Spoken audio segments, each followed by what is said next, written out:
works. Is your story true about the virgin? Yeah, that's true. How old was she? She was 28. Whoa. Wow, you took the girl's virginity? No, I didn't go through with it. Oh. Yeah, she didn't want to stick around for the resurrection. Oh, shit. That was tore Cinderella and Snow White. Who was that? Or is it For those of you listening to the podcast, he just launched his he arched his back and ran into Jeremiah and tried to do a right there. I'm sorry, buddy. You broke a princess's foot, you bitch. Wow. All right, Mikey. Well, another fun set. Always a fun interview. He's a good guy. Seems like a good guy. Yeah, he's a badass motherfucker. We love him here on Show Tony. It's Mikey McKernan, everyone. Getting the party started. Follow him on Twitter and Instagram at Mikey McKernan. By the way, when you said this guy's been on the show before, like 10 people all stood up. Felt they're like, it's my time to shine. That's how it happens here. These guys are goddamn Wolverines. Say it again. This guy's been on the show multiple times. I don't know if we've met this guy before. Put your hands together for Nathan Driver. Nathan Driver. Here we go. I don't know if we've met Nathan before. Here he comes. Wow, there's two guys coming. Are you Nathan Driver? Guy in the pink hat, you're not Nathan Driver. I'm not? Oh, I thought it was a... Nathan Driver. Yeah, I thought there was two. Like, So it's not you. It's not me. I thought the There name you go. was You gotta go. There he goes. Wait, what's There your goes name? Nathan, somebody else. Keep going. There he goes. It's all good. Just gotta listen. Ladies and gentlemen, put your hands together for the real Nathan Driver. Thank you. Thank you. You guys like politics? Okay. My dad got on Facebook in 2018. It's actually how I found out he was a Trump supporter. There were definitely signs before that. My dad's a big NASCAR fan. His favorite race is the Daytona 500, and his least favorite race is Hispanic people. Ooh, I'm nervous. Okay. I live at home right now with my parents. It's kind of interesting dynamic. My mom's this real like hippie liberal. My dad's a staunch conservative Christian. They're always getting these little fights. Like their biggest fight was over whether or not to get circumcised. My dad would say, it's in the Bible, it's what we should do. My mom would say, it's serial mutilation, it's cruel, he doesn't have a lot there, you sure we should be taking away? They fought about this forever, man. But it was my dad. My dad went out in the end. They decided to get me circumcised. So they booked a church, they hired a pastor, even ordered a bunch of food. Did you guys ever do anything this weekend? Thank you. There you go. Can we have a date? Can we have a Nathan off? I was actually thinking about that as well. What do you think? You think we should do it? I'll leave it up to our guests. I think we should. Absolutely. All right, but for the first ever time in Kill Tony history, this is an official Nathan off. No, you stay up here, Nathan Driver. You stand on the other side of Joelberg, yeah? Here we go. Ladies and gentlemen, put your hands together for the other Nathan Driver, everyone. Here we go. Let's see what happens. Guess it worked. I'm half Filipino, half white. I'll be whatever you want me to be. I'm pretty insecure. My mom grew up poor in the Philippines and worked really hard so I could grow up middle class, which is awesome. Give it up for my mom. Yeah.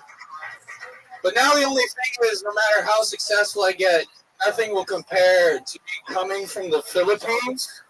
So growing up for me was like I started a new video game with my mom's memory card. Because no matter what level I get it to, she could be like, yeah, but that's because I beat most of the game for you. The only reason you're in college is because I beat Manny Pacquiao on hard mode.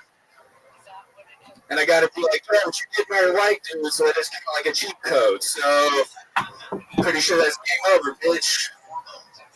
That's it. All right. Stay up there. Get back up there. You come back down, too. I want to apologize for bringing up the Nathan off. Nathan, too, wore his good pajama pants here, so he was ready to get up on stage. Nathan, too, it did not go great for you. Snow White, what do you think about this? I like the white one. All right. Well, let's see how the interview portion goes. How about this? Every time I ask a question, Nathan 1 answers first, and then as soon as he's done, Nathan 2, you answer the exact same question. You guys ready for this? It's a goddamn Nathan off. Is your first name actually Nathan, or you just Nathan what? What's your last name? Nathan Bosher. But if anybody said Nathan, you were just like, I'm taking this shit tonight. Your handwriting is so bad that Bosher could turn into driver? Yeah. Fucking David Blaine. Yeah, I know. Sometimes when when you order an Uber, you never know when the Bosher is gonna pull up, and you have to get into it. I really think these two guys should combine forces because this guy's got confidence, but this guy has better jokes. Yeah, it's true. This guy's got better credits. He was on King of the Hill as the Native American son of that guy. It's true. It's true. You don't talk to Mowgli like that. All right, Nathan Driver, step up to the mic. How long you been doing? How long you been doing stand up? Nathan, get back over there. Nathan, get your ass back over there. Nathan for two. Comedy Central. So you answer the question, then you step in and answer the same question. How 7 long months. How long? 7 months. Get away. This isn't gonna feel good. How long you been doing stand up? 3 years. Look at you. Switch to the other Nathan. Get the fuck out of here. Oh. I didn't even realize you're wearing fucking sweatpants right now. What the fuck do you have in those pockets, dude? He's wearing work boot Nike. It's a weird look. Snow White? He looks like he surfs, and he looks like a surf ninja. Surf Ninja reference for those Surf Ninja fans out there. So Nathan, you've been doing it, what'd you say, a few months? 7 months? 7 months in San Diego. Where are you from? San Diego. Well, I'm from North Carolina, but I do it in San Diego now. Why do you think you don't have confidence? Dude, I was insanely nervous up there. Jeez. Wow. I'm normally not, but Okay, your turn. Nathan, to step up. Why do you think you were so confident? I wouldn't say I'm very confident. This guy tried to steal this guy's identity in front of his face. Yeah. That's the most how can you not be a confident guy? You literally saw him. You saw another man walking up here, and you go, I know it's not the right last name, but this guy can't pass. I didn't see him. This motherfucker's Shanghai bar mitzvah sometimes on Saturdays, and it takes all the money the kid gets. You Filipino all the way? I want to do that. Yeah. Half. What's the other half? White. Oh, What do you do for a living? I just graduated and I'm actually just working part-time, living at home. Yeah, what's part-time job? I just work at a church. What do you do at a church? Shit. Yeah. They need it. It's very shady when they answer specifically. Little cable lesson or what? Yeah. I set the tarps up so the priest's jizz doesn't get all over the walls. I wipe their faces off, send them home. I set up shit. I work at a church. That's just the guy they need around the church. It's the shit setter upper. All right, Nathan Driver, you step up there. The guy that actually looks like he You're works like at a the Ray church. Donovan of churches over here. All right, Sick shit. Nathan Driver, what do you do for work? I'm a bioengineer. Oh, wow. What the fuck are you doing here? someday my prince will come. Just leave comedy behind. How long have you been doing that for? Like 2 years. That's what I moved to San Diego for. Oh, What? okay. You upset? It's only 2 years? That's really I was good hoping for sense. 4 at least. So you don't live with your parents? No, my mom's here though. Oh, wow. There she is. Wow. Vinny Driver, everybody. Vinny Driver. You raised the great Nathan, ma'am. It could have turned out like this. Yeah, wrong turns. Look what you could have got. Good thing you didn't fuck a Filipino man who came inside of you. That's what he meant. Yes. Yeah. Sorry. All respect to Mrs. Driver, Nathan. Yes. Fuck the Filipino man with no condom. Yeah. In the vagina. Yes. Sometimes you got to be specific. Jeez, this is so fun. Nathan, what are you afraid of? What scares you? This guy's feeling like that. Identity theft. No, I'm allergic to peanuts. So I have like an irrational Someday peanuts. The Charlie Brown cartoon? No, the Lagoon one. I hope you're not allergic to that good pussy. All right, I'm going to switch to Nathan 2 real quick. Nathan 2, what scares you? What are you afraid of? Wait, quick side question. Is your mother here? No, she's not here. Probably, yeah, that would be afraid. That. What's she doing? Making your race car bed, so when you get home, Is that what you said? You're afraid of your mom? No, I said I would be afraid of bombing in front of my mom. You'd be afraid of bombing in front of your mom? Which I have. Wow, you've done that before? Yeah. What, your mom went and saw you? Where was that show at? I did a black room for the very first time in New York. Man. Oh, that's totally the show to invite your mom to. Hey, Mom, doing a black room for the first time. You're going to love the show and the audience. We know how Filipinos and blacks get along.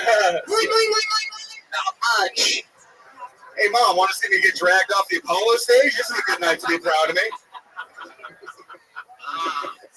I almost feel bad. You look really pissed off. Like something's a brewing inside you. It's, by the way, at your job tomorrow, if you see this motherfucker in the parking lot, run. Yeah, kill him. Get the fuck out. Bioengineer a weapon and stab him in the face. I don't know if I used that correctly, but I'm not a bioengineer, so. Nathan, too. Is everything okay? Jesus. That was a bad hair day. Loaded question. Well, I mean, at the end of the day, the only one Nathan can win. Nathan 2, I think we're going to go with Nathan 1 over here. No, this is the first step of Nathan off. Yeah. Nathan 1, step up to the mic if there's anyone you'd like to thank or anything like this. Your mother, my mom, obviously. Yeah, look at that. Can you use that one more time? Nathan 2, you can go back to your seat. There he goes. Nathan 2, making sure he doesn't break my neck. What's your Twitter, Nathan? No, he probably doesn't want to plug it. That's a good point.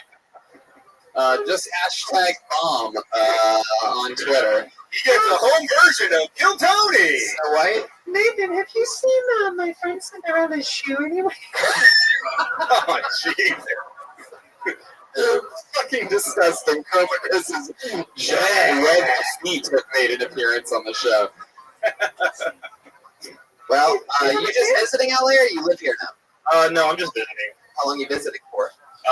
Just like a couple of days. Well, look at that. You've been doing it a few months. You're in town a couple days. You got on the main stage of the comedy store in front of your fucking I know. You won the first ever Nathan off. There he goes, everybody. Nathan Shriver. He's on Twitter. No, he's on Instagram at Nathan.Jiver. He's only on Instagram. That was brutal. All right. Nathan really did have that look in his face like he's going to be a shooter soon. Sometimes you have to go up against somebody with your name and lose. It happens to the best of us. That's a lesson. Jeff Foxworthy's been beating me for years. I take it. All right. Well, let's see what happens here. This guy has 2 first names, so it might get really wacky. Put your hands together for Scott Anthony. Here he comes. Scott Anthony. There's only one.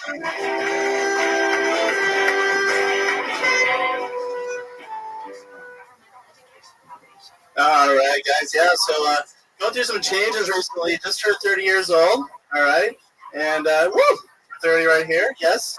And also just sold my car. I had it for like 10 years, and it was kind of sad because it reminded me of how I just recently joined this dating app. Because when you're 30 years old and you're on a dating app, it's kind of like selling a used car. There's a lot of wear and tear. There's some mileage. A lot of it's emotional and mental. But it's funny though. I'm on that app. It's kind of hard when you're skinny. Like I look like I did like a half-ass job of finishing puberty altogether.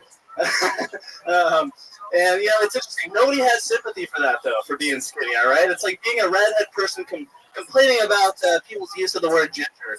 Like nobody gives a shit. It's not that kind of a hard R slur. Like, also, when I'm on that app, it's like I'm not picky. I'm not picky, okay? Which is a nice way of saying I'm lonely. Damn, that was quick. Holy shit. All right, sweet. There he goes, Scott Anthony. All right. Scott, this is your first time on the show, right? First time. Hell yeah. That was an interesting set. I think I saw Snow White dozing off a couple times. She did. I think she did. Scott, how's it going, man? How long you been on stand-up? Doing awesome. That was actually my third time. Third time ever. Wow. Third time. You're 30 years old. What made you want to start doing stand-up? It was always one of those things I loved. I love stand-up. I love going to comedy shows. And there's just been some different nights where I was just, I'm having some fun with the friends. Everyone's kind of laughing. I was like, oh, what the hell? Let's go Don't throw my name in the hat. I've been a huge fan of yours, huge fan of the podcast. I watch it all the time. Has anyone ever told you that you look like a grown-up version of the Boss Baby? Oh, I was gonna say he looks like they stretched out Wee Man. they did. It's like a Oh shit! Goldberg has arrived. There he is. Oh shit! Getting warmed up in round 2 back there. Uh-oh. You seem very comfortable on stage, dude. Were you in like plays or? No, I've watched just so much fucking comedy over the years. You were the backup point guard of your grade school basketball team. I was. Am I actually right about that? I actually was. I could only hit threes. That was it. No vertical. Backup No vertical. point guard. No I called the vertical. position and his order in the fucking lineup. He did. You look like every backup point guard. I do. I really do. He really does. Yeah. Except for the black ones. Because they have talent and don't look like him. Basketball talent. Who are some of your comedic influences? Oh, man. Besides this guy sitting right here, huge fan, Chris. Oh, man. Chris D'Elia, Joe Rogan, Anthony Jeselnik, all those. Bill Burr's my favorite of all time. Love Bill Burr. I'm sure you're right around the corner here. So, Anyway, he was getting there. He was 2 away from the interview. Almost there. so Scott, that's cool. What do you do for a living? I am a dog trainer, professional dog trainer. A dog trainer? Yes. Wow. You guys have a lot in common. Yeah. How long have you been training dogs for? I have been training dogs for going on this August will be 3 years. Oh, wow. Congratulations. What's the weirdest trick that somebody's asked you to train their dog to do? I want him to suck my dick when he hears the doorknob open. I want him to get his head around the corner. I want him to give me the paper and then 69 me. But I I want want your own personal dog train, your own dog. exactly. So the things that you can get them to do when no one's looking is incredible. Jesus, I would say with a lot of confidence. Good God. Is this a job that you think you're going to stay at for a while? Hey, I'm having fun with it right now, so I'm gonna keep with it. So you're going to stay? Stay. All right.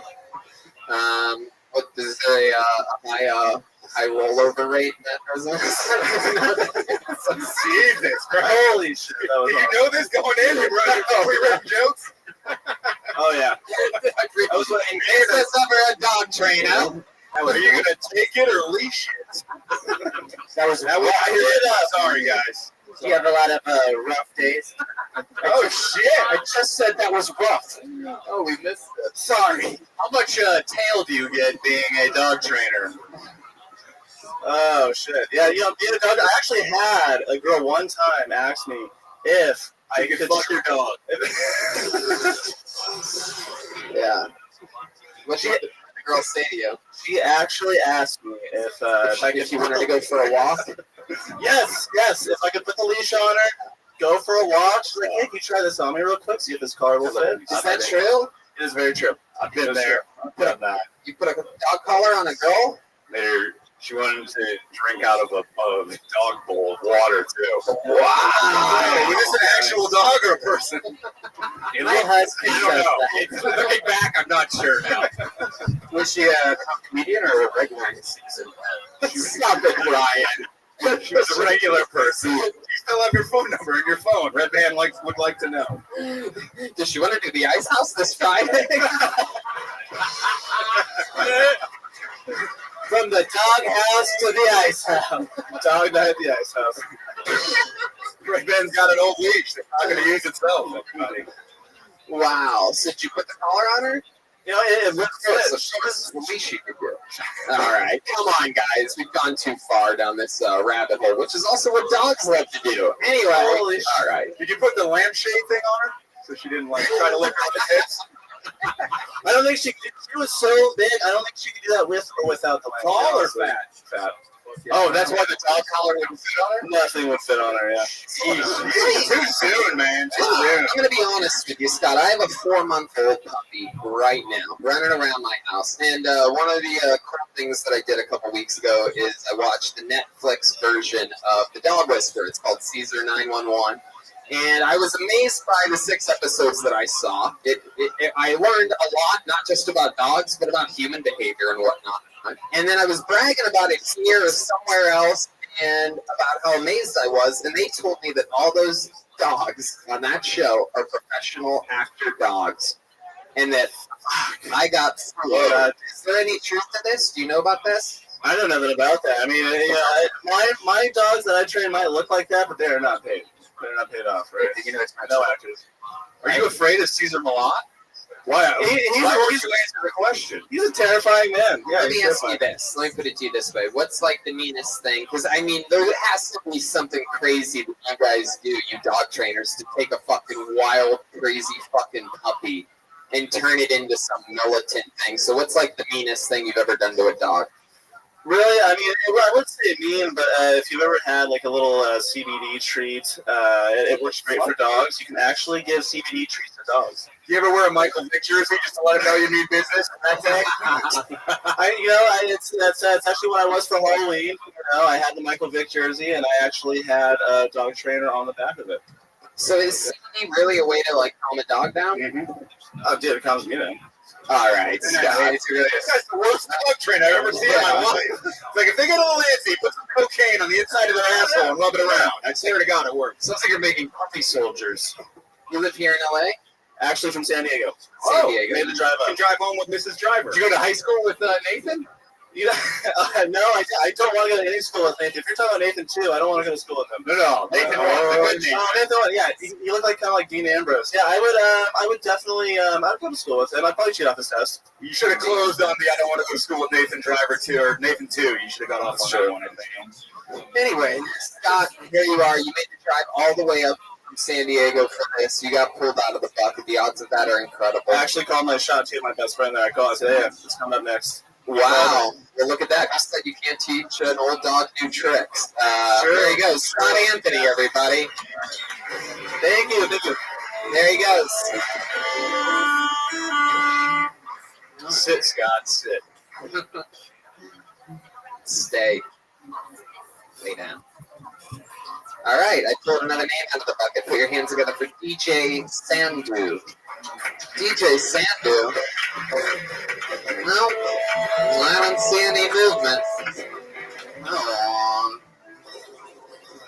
Is there any penalty for that? Like, he gets caned if he comes back next week? They get blacklisted. CBD. Unless they No sign way it. anybody actually keeps track. Yeah. It's impossible to keep track of it. We'd have to have somebody specifically just watching how the thing was going. Put your hands together for Lizzie Weissman. Yeah, that sounds like a new name. Here she comes. Be careful. She's on a chair. She's making it over. It's a long walk. All the way from the farthest wing of the Comedy Store. Here she comes. Yeah. Come on, Comedy Store. Put your hands together for Lizzie Weissman. Hello. I am Lizzie Weissman. I am from Los Angeles, California. Yes, I'm Jewish and I'm in my 30s and I'm single. Don't worry, my mom's fine. She's cool. She's trying to set me up with people. She's like, Lizzie, I'm going to set you up with this guy. He works for Disney. He's a big head of the company. Everybody loves him. Everybody knows him. Go out with him. You guys think he was Mickey Mouse at Disneyland? I mean, it was a cool date. So I had a stick in my mouth and he shouted, what a swell. It's like, bitch, don't bring no one home with you, okay? No, seriously, Goofy's in the corner like, oh, yuck. You guys, I don't know, people are like, oh, these adult summer camps, that's a way to meet somebody. I was like, Jews in camps. We don't have a great relationship, so.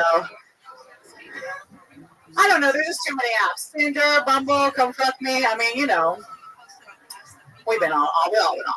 But everyone's talking about curvy bodies. Curvy bodies are in. I'm feeling it. But listen, don't be the motherfucker who says, I like a girl with a curvy body and then talk to the skinniest bitch in the whole room. What kind of curves do you like? Scoliosis?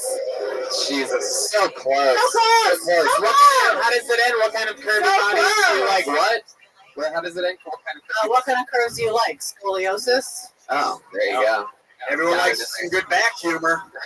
Snow White, what do you think over there? That's afraid of her. She gave me a poison apple once. Oh, shit. Man, so right, never forgets. She's got a lot of skills, cat skills.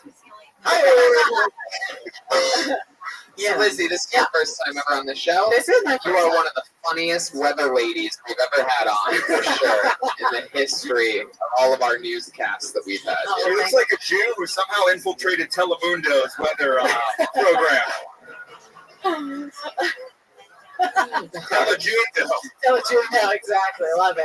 This is exciting. This is great. How long have you been with stand-up? Like 4 years. 4 years. Yeah. Like all continuously? You know. Yeah.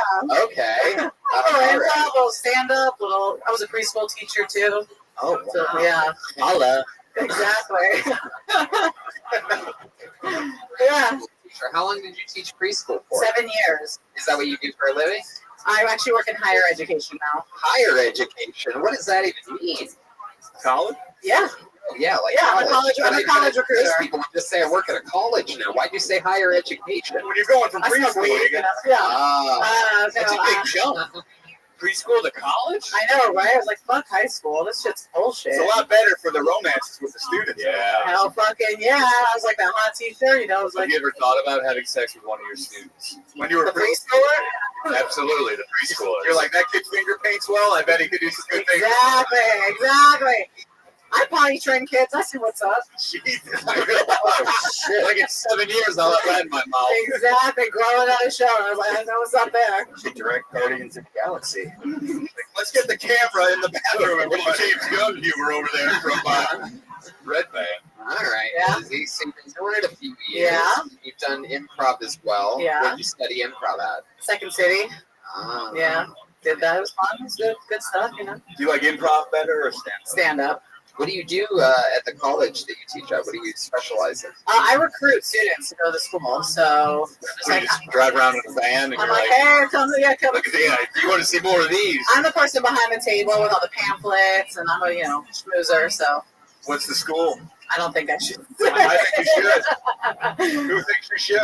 Maybe a student in here wants to go. Yeah. Somebody might be All looking right. Anybody know who the Jayhawks are? Kansas? Yes. Do you live in LA though? What am Are you I? an LA recruiter? Yeah, I do all the West Coast. I believe we have an alumni sitting right over there, Miss Snow White. Really, can you? No, Johnson County Community College. That's Is that in Kansas? Yeah, You made it. All right, Yeah. so fun. What was your team's We should talk. mascot? They were the Jayhawks, you were the Pigeons. The Cavaliers. They couldn't even afford a good mascot. The first time I saw a Confederate flag was in Kansas. I was like, oh, all right, okay. You should just be a dirty rat. Wow. Lizzie, you've been single a while? Is that an assumption?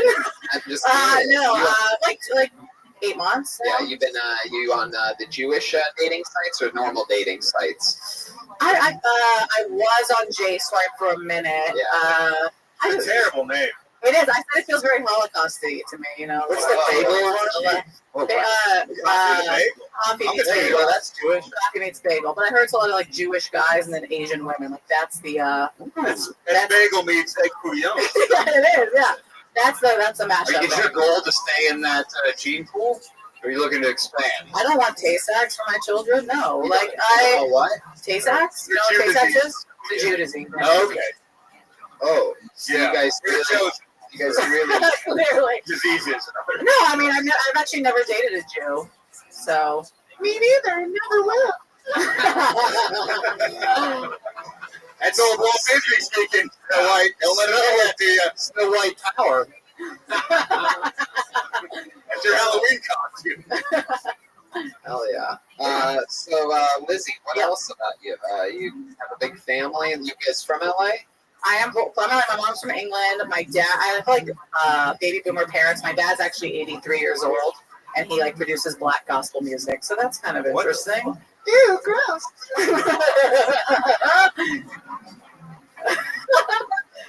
Yeah. How old's your mom?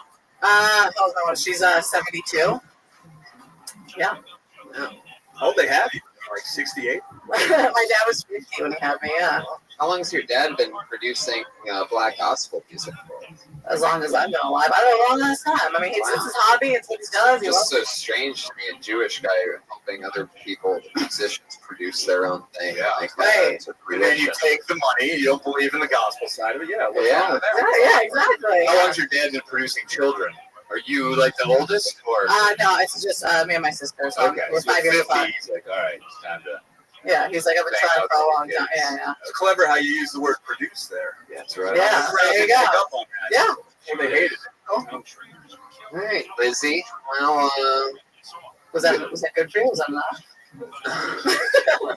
Now we're looking into the like where it may be going wrong. Someone needs to get laid. What's next? You gonna light a cigarette over there? Do I leave the money on the Oh, nightstand? you know who would be perfect for it? Nathan too. Oh, God. Yeah, for sure. Get in on some. Take Take all that energy, please. Yeah. a slice of that Filipinas. Yeah. It'll be an easy transition. He's used to living with his mom. So, all right. Lizzie, you're great. It's just fun. There you go. Thank you. Lizzie Weissman, Thank you so much. everybody. There she goes. She's on Twitter at Lizzie_Weissman, WEISMAN. Talk about this show is that she had to climb over like 15 people to get to stage. Yeah, that's incredible. Mine must be moving fast. Unbelievable athleticism. You put a red band's cane for these. Red Band does have a full-blown cane for you podcast listeners, by the way. Did you have to buy that, or did you just have that like in store? No, it's a CBS. They only had sparkly blue or sparkly pink. They don't have like anything in between. That's because Wow. only women go to CBS for canes. There you go. Oh, the red cane. Swoosh. Put your hands together for Jerome Tennyson, everyone. Here we go. Jerome Tennyson. Here he comes. Mighty Morphin Power Rangers, go go Power Rangers.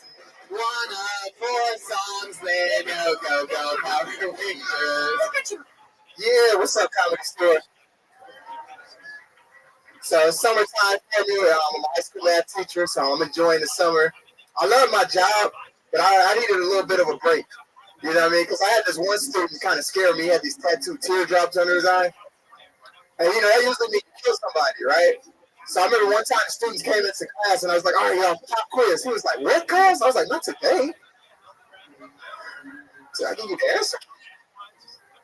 I'm enjoying the summer, but right now, like, I have so much free time, I'm addicted to the strip clubs. And, like, they got this thing where they, like, make it rain, right? So this football player, he came in with, like, this trash bag full of money. And I knew he was a football player because he had this T-shirt on that said, I play for the Rams. Like, he wanted everybody to know. And he reached into his bag, and I don't know how much money he threw up in the air. All I know is I made $300. I was down there with this is for anybody.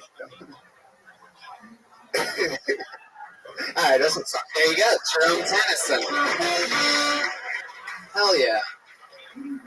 Can we guess how long he's been doing comedy? Go ahead. 18 years. 3 years. I was just gonna say 3. 3, that's the Motherfucker. And you said that you're also a teacher, huh? Yeah. And how old are the kids that you're teaching? How old? Yeah. Most of them are seniors, so like 17, about to be 18. But I have a freshman. I had a freshman class too. I thought seniors were like in their 50s. There you go. There's just Goldberg back there. They can't all be winners. How old are you? You look young. 33. Okay. Oh, Yeah. You look young. Thank you. What's going on with the sweatpants today? I know, man. Is that the new style? Yeah, all the comments we agreed. It was like, where sweatpants. This house party 4 comedy jammy jam. Fuck yeah. Jerome, how long you been teaching high school students? This was my first full school year. Oh, okay. Hell yeah. How was it? I loved it, man. This is an easy job to me. It is. It's like, You don't think you should be paid more, I do think you should be paid for it. but it's too easy. But it is. Like, some people like get carried away, though. Some people are like, oh, you guys should make They do just as lesson much as like plans the and stuff. athletes and stuff.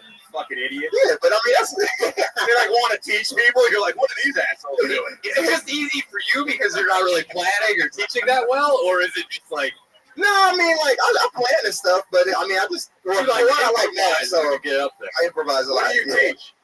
I was teaching AP Calc, and then what they had called integrated math too. Was That that like like where the whites and algebra and blacks do geometry it together? Huh? That's where the whites and the blacks do the algebra together. Integrated, In man. one class, That's yep. the only kind of algebra I support, my friends. Integrated, fuck segregated algebra. It's true. It's true. It's over. So you're like a math whiz. You're like the jizza. Because he's black? How dare you? This is like went to MIT for math. It was a compliment. The guy with the Wu-Tang shirt, dog trainer, looked that up, that fact. He said yes. Jerome. So have you only been doing stand-up exclusively in LA? Yeah, exclusively in LA. I thought I've had a few gigs like out of state recently, but This is where you're born and raised? this is where I'm born and What's raised. your family like? What part of town did you grow up in? I grew up a little bit in LA, in Gardena, and then I spent the rest I went to high school in the suburbs. Be honest, do you ever work out a bit on your class? All the time. Especially if I can't make it to an open mic like that day. Oh yeah, I do all the That's time. why your job is easier. Like, Yeah. let me grab this microphone, guys. And I've bombed in front of them a few times, and usually when I bomb, that's when the pop quizzes are. What, do you just Oh, that's not funny. stand on a milk crate or anything when you give the presentation? Or are you like, hey guys, what's the deal with pre? No, I just go right into it. I just treat it like it's they'll come in and we'll be talking, and then I'll just go into my material. The other day, before we get into the parabolas, I was fucking this woman last week. And, you ever have that smelly pussy? Like your mom had. You know what I'm talking about. Yeah, you guys aren't old enough to go to strip clubs yet, but they do this thing called But they do you're this in there. If Well, you know what? I did do that joke, the strip club joke, in front of, because they were seniors. It was like they were on their way out. Yeah, they know. They already, yeah. And they know about making the rings.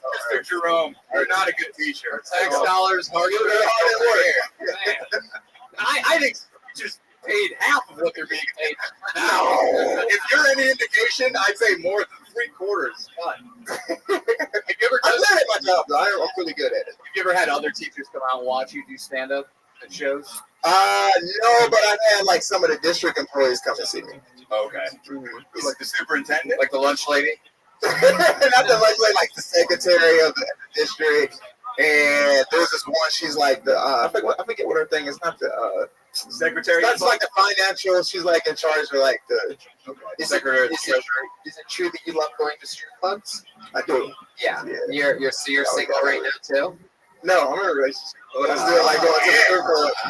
If Jerome walks into a strip club with $458 and he gives Tanya 171 and Bubbles 3. Okay, I lost the word. Is your lady here?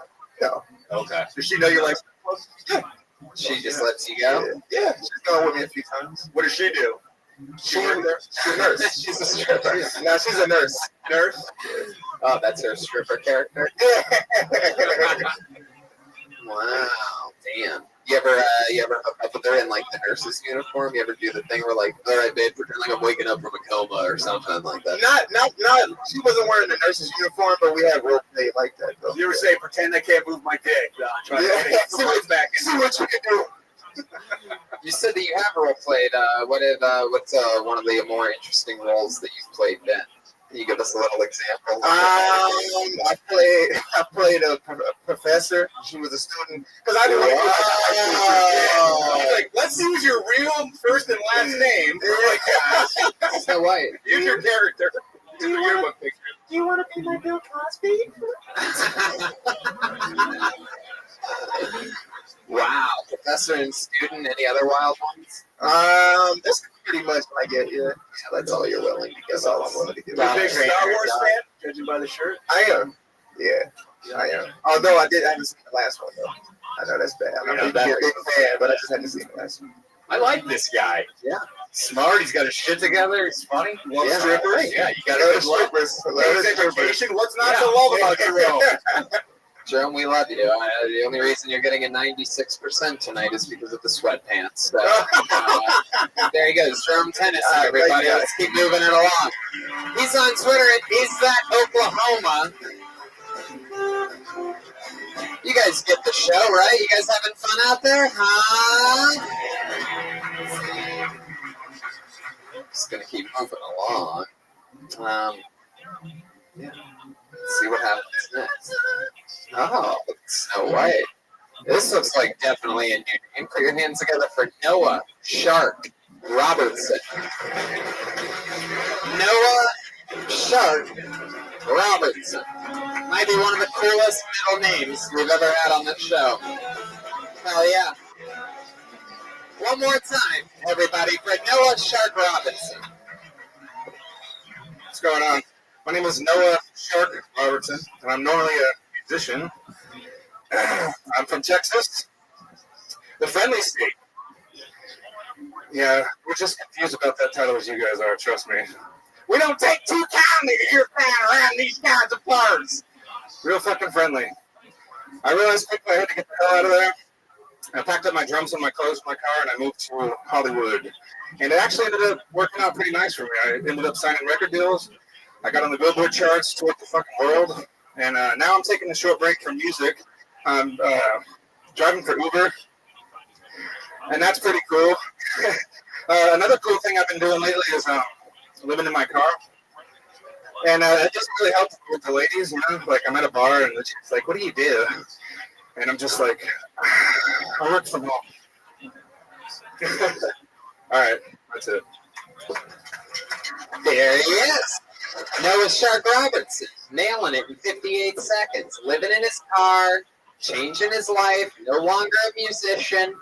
I have a lot of questions. Yeah, let's fucking get it started. I love it. Snow White, you want to jump in first? Yeah, I'm gonna try. Come back to me later. Noah Shark Robertson, where do we even begin? How about what about something from Snow White? I'm excited. How many times have you tried to hang yourself with a chain wallet? Fuck yeah. Did you forget your jokes and just decide to read your resume instead? Because literally we know everything about you. Are you really a world-renowned musician? I wouldn't say world-renowned, but I've traveled the world, and I've signed record deals, and I've done all that stuff. Damn, look at you. You're like the king of the wheel. And I didn't quit music. I've always wanted to do comedy, so I'm brand new to comedy. Do you keep the gold records in the Uber, like in the window? Yeah. So like they're like, oh, this guy was Check me out. Hey, you know you're supposed to play with your drumsticks, not eat them, right? Oh, damn. Says the guy dressed like a princess. Whoa! I got know what that means. Drum off. We've done it a few times. Schulberg is undefeated, and this is the Mexican drum off. Drumming first. Joe, get out of here. Drumming, you gotta do it, Drum. I'm sorry, you gotta give us a little drum solo. If you wanna jump back there. Now, let me remind you, this might be your first time seeing it. Let me update the cast here, Danish and O'Neill. Guys, we've had a few of these before. Basically, anytime anybody has ever said that they know how to play drums, Joe takes off his clothes, and they play a song. It's never really as amazing as anybody thought it was going to be. And Jerome comes out, does a drum solo, and fucking crushes. Now, what's exciting about this one, if you can't tell, is it appears to me by all, what the fuck, where'd his name go? Son of a bitch. Shark. Did you take it? No, it's Shark Robertson. It appears that this might be the first guy that can actually beat Schulberg. So, I don't know how much more naked Schulberg can get back there, but hopefully he works a miracle here tonight. Oh, Jesus, get back there. Wait a second. Oh, he's going to judge you. He's going to judge you like a fucking Mexican gargoyle. Wow. All right, well, hopefully Noah doesn't knock your socks off, if you know what I mean. Hopefully Drew's dick doesn't smell. He looks like a chupacabra. All right, shall we do it? Are you ready, Noah? This is the weirdest cancer ward I've ever been in. So what am I doing? You're just going to do a drum solo. Come on, Shark. Don't You're make gonna it. fucking do it. It's basically like we'll give you like a 30 to 40 second fucking super showcase. Bang the shit out of it. Show us something crazy. Maybe 20 seconds if you're feeling that. Here he is, ladies and gentlemen. Noah Shark Robertson. It's a Mexican drum. Wow.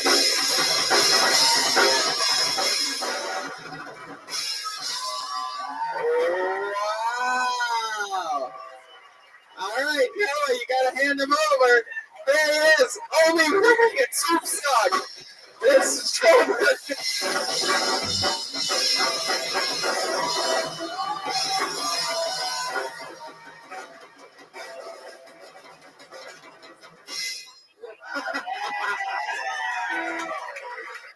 Almost too close to call. Wow, Yeah, that made me horny.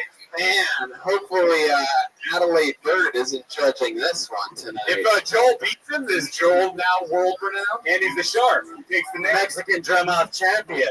I don't know. You know, it's close to me, but I think I might. What do you guys think? We give it to Joelberg on this one? We give it to Noah Shark Robertson? Whoa! Joel's asking if he wants to go again. Joel's basically doing a double or nothing. What do you guys think? One more quick round?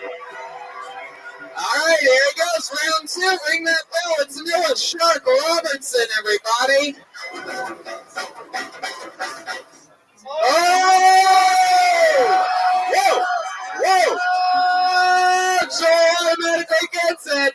I think we're about to watch Joburg steal this fucking thing. Wait, time out, Joel. Some advice. You got to rock out with your sock off. Well, I was told by a lawyer that the sock has to stay on. Okay, that's good. They serve food here. Always agree with lawyers. Does that mean someone might eat it? Well, just in an establishment that serves food, you got to keep the sock on at least. Pretty sure you have to keep your shoes and socks on too, Wait, Joel. is Jerome still here? Is that true? He's a guy who's seen a lot of nudity. There's nothing more rock and roll than explaining legality before you enter a competition. Here he is with his rebuttal. It's Joburg.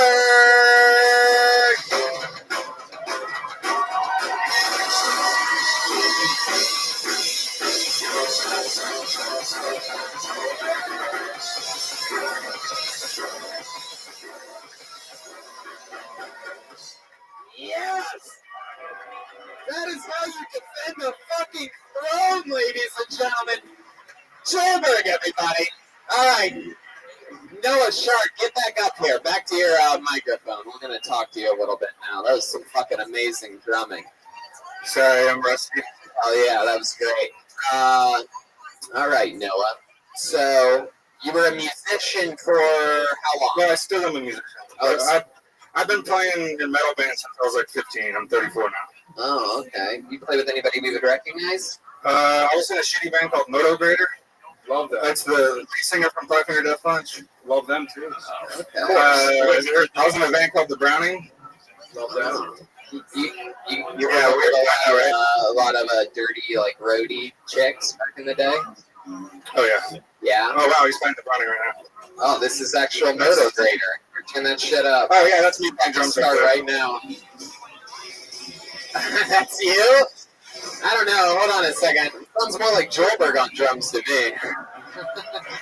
That made me want to commit a hate crime. I liked it.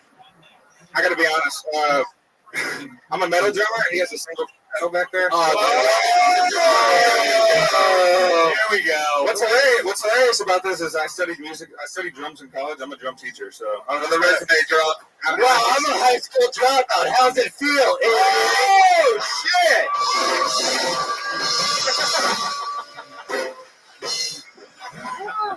I run a record label. He should send me a demo.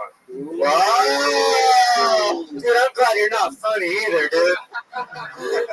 Send you a drum. He just beat you in a Mexican drum off. How dare you?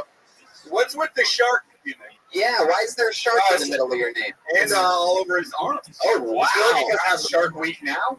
He's a walking billboard for that channel. Actually, I'm on a mission to try to do stand-up comedy every night of Shark Week. And I have all this shark shit It's the prepared. shittiest goal I've ever heard, sir.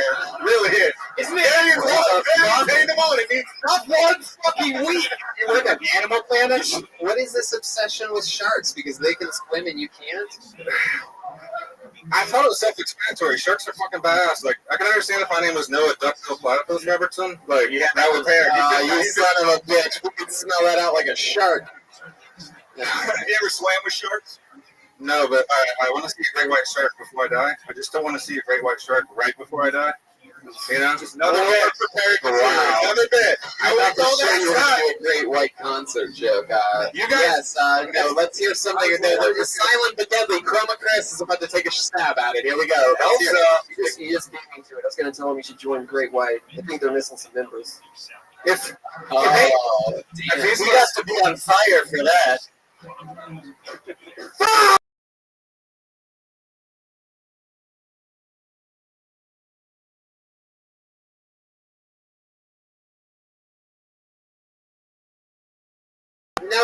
Noah Shark with a lot of extreme bands. Like, what's the craziest shit you've ever been part of? Like, offstage, you ever been in any crazy orgies or anything like that? not exactly. You got fucked tonight.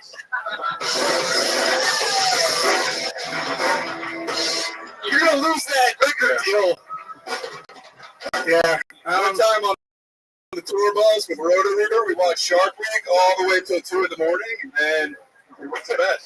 I played a festival in Germany in front of like 100,000 people, and the crowd was getting hit by lightning while we were playing. It was Nazis deserved it. How dare they?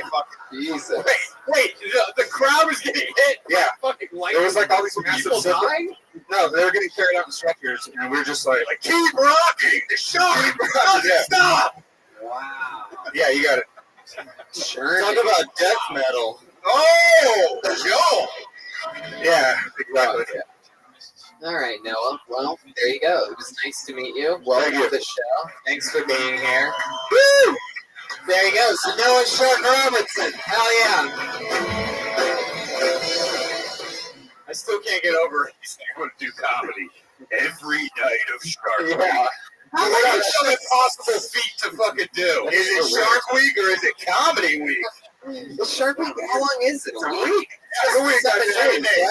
We're doing comedy 7 days a week anyway. It's 2 months. Even I'm like, it could be a month or something. It seems like they would milk that very popular week that they have, but no, they just keep it in a week. Looks like the shark met the snark. Good one. All right. All right. I haven't heard any saxophone all night. You've been playing all night, you bitch. Oh, sorry. My apologies. Do you know you're pushed by Salt and Pepper, the Power Rangers theme, and many more? Yeah. There we go. This one's going to be taken off YouTube. Hey. Oh my God. Snow White has got a flopper under that dress. What the fuck? I saw it banging against the table. What the fuck? Sometimes it takes in the way of the pussy. Saw the two apples down there. Took a bite and went to sleep. I think I saw Slouchy and, all right. What the midget's name? Is Slouchy one of them? I don't think so. I'm gonna try to do comedy one night the Survivor's on is my new goal. Don't push yourself that hard. I'm like Jerome. I don't want to overextend. I pulled another name out of the bucket. You've seen this young lady before. Put your hands together for Jess Wood, everyone. Here we go. It's Jess Wood making her return to Colton. I believe this is her third time. Last 2 times have been great. She's back. She's a professional. She's been doing it so long, she won't even tell us how long she's been doing it. It's Jess Wood, everybody. Come on. Hey! So my aunt was at my house one night when I was doing phone sex, and it doesn't pay as well as they say. So ladies, don't get caught up in that mess. Just a public service announcement. So she's at my house, and I get the call, and the secretary calls you and tells you what the guy on the other line wants, what his fantasy is, and you have like the time that they click over to make yourself that fantasy. So the secretary calls me one night. My aunt's sitting there. I answer the phone, and she goes, "Hi, Jess, secretary. We have Steve on the other line. Steve would like a Jamaican 29-year-old dominatrix with a shaving fetish. So hang on for Steve." Shit. So they click over, and I'm like, "Hello, Steve. You got any shaving cream over there, boy? Well, you better get some, bitch, because I'm feeling mighty stealthy." And then I hang up, and I look over at my aunt, and she goes, "Oh, you're good." Thank you. Fuck yeah, just good. Hell yeah. Hi, guys. Hi. How's it going? Welcome back. Thank you. That sounded like a black leprechaun. Yeah. Like the leprechaun from Leprechaun 4. In the hood. Exactly. Ooh. It's a good movie. You should check Okay. it out. Thanks. Jennifer Aniston. Is that true? Yeah. She's in the first one. Is that true? The original. Okay. Oh, I stand corrected. there you go. Jess, how's it going? You've been on the show a couple times before. Every time it's been fun. You're a comedy vet. So here we are. That was another fun one. How's life been going? Anything crazy since the last time we saw you? Yes. Well, today I fucked a guy that I haven't fucked in a while because he got on meth. Like he went crazy meth time. And hell yeah. Yeah. I relate. You know, so but it is. Thanks. Is he off the meth at least? I think he is. I mean, he didn't fuck me for 5 hours, so I think it's good. Did you lick any of the open wounds? No wounds, no one. He doesn't look. This is what fucks with me about this guy. He doesn't look like a meth head yet. Like he still looks really handsome and hot, but he's homeless and. Wow. Damn. Look at that homeless You dude. get fucked by a homeless meth head? Right, but yeah. Damn, I love the honesty. I did. She's wearing a bathing suit as underwear It's right not now. bathing suit. It's a cloth, but no, I have underpants on. Damn, But thanks, that's Brian. incredible. Hi, Brian. Fucking meth heads. By the way, every other comic just like he set the bar very low. Did you meet him on a dating app? How do you meet a homeless No, guy? I met him in the laundromat. He wasn't homeless when we met. Oh wow, that's Yeah. a classic romantic first line of the I dating know. story. Yeah, He he wasn't picked homeless when we met. No, he Oh, picked yeah. me up at the laundromat. He was 22, too young. I know, you guys. I know. But he was really hot. And He's like, here, get in this grocery cart. I want to push you around town for a while. no, he No lived way. with his mom. When I met him, he was legitimately in an apartment with his mom. Damn. Wow, a meth head fucking a cougar. That's hot. That's Yeah. like Breaking Bad. He, yeah, he's really good. And he knocked on the door this morning. He's like, do you have any meth? Oh, wrong house. Sorry. Do you have any toilet paper? I just took a shit on the sidewalk.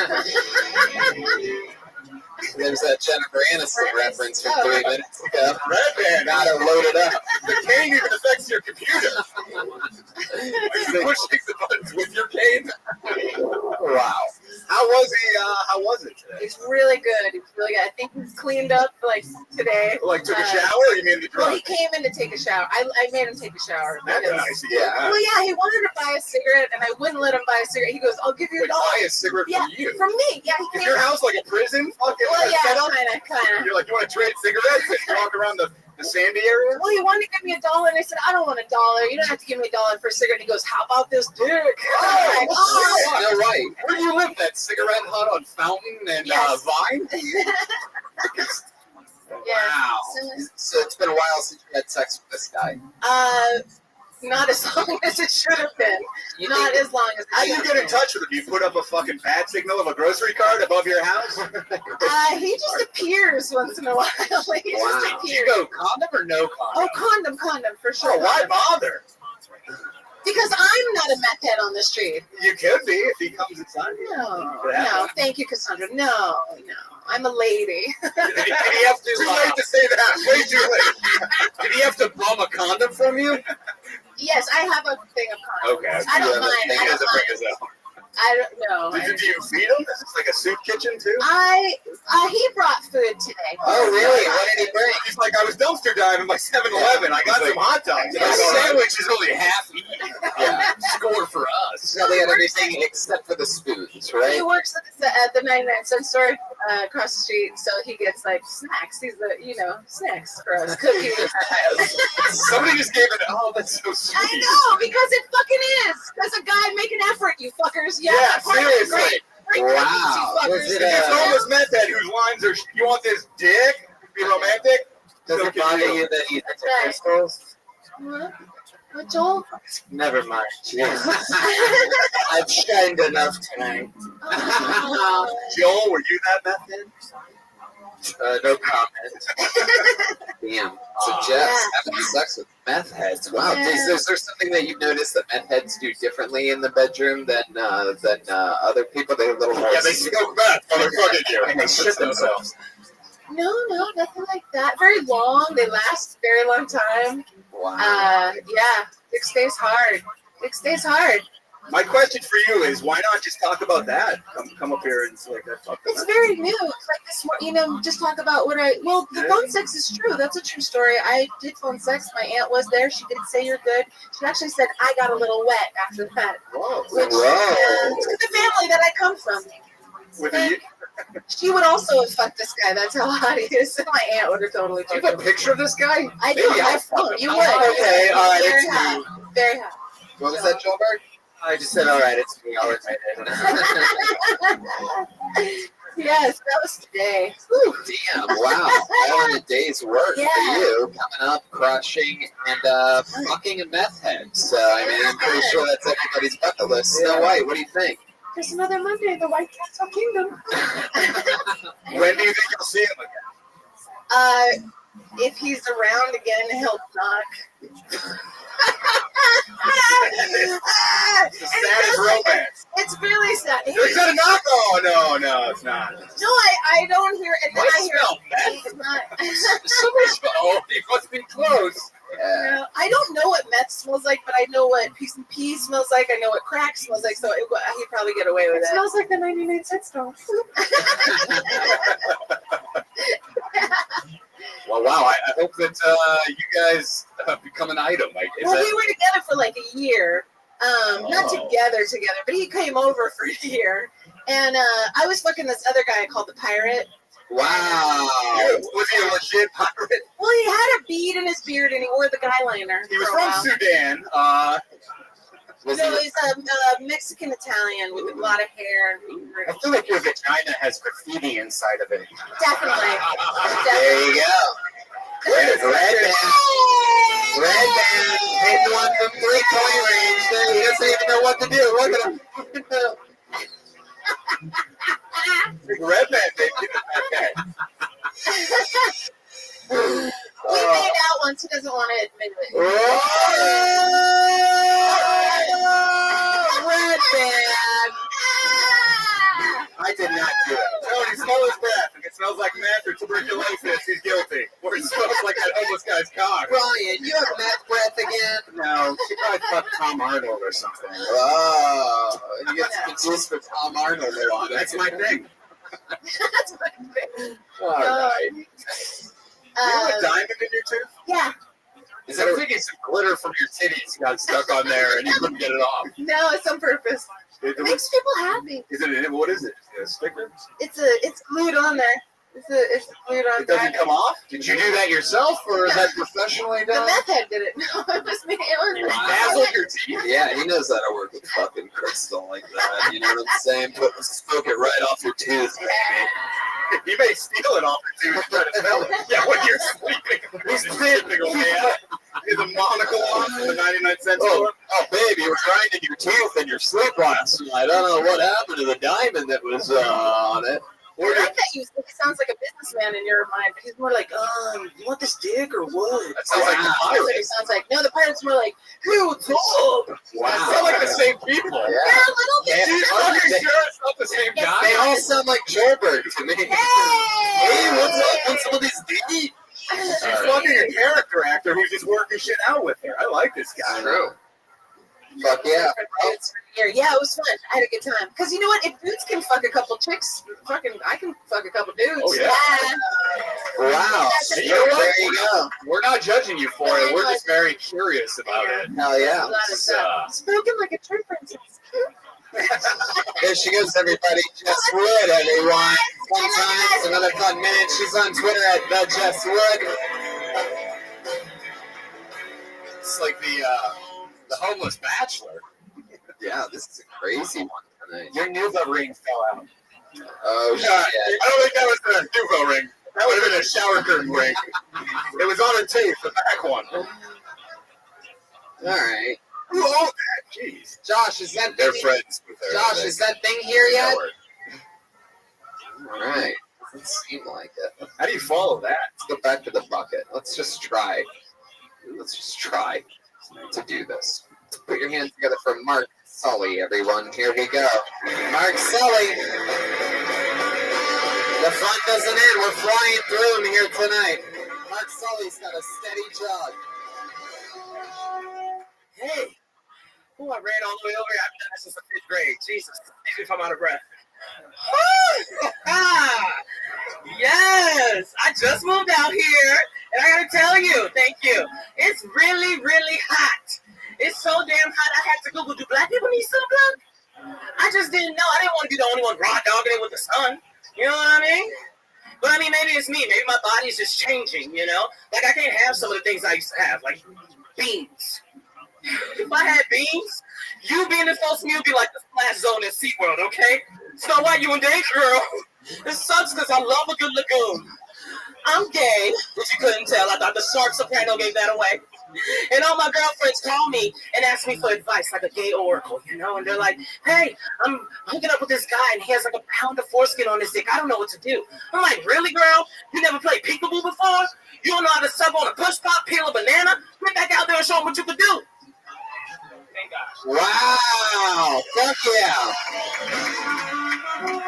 Motherfucking Mark Sully. Yeah, I like it. I like it a lot. Great hustle up here. Some people mosey. You're like, fuck it, I'm getting up there.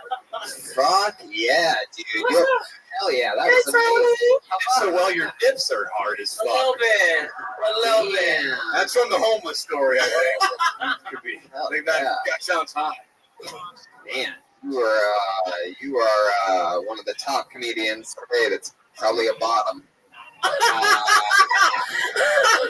Yes, you are absolutely right. Fuck. You nailed that. No, I'm kidding. I'm versatile. You can really tell that every day he's hustling, you know? That's true. He's sort of like a gay Rick Ross, right? Yeah, gay back music. Yes. That's typically how I do it. I typically go, ga. Wow. By the way, that was a red band. That sound actually happens when Mark does that. Yeah. He just has that type of power. That is the fucking thing. An actual beam came out of the top of his hand for you podcast listeners. Are you a dancer? That was you had some versatility. Yeah, I did musical theater growing up, so I've been doing You? ballet. Yeah. I see you more as a shock. Never. That's the best answer I've ever had to any question I've asked. Man, what's your favorite musical? Hamilton? No, it's actually, Oh my! All right, how about this? He looks like he knows that family matters. All right. Jesus Christ! You get naked once. You set the bar high. Hell yeah. Uploading, Joe. Mark, where you from? I'm originally from Miami, but I just moved here from New York. I was gonna guess Florida. Yeah, I love that. That's where Rick Ross, who we made a joke about, is from. I'm not Rick Ross. I'm asked every day, but I'm not. Hell yeah, definitely. Every day you're guzzling. You know what? I wish. It's been kind of dry, you know? It's been kind of dry. In this neighborhood, just go outside and open your mouth. How long have you been in LA, Mark? I moved here in November. In November. Hell yeah. What was that like for you your first time walking down Santa Monica Boulevard? Did everyone think you were a float parade? It was actually great. It just felt like I was walking on sunshine, baby. Oh wow! Damn. Yeah.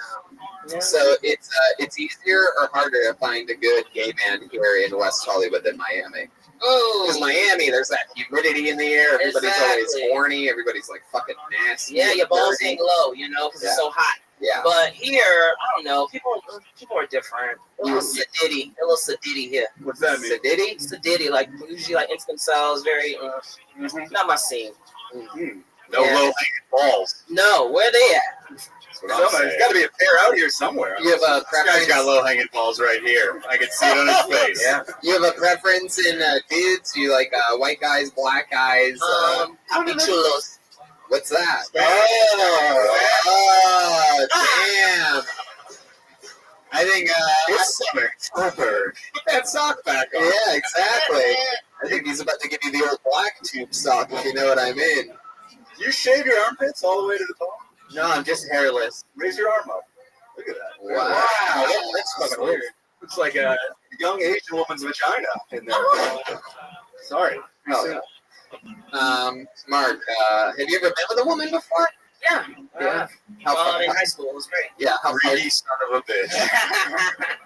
It was cool. I mean, You went all the way with it, or Yeah, just I like? was there. Oh wow. yeah. I've been in there. Was there something weird about, it wasn't like her, It's right? just you know what you like. Right. You know? Right. You know what you like. But you had to try it out just in case. I had to. My mom told me I had to. Was she there? She's like, get in there, son. One time. Let's go. It was That high school. smile. It It was looks like you next door. kind of liked it a little bit. Snow Just White? one more Not time. that much, but it was cool. Hell yeah, Mark Sully. What did you like about it? It was just like the. No, it's not that. It's not so much that I didn't like it, more so that I knew I loved it. Fuck yeah. Wow. Yeah. Look at that. You know what you like. So you've been here since November. What are you doing for a living? Serving, bussing tables. Not Oh, yeah. not bussing, serving tables. Bubblegum shrimp. No, I wish. I love their shrimp. I'm working at a chicken and waffle spot. Oh, chicken and waffles. Fuck yeah. All right. Well, that's fun. I love chicken and waffles. What's going on? What did I miss over here? Oh, shit. I thought he was inferring that he fucked that first comic, Mikey. Oh, I got it. Not that funny as anyone else, but I enjoyed it. Did you do comedy in New York? No, I actually just started in January. What? You got a lot of comedy. Hell yeah, the baby goat. You got good delivery? Wow. No, I'm serious. Yeah. I thought you had been doing it for a while. Yeah. Seriously. Line of stage, really good. Yeah. We immediately love you here on this show, Mark. What else about you? What do you do for fun when you're not doing stand-up or anything like that? Just like to chill, I'm not really a crazy guy. What's your type? What's your idea of chilling? You seem like the kind of guy that would wear a robe at home. I do. Yeah. I have a robe and I have a lot of what the fuck they call it? The things. Boas? No, not boas. I wish. Ponchos. I have like a collection of ponchos. For the flat? Mm-hmm. Oh, yeah. That's how I get them in. Ponchos. Mm-hmm. It's like, it's raining, girl. Put the poncho on and get in here. Do you ever sing in the wells? I don't, boo. I don't even know what you said. Very lonely. Is your real last name Sully? No, Mark Sully is my first name. Mark Sully? Yeah, hyphenated. St. Flair is my last name. Whoa. St. Flair? Are you fucking kidding me? Do you come from a long line of gay men? My name is Mark Sully St. Flair. And St. Flair, like the flower in French. Oh. Saint Flower, essentially. Who has a hyphenated first name? And last name. Yeah, that's weird. Double hyphenated? Double hyphenated. My mom made kindergarten very hard. No dashes. Wow, that's interesting. It didn't sound like you thought it was. Mark, well, I mean, this fucking amazing performance. Please sign up again and come back again soon. That was Hey, you got incredible. a future. The winners of some Malcolm Magic there with Mark Sully. Wow, always an amazingly charismatic face on this show. Malcolm Hatchett couldn't make it tonight. He's on the road all week and weekend opening for the great Theo Vaughn out in North Carolina. Malcolm's getting that work in, doing it. Baby boy's all grown up. So for a special surprise for you podcast fans, how many of you are real Tony fans out there, huh? Well, we have a special treat for you. We're going to bring up someone who we haven't seen in quite a while. He's, just one of the favorites here. He's a legend. He's from Las Vegas, Nevada. He's the man that brought us this bucket. Ladies and gentlemen, I present to you the return of Ichabod!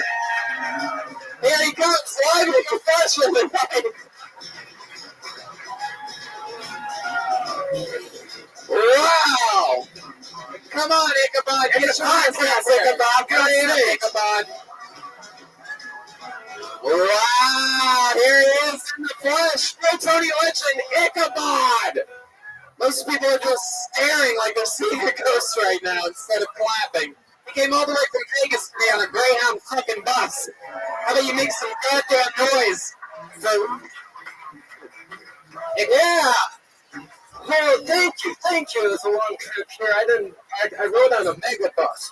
The megabus is still together. On the way here, we got passed by a Greyhound. Hey, check it out. I got gas tan. I got really all dark this summer. And I'm still pale as a ghost. Yeah, fuck. I look like Slash from Guns N' Roses, as if a vampire sucked all the blood out of him. I went to give blood, and the lady at the first desk took my hand and led me right into the recovery room. When I go out at night, I have to be careful not to pass out in your graveyards.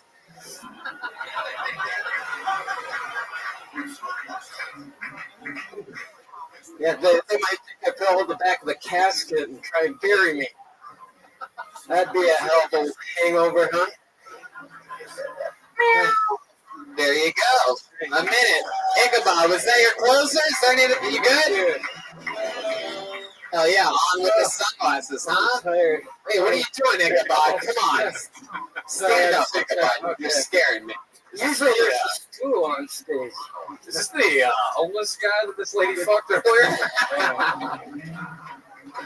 I got here a little late. Sorry, Tony. The bus, It looks like you forgot your teeth on the bus. You gotta check those underneath. The written buses. Are you Chris Angel's unsuccessful brother? It's like Chris Angel's brother that works at a glory hole. Wait, what? Ichabod, why the sunglasses for the interview part? What's that to protect from? Because it's time for the interview with the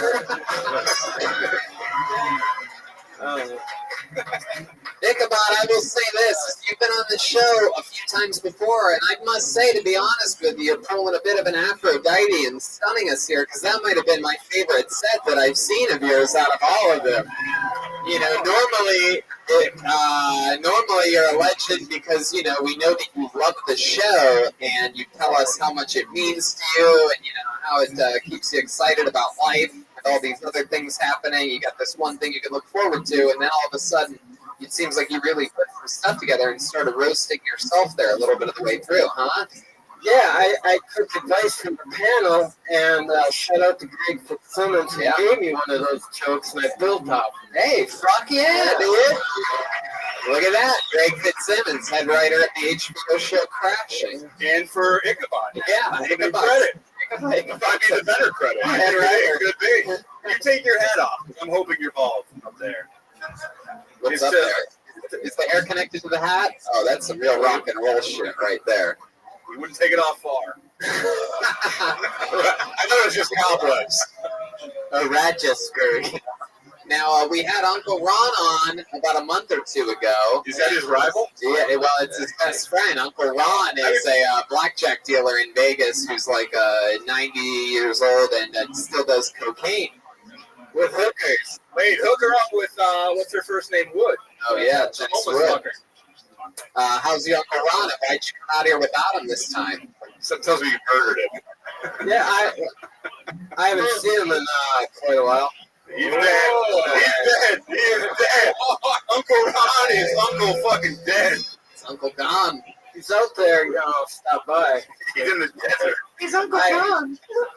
On behalf of the entire staff and ownership at the dive bar, we would like to thank you for coming out there, attending us up, and you're always will be welcome back. Yeah, we had a lot of fun in Las Vegas. A lot of people came from all different places around the country. They took our advice, and there's always cheap flights in and out of Vegas. It's a fun place where a bunch of people can get together, which reminds me, you can see Ryan O'Neal fight Luis J. Gomez at the Joint at the Hard Rock August 25th. Or you can watch the stream at jasonellis.com. That's going to be an exciting thing. Ichabod, who do you like in the fight between, hey, over here, buddy. Who do you like in the fight between Ryan O'Neal and Luis J. Gomez? Who do you think is going to win that? More a mouth guard would you buy?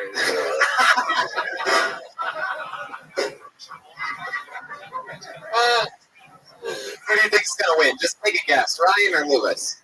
I'm Ryan, by the way. I was hoping. I can't believe you still roiled it. I'm sorry. I'm sure he was going to say Lewis. The good news is He might still say Lewis. Who do you think is going to win? Oh, that's a tough one to hit. Why don't you just take a guess? Just pick a name, flip a coin in your head. So what is it, a cage match? Yeah. It's Ryan versus Lewis. To the death? It's Ryan versus Lewis. Who do you think's gonna win? You a fight promoter? Because this promotion is dynamite right now. Is this Dana White? By the way, how do you make a living? Selling your teeth with a tooth fairy? I know a woman with diamond teeth who you may want to talk to. You can fit her side one in your front. Ichabod, you are fucking awesome. One of my favorite things is to follow you on Instagram and check out your amazing diet. Well, basically a lot of soda and frozen fish sticks. You're wondering, Frito casserole is in there? I'm losing weight on that food. That might be the AIDS. I don't know. Fuck yeah. Has anything else fun been happening in your life, Ichabod? We love you on this show, and we're excited to find out any updates if you have any. Uncle Ron's out of the picture. He's got cousin John. Last week, for the first time, I got to open for a rock band in Las Vegas, the Scoundrels, in front of a whole bunch of people. It was really awesome. Wow, you did stand-up comedy before the rock show. Before the rock band. That is so fucking cool. How much stage time did you get? How many minutes? They gave me 10. I got up to 5, and I kind of got nervous and failed. That's great honesty. You could have told us it was unbelievable. Let me ask you this, Ichabod. Were you responsible for bringing up the band after your set? Yeah. So, right. Don't be back. I'm sure this band smoked cigarettes. They were enjoying themselves knowing that they had another 5 minutes. And so you decided to bail 5 minutes in. And did you just bring up the band, or did you at least stall for 5 minutes? Did you just bring them up? Yeah, I was there. Were they all there? Were they ready? So, by the way, welcome to Scoundrels. Hey, by the way, what an amazing intro. Hey, by the way, I gotta do better next time. I'm gonna really rock it. When you open for a rock band? Yeah, next time. I'm gonna do better. Did you do any of the jokes that you did here tonight? Yeah. That's good. A couple old ones, couple new ones. Did it go well at all, or was everybody just talking the entire time? No, it actually went decent. Really? Yeah. Rock bands tend to be a pretty tough show. Yeah. Was the band upset that you brought him out a little early? Yeah. Well, I came out with a little energy and everything, and then... Really? You? No fucking way. Here it is. A little more. Give it up for the Scoundrel. Yeah, I tried, work that, get the crowd going. Normally, those rock shows are like pulling teeth. It's fucking not easy. Can you give us the intro, a recreation to see?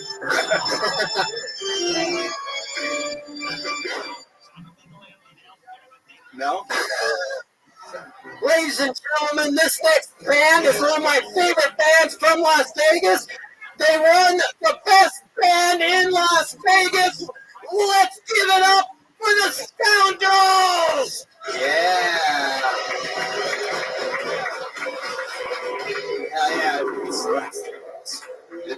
It's just gonna be another 5 minutes. It's weird. I've never seen. I associate the Crypt Keeper with horror, but not introducing bands. I love it. I bombed hard. Yeah.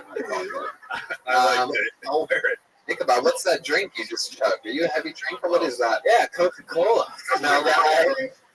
It's delicious. A little too late, but that's bad for the teeth. Is that classic or new? Classic. It's classic? Are you you haven't seen Ronnie in a while? No, in a few days. We don't get to talk much. No. No, and by the way, I'm starting to think, I don't know if he's my real uncle.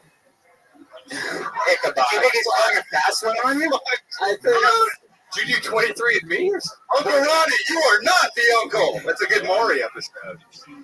I think if he introduced himself to you as Uncle Ron, there's a good chance he's not your uncle. So what's your plans for heading back to Vegas? You went back tonight? Yeah, I'm going to stay up and then turn it back into a bat. He's gonna leave 5 minutes early, I think. I look for stuff to do till about 3 or 4 in the morning, then head downtown to catch the first bus home. And when do you feed? What do you have to do till 3 or 4 in the morning? Yeah, it's a hard time because, it's hard to find stuff after 1 or 2 o'clock. Last time Aphrodite made me chicken. That was some Damn, that must be crazy for your body to feel some vitamins getting into it, huh? All right. You know, chicken and all those special vitamins that it has. All right, Ichabod, well, buddy, I mean, we fucking love you here on Closoni. Ichabod's Bucket of Destiny stays close to all of our hearts. We love you. Please come back anytime. How about one more time for the great and powerful Ichabod, ladies and gentlemen? Come on. He loves the show.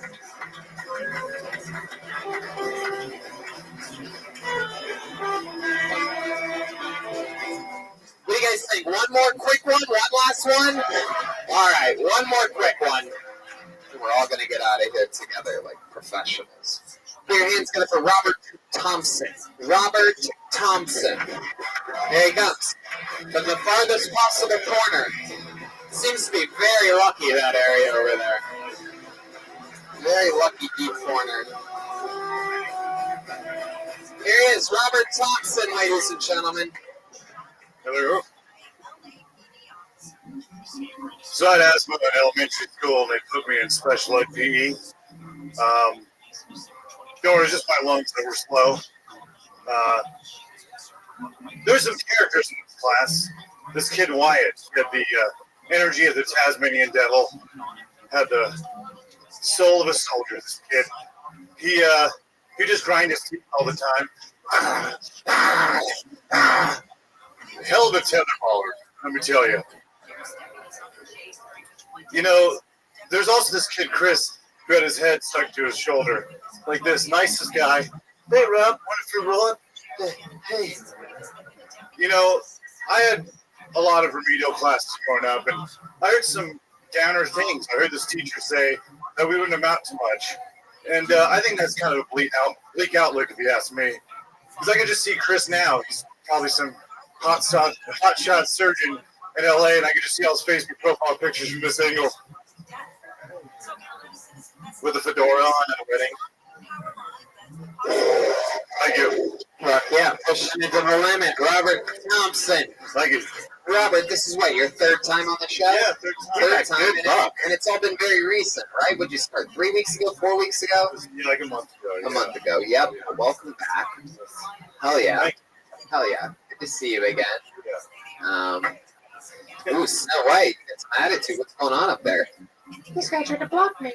Oh, is that true? You trying to block the, No, my big ass last time was totally in front of Mr. Jeremiah here. So I'm mindful of that now. That's Snow White. It's Snow White. I mean, yes, Snow White. With a big old flopper. Yeah. Big flopper here.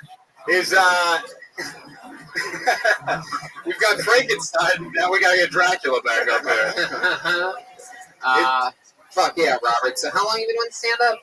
I started doing it again a couple months ago, and did it for 2 years, a few years ago. So it's me back at it. We know a guy who counts all those years between as comedy years. Yeah. Oh, really? I don't know if that's official, but this particular guy does. Oh, wow. Okay, so 5 years. Yeah. Yeah. I took 3 years off. Yes, yeah. But technically 5. Technically 5. This is a lot of math for me. I was in remedial classes, so we'll get the math guy, the teacher up here. Robert, is there anything that's happened interesting in your personal life since the last time you were on 2 weeks ago? Yeah, actually, I also do music. I play in a band, Dick Neptune. Yeah, that'd be Mr. Joel. So you don't know how to play any instruments, right? I can do the xylophone a little bit. The xylophone. Yeah, wow, it must be a real hit band you have. Anyway, a xylophone here, or a recorder. Marching band? I'm so good. No, it's a xylophone. It's a comedy punk band. I sing, but we were putting on the show, and it was like a circus theme. And there's a guy I know that actually like works with little people. Actually, that's right, with dwarves. And where is the show? It was in the Doll Hut in Anaheim. I just want to know so I stay away from the neighborhood. Oh, yeah. There's speaking of meth, there's a lot of that there if you want to find it. I was supposed to have a little Dick Neptune, and he looked like me. It was crazy. They found somebody that looked like me. They found a midget that looked like you. That's not that crazy to me at all. His name was Whitey. Well, this is the crazy part. I got a phone call that he passed away, like drowned in a river, like just today. And, yes. So I'm Are you sure it wasn't just like a gutter? That it looked like a river to him? It was a creek. Yeah, it's a good closer. You should keep that bit, I think. Correction, his name was Drowning. Oh, wow. How recently did you work with this guy? Well, I met him briefly, but he was supposed to do a show for us in a couple months. Oh, And so he passed away. He was 30. Yeah. wow. What a short life. Yeah. He's the number one taker of little people's rivers. Or one of your Joel. Yeah, true. Or what's his name? Big Stick Neptune. Oh, sorry. Drowned in what though? A river? Yeah, Lake Mead. I don't know. I forget what that is. Oh, it's like Neptune, like a god of water or something? Oh yeah, that's right. That's right. From Little Mermaid. Wow. So your midget drowned. Yeah. Good God. Yeah. Did you find another one? Well, they said that they were going through it, and actually, there was a guy that looked more like Wesley Snipes. Who I'd love to work with him. Yeah, why wouldn't it? Yeah, hell yeah. Hey, he doesn't need to look like you. Get a little Wesley Snipes. He probably can't swim either, though, so you might want to. He starred in the movie Razorblade.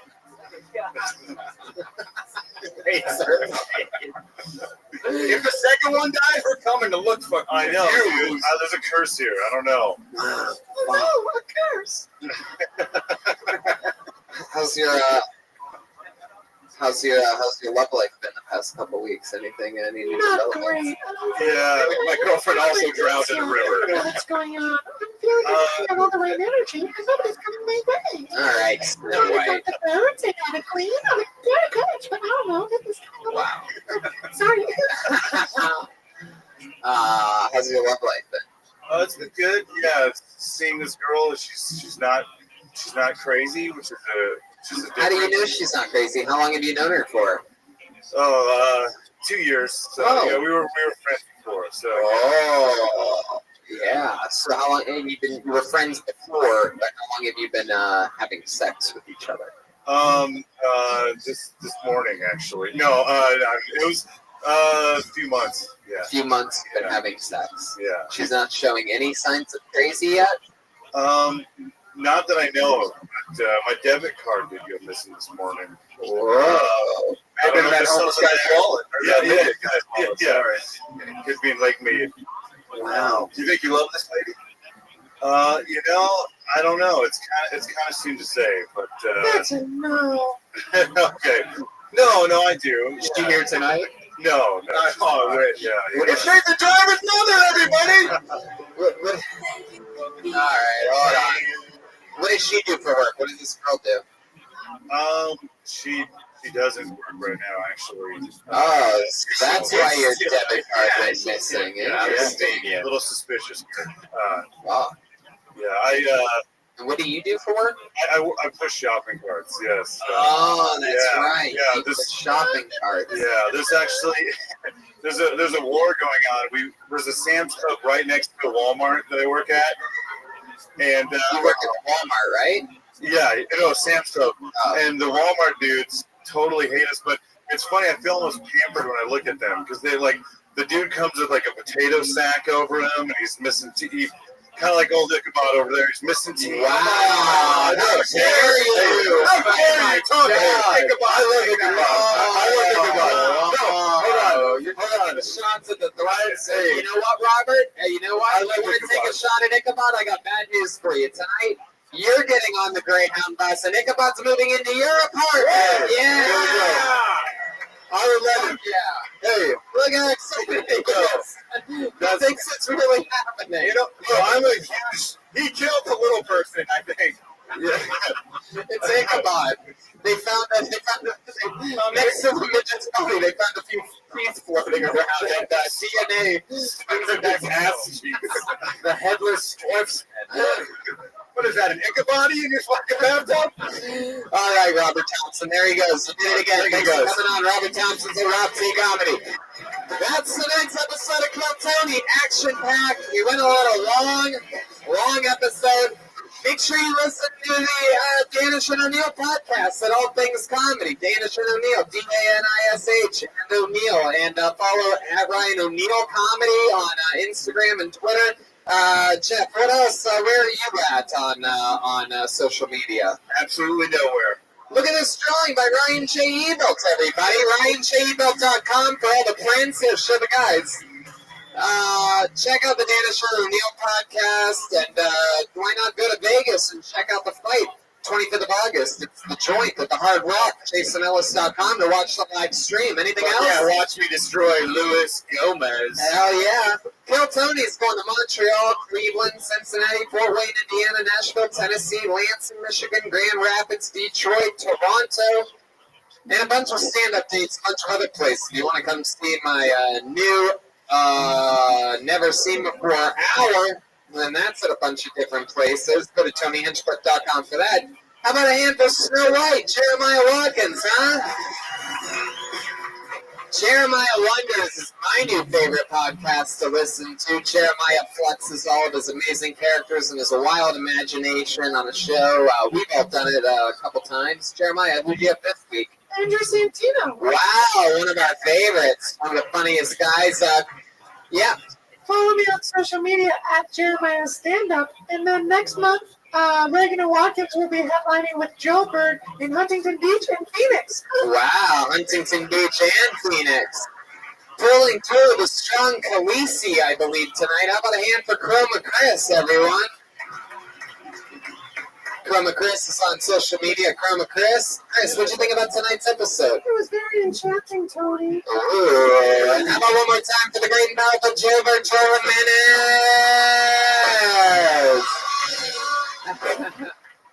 Gilbert is on all social media, mostly. Sorry, anything else, Gilbert? I love you guys. Oh yeah, he loves us. Dennis and O'Neill, you guys are absolutely, two guys that I've always looked up to that I think are fucking amazing. Thank you so much for coming back on the show. Thanks for having us. Hell yeah. Unbelievable fucking monsters. Make sure you check out absolutely everything they do. They're absolutely hilarious all the time. Brian Redman, get us out of here. That's an episode of Kill Tony. See you guys. Bye guys. Thank you.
Hundreds of people are still getting drinks. That's what I was told before the show. That's a Kill Tony crew for you. So we're at half capacity right now for those of you listening to the podcast because there's so many people still getting drinks. We have a bucket here with about 15 people sitting in it. You would have told me we're coming to the biggest comedy festival in the world. I would have said probably more sign-ups than ever. But 15 souls are in this bucket. Came all the way here, this big giant production. We're going to be here to see seat venue, just quarter packed. It's pretty exciting. But this is what we do. We roll through things. The great powerful Ryan Red Band is here. So came out here on one leg. Nancy Kerrigan of comedy. Busted his knee last week in New York City and Skankfest. And here he is hobbling around Montreal all week. Yeah. I'm excited about it. We're having fun. He's drinking all the pain away. I'm excited about things. Excited to be back here, our first time here in Montreal, and let's get this thing started, shall we? You guys are fans of the show, I'm guessing, right? I'm very excited about this episode specifically for many reasons, but also because every single show we always give you two of the funniest comedians in the world. This week is no different. Make some noise for DJ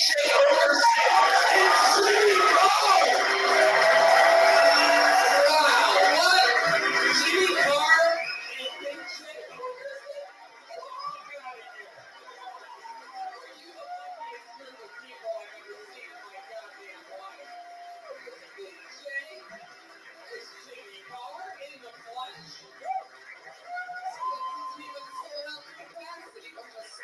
People here in this half dome.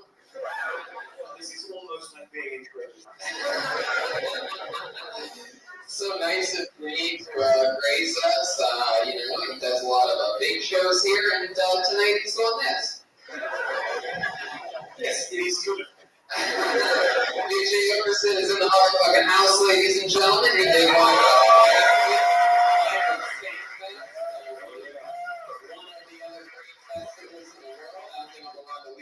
It's my favorite festival volunteer, but this is officials listening to this right now. Yeah. I think you're underselling yourself, buddy. I think we have 6 aces coming forward.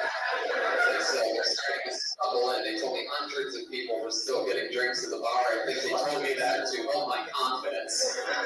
There's hundreds and hundreds and hundreds, thousands of people still getting drinks. So when we start the show, they're going to stumble in. This isn't the show where I would have the see-through names all right. It's our first time having a crystal clear bowl. The smallest amount of names we've ever had for any show since episode 1. I mean, this is a throwback episode. So many people. I'm excited though because this probably means that it's not a lot of extremely established comedians. Hopefully, there's maybe a couple people out there that signed up. Maybe it's going to be their first time tonight. We have double stairway, so wherever you are, and the place is half packed, so you're not going to trip over anything. So just make your way down after we call your name, and I think there's only one more thing to do. We have a band. Believe it or not. I like them a lot too. I call it the best damn band in Orlando. We couldn't bring the whole thing out with us, but I'm pretty sure you're going to be excited about who came. Ladies and gentlemen, every single week he commits to different characters. I never know what he's going to do. He went to the green room and locked himself in pretty early tonight. So let's see what it is. It is the leader of the Kill Tony band, the best damn band in Orlando. It is Jeremiah Walker. Here we go.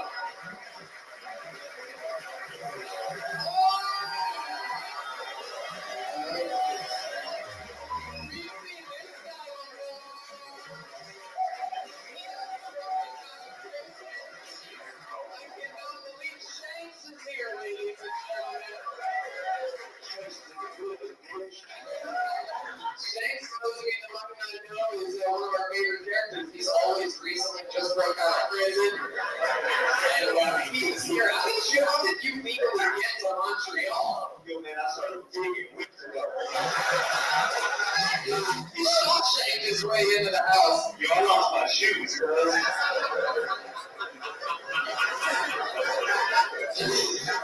And the great Dr. Josh Martin's here with the saxophone back and Billy. Who knows what's going on here? This is Josh Martin's first ever JFL. Make some noise for him.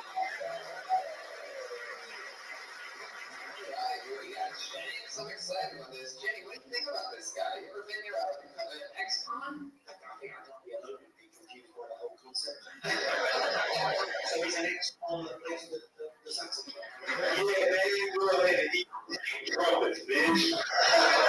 See, Yeah, look at the expression is, right? Eating trumpets.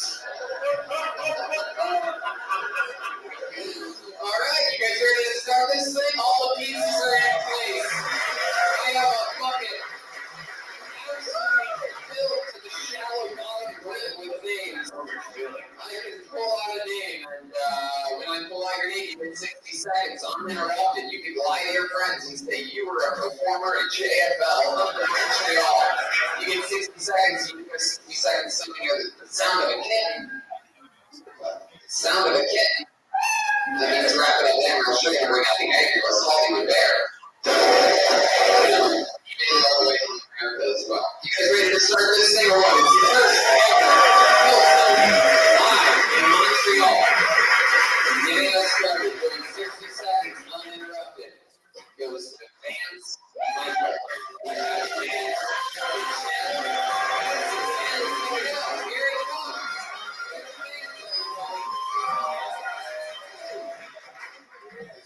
Okay, cool. Okay, hey everybody, how y'all doing? It's not a surprise that I'm black, and I'm gonna tell you today, and in a room full of people, I'm gonna tell you what's my favorite thing about being black. You guys wanna know? Of course.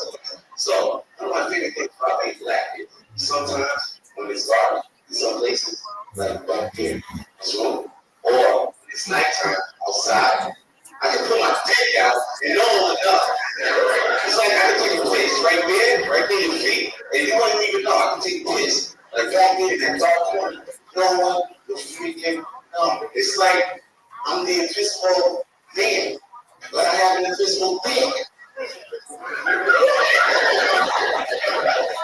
Hey, it's like I still got some time. Hey, you know what? I'm 37, you know what I'm saying? I'm getting old, you know what I'm saying? I'm feeling in my knees, you know? So when I fall down, I don't get back up as fast as I used to. And when I go to the bathroom, Come in, I want to hear it. When you go to the bathroom, what? yeah, my man told, okay, when I go to the bathroom, right? And I go to the bathroom and I take a piss, right? And I finish peeing, and I put my dick back in my pants. I'm still taking a piss.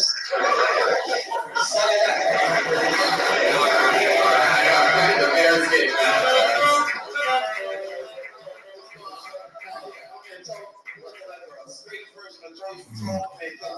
You thought that joke was going to go different. All right, man, so let's just jump in. But first of all, we know when you pull your dick out. It's just no one wants to call the police or anything on you. We know how a black guy pulls his dick out. We can all feel the heat in the room change. I feel like if anyone here has an invisible dick, it would be me.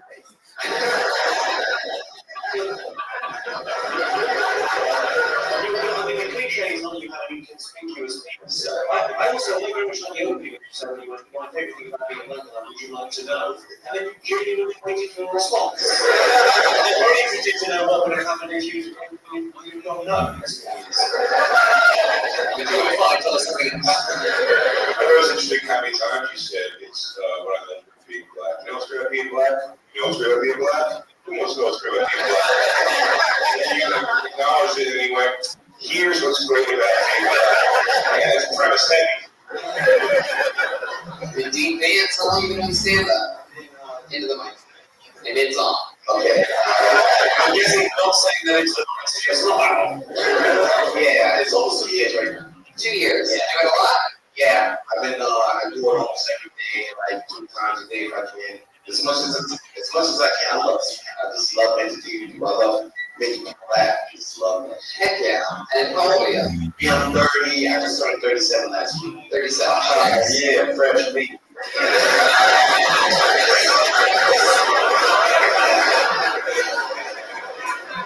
You ever been around somebody like Shanks before? You ever gotten in trouble with the law?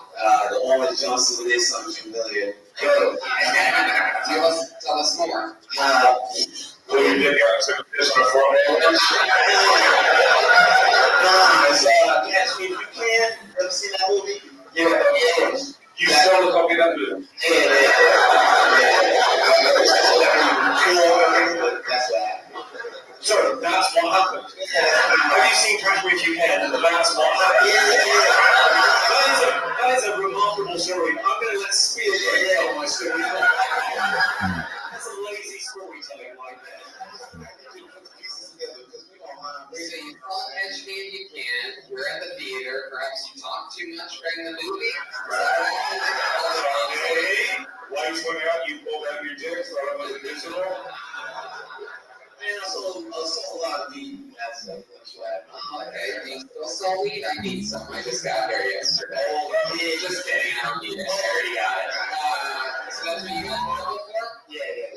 What's a prison in Montreal like? Is it like very hospitable and polite? It wasn't Montreal. It's from the state. The city. This guy got swag.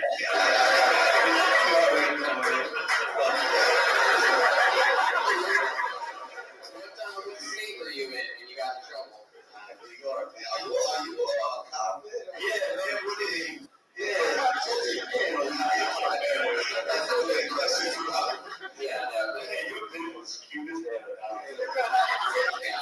I can't arrest you twice. I am a cop. You are. The world's weirdest undercover cop. I guess the podcast is just disguised to be the old Jeopardy weed bus. That's fun, man. What do you do for a living? I do this, man. You do stand up for a living. And your opening line was, "Is this microphone on?" Is that your catchphrase? Is that your get or die? I'm actually trying to start a little podcast like you guys here. Yeah. Well, comedy now. I'm looking for a podcast partner, so this is perfect.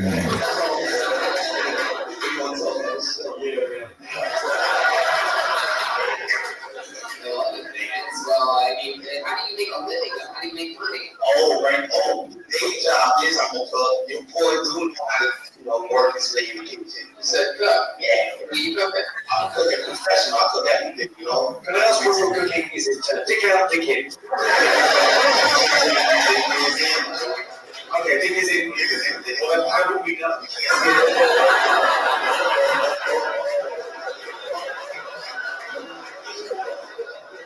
Great. And the whole thing feels like it's an elaborate alibi. I'm sorry, anyway. And it was I can't believe she stole it. I've said it on record before. What's your love like here? Just pull out your dick and you're with a girl and See, that was old times. That was old times. Nowadays, you can't do that. Nowadays, you can't do that. You said the old times, you mean about a month ago. Tell me, Harvey Weinstein ruined that for you? Did he attack Catch Me If You Can? Is that what you were saying? Catch Me If You Can? Well, I'm just remembering Catch Me If You Can. You pretended to be an L on the story plane. Almost there. what was this? What's close to that? Slow riding mower? Well, you Catch Me If You Can, he was catching paychecks. That's what he was doing. You mean the way that no one remembers from that movie? It's much more exciting still happened after that. Yes, I remember that. I know you saw a couple of movies too. That movie was about bad jokes. There was one time I went to a cash for gold, but not anybody, they didn't give me anything. All right, man. So we're gonna keep moving along. You got pulled out first. Yep. You performed here at Montreal Just Relax on Kyoto. You just did it. There you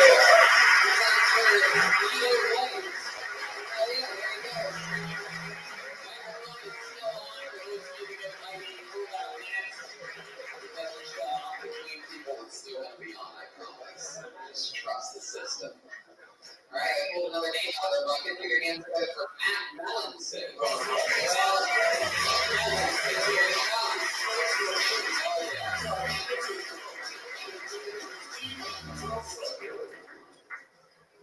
Fuck yeah. There's some things I like, and that's weed and AI robots. I fantasize You take a hand on the robot. She gets on her knee and starts sucking me off. And I'm going to give her a little bit of weed. We're going to have a nice little party. But can you imagine? She's sucking you off. Malfunction. She's locking your dick like a Chinese finger lock. What the fuck do you do? Do you call Google? You go to the fucking hospital, dragging that fucking AI robot. But you know what? I was getting a little bit more, getting a little bit more paranoid when I smoked some weed. I was thinking about it. I was like, man, if I give her some weed, she's gonna learn great. So what happened? She starts throwing a fucking dick, and she makes me suck her off over like this. Oh. Fuck yeah.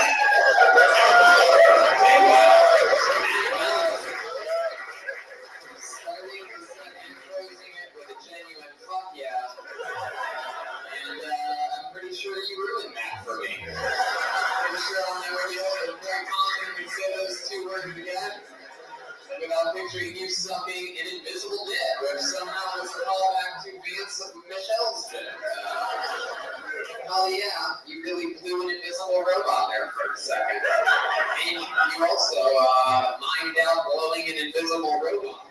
Yeah, can you do that again? You didn't actually have to do it, Matt. How does dude look like a baby get out on a limo drive at the same time?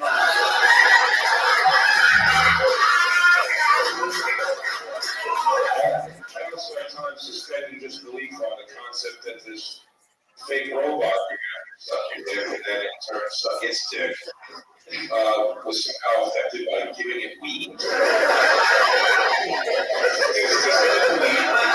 Yes, now that you wonder, that is the one problem with this sex.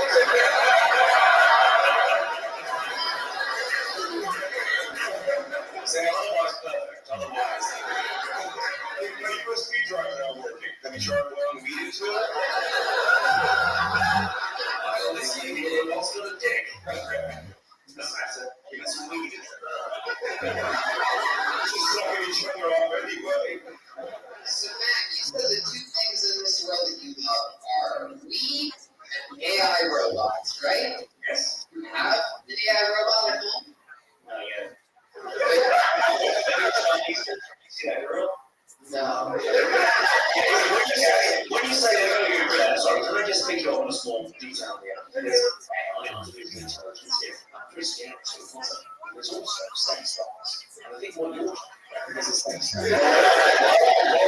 AI sex doll. Can you imagine that shit? Dude, you put in your Facebook password. Oh, you're freaking out. What is going on?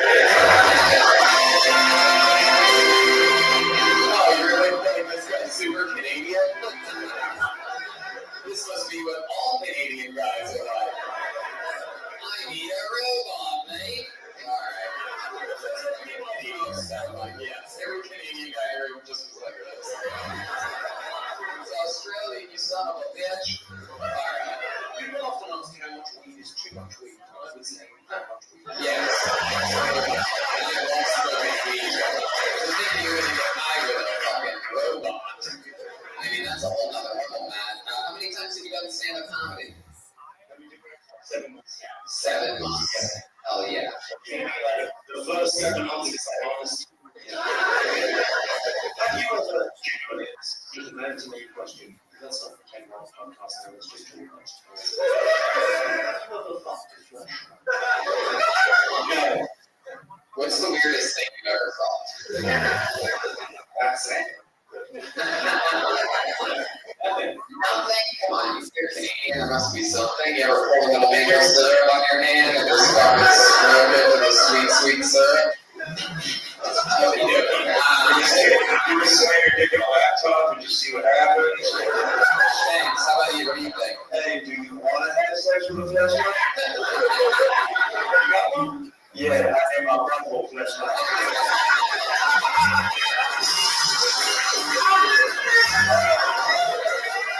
My name and my butthole flashlight. Matt, what do you do for a living? I think he's in.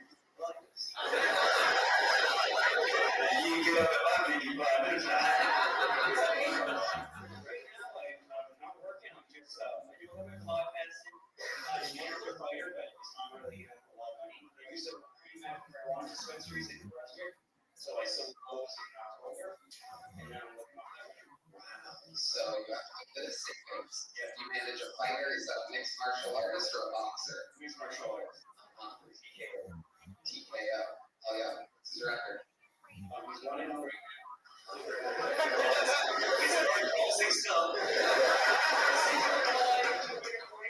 I think he's going to be going against John Jones. He played 4 years after this match. 4 years ahead. That's pretty good. How long did we like before we saw Jones? It's something before we see him. Wow. There you go. There you go. That's my question. Man, so you really want to train a robot to, have sex with it and be able to do like chores and stuff around the house? Have you ever thought about just being polite to women? Are you back with women? No, I don't think so. What's the last date you were on? What was that? January? What did you do? Where'd you meet the girl? That makes sense, right? At your dispensary. Then what maybe sold in October? You say that less than I do. So in October, you're like, hey, what's up? You want to hang out in January? Hell yeah. And it worked out. And then where'd you take her? Where do you live? I live in Montreal. You live in Montreal. You brought her here. Yeah, I brought her to Montreal and I moved here in February. Yeah, I can tell you're from New Brunswick by your accent. I don't know what that's supposed to be. So, like, on this date where you took her to Montreal, where'd you take her? Did you go to a bar, just some drinks? What'd you do? All around. Just walking around? She must have been fucking exhausted. Just walking around a gigantic dog, huh? Is this what you're going to do with your AI robot? You regale her with stories of a fighter who's going to beat John Jones in 4 years. And your dream. I think that's my place. Look, there's computer parts everywhere. I'm trying. I keep making really dumb, sucked-in robots. I think I'm missing one thing. Now, do you like performing oral sex on women when you have the chance? Like, have you ever had the chance to do that? Because you're going to lose that part when you hook up with a robot. They're not going to be able to have an actual vagina. I think so. Oh my God, look at you. Cream of red. Yeah. But you wouldn't get the satisfaction of making it come. Yeah. It's probably tastes better. There's probably a lot of good things. Oh, okay, Brian. On his side. I bet you are. You're both going to be fucking each other.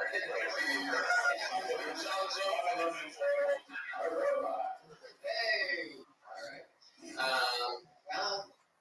Matt, anything else funny? Any other fun facts? If we used a book of Matt Ellenson came out, what would be a chapter which we'd be like, oh, that's interesting. I can't believe Matt knows how to do that. Like anything that you're into, any hobbies or anything? Just MMA. Right now, yeah, just really MMA. I think I can take us those 2 fights and I think it's pretty good. Yeah. And that's Man, Jesus. Is that Lance? Yeah. You'll take away,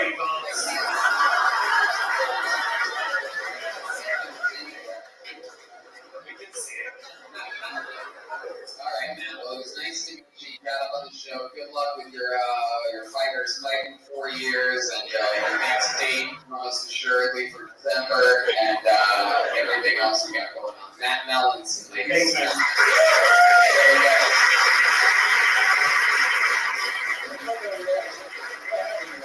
Oh, hey, what the hell is this guy? Hell, y'all do. Oh, you're the greatest character. What do we call him? Westworld guy? Yeah, my show got canceled. So you're a cowboy basically from the future. Now we're all on camera. Oh, that's very fitting. It's a shame. The Westworld theme. If you didn't believe that he was a Westworld character, you guys get the show. You're ready to keep it moving?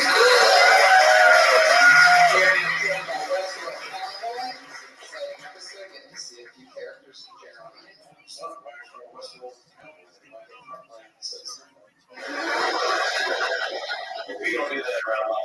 Women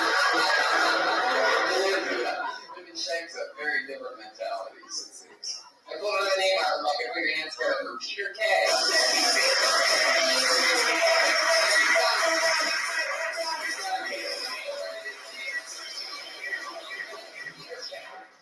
Hey guys. Hey.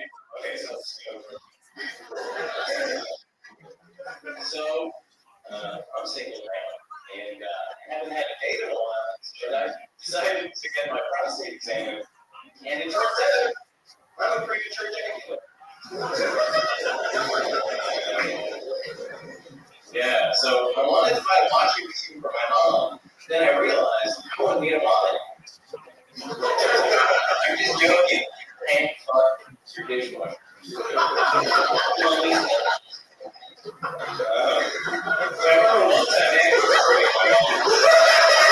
actual story with my mom this time. I was around 9 years old, I was walking around with her, and I saw this weird looking rock, and I picked it up, and I was like, Mom, this is a weird looking rock. And she said, Petey, that would be a weird looking rock if it was induction. Don't worry. I got it back. I can go to a okay, last joke real quick.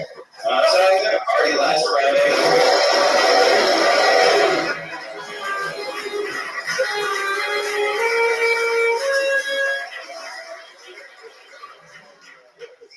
Okay, sorry.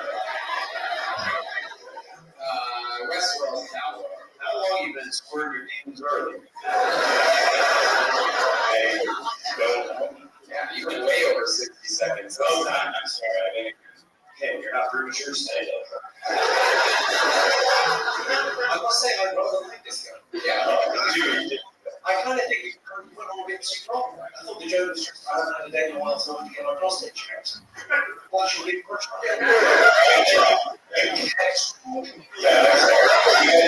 and then it's, yeah, and then I think you got a bit confused on the next joke. Because you said, Mom, washing machine. Yeah, that didn't make any sense.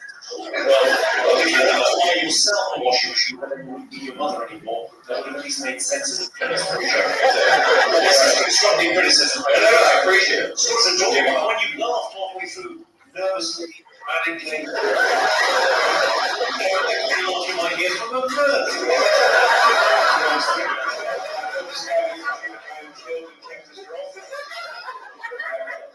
No, what I'm doing was very funny. It was a lovely kind of nervous, weird energy conversation. I think you need an edit, but I think That's true. And you came up with a piece of paper. What's on the paper? it was the jokes in case I just couldn't remember. I was probably about to get notes.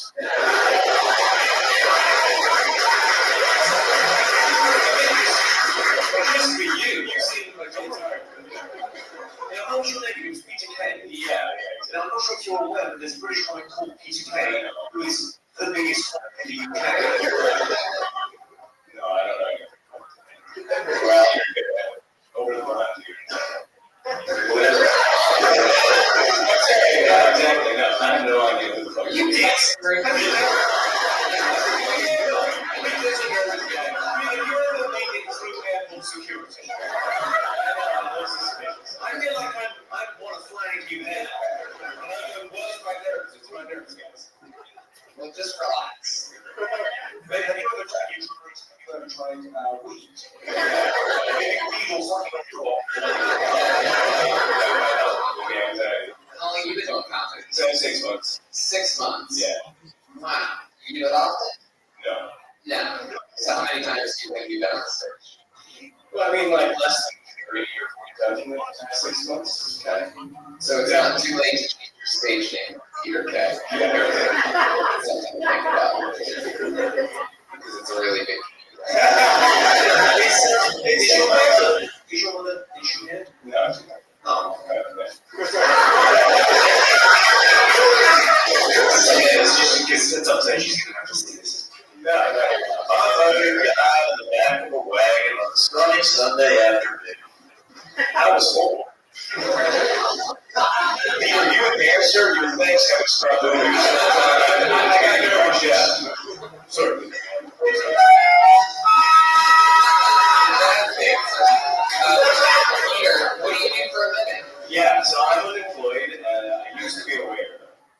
Where we were waiting. Dundee's on first.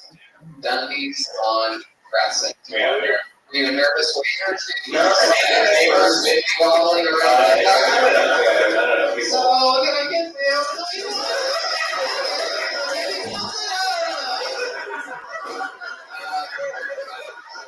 How long have you been employed? Unemployed, I've also been unemployed for 6 months. So are you getting better at it? Being unemployed? Yeah, we go. We bring that out in a day ago. So nothing in your set was actually true or based on truth. No. What were you going to get next? You said one more joke. I went to a party last Friday. What was that going to be? Was that true too? Was that going to be? That was actually. Okay, go ahead. Say that. Oh, it was just an observation. Yeah. Say it. Okay. I just like there was a girl at the party, and she was in a bit of a panic, and feeling nervous, and she was running around the party trying to find her beer. She misplaced her beer, and I realized that there was a bizarre similarity between losing your beer at a party and losing a kick at red light. Is that you only have a certain amount of time to find it before it just turns up dead.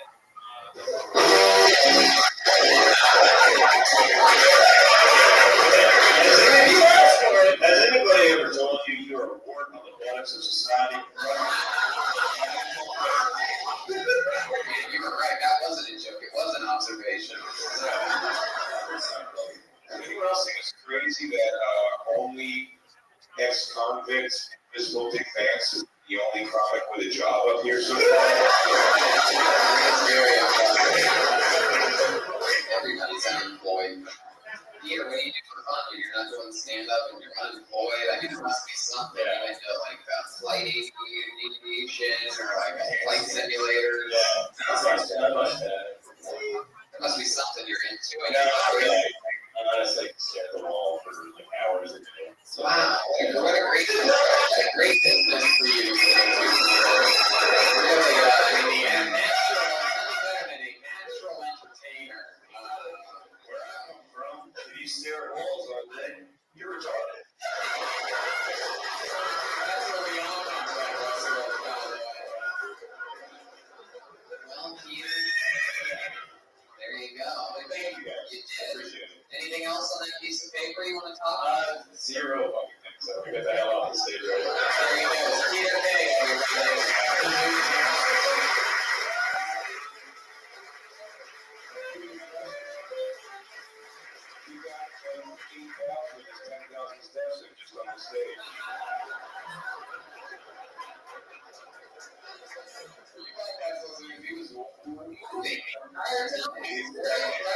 It's like watching Dig through a vicious circle in fast motion. 60 seconds. How about David Herndon?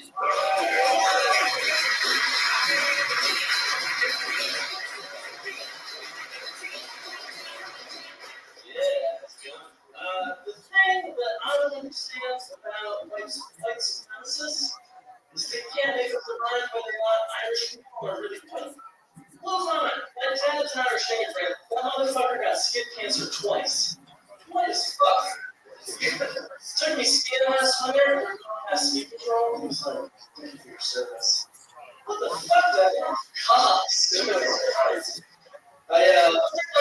Fair weather races. Mayweather and McGregor fight, and we're like, oh, McGregor's our boy. It's gonna fuck him up. He goes down, and it's like, it's that dirty mid blood. It's inferior blood, I tell you. I kind of get it, though. Like, I grew up in Boston, and the attitude of Boston, the Boston Irish, is like, hey, you're from America? They're like, fuck you, I'm Irish! Look at this fucking shamrock tattoo with my mother's initials. It's just, it's a more of a subculture. I should have planned something else. I thought of it last night, and I was like, this is going to be a great idea. It wasn't. Oh, come on, you have shit on yourself. Let us do that, baby. I wanted to like this man because of his skin color. But I did not.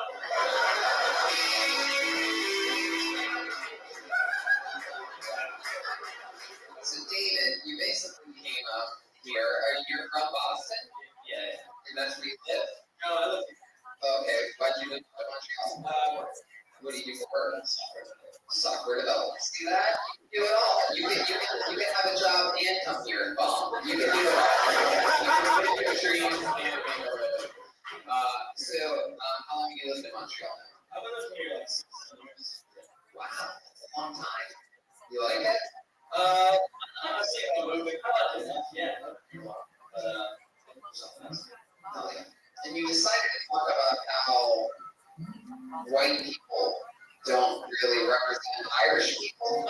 No, man. See, what happened was last night I was on an open mic. I did that, and it killed because I think there were some people that were maybe Irish who were loving it. Yeah. I was like, you know what? That was better.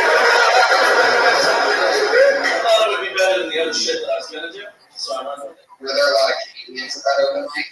There were a lot, but there was some. How much? If you had to guess. 10, 15. But How many comedians were there? Sorry, probably 6.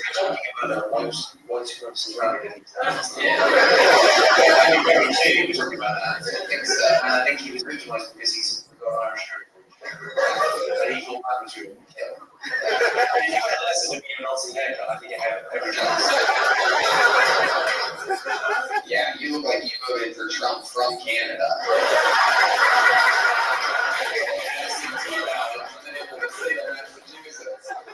I'm pretty blown away that you're the first person up here with a legit job. And yet, are you wearing a push down sock and an ankle sock?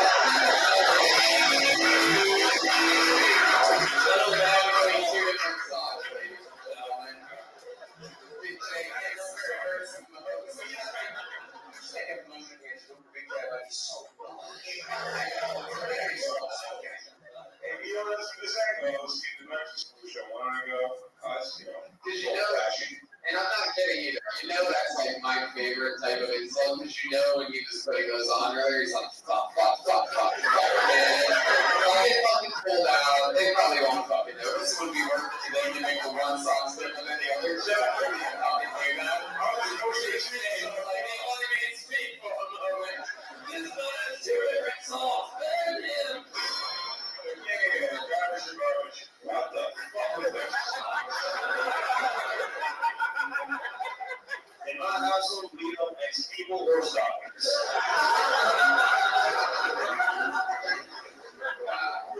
David, what's your Irish Bostonian father like? Is he a tough guy? I don't know. He gets drunk as a little kid. Cromwell, like those yell about Cromwell when he's drunk. And it's been like 400 years. He's a scroll. Does he ever complain about his software engineer pussy of a son? High school? Yeah. That's fine. And your mom's still together? Yeah. You go back to visit often? Yeah. You have a bunch of crazy drunk friends from back in Boston? Yeah. You drink a lot? Yeah. What's the drink of choice? Beer, whiskey. Sorry, did you have a bunch of Yeah. It's like, you give us an example of something crazy you guys have ever done? You ever fucking flip a car with Bruins one or something? Those two socks go fish roll, grass.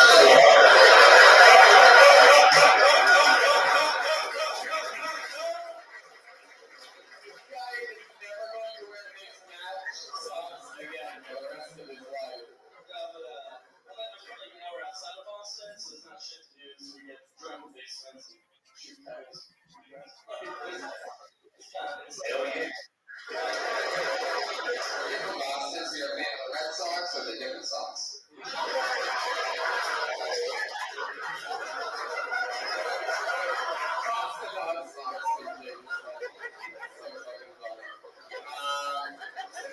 You've been doing stand-up for 4 or 5 months. You do it often? Times a week? Yeah, I try to do it 3 times a week. What type of software do you make? Anything with AI robots? Something this? I build a mobile web products for a startup in town. We do chatbot tools for yeah, that's what I'm trying to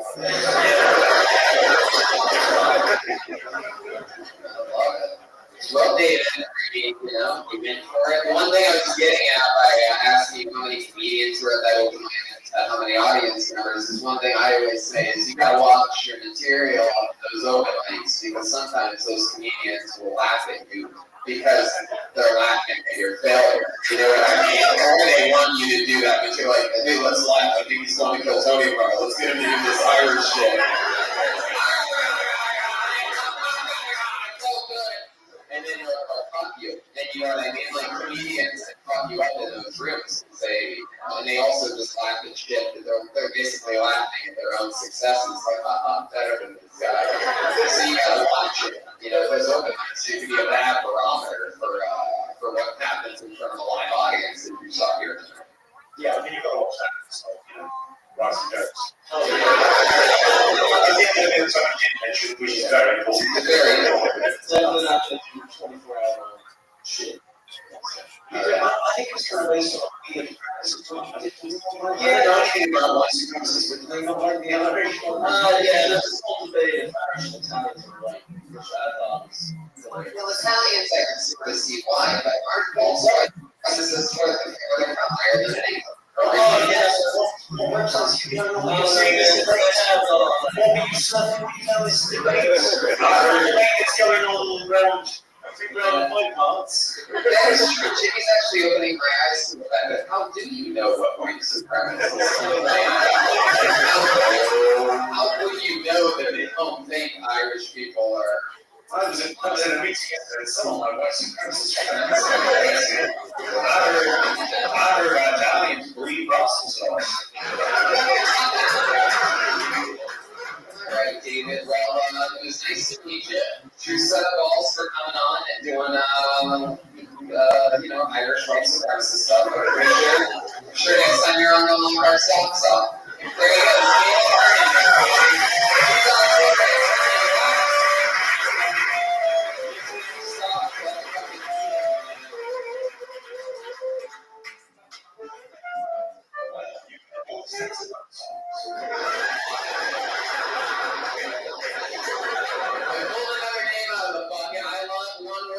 It's our first one-word name of the night. Put your hands together for Truba.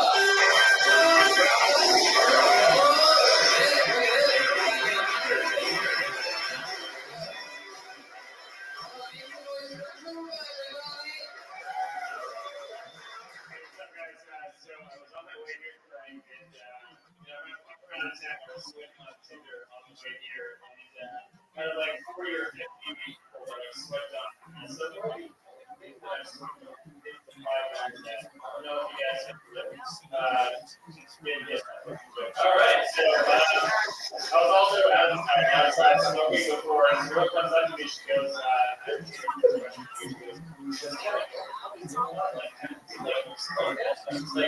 look, I only smoke when I drink.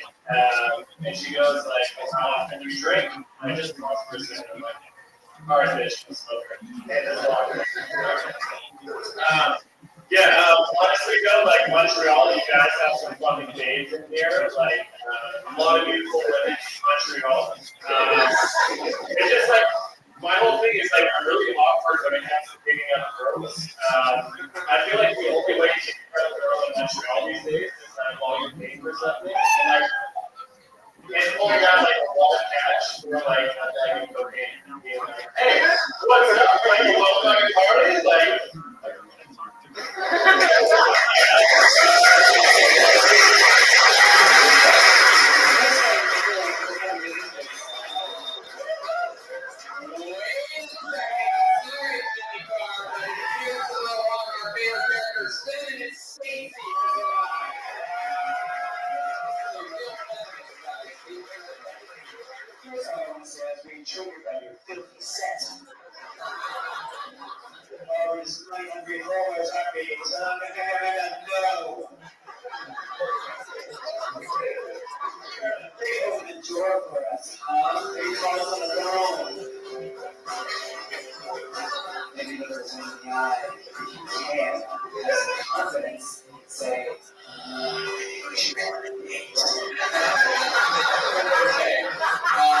Let's go back to Cuba here, who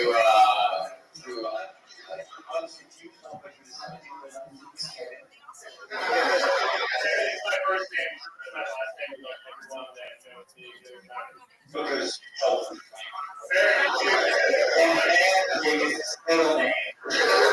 where are you going? You're like running to the back of the stage. You indicated witness. Are you this is a very interesting book. Are you looking forward to growing slowly into the old guy from Poltergeist?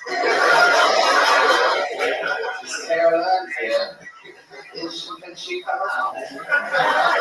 What was the results of 5 guys in the audience? You didn't get it. He was upset about it. I also, if I'm honest, didn't get it. What was it? Raise the light to your mouth. Is it tearing? Do you want me to show you how to roll your own dick? Closer to the mouth. I'm getting the tip of the microphone through, but she's actually right.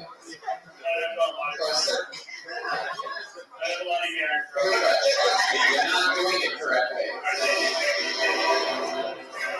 To explain the joke, I don't know if a lot of you guys are on the same here, but I was like, oh, this is like the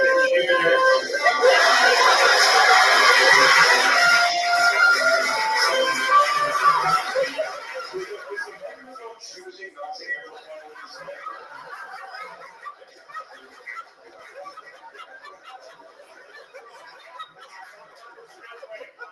every like pretty swipes you do on Instagram, there's like an ad that pops up. And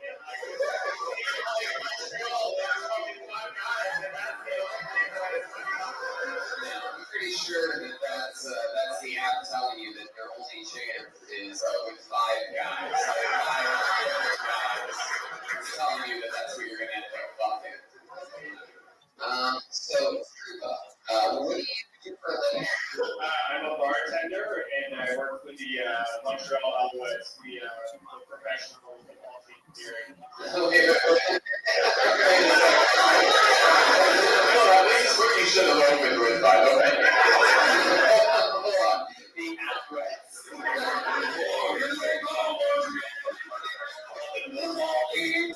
Well, it makes it worse.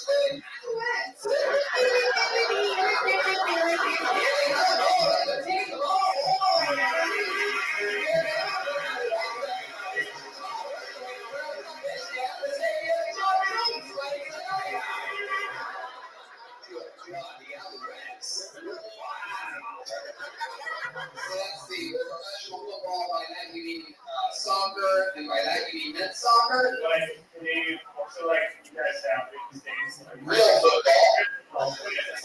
Canadian rules, tackle football. Tackle football, wait, what? It's like, not like, Sometimes you didn't know if someone's tackling his ass.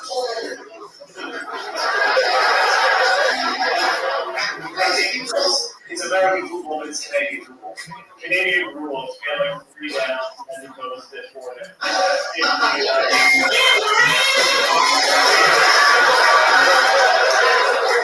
It sounds like you're down syndrome. 3 downs? What kind of game is this? Are we going to learn to play these? 3 downs? It's more like a passing league because like you have like first down, second down, and you don't like. Oh, I'll pass, all right. I'll pass. I'll never watch this shit. Wow. How long have you worked at the Alouettes? It's my third season. Yeah, the coordinator. I'm a marketing coordinator. Oh, okay. Well, let me give you some advice. Help their marketing, change their name. You teach them how to play real football. Now I'm doing your job for you, Ruba. All right. Well, anything else interesting about you? Any fun facts about Ruba? You're one of those bartenders that like throws bottles around and stuff. You sort of look like you didn't have for it. It's Ruba. It's the thing that kills babies. I had that when I was a kid. I had crew. It's called crew. Yeah. Oh, and is that what substitute for? That's 5'9". I was giving short jokes about me. You're probably timing. It's so much one of those things on the top of the morning. I like it. It's true. Look at me. I'm a 6'3" woman. All right. Well, Who asked you guys were walking with the lantern across the fucking wall?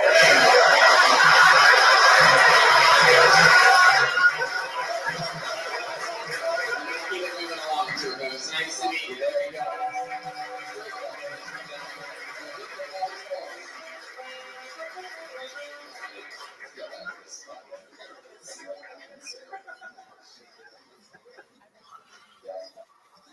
Put your hands together for Chica.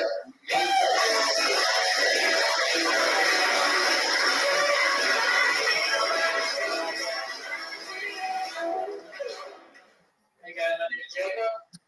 And if I leave this country, I can't get back in. Oh no! Help me. Please. Save me. What's the bear name? Nobody? I called my mom to do this and to help me out with the immigration. She's great for it. We got the religious families and everybody else. Anybody else's family on Christmas sing happy birthday to Jesus? Everybody? No. It's always the best at the end. We're like, anymore. We have one atheist cousin. He's like, probably not. Yeah.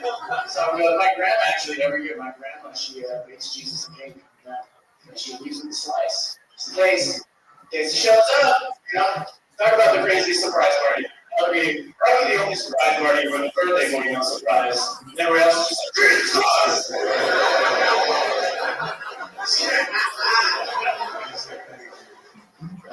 well, California guys, I'll always be kind of a douchebag. That's basically it's not all I can. All right. There you go. Fine. Then I'm late. And now I'm talking to you.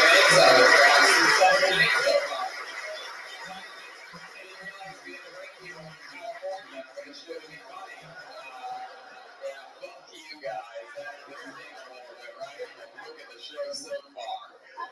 It's all Montreal people. Anyway, so how long have you been here?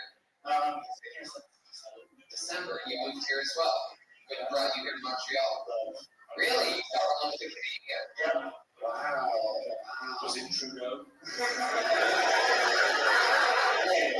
Was it Trudeau? Was it Trudeau? Oh, you want to be happy? That's fun. How long have you been with her? For 2 years. 2 years. That's the longest relationship for that? Kind of. I used to work in Taiwan, so I lived in Taiwan and I was in Taiwan. She was in Taiwan as well. Yeah. She's just a French Canadian girl. So you met her in Taiwan. Slowly gets out of she's very sexually AI. Well, that's fun. So you moved here in December. And how's life changed for you since being a Canadian? Well, never experienced before, so it's the first year. It's really exciting. Yeah.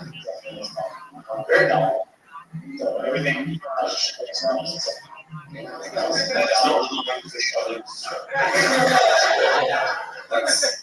a different thing. That almost looks as if you've got your invisible dick out. Feminist Stacy? Hi. Jacob, how long have you been stand up? 4 years. 4 years. It's a great performance today. Is this the only show you're doing? Stacy, what's going on? I gotta go. I didn't even say anything. They're like, Feminist Stacy, you want to chime in on that? It's like, no, I'm just my romantic story of this man. Take a note, fellas, it's still possible. Wow, Feminist Stacy is wrapping up and leaving the show, ladies and gentlemen. There goes Jeremiah Watkins. Go do new faces tonight. Oh, he's here. Check it out. Go do another crazy show, guys. So Jacob, let's talk about it a little bit more. Okay. So you're going to Friday. What do you do for fun here in Canada? What are some hobbies? Besides that, I just started playing Gaelic football, Irish football. Gaelic football. Yeah. I know a little bit about Gaelic football, and I know that it is less gay than Canadian.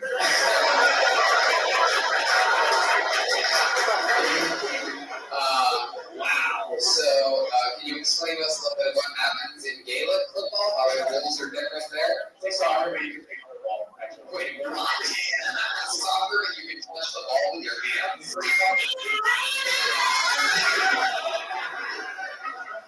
I mean, that's incredible. It's just basically you do whatever the fuck you want. Kick it, throw it, pop it. You play it? Yeah, I actually played in Taiwan as well. My team here. Hell yeah. All right, Jacob. Well, I mean, that was a very fun set. The jokes were. Yeah, That was good. That's maybe I'm for the others. Absolutely. You wrote it before getting here. You didn't test it out on a bad open mic crowd last night. Then you came here, you took your time, you knew the microphone was on. He doesn't appear to be a white supremacist. That's true. All the things that he's going to say. Yeah. Are you genuinely from a very religious family? Yeah. And what is Catholic and Protestant? That's money for the God. Well, Jacob, your God helped you through it here tonight. That was a great set. Congratulations. Thanks so much. Big day. Football leagues kick off in Taiwan. I was sure. I don't know. Some coworkers were playing. I was just in like a Starbucks, I saw a little like rip tab thing. It was like, oh, this number. If you want to get the Gaelic football. Let me see if I can get this one. Wow. Did you go play? Okay, that's the else to do. Sorry about myself. We're going to keep it doing a lot. There you go. Jacob Bates, everybody.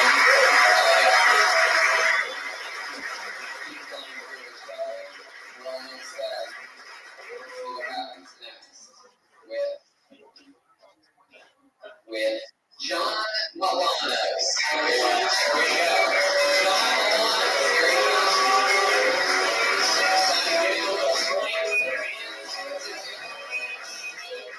Here he goes. Guys, who eats ass? I guess I'm a fucking broken meat. I can't afford vitamins, take ass milk on immune system. If you eat ass in December, you don't get cold in January, guys, for sure. Guarantee.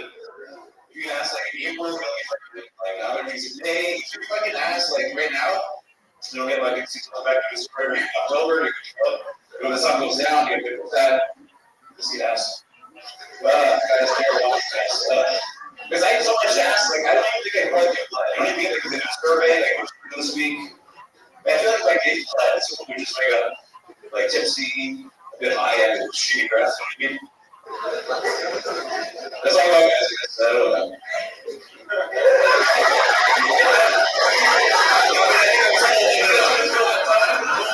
I'm sorry, I have one question. Do you eat ass?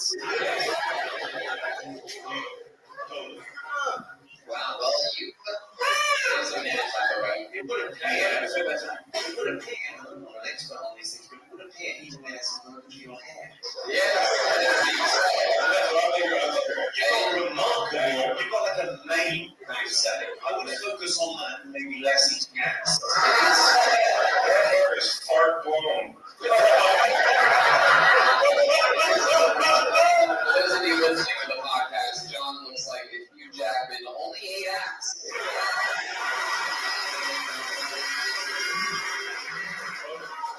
He was the greatest showman. You see for a long time, if you look as if you go to the gym a lot, you see that there's all these snacks. And it's also climate eggs. Yeah. No, it's a good look. If anything, the top looks bigger because you ignore the legs.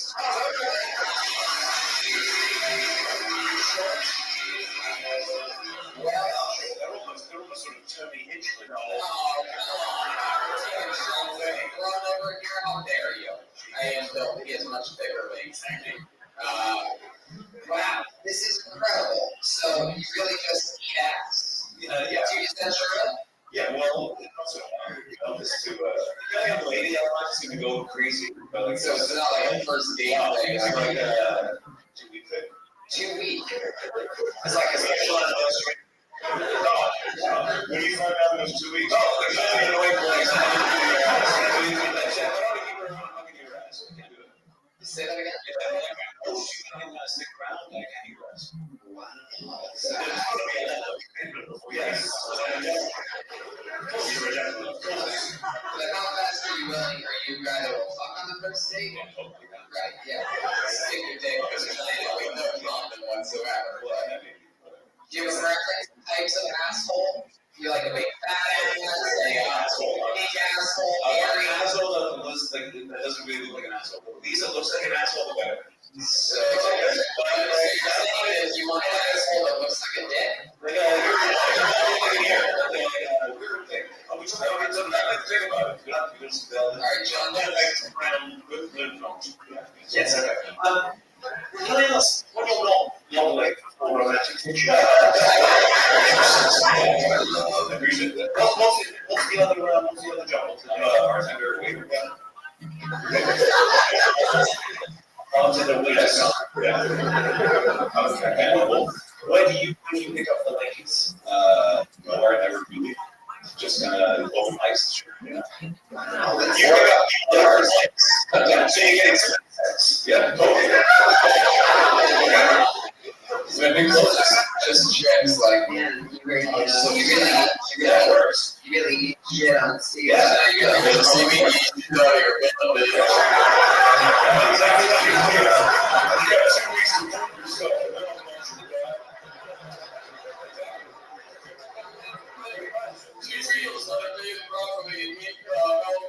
I'm sorry, but we'll try to 2 weeks to lunch your bar. I think we even have a time. A rom-com or a rim-com or something. A rim-com, it's a whole new genre. With this poster, people will go and see it. It's like, I think 2 handsome to be fine. it's a lot better. I know the phone. Well, it's not.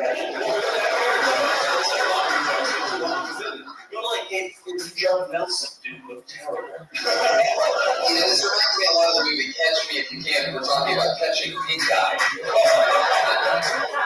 I think he's feeling the genie whose feet are still in the bottle.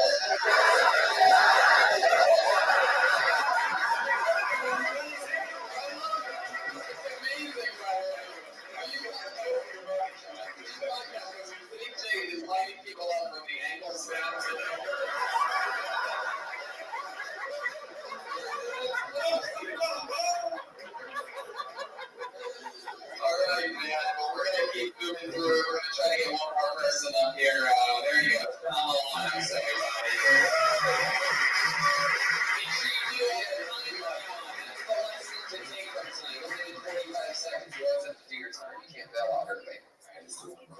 Let's do it. Did any women sign up by any chance here tonight? Okay, I'll try to find one. We're going to go to the back of the bucket one more time. Is that cool with you guys? So I'm going to try to find, is Leandro that woman? Leandro!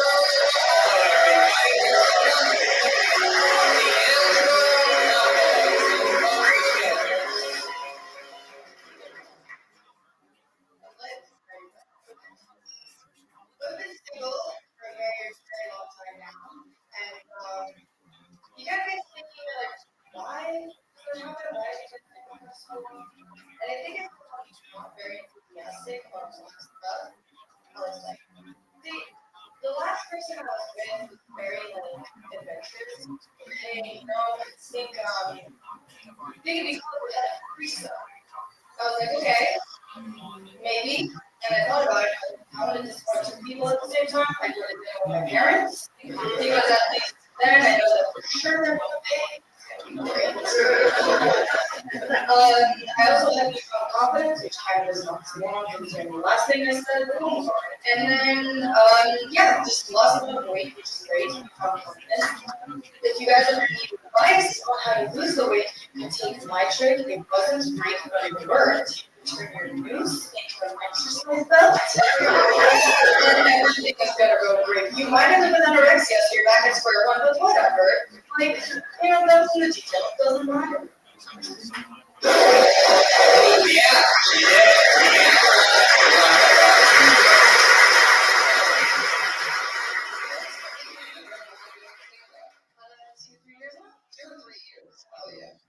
that's fun.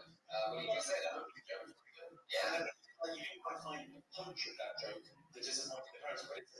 your job.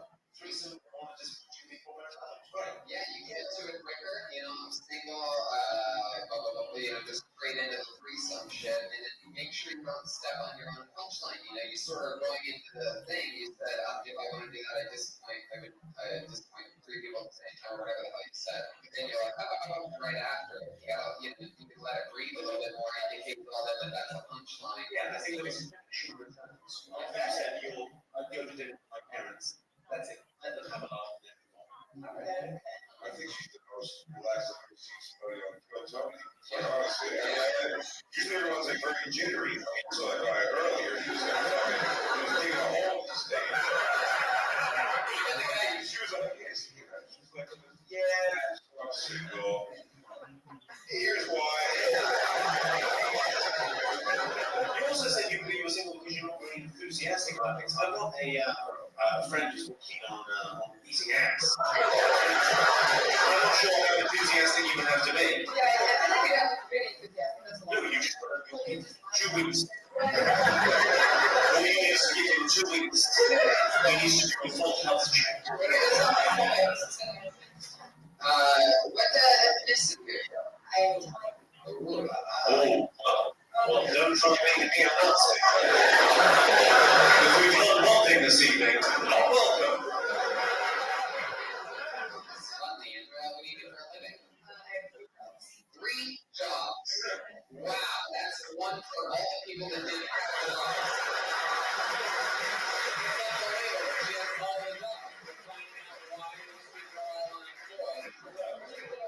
Which 3 jobs do you have? 3 jobs, you must make as much as one man. So what are these jobs? I work as a waitress, as a bartender, and I work as a insurance stockbroker. Good shit. Waitress and bartender at 2 different places? Yeah. Wow, yeah. That's interesting. Fuck yeah. I want to intern at a stockbroker place. Yeah. Okay, well, that's fun. You learning how to do that? Like, is that a field you're going into? No, absolutely not. It has nothing to do with I just, I guess I'm going to hold her ass. yes. Oh, yeah. Oh, the average weight she lost a lot of weight. Oh, 60 pounds. No shit. How did you do it? You just walk out Actually, and you stopped eating like bread and shit? Was that the trick? Yeah. And drank a lot of water. Yeah. Yeah. And it worked out. Yeah. What kind of looking at you? I think it's really important. You look the lenses. Yeah. I've seen some horrible results.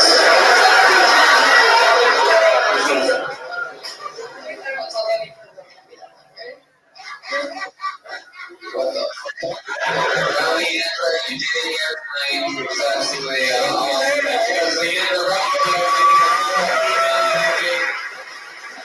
got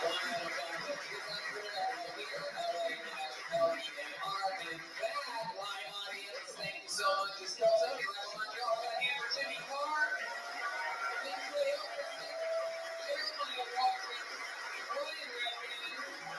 We love you guys. Thank you so much for having us. Thank you for showing us about this. We all see you guys in Toronto in just a couple months. Sorry to people that didn't get pulled out of the bucket. You're so close. We love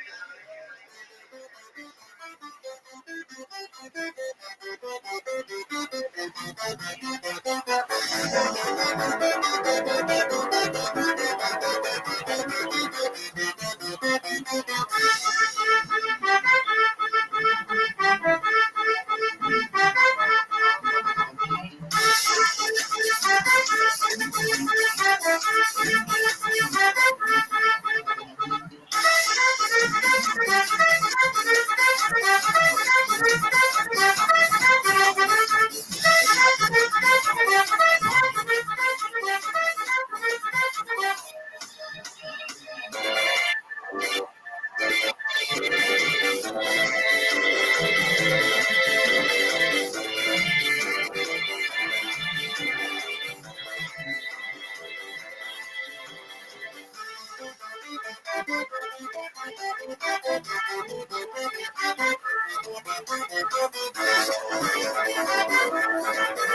Thank you.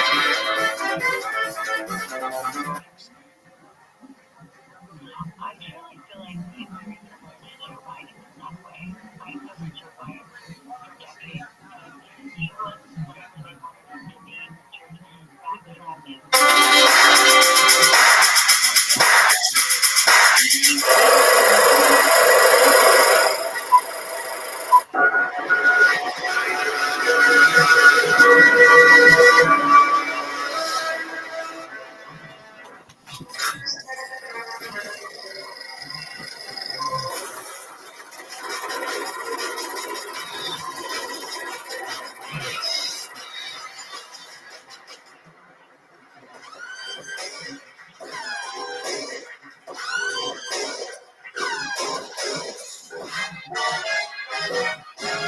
this is Rabbi coming live from the world famous Comedy Store main room for a brand new episode of Kill Tony. Give it up for Tony. It's clear. Yeah. Hi, everybody. What's happening? Make some noise. You're the #1 live podcast in the world. Ryan Redbank is here. Nobody has more fun on Mondays than us. Ryan J. Ebelt is here drawing tonight's episode. We have a bunch of crazy comedians over there. And audience members, how many of you have been to Kill Tony before? Make some noise. Wow, look at that. Some people that know their shit. Thousands and thousands watching the live stream all around the world right now. We have some good news. We're going to Cleveland on Wednesday to do a Kill Tony live there. We're doing stand-up shows the next day on Thursday. And then Friday, August 3rd, we're in Cincinnati. The 4th in Fort Wayne, Indiana. And then we just do Kill Tony's every Monday here until September. We do Lansing, Michigan, then Grand Rapids the next night, Kill Tony's and stand-up shows in both cities. And then the next night, Detroit, Michigan with our guest, Danny Brown. Oh, yeah, that's right.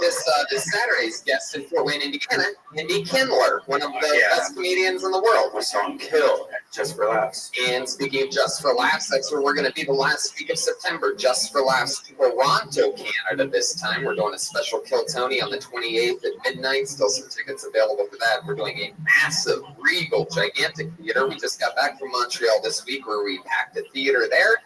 And had an unbelievable episode with our guests, Jimmy Carr and Big J Ogers. And how about this? Can we give a little announcement? What do you think? I mean, there's so many Kill Tonys on the road, and we've gone to this place before, and we are coming back. Congratulations to the city of Boston, Massachusetts. We are coming back on November 9th to do a place called Venus de Milo. Some type of like 800 or 900 seat super venue in Swansea, Massachusetts, just outside of Boston. And then how about more? Let's hit with some more breaking news. November 13th, San Antonio, Texas. November 14th, Austin, Texas. The 15th, Houston.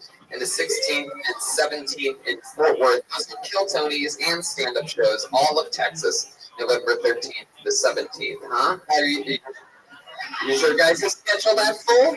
No? Keep working, you bastards. Next week, we're back here Monday with our guest, Russell Peters, which is going to be very exciting. Russell Peters and another secret guest, which brings us to now. Life is good. We're getting older, and sexual performance issues are more common than you think. But with forhims.com, it's a one-stop shop for hair loss, skincare, sexual wellness for men. There's a bunch of great stuff there. So, yeah. Yeah, a lot of people, if they know me, I'm one of those guys that, I'm 43, and I go to gas stations and I buy boner pills all the time. And, it costs like $10, and some of them work, some of them make me feel like I might be having a stroke. It's very unhealthy to do. I don't recommend it. But this is a website that you can go to, and just over your internet, you talk to a doctor, and it's like getting your prescription for, those kind of pills down there, Yeah, thanks to science, ED can be optional. HIMS connects you with real doctors and medical-grade solutions to treat ED. No snake oil pills or gas station counter supplements, prescription solutions backed by science. And you can try forhims.com for a month today for just $5. We'll get you started for just $5 while supplies last. See website for full details. This would cost hundreds if you went to the doctor or pharmacy. Go to forhims.com/kill. That's forhims.com/kill. Forhims.com/kill. So now you know. Excited to start the show? Yeah. You got to read those ads and try to upgrade to a full bucket, people. Let's do this. Every single week, I give you two of the funniest human beings in the world. Now I'm going to say this. Let me tell you this. People didn't know Tiffany Haddish when we had Tiffany Haddish on multiple times on the show years ago. Sometimes you don't know people. Some people are from the future, right? And you're going to say, I guarantee you, one day you're going to say, we were at World Training when those two people were guests on this show. Ladies and gentlemen, I give you geniuses. Willie Hunter and Connor McSpadden. Roast battle. The Comedy Central roast. Writers, performers, creator of the Carmichael Show, actor, producer, creator, writer. Connor McSpadden, writer. Just did roast battle on Comedy Central, which, by the way, I did as well. Watch Comedy Central the next 5 Tuesdays. And on that 5th Tuesday, the main event, it's me versus the undefeated grand champion of all of roast battle. No, he is. Never been defeated before. We'll have to see what happens. Yeah, uh-oh is right after writing. Uh-oh is right. Could we possibly guess what happened by how smooth Tommy sounds right now? No, we could possibly guess. I don't want to give any spoilers away here on the show. It's 5 weeks away, Connor. Yeah, certainly. So Connor just finished his last night. He aired the Bruce Willis roast, and it was his first ever staff writing job, right? Yeah. Really big deal. Very lucky to do that. Connor's one of the brilliant minds of roasting, one of the legends. Hey, look, it's Josh Martin, everybody. Look at that. This guy's got a new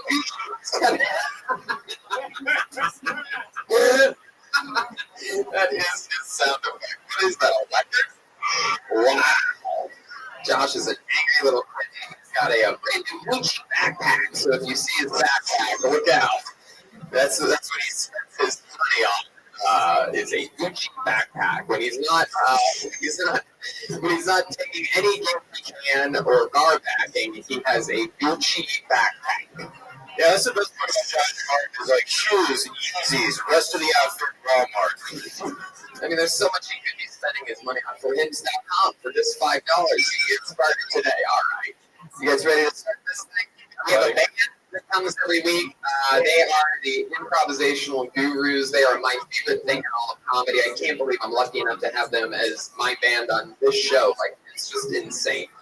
They commit to characters every week. I never know what they're going to do. They've been policemen. They've been people that have broken out of prison. They've been the people running for president. I never know what they're going to do. You never know what they're going to do. Here they are this week. Ladies and gentlemen, it's the best damn band in the land. It's the Girl Tony Band. Jeremiah Watkins, Joelberg, Joel Jimenez, and Chroma Chris. Come on, guys. You got to make one for my guys. Come on, Monday. Wait a second. Oh, wow. Oh, wow. We got some detectives that appear this week. Wow. Oh, my goodness. This is incredible. To be listening to the podcast, the lead detective appears to be Bruce Jenner mid-transition, doing some type of World War II reenactment of some kind. Hello there, Detective Watkins, I presume? Yeah, dummy. Wow, some private eyes. We got Chroma Chris. He must be the more silent cop. And then here we are, we have Joel Jimenez, looking like the type of detective that would deport himself. How's it going? Looking for something to say. There we go. We're off to a blazing start. Have you seen his confidence? We're looking for it. There we go. So the band is here. They're going to be detectives the whole time. I'm sure they're going to interrogate some of the lucky people that we pull out of this bucket that has tens and tens and tens of names in it. A lot of people sign up for the chance to get pulled out. You get 60 seconds on stage to do stand-up, really whatever you want. It's entertaining. But 60 seconds, we have a sound of a kitty. That means wrap it up there. We're going to bring out the angry West Hollywood bear. Man, that bear sounds angry tonight. So that means wrap it up then.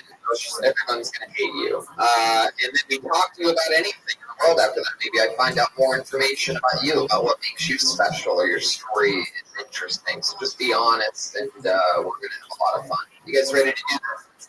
Tony, the #1 live podcast in the world. It actually starts now. All the music, all the intros get done, all the pieces are in place. This is how the show goes. All right. Wow. It's going to be a great night. I can already tell. The first thing that I this young lady has been on the show a few times. It's always amazing, inspirational, and super fucking cool. We love her here. Put your hands together for Lila Hart, everybody. Here she comes.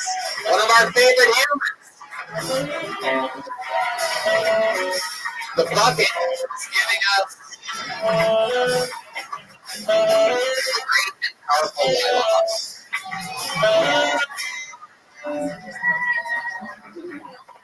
These boots were made for London. Right onto the stage. It's so good to be here. So good to be on stage where y'all can see me. You know, because I get lost in the crowd, literally. I do get lost. It's been a great summer, been working on this tan, you know. It's a full-time job working on this tan. Especially because I don't have to play all night, so I got to play one of my girlfriends. And not only am I working on the tan, I'm doubling as a therapist. You know, and I'm like, look, can you please stop with the negativity because it's clouding my sunshine. I'm trying to get this tan. Anybody else have anxiety? It's cooling. But I've got anxiety, and I told my girlfriend about it. I was like, no, I've got anxiety. And she was like, Lila, if you're feeling anxious, what you ought to do is wake up in the morning, get on your knees, and pray to God. And I was like, get on my knees and pray to God? I don't even feel like it's a sick dick.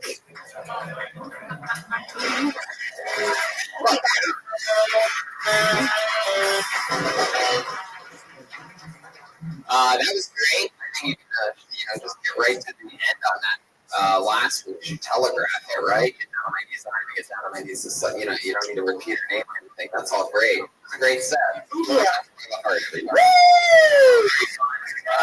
Is this your guys' first time seeing Lila? It is my first time, yes. Yeah. Yeah, and all I could stop thinking was, what is your workout regimen? Like, what machines do you use? Oh, I just because it's for free. You know. There you go. Poor man. So the poor man's equinox. Little mountain. Connor. Yeah, there's a bunch of people that think Rundle Canyon is haunted because of you. Yeah, probably. Did I mention Connor is on a podcast called Meat Boys? He's a Comedy Central roast writer. Fuck yeah. No, I love it. Lila, I love that you talk about your anxiety. Is that that's a true thing, right? Oh, yeah, I mean, it comes and it goes. You know, who doesn't have a little bit of it? You have so much swag. Oh, thank you. I wish I had that much swag. And made all corrected. It's a trade-off, you know what I mean? I know, yeah, it's really cool. Detective Watkins. Divine swag.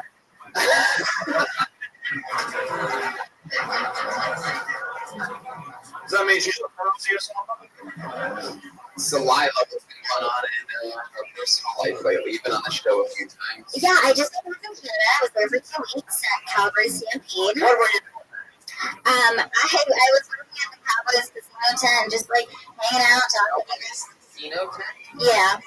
What is So, Calgary Stampede is a 10-day country music festival, and the Cowboys tent is where they have all the music stuff, and there's like a VIP booth, and I just got hired to hang out.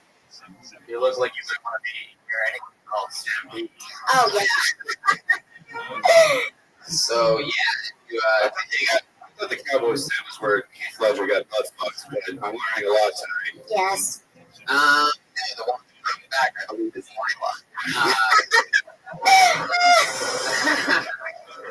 Lila, what was the most fun thing that happened to you at that Canadian music festival? What did they hire you to do? Oh, okay. So, I was hired to be something. So every night it was like a different character. One night I was a miniature Dolly Parton.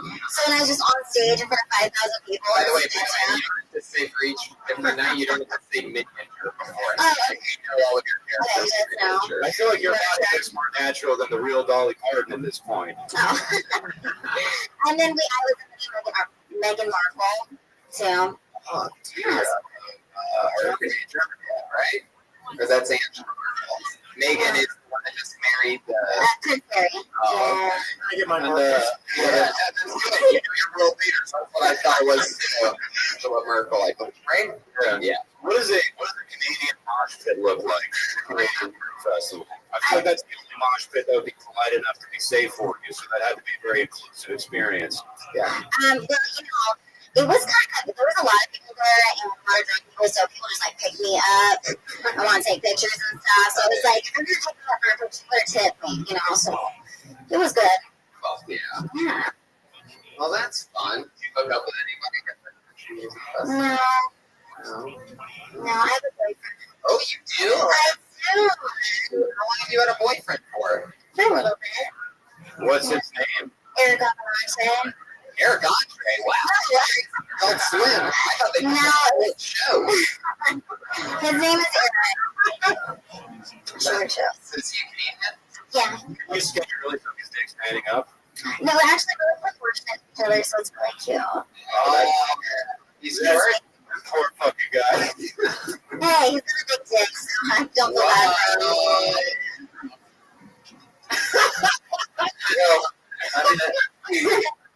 Probably a small one. Shoulder,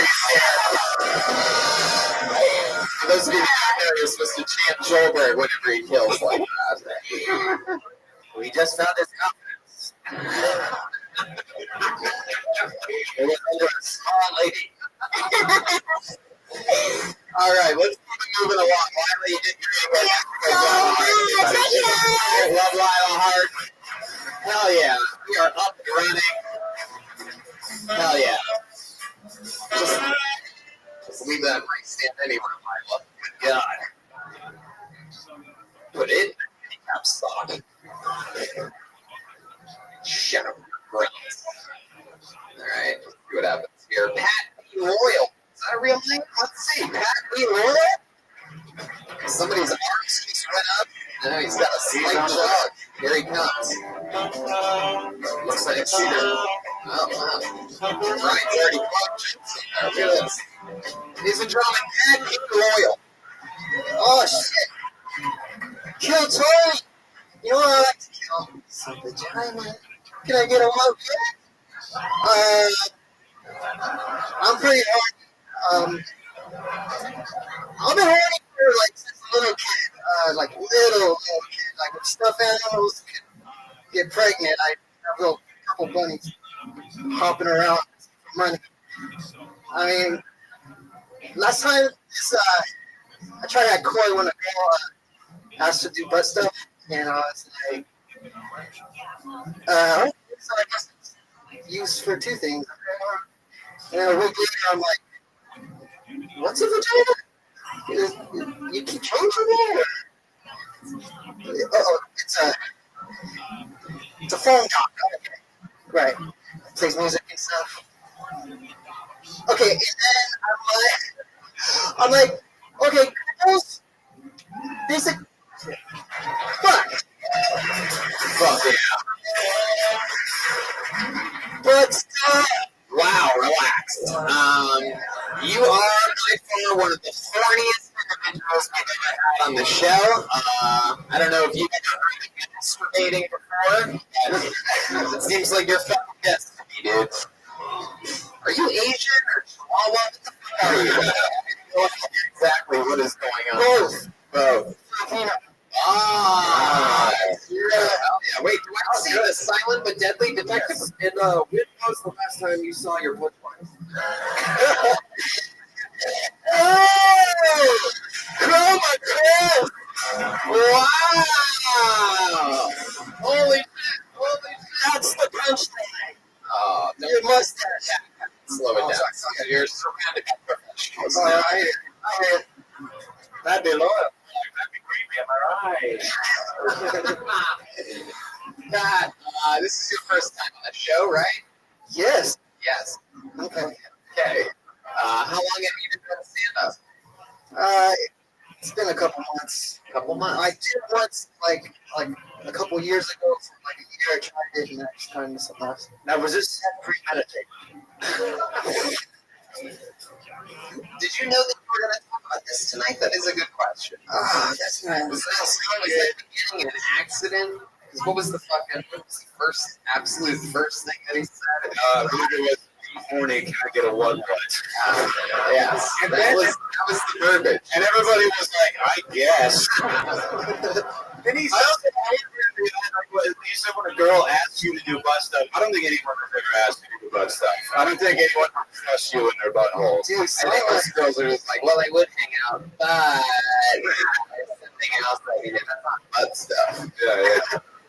But when you said, what is it? Kill Tony, I killed pussy. that's what it was. Yes.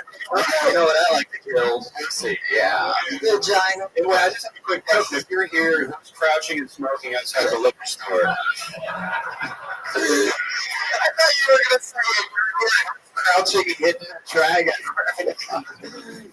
Hidden tiger.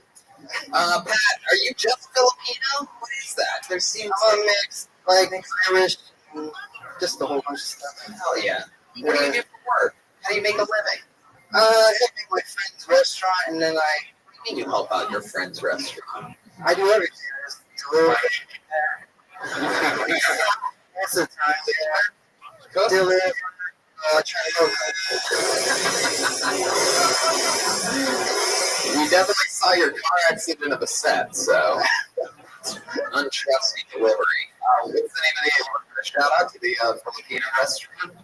Is it a Filipino restaurant? No. No? What kind of restaurant is it? It's Italian girls. Oh, you work at an Italian restaurant.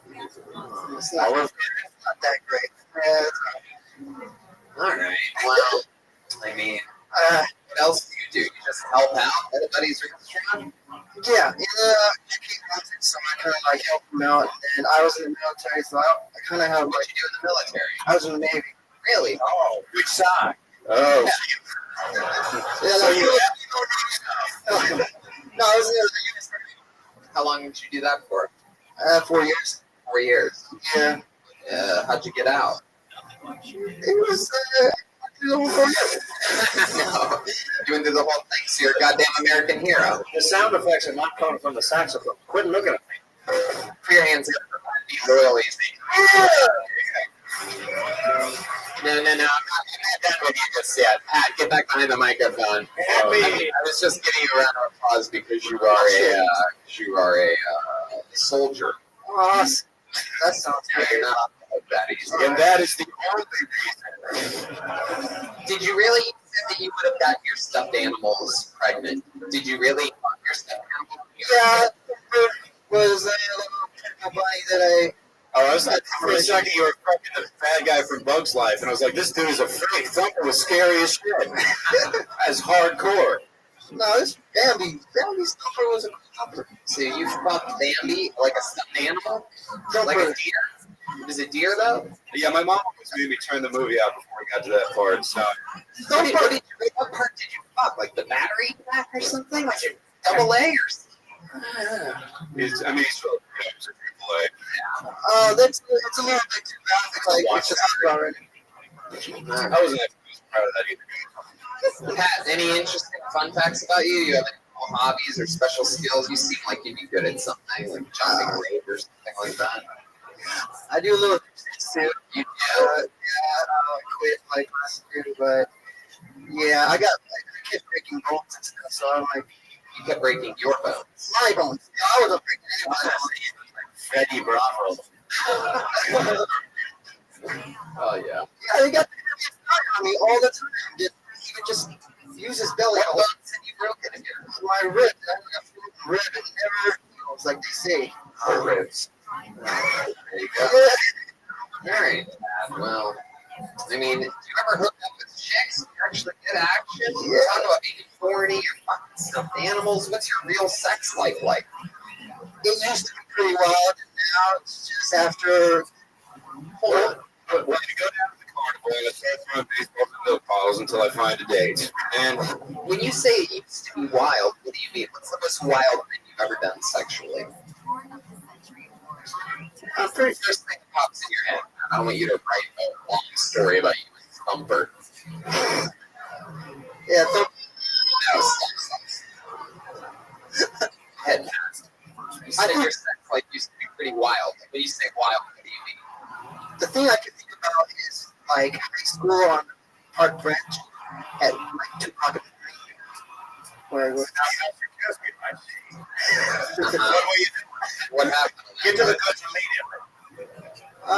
just little sex stuff. Normal. I don't. This is like an opening scene of 40-year-old version. It's talking about like it feels like a bag of sand. Like a sand. Except this is like the Asian version of it. You're in The the Park place. Bench, hands on the table, and there. How many kids are rapping? Well, you said you killed vagina earlier, and then you won't spit out anything, you dumb down. Do I want you to be graphic? All you said was Park Bench. Why did you jump into your Goldman all of a sudden? No, Park was your last name. And that's where you had sex? Was in high school at 2 a.m. on the park bench? Sounds suspicious to me. Wow, something deep. yeah. No, I had a living girlfriend. My mom let my girlfriend live. I thought you said living girlfriend. I was happy with that. You fucked that people. All right. Well, there you go. At Be Loyal. That you were tonight. He's on his way out. At Be Loyal. He's on Twitter at anything148. Love Lila. It's Lila Skinner. L-I-L-A. You guys having fun out there? You get it? Clearly see anything happen. We're 2 for 2 people leaving the mic stand anywhere they want. Just facing the wrong direction. Let's see what happens here. Put your hands together for Josh Gonzalez. Josh Gonzalez. Here he comes. It's fun. Nobody ever knows if they're going to get pulled out or win. Josh Gonzalez. How's it going, everybody? We recently had an interview, and I thought it was great. I went and bought some pants. By the way, which is the worst thing you can do if you're going to celebrate anything, buy pants. You know, you get a girl pregnant, buy some pants.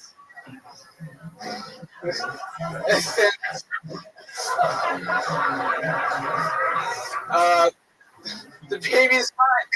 Damn it! Buy some pants. Yeah.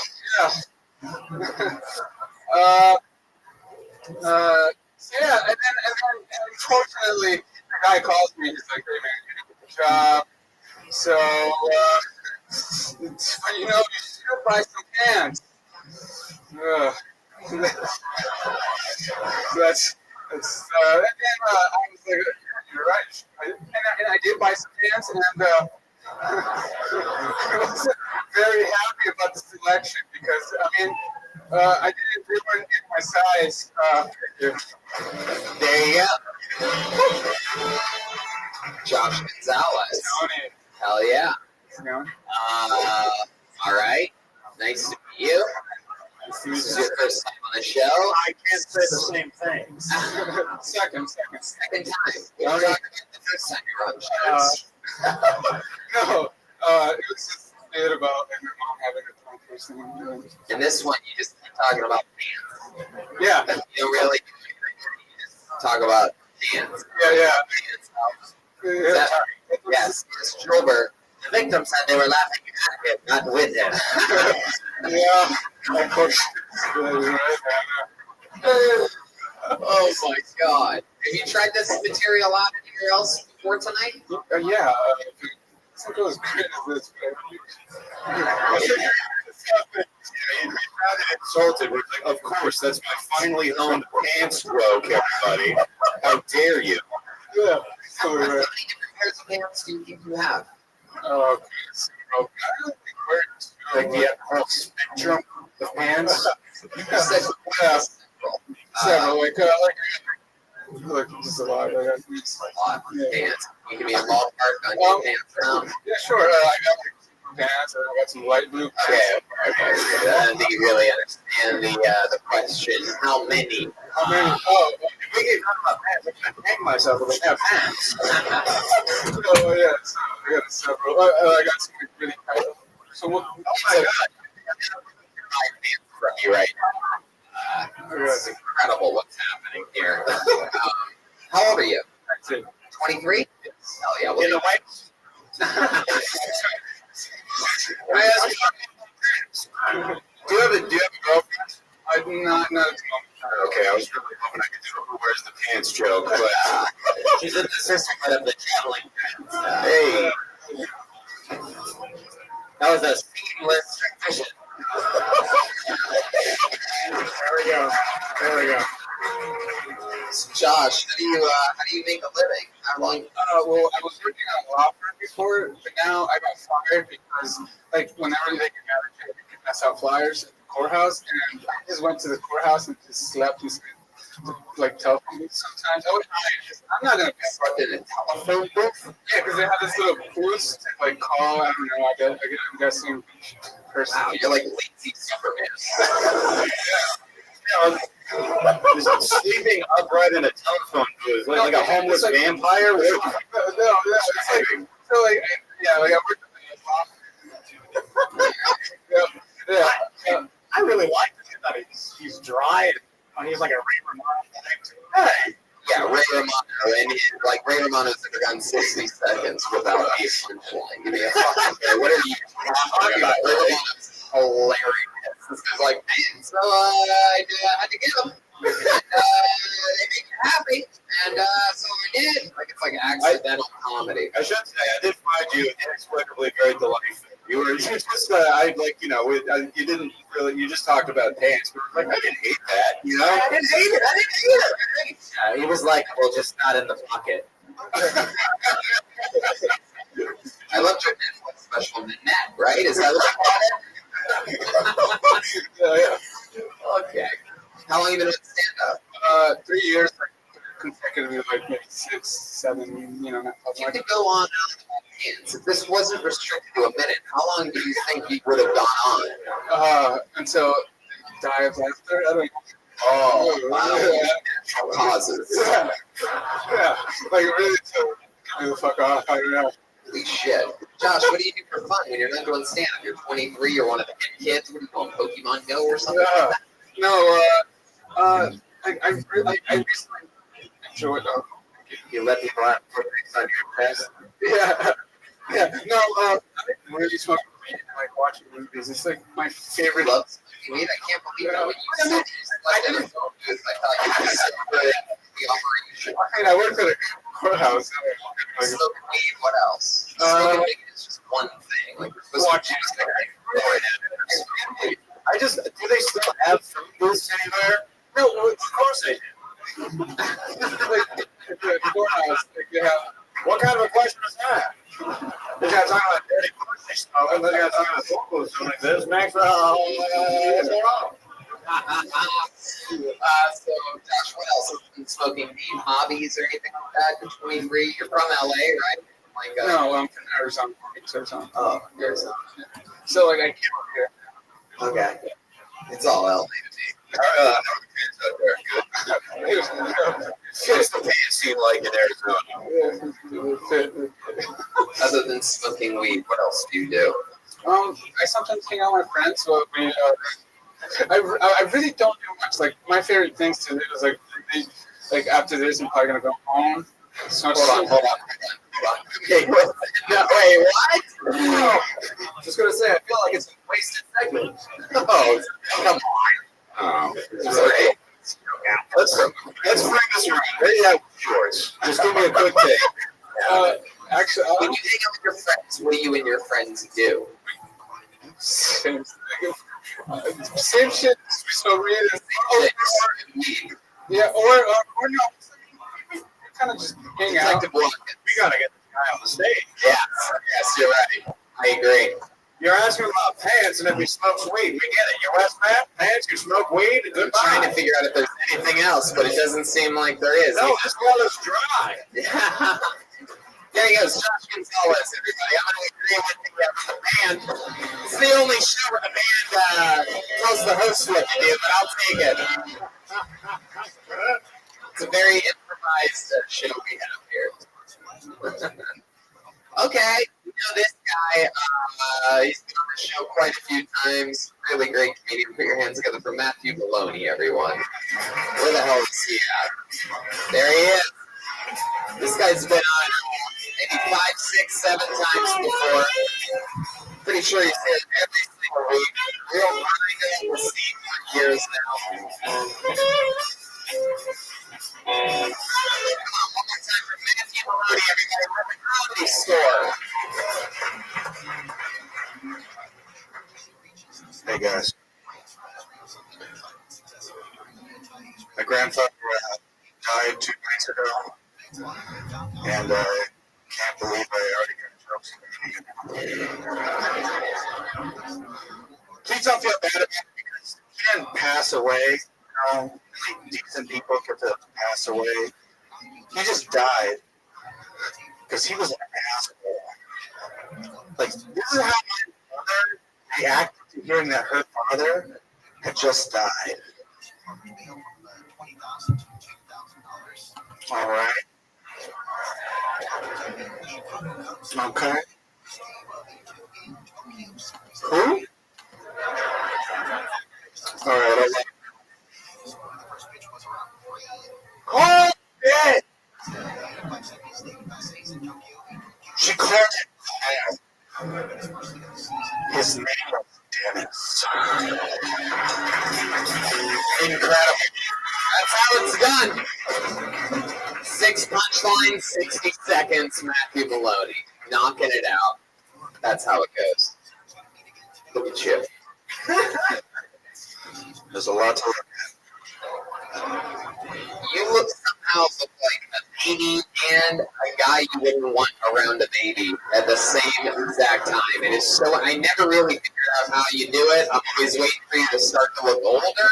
But, I mean, you're a big guy, but just a baby all the way around. Big giant baby. You do any baby things? Like floaties or anything like that? You go to a cry a lot. You're lying. When's the last time you cried? Oh, I've had a bad month, man. I think you cried. You found out there were going to be female Ghostbusters. That'll be my guess. I have a question, GameStop hacker. Does your grandfather really pass away? He happened. No, I'm sorry. If it was just 2 days ago, that was funny shit. It's been a while in actuality.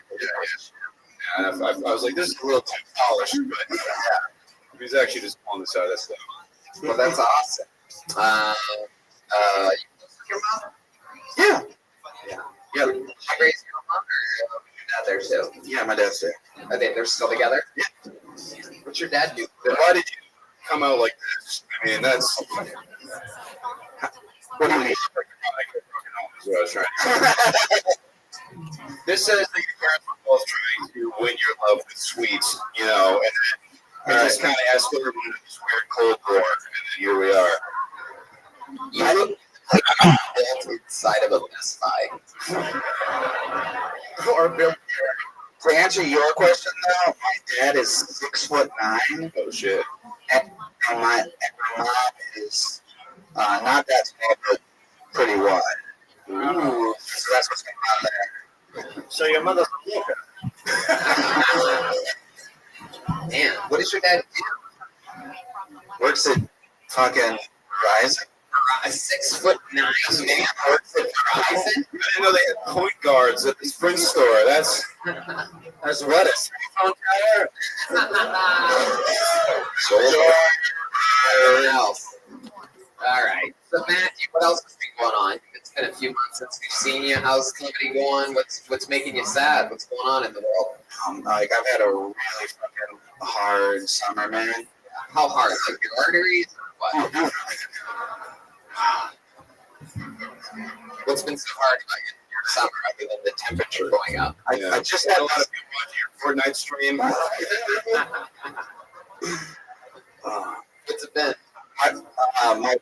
car broke down, and at the same time, like on the day I go for the car, I lost my wallet, and my bank won't accept my expired passport as a ID, and so I'm not able to pay for my fucking car. And as soon as that fucking mess gets dealt with, I shit you not, this Monday, I get into a car crash. Her insurance tells me I'm 20% liable, which is bullshit.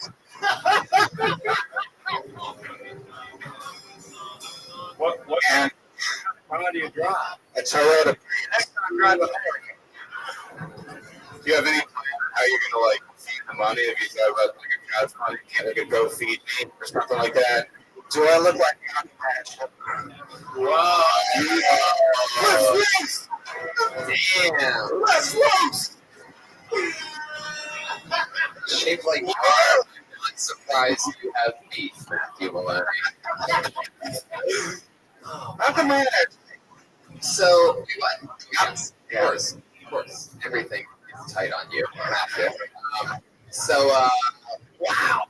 So you didn't even get to pay for the car and you got into another accident. Yeah. So, fuck. Man. That's some bad luck. Do you believe in Jesus Christ? What kind of accident was it? You like taking a few T-bones down? Yeah, it wasn't T-bone. Rear end. She pulled out of a driveway and just fucking smashed right into the side of my neck. What ethnicity was this girl? White Georgia. Oh, checks out. Sir?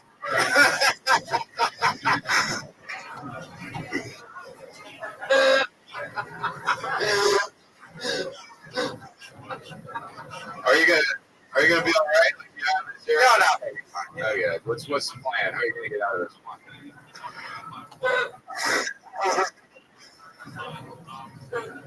I called my insurance today and they said, Matthew, you are 100% not liable. And so apparently, yeah, it wasn't. Yes. Fuck yeah. Whoa. A victory for the right man. That's what I've been saying the whole time. You guys are bad. For what? How long has it been? Like 2 weeks? 3. Wow. What's your insurance company? AAA. Wow. Look at that. I didn't realize that AAA. Can I mention something, Tony? Oh boy, usually when people ask like that, I really want them to. I end up regretting it. Sure, go ahead. I've been on 6 times and never asked me if I had any special skills. First of all, let it be known on this show, for those of you that listen to it, everybody always says, it was great to get on your show. I listen to it all the time, blah, blah, blah, blah.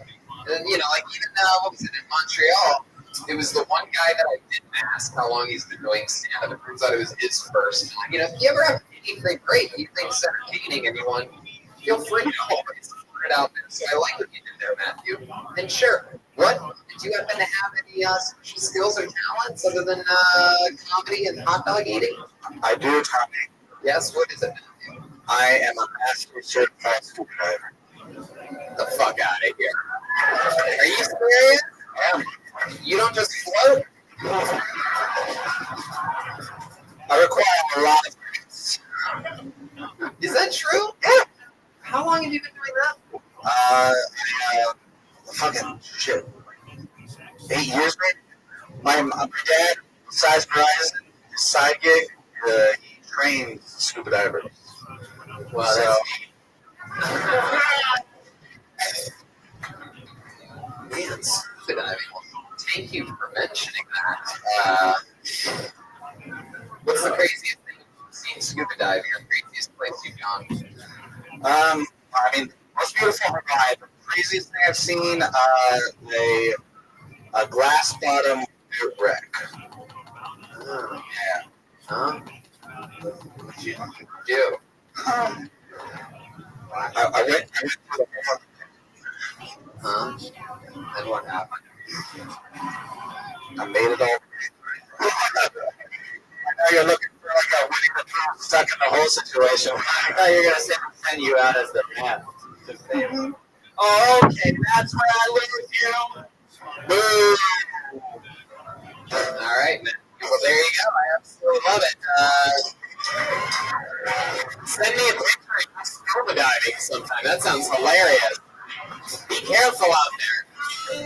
Imagine him in a scuba diving fucking outfit. Just fucking SeaWorld's gonna try to keep him in a tank. He's fat. I can relate to that. That one was I had a rough week as well. Came home, the breakout time was already gonna smack my wife right in her face. So I never let it happen again.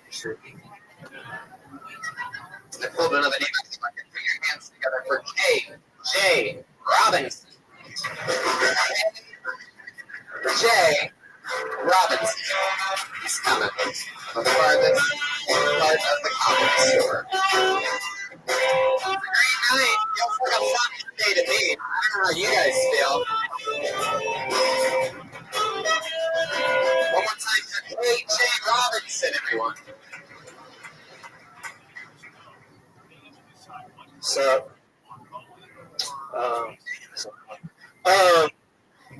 I'm enjoying the white civil war that Trump created. I'm enjoying it right now.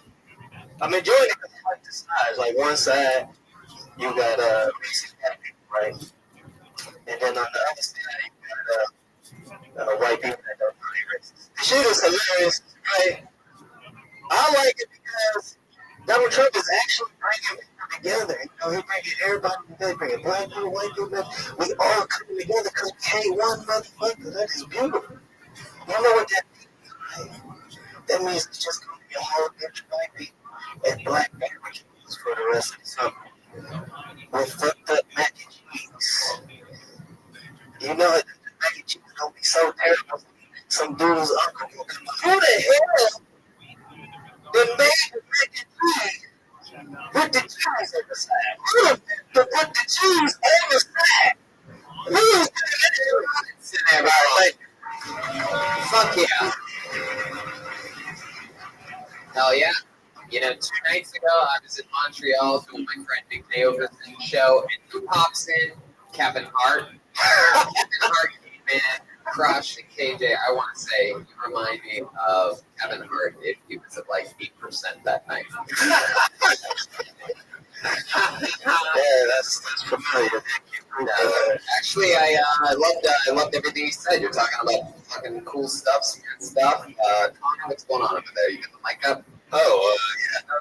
Let's talk about this white civil war. It was interesting. I think you're right.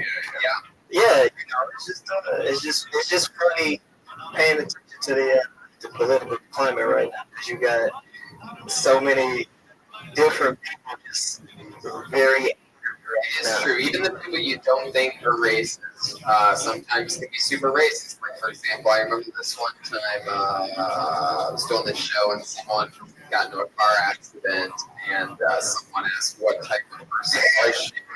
And the comedian said that if you see a blonde white girl from Georgia, the person just backed down completely, like they were make a joke, and then they realized it was a perfect specimen. Tony, I can't put my finger on it. But there's something about this guy I don't like. Well, old-timey detective, I don't know what it could possibly be. I can't figure it out.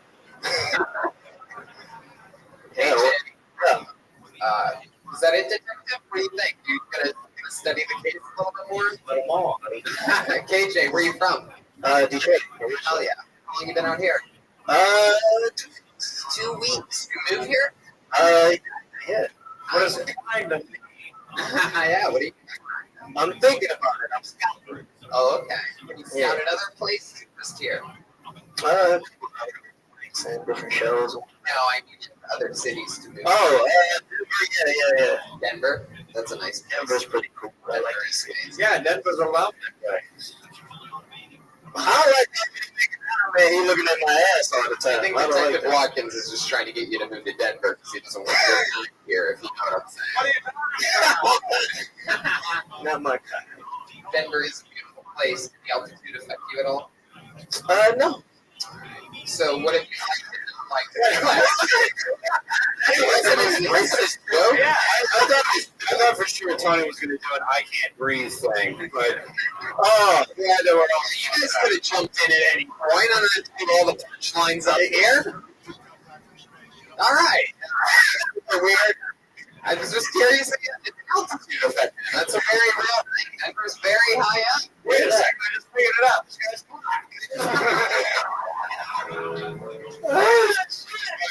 turn into a conversation with your mom where you're out of shit to talk about. Right. Yeah, with the Denver. How's the altitude up there? It's like, oh, jeez. How long have you been stand-up, Jake? About 5 years. 5 years. You got 2 weeks here. Where are you staying while you're here? You have your own place? Around the I know that's why where I'm from. Oh, yeah? Where? Working the whole Navy in Corona. Oh, I haven't found that place yet. I think you're right. I don't know how big of a hit you would be with the old Navy in Corona. You used to work at the Old Navy in Corona? Yeah, I did. That's crazy, 'cause you look like you used to work at the Old Navy in Corona. Yeah.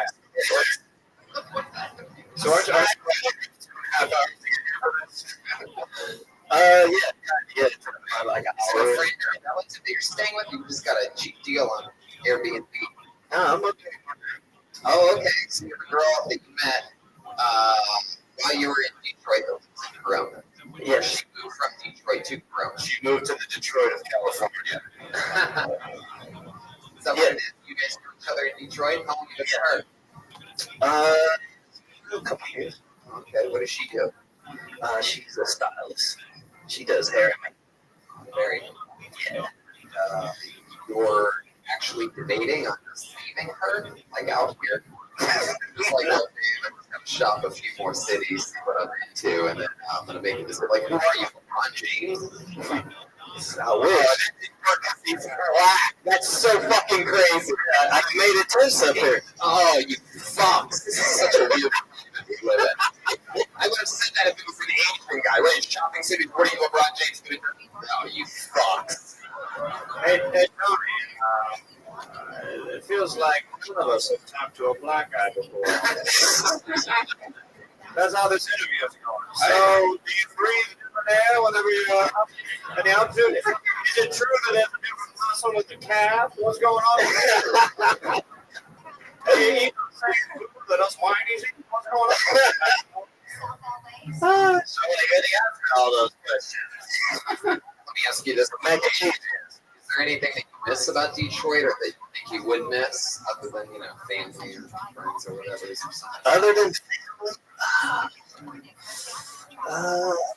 gunshots at night.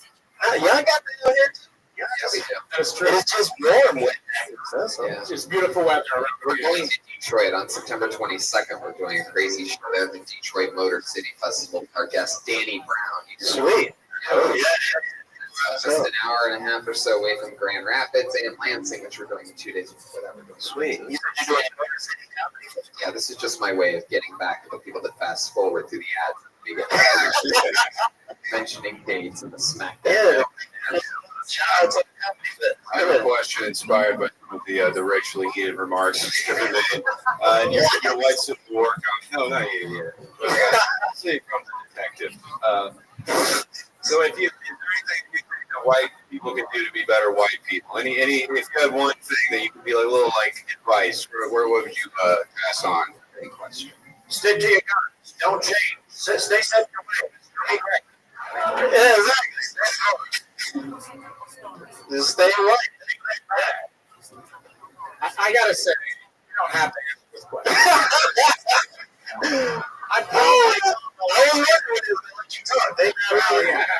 I don't even get paid. Yeah. We know. This is like a get out situation. Watch out. Get out. Blood's coming down my nose. You guys are both times, okay? Come on. All right, KJ. What scares you? Afraid of anything? Things scare you. Like I always. Okay. God. Everybody. Make sure we never get like corporate work anywhere. Yeah. I'm the president of NBC. I want to sign Kill Tony on a super deal. Yeah.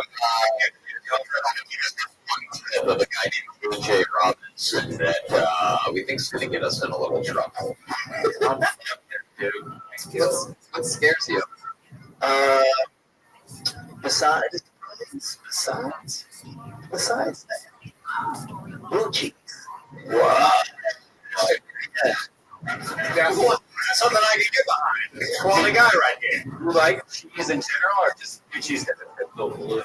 Yeah, I like cheese. That's exactly right. I like cheese. So you have a phobia of blue cheese. I don't have a phobia. It's because it sort of has that woody type of cheese. It's weird. It's just weird cheese. It's the look of it. It's actually the It's bubbly. Cheese shouldn't be bubbly like that. I don't like. Maybe it's just I'm getting it from Buffalo Wild Wings. Maybe that's why. Sorry, but Jesus, there's some angry ranch. All right, kid, we're going to keep moving along. There he goes. All right, Nathan Robinson. Here we go. Did you ask a question that you were afraid to ask?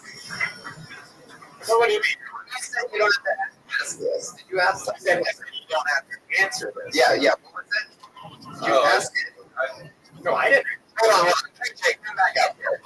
You want to ask it still? Can you get asked it? Oh, yeah, no, I asked a question, and Molly said you don't have to answer that. And then I felt like a real ass. Okay. Wait, what? Guys, we had a clean dismount, and you brought them. Yeah, I got it, Jeremiah. Thank you. Miracles still could happen if you don't shit on it now. Well, you were asking about his when you were like really going down. Does she do? Yeah, she from. Yeah. Now you're gonna get to the obvious question, which is, what race? I was ready for that too. All right, perfect. I love it. It wasn't an obvious question to me. Let's do it. What race is she? This is one of my favorite games here in Keltoni. It's called What Race Is She? I want to guess. I want to guess. Yeah. Yeah, I feel like it's a black lady. And I will guess as well. I'm going to say Detroit. I'm looking at KJ. I'm going to go black lady. I want to guess too. I think it was a chunky white lady. I want to say it's a gothy white chick. Damn. Do the detectives like to guess? I know when to bow out of a bad segment.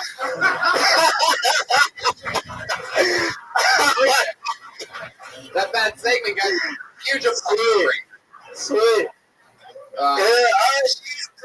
She is Caucasian. And Whoa! That's why he's scouting other cities. The Caucasians are everywhere. So no one told you I was I was so confident she was white that I had only that song. It's true. So when you see something totally the black person song right there that I'm looking at, you're right. He only had the Prince. Oh my God. All right. That was awesome. KJ Robinson. There you go. Stick with it. We're going to keep it moving along. It's one of the longest interviews we've had in a while.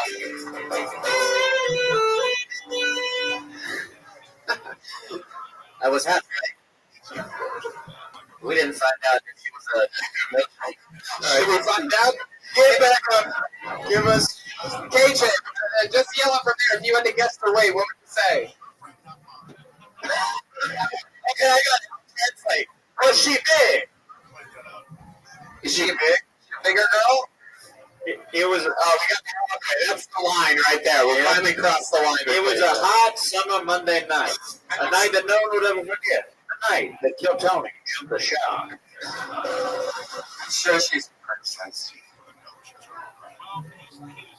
It's KJ laughing. For those of you who don't know this KJ, I can hear KJ laughing. You fucking haters. These people just can't wait to write a fucking blog about something in here. Here's why I think it's not fair. Pulled another from Mackenzie Goodwin. Yeah, the show's chaos. If you haven't noticed, anything can happen. This person might not even be here. That's how crazy this show is. I don't even see anyone coming to the stage. Blacklisted. Wow, poor Mackenzie. Yeah, I did up my feet. I'm drinking. Oh, are you guys for your own podcast? Is that a picture job you're drinking out of?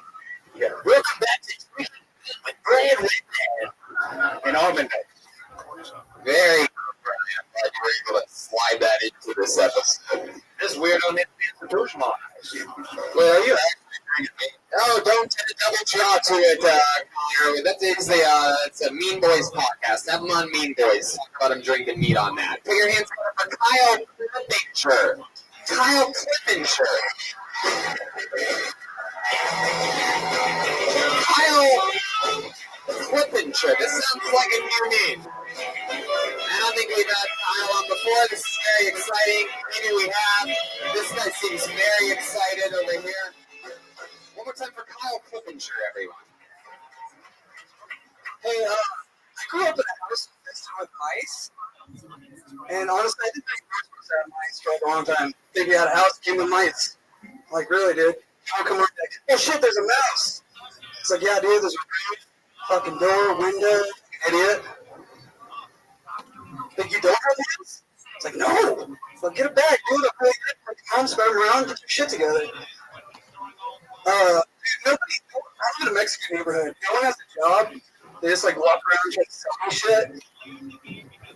Like bank, cargo shirts. Like fucking, I go here, they try to sell me too. It's bad, dude. I am drinking cholos trying to sell me dreams in my dreams. Like, I'll be having a cool day, and then flying. This guy just flies up next to me. It's like, hey, Frank, you trying to buy a drink? I'm like, no, I'm in a drink. I got milk. Buenas I got it all. Let's go. No, I'm in a dream. Fuck yeah. All right, Kyle. This is your first time on the show, right? Yep. And you just started stand-up comedy. I'm gonna go off on some guesses here. I'm gonna go off my instincts. You just started stand-up about 4 to 6 months ago, and before that, you were playing music in a band. You don't want to do that anymore. Am I correct? No, I think he was way out of competitive surfing. That's my guess. How long have you been doing stand-up, Kyle? 2 years. A couple of years, but like trying to like starting to get into it more right now. Yeah. Yeah. So. Why now and not before? No, I try, dude. I just work too much. What do you do? I just fucking. So my voice is who has worked hard ever.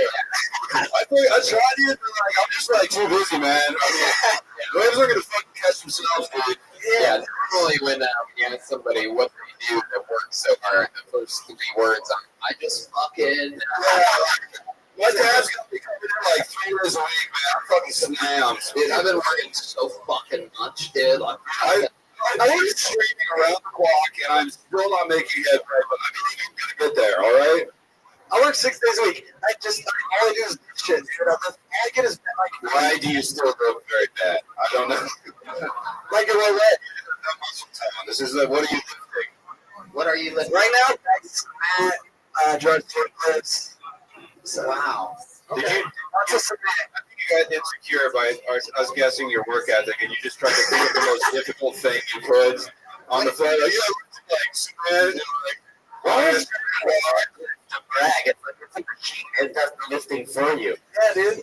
Yeah, if you have to get like a feet handler or a forklift, any job that requires a special license is not worth having, I don't think. You operate a lot of heavy machinery. Yeah. Oh wait, you're fucking KJ's girlfriend? Am I right, everybody? Okay, Connor. Have a sip of your water or something. Kyle, let's talk about it. What ethnicity are you? My mom's Mexican, my dad's German. Your mom's Mexican, your dad's German. You have to somehow with the whitest white guy ever, Kyle Clippinger. Must be nice. Don't really look like that. For you podcast listeners, he looks like if Mars Volta only ate Mars candy. Am I fat? A little bit. You're getting there. How old are you? 26? Yeah. Nailed it? Yeah. Wow. Damn, looking right at you. Wow, how long you been lifting heavy stuff? It doesn't seem like that. Oh, yeah, a little bit. I was getting fat. Sorry, You man. know? No. I feel like people are like kind of pushing it in there. Oh, no. Yeah. Wait, turn to the side. You're not fat. No, you're not fat. You don't think it's how your chest is a little like Yeah, I will. You're shaped like you're gonna get fat. This boy needs a haircut. This girl grows pants. Man. So where you from? There you go. There you go. No way. Yeah, dude, I just fucking drove here, dude. I live up here. I think you do. Yeah. How long have you lived up here? Like 5 years. 5 years. Yeah. You're still in San Diego? Yeah. Right. Does altitude affect you?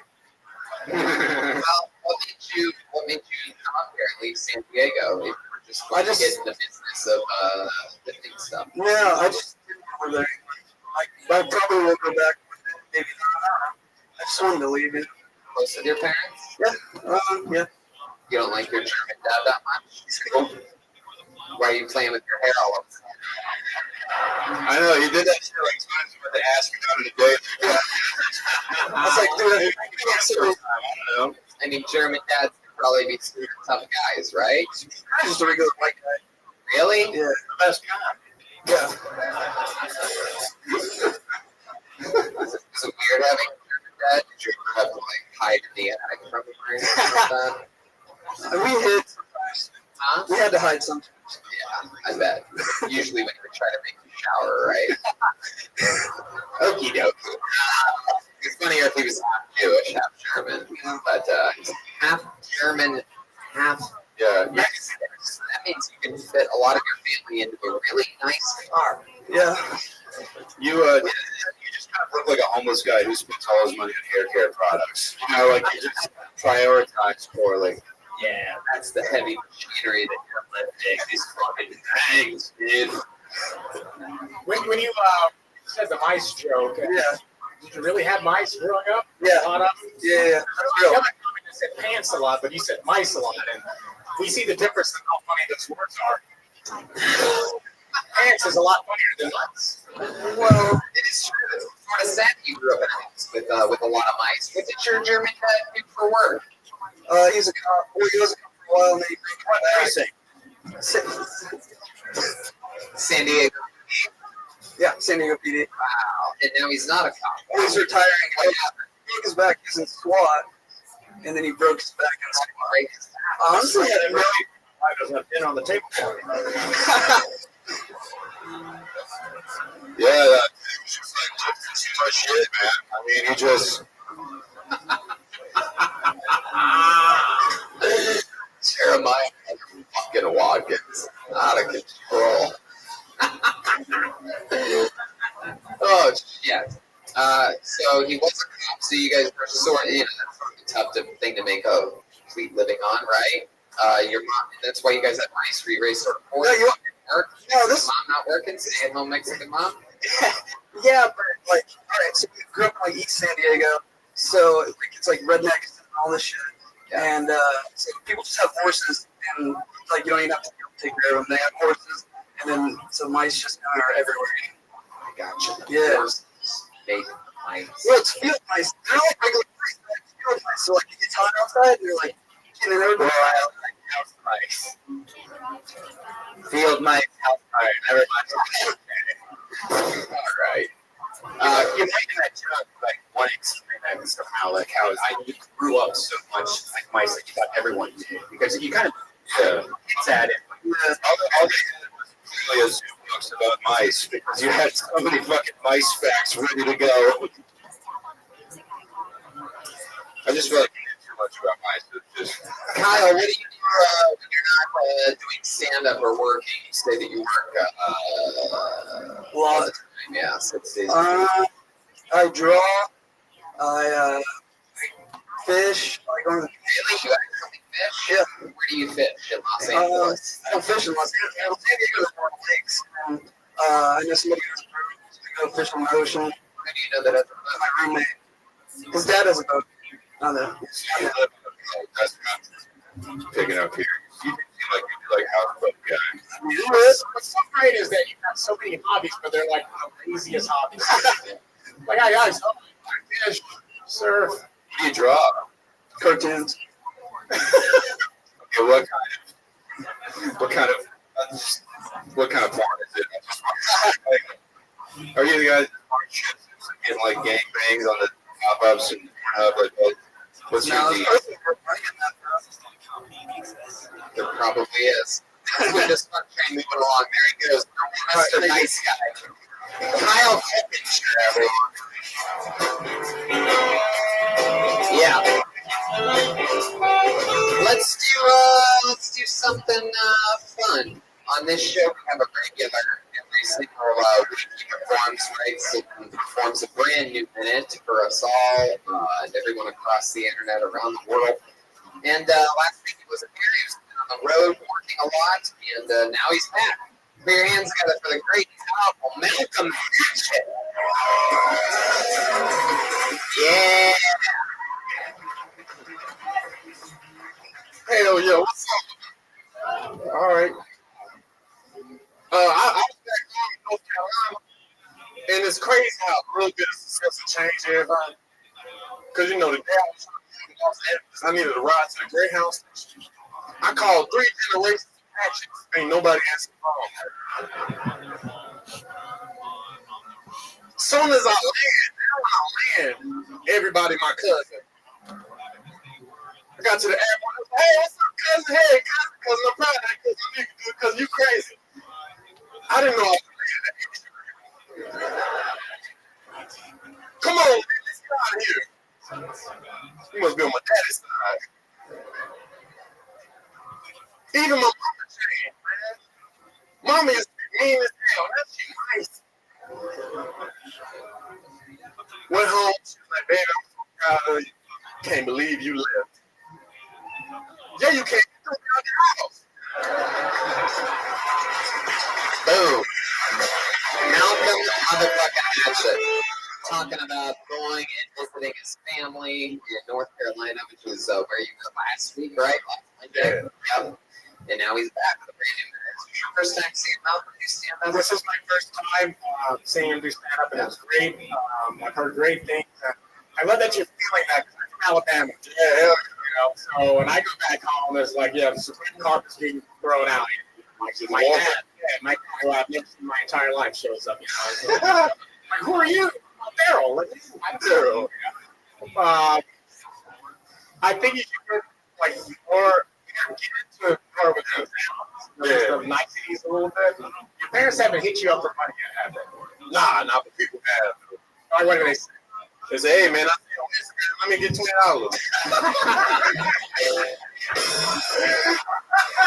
For real. See you on Instagram. Just outside here, like this. I see the sign. Let's take a look. You got it. That is awesome. So you had fun when you were out there? Yeah, it was real. What else went on out there? Anything else? I went to I had a family reunion. I was at the real quick.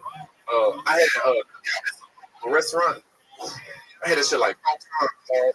It was so good. And then my brother just had a baby yesterday. Oh, wow. My uncle. That's cool. Hell yeah. Yeah, put it on Instagram. It doesn't look like he has $20 extra. Yeah. Keep strolling. I love that. He did some things with Theo. Yeah, Theo. It was tight. He strolled out. They trying to get you out of the North Carolina. Let's go. You gotta go. Yeah, they was everybody needs to hear talk. Yeah. It was crazy. Yeah. It was nice. It was real cool. Yeah, you're fucking. Everyone wants you to make it. You're so fucking lovable. You know? You guys are just like, they want to do it for Kill Tony. It was so sweet. You guys were just like, oh, man, good for him. Like, it's very, you're like inspiring. You're wearing a Prince of Bel-Air Halloween costume, and you're still fucking killing. He wears the different Fresh Prince of Bel-Air Halloween costume every week. It's usually the costume. It's him. He turns everything into a Fresh Prince of Bel-Air. He is that. Yeah, it's the 90s Will Smith. It's fucking awesome. He makes us all look like this Carlton. What are these rappers?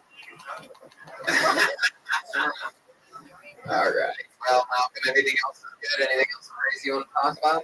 The day in the office here. Just happy to be back. Yeah. I know that you love comedy, and I love it. I've been doing it for 10 years. I hate it. Oh, yeah. You get bitter when you start doing it for a long time. And I love that you still love to do it. Have you ever been like stifled of money? Like gigs? I don't be getting broke. Yeah. You don't care if you get paid or not? At one point, I didn't care at all. Money just, I don't be caring. I still sleep in the car, so I don't care. I just want to go home. Yeah. Yeah. That is, there's no doubt that there's, a rhythm of thinking that way, and, success can make it. Amen. Don't tell people. Have them pay you with money. You can buy the candy later. You guys gotta stop. You're gonna kill an outcome. You shut up at like 12 packs of Sour Patch. Sandra, thank you. Yeah. Sorry, a lot of Sour Patch. She knows. And my buddy, yo, let me get a Sour Patch Kid.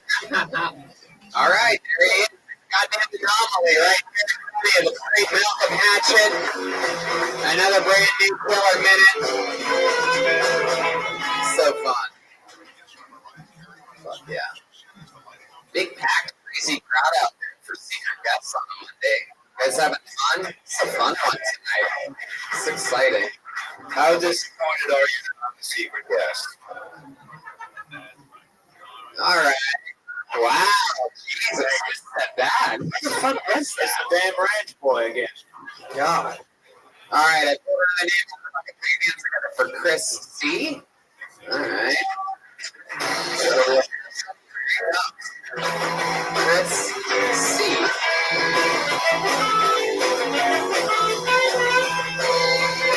Hell yeah.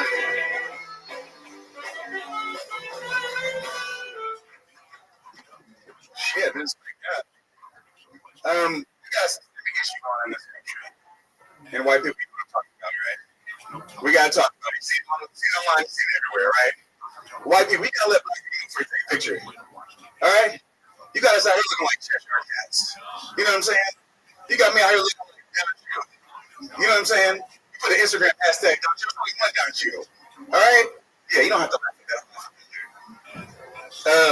You know what I'm saying? It's crazy. Like, why does it take 20 years to get everywhere in this country? You know, especially in LA. It takes 20 years to get everywhere. You know what I'm saying? I told my cousin to pick me up. When he got to me, he was 20 years old. He picked me up. I'm like, God damn. I know I'm saying this shit. God damn, this is a terrible time to come there and fuck up. Okay? Anyway, I'm fucking up. I'm making it look good. Okay? If you don't fall, you can fall with grace. Fuck it. Okay. I'm excited about this thread. I'm excited. I took notes, but I wanted to make sure that I wrote down exactly so that I don't miss anything here. Right. And all right, so let me tell you where you went wrong. I didn't really catch the beginning part. I don't think I had to. Right. But when I came out of whatever I was thinking about, I heard traffic takes forever out here in LA, which is like, Yeah. You know that. Yeah, right. You said it takes like 20 years to get anywhere. I called my cousin. The time he came and picked me up, he was 20 years old. Right. But you would have had to call your just born cousin. Right. Like a born baby, like, pick me up, and then 20 years later, it would also mean that you waited 20 years. Right. Up. Right. Like you just stayed in the same spot. Like, well, I've been reading this long now. Yeah. Could be any goddamn day. Exactly. I have been reading year after year. Right. You know, so that's sort of like unbelievable. Yeah, it is unbelievable. I agree with that. And that the baby would remember and in traffic. He would be like, I remember my first memory. My cousin called me and told me to pick him up just off of the 405. He told me to take the 405. I remember that. And then he found you. It was 20 years later. Like, I didn't really maybe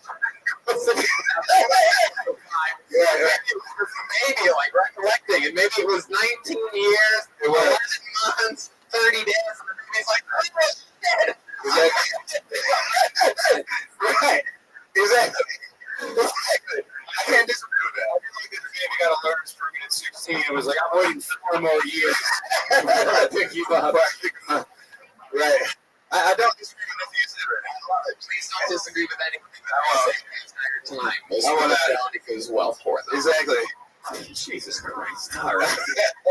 Chris, like, where are you from? I'm from LA. I'm from West LA. Yeah. Yeah, Inglewood. What do you consider West LA? Culver Culver, yeah, like Inglewood, Culver City area. Okay. That's where I'm from. So. Very cool. And Yeah. how old are you? I'm 31. 31. Yeah. How long you been with stand-up? Like 2 years. I'm an improv guy, but I'm An improv guy. Yeah. Get him.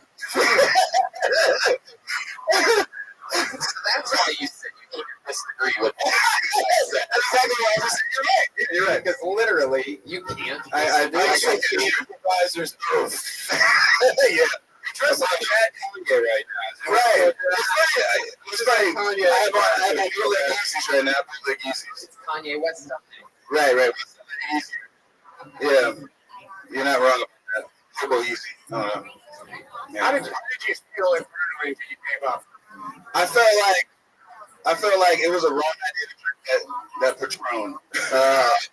Bad idea. What did you think about asking the crowd for a suggestion? I probably should have said, where am I on the stage? And then said, No, Detective Watkins. right. Everything's time is past. I specifically wrote down the exact order of words.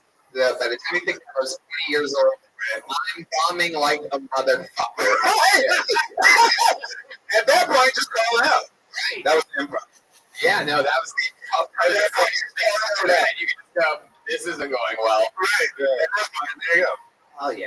Right. So, where'd you take improv courses? Second City. So, yeah, it's like I'm in Second City and I'm at UCB. I got a scholarship, whatever.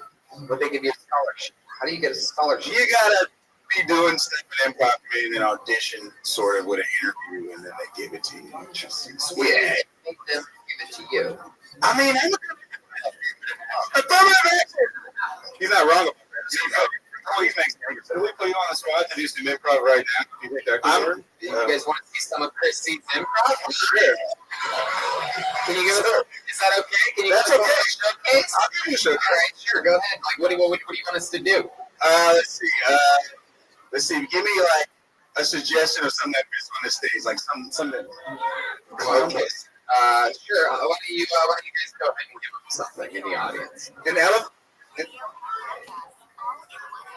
What was it? Go over here to the audience. All right. I know. This is their chance to. Right. What was the? How are you? Just watching Kill Tony. How about you?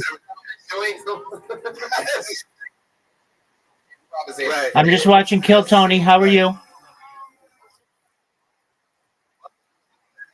Oh, cool. Feel free to stream it in here. The theme park here. It's gonna be $10. I'm gonna be the guy walking in the theme park. Damn, these elephants is big as fuck. Damn, what the fuck? Oh man, why would they charge $10 for this shit? I can look at this shit on Discovery Channel. Wow. There you go. Wow. There you go, improv. Usually you need another person to yes and, but hold on, Jeremiah. Yeah, you definitely did. Let's do a scene. So far, so good. Thank you. How was yours?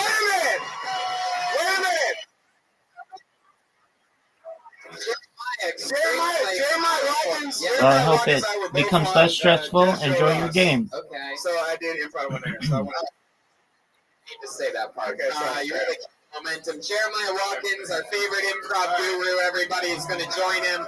All right. And maybe Jeremiah will show you how somebody who.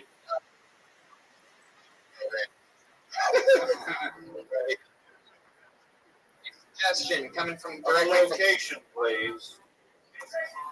I said of a location, retard. The scene of the crime.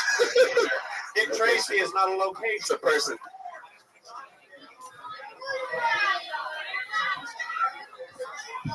A dark alley. We'll take Dark alley. Dark alley. All right. Whoa, sir, I don't want any trouble.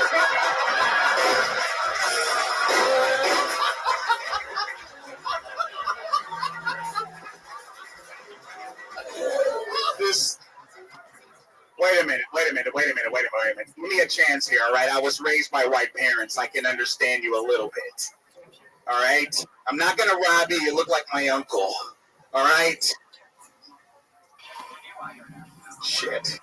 All right, I'll give you a shot. Do you need directions? What do you need? Yeah, I just want to know how do I get to the Comedy Store? You know what? I'm going to go with you. Oh, yeah, sure. Let's go. Now, here's the thing. All right, what's the thing? I don't like you. You don't like me? Why? Why don't the way you came at me? Welcome. Like a black person would? That was a soft jog.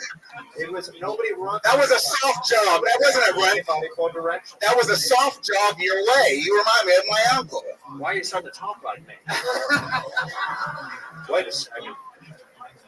I look like your uncle. You look like my uncle. I haven't seen him in. Son, I am your uncle. The hell? Tommy? It's me, Tommy Timothy. Your dad was a deadbeat.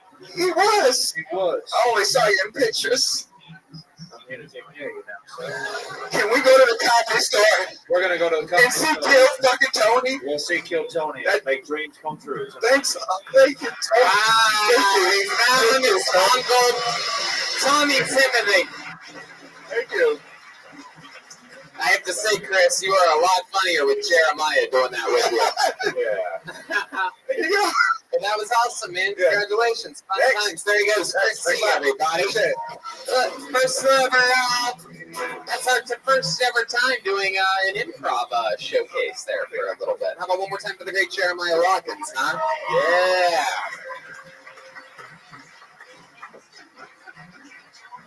You had me at, whoa. All right, here we go. This looks like a new name. Let's make some noise for Taten and Budsy. Taten and Budsy.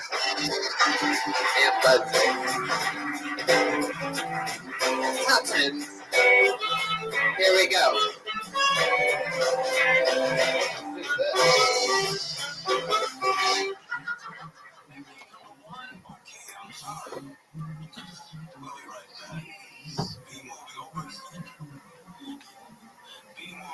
Hi. My name's Chuck. I'm a white comedian. And I just want to say how glad I am to be here with my fellow white brothers. Am I right? Give me a high five, white brother. Yeah. You know what the fuck? That's white. No, we're white brothers listening. We're so impressed. You know what I mean? We're so oppressed. Anytime I want to talk about race, it's racism that. If I want to hang out with a girl, it's me to this. You know what the irony of it is? The only people who understand what we feel as red comedians are the niggers. Yes, you can, my white sister.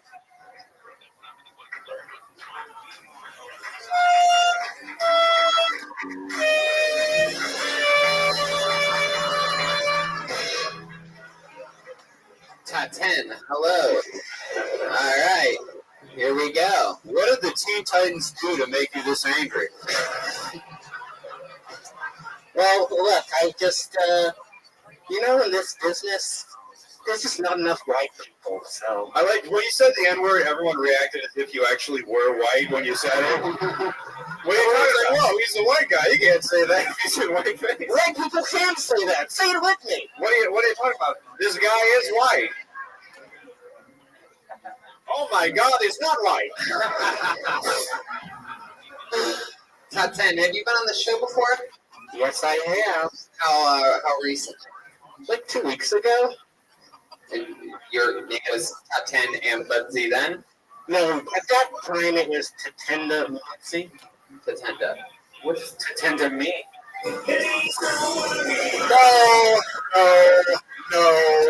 No. I would not allow that. Well, I mean, would you? Like, I've been sitting here all night. I'm not. Let's go. No. Oh. No. See, this is why I like hanging out with my white friends. Can I just say, if I did the exact same thing that you just did, I'd be shot in broad daylight. What the fuck is that on your face? Like, what is that? What is that even made for?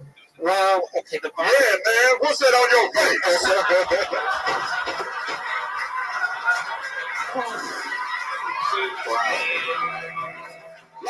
Like for real, dog. What is that, man? Oh my God! For the audio listeners, Jeremiah is hiding behind the black curtain. I didn't know there were going to be this many black people here. Oh, I'm so uncomfortable. Man, what you mean, cuz? You know what I mean. All right, top 10. I'm gonna be honest with you. This is all making me a little bit uncomfortable. You're uncomfortable? Yeah, I'm uncomfortable. Yeah, I'm uncomfortable. For some reason, a black person in white face makes me just as uncomfortable as a white person in blackface. And I know because I hang out at a lot of parties where white people do blackface. Why didn't you invite me? Come on. Man, you need one of those scholarships doing your crowd chorus, top 10. It seems you need to like talk to Chris C. It seems like it was not. Was this calculated? Did you write this set out at home? Well, I've done this character before. Oh, you've done it before. And hold on a second. Detective Chroma Chris. It just sounds like you're impersonating Willie.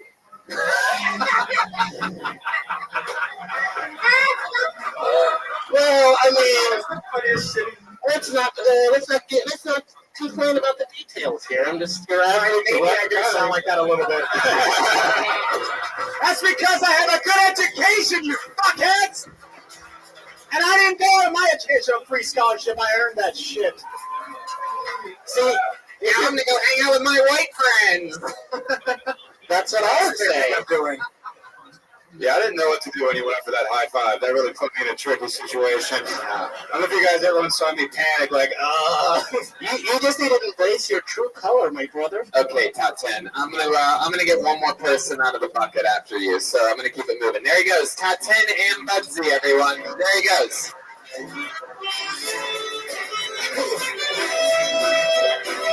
I believe that's what Kendrick Lamar and Future were talking about when they made this song. I hope the next person you pull out is another black person. Who knows? Maybe top 10 will hand them his white person mask on right the stage. It'll be a real conundrum. Okay, this is scary. This is a one-word name. We know how those normally go. This looks like a new one-word name. Put your hands together for Travis. Travis, here comes Travis. Seems like a normal guy. It should be interesting. One more time for Travis, everybody. Your final comedian of the night.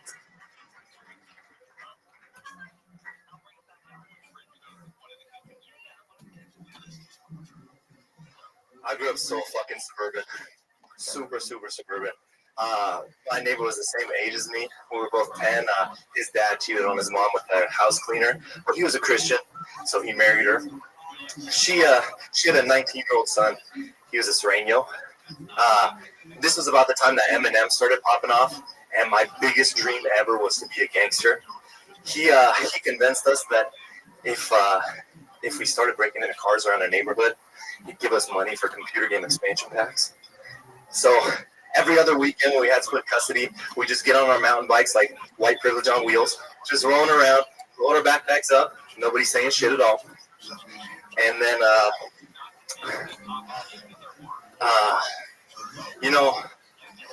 it wasn't really about the computer games.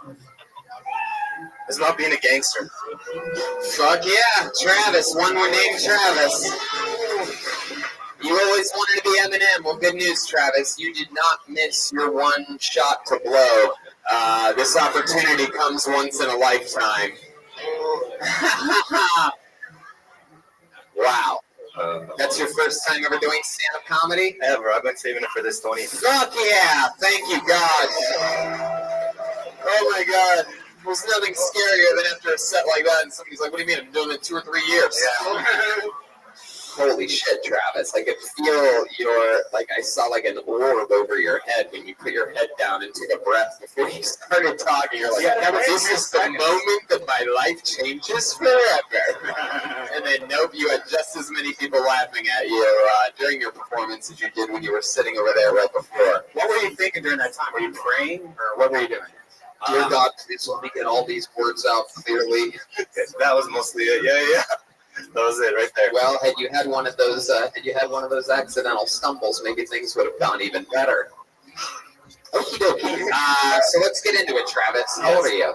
I'm 28. 28. Yeah. Your first time doing stand-up. Yes. What made you want to start now? Kill Tony. You've been listening to the show. Are you from LA? Forever. No, I'm from Sacramento originally, by way of Washington. And so you're just visiting down here?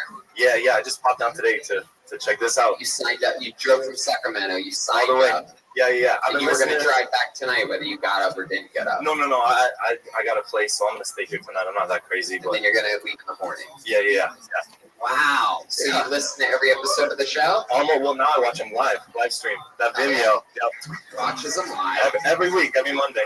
Okay. Yeah. What do you do for work? This year I'm going to be teaching kindergarten. Last year I taught special education.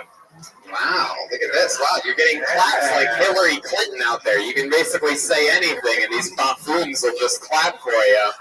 Wow, this is a real fucking treat. Look at this crowd. Kindergarten. Wait, what's special education? Well, I taught like a resource room, so most of my kids were dyslexic or they were like on the spectrum but high functioning. Oh, like Mongoloids. Got it. Wow. Oh, man. It sucks so bad if you got fired from being a special ed teacher because you followed your dream of being on Kill Tony and a fake detective said an outdated retarded slur. I mean, I really hope that doesn't happen. Good for you, man. How do you feel right now?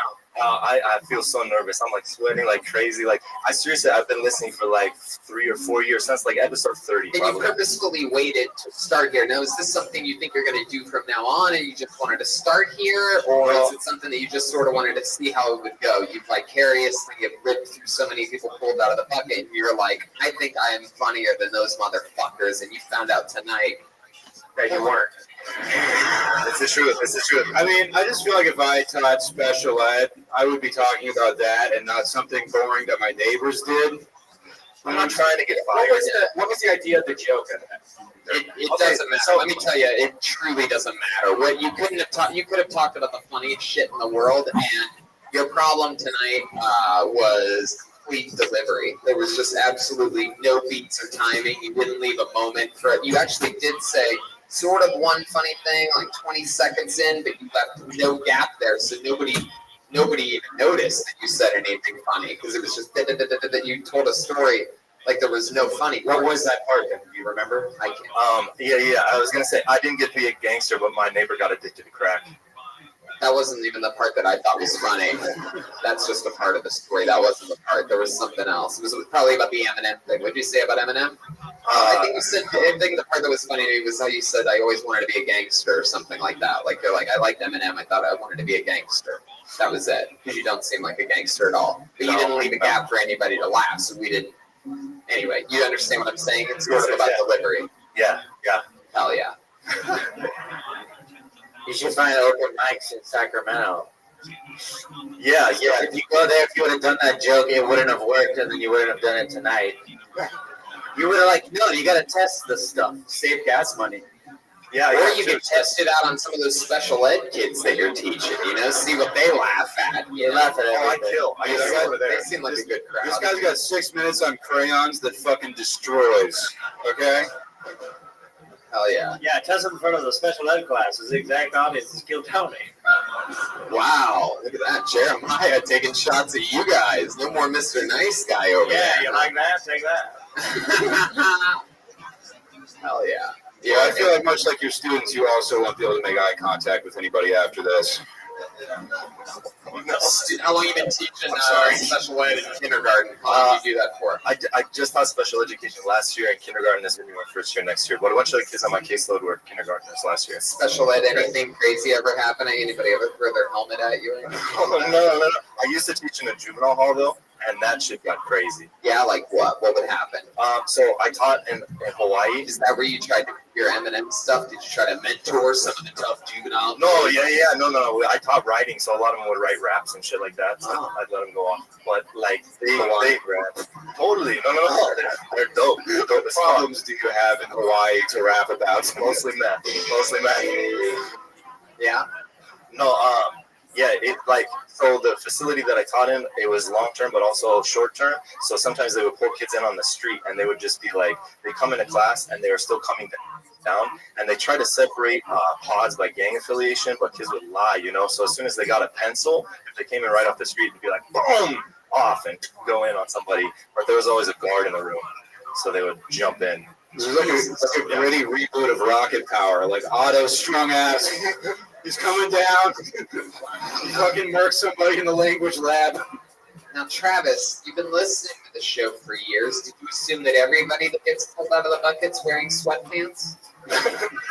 I'm on summer break, This is just my best life. That makes sense. So you as well are special ed. Very good. What else do you do when you're not teaching? What do you do for fun? So I'm up in Washington now, so a lot of skiing in the winter and hiking. God, you are white as fuck. You just went from top 10 doing white face to a white guy doing whiter face. This is incredible. Detective Watkins? He just exited as a suspect of the crime. When he said he loved skiing, he pretty much locked it in. How many times did you go for Donald Trump? Just once. Very good. All right, Travis. What do you think is the whitest thing about you? It seems like you didn't even notice that you said that you like skiing. Shoot. Is it the calculator watch? I think it might be the calculator watch. Yeah. It's the Casio. It's the Casio. What else? What do you think's the coolest? What's the hippest thing that you're into? Is there something that you do? Sometimes ride your scooter with only one leg on the scooter. No. I'm lame. I'm very, very lame. I don't know. Yeah, I don't know. Yeah, I'm not sure. I'm very bad about being pregnant.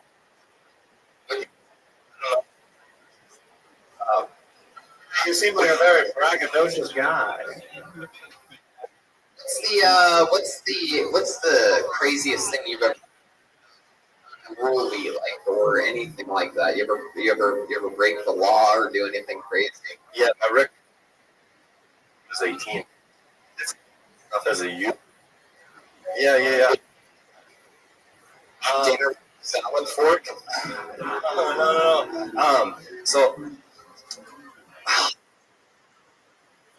yes, fired. You can. I'm gonna get son of a bitch. Yes, you can. Geez, this thing I ever got when I was 15. The girl was 18, but she was bi. Would like try and bring her friends into it, and her girl got a.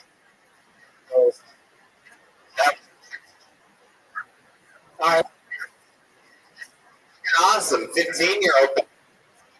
They're dying. That's some Pulp Fiction shit. It's pretty amazing. I don't see what's so crazy about it. My wife's.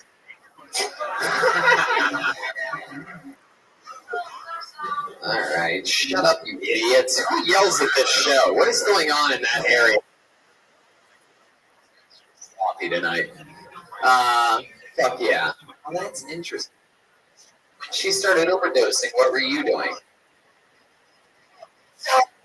Did you still have a boner while you realized she was overdosing? Like, were you still hard when she started foaming at the mouth? You're like, oh shit, this is not the time.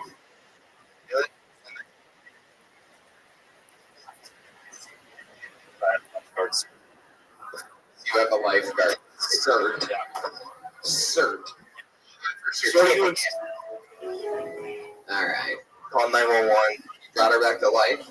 Yeah, kept her heart going until the ambulance got there, and then the detectives came, and they, yeah. Oh my God. You're a great utility player at the gangbang. I feel like every group sex event should have one dude that's like, yeah, well, throw her in the Range Rover. I know CPR. We'll fix this shit. I'm certified. Let me run over to Costco. I have a platinum membership. I'll pick up some supplies. Well, Travis, it was a rough first set for you, but a lot of people have rough first sets, and you're only 28, so if this is something that you want to take seriously while teaching, special kids during the day, then I think that's absolutely awesome. If you get any enjoyment out of it, then do it. I encourage you to listen to this set and watch it and sort of look at what I was talking about by spacing out things you want to talk about and ending each part. When you breathe in, you should have just said something funny. You know what I mean? There you go. His first time ever on stage, Travis. And that, my friends, is episode 280 something, I do believe, of Kill Tony. Whoa! They killed me tonight. Look at this. That's an amazing painting, Ryan J. Ebelt. Get all of his prints at RyanJEbelt.com. A bunch of fun stuff's going down. Catch Willie on Roast Battle every Tuesday at Comedy Central for the next 5 weeks. Make sure you check out the Bruce Willis roast. I wrote on that. Connor wrote on that. And check out the Meat Boys podcast. That's available everywhere. Yeah, I got a naked roast battle coming out online. That's right. Yeah, You're on Comedy Central's digital platform. Kill Tony's fun at Cleveland, Cincy, Fort Wayne, Lansing, Grand Rapids, Detroit, Toronto, and Boston, Massachusetts, San Antonio, Austin, Houston, and Fort Worth, Texas as well. Ladies and gentlemen, how about Jeremiah Watkins tonight, huh? Thank you, Tony. I love the Kill Tony audience. Listen to Jeremiah Wonders. And then on August 15th, Reagan Watkins is headlining the Rec Room. We're bringing Joe Jimenez and Malcolm Hatchett down to Huntington Beach. And then also August 26th, we'll be in Phoenix at Valley Bar. Reagan Watkins is headlining. So come out to Phoenix if you're in that area. Thank you. Wow, look at that. Chroma Chris got a big one in tonight, huh? Thank you. Yeah, my band Dragon with Swamp Rats is playing Saturday, August the 4th at Prospector in Long Beach. There you go. Hey, look at that guy in the corner over there, everybody. That's the real life Malcolm Hatchett just hanging out like a real human, like he's just one of you guys. Joe Jimenez was here tonight, everybody. Boom. Atmos is sorry. Love you guys. Bye. Fuck yeah. Everything else is crystal clear and fun. Make sure you go to forhims.com and come see us next week where Russell Peters and another amazing super secret guest will be here. And yeah, that's tonight's episode. We did it again. See you guys later. Bye, everybody. Thank you.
first ever live podcast here. First ever Kill Tony live in Cleveland. We're the #1 live podcast in the world. Are you guys excited or what? I have a bucket filled with Ohioans' names and a show where absolutely anything can happen. I'm an Ohioan, and so is this guy right here. It's Brian Redman. What's up, guys? All right. We are excited to be back in the homeland of Wendy's and Donato's. Oh, Donato's. We flew in, we landed at 6:15, we rushed here, set it up, and we're excited to go. You guys excited too? Much more fun. Kill Tony's on the road coming up, blah, blah, blah, blah. Cincinnati, Fort Wayne, Detroit, Lansing, Grand Rapids, Toronto, bunch of Texas. Toronto's a big one. Fort Worth, Dallas, Austin, Houston, and there's one more stretch that I'm forgetting. Nashville next Sunday after we do a weekend in Lexington. Wow. So it never ends. So if you're listening to this right now, you want to be part of it, just listen to how happy these people are, right? Make some noise, people. Live at Hilarities on 4th Street in the heart of it all, this is Kill Tony, and I'm very excited tonight. We're going guestless tonight because we're fucking rebels. That's how we do it on the road. But in order to overcompensate for that a little bit, we brought a couple friends with us that you may know. How many of you are real Kill Tony fans out there? Then I think they're going to be pretty excited. We have a band on this show, and every single episode they commit to doing different characters, and they stay in character throughout the episode. On Monday, 2 nights ago, they were private detectives. Racist ones. It was like a 5-year anniversary. Jeremiah was Joe Rogan, and Joel Jimenez was me. You never know what's going to happen. We're very excited about tonight's band because they are what I would consider the core of the Kill Tony band. Ladies and gentlemen, I present to you 2 of the funniest human beings on the fucking planet. We brought them all the way from LA with us today. Make some noise for the Kill Tony band, the best damn band in the land. It is Jeremiah Watkins and Joel Jimenez. Oh, snap. They brought the whole fucking crew. Oh, shit. We've seen these guys before.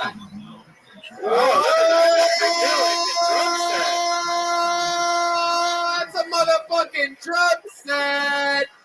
Joelberg is in the house on one of his first ever roadkill Tonys.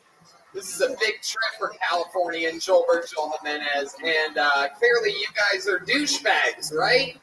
Yeah, what's up, dude? Joelberg, how's it going? You're in Ohio. Yeah, dude, happy to be here, Tony. A Mexican Californian in Ohio. That's the song you hear right before you get deported. We'll find out. I am very excited about this. We have the band here. Jeremiah, how you feeling? Yeah, about to get some pussy later. What about you, dude? You are as douchey as it gets, indeed. Any other big plans while you're here in Cleveland? More pussy. Well, I love it. I'm excited that we're going to get to hang out with these douchebags this entire episode of this show. I'm pumped as hell. We have an entire bucket filled with comedians' names, really thin slices. Really thin slice tonight. That's pretty exciting. It looks like linguine in there. If I pull your name out, that's how the show works. You get 60 uninterrupted seconds to try to make these people laugh. At the end of that 60 seconds, you're going to hear the sound of a kitten. That means wrap it up then, or else you're going to bring out the angry West Hollywood bear. Whoa, furious. He sounds like he's from Youngstown. Furious, tough bear. So that's how it goes. We interview you and find out more about you. Maybe what else is interesting about your life, or if you have any special skills or talents or anything like that. You guys ready for this? Cleveland, you're going to have to do a little bit better than that. It's Kill Tony live from the birthplace of rock and roll, Cleveland, Ohio. And here we go. It's going to go a little bit something like this. Look at this piece of paper. Should have known shit was gonna get weird. Here we go. Your first is gonna be a veteran. This could be one of the top comedians in Cleveland. This could be someone doing it for the first time. We're gonna experience together. 60 uninterrupted seconds goes to Francis Nero or Frank Nero. Frank, I read it wrong. It's Frank Nero. Here he comes. Seems confident.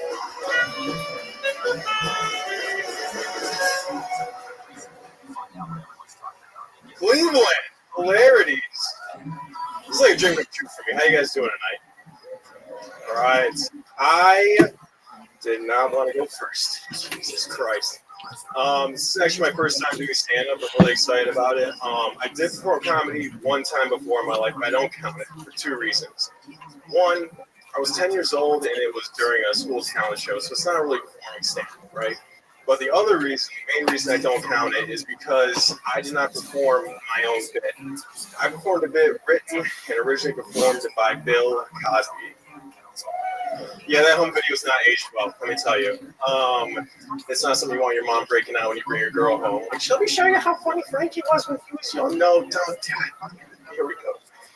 We didn't know that he was famous back then. I don't know. He was still. Stop covering your drink. Don't be ridiculous.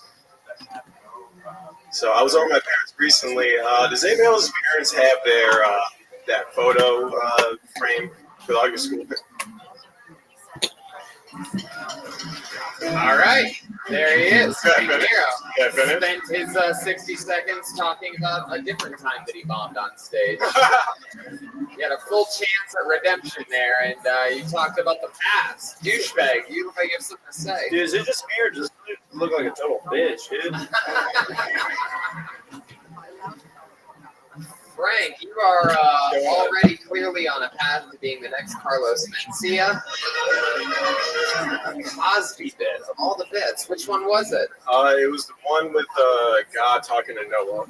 What made you want to do that? I don't know, man. I was 10 years old. Oh, you were 10 years old? I missed that part. Oh, look at that. How old are you now? I'm turning 28 this month. 28. You don't look a day over 42. Frank, what do you do for work? I'm an accountant. I knew he was a bitch, dude. Who are you accounting for? I don't know if I could say. Ooh. It's a CPA firm on the east side. I bet it is. So, how long have you ever done stand-up since you were 10? No, this is my first time. This is your first time since you were 10. Yes. And when you were 10, you did a Cosby. Okie dokie. That's yes, indeed. Brian has the comedic timing of a 9/11 bomb. I didn't know it was going to be that loud. So this is your first time doing it. Do you listen to this show? I do, yeah. And you were excited to perform here tonight? I was, yeah. So I've probably been listening for about a year, and then I think like 4 or 5 months ago I started just kind of like jotting down funny thoughts that may have come to my head. And then when Why you didn't announced, you do those tonight? Yeah, did you lose that list? I did, yeah. But no, and then you announced you were coming to Cleveland, and I bought tickets like literally the day that they came out. Because I was like, if I'm going to do stand for the first time, I'm going to try to do it on the #1 live podcast in the world with one of the top young rising comedians today. So. Well, there you go. You know what, Frank? Since you said that, I liked your set tonight. It's very, very funny, very good. I know how to win you over. What was the next thing we were going to talk about? I'm interested to hear. So that was actually one of the first things that kind of wrote when I you just started. say it. You don't have to tell us. Sorry.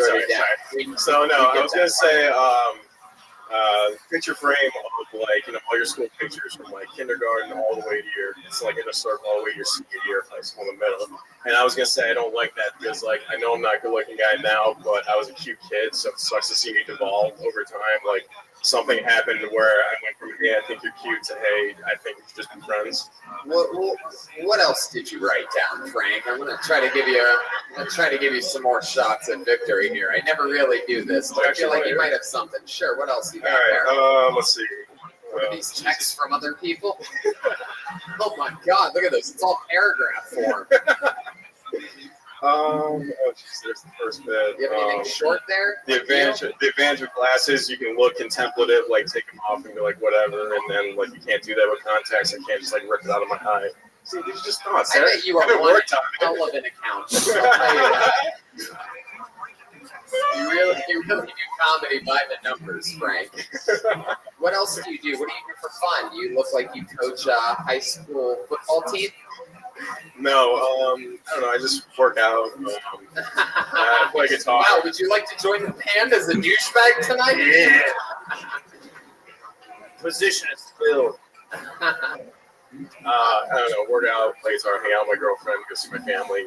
Hell yeah, just work out. That's what you do for fun, is hang out with your family. That's one of your working out, hanging out with your family. There you go. Just keep repeating it back to him, Brian. Working out, hanging with your okay. And I just go out around Cleveland. There's a ton of stuff to do around here. Go out to bars on the weekends with my friends. Go on hikes, whatever. Hikes. What kind of hikes do you go on in Cleveland? Oh, through the metro parks. I don't know. So it's more about nature walk. Nature walk. Fuck, man. You're really something else, Frank. I punch vending machines and play laser tag, so I can relate, dude. Damn, Frank, you have a girlfriend? I do, yeah. How long have you two been together? Wait, what? Little over a year. A little over a year. Where'd you meet her? Tinder. Whoa, Tinder. What's your profile on Tinder say? I like to crunch numbers and work out. Yeah, basically, yeah. What does she do? She's also an accountant. Oh my God. Have you guys ever done anything other than the missionary position? 69, dude. Yeah! Jeremiah Watkins. Accountant sex. Fuck yeah. 69 all day. Yeah, dude. First date you guys went on, where'd you go? First date, we just met for a drink. Break room. You went for a drink? We went for a drink at a bar, yeah. Yeah, what kind of drink did you have? You seem like you'd have a scotch, neat. I had a beer, probably. Oh, beer. This is Ohio. They don't do Yeah, scotch. that's right. Man, you remember what she had? She also had a beer. Wow. She's a big beer drinker. Big beer drinker? Is she a big beer drinker, or is she like larger size when she drinks beer? Yeah, did she like spot you at the gym, bro, or what, dude? She's definitely not big. Is she with you here tonight? She's right over there, yeah. How'd you land that, dude? Not bad, not bad. All right, Frank. Well, your last name's Nero. You Italian? I am, yeah. Yeah. Your parents 100%. Your parents make a good pasta sauce? The best, yeah. It's the best. I highly doubt that. My 72-year-old mom is out there somewhere in the audience. She will kill you, sir. I'm coming back tomorrow. You want me to bring you a jar of sauce? Oh, yeah. Sauce off. Yeah. Tony, this guy looks like if Pitbull was a substitute teacher. Oh, the chants have begun in the home birthplace of rock and roll. All right, Frank, we're going to keep moving along. This was a fun interview. Your set was okay. There he goes, Frank Nero. He's got a firm handshake, this guy.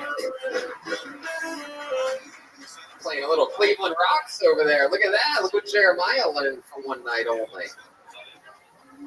All right, I pulled another name out of the bucket. You guys get it? You having fun yet?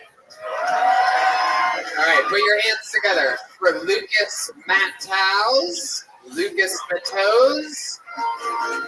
Everybody sort of has shitty handwriting here. Here comes Lucas, everybody. Come on, make some noise for him. Oh, so guys, I usually sort of get a broken home, right? Everybody I knew growing up was from a broken home. They were like cooler than I was. You know, they smoked first, they drank first, you know, they got fingered first. All the good shit. I was adopted though, so I kind of have a little weird thing about me. My parents, they had a kid before me, so I don't, their biological son. They do love him, but they love me. I mean, it's weird. I'm used.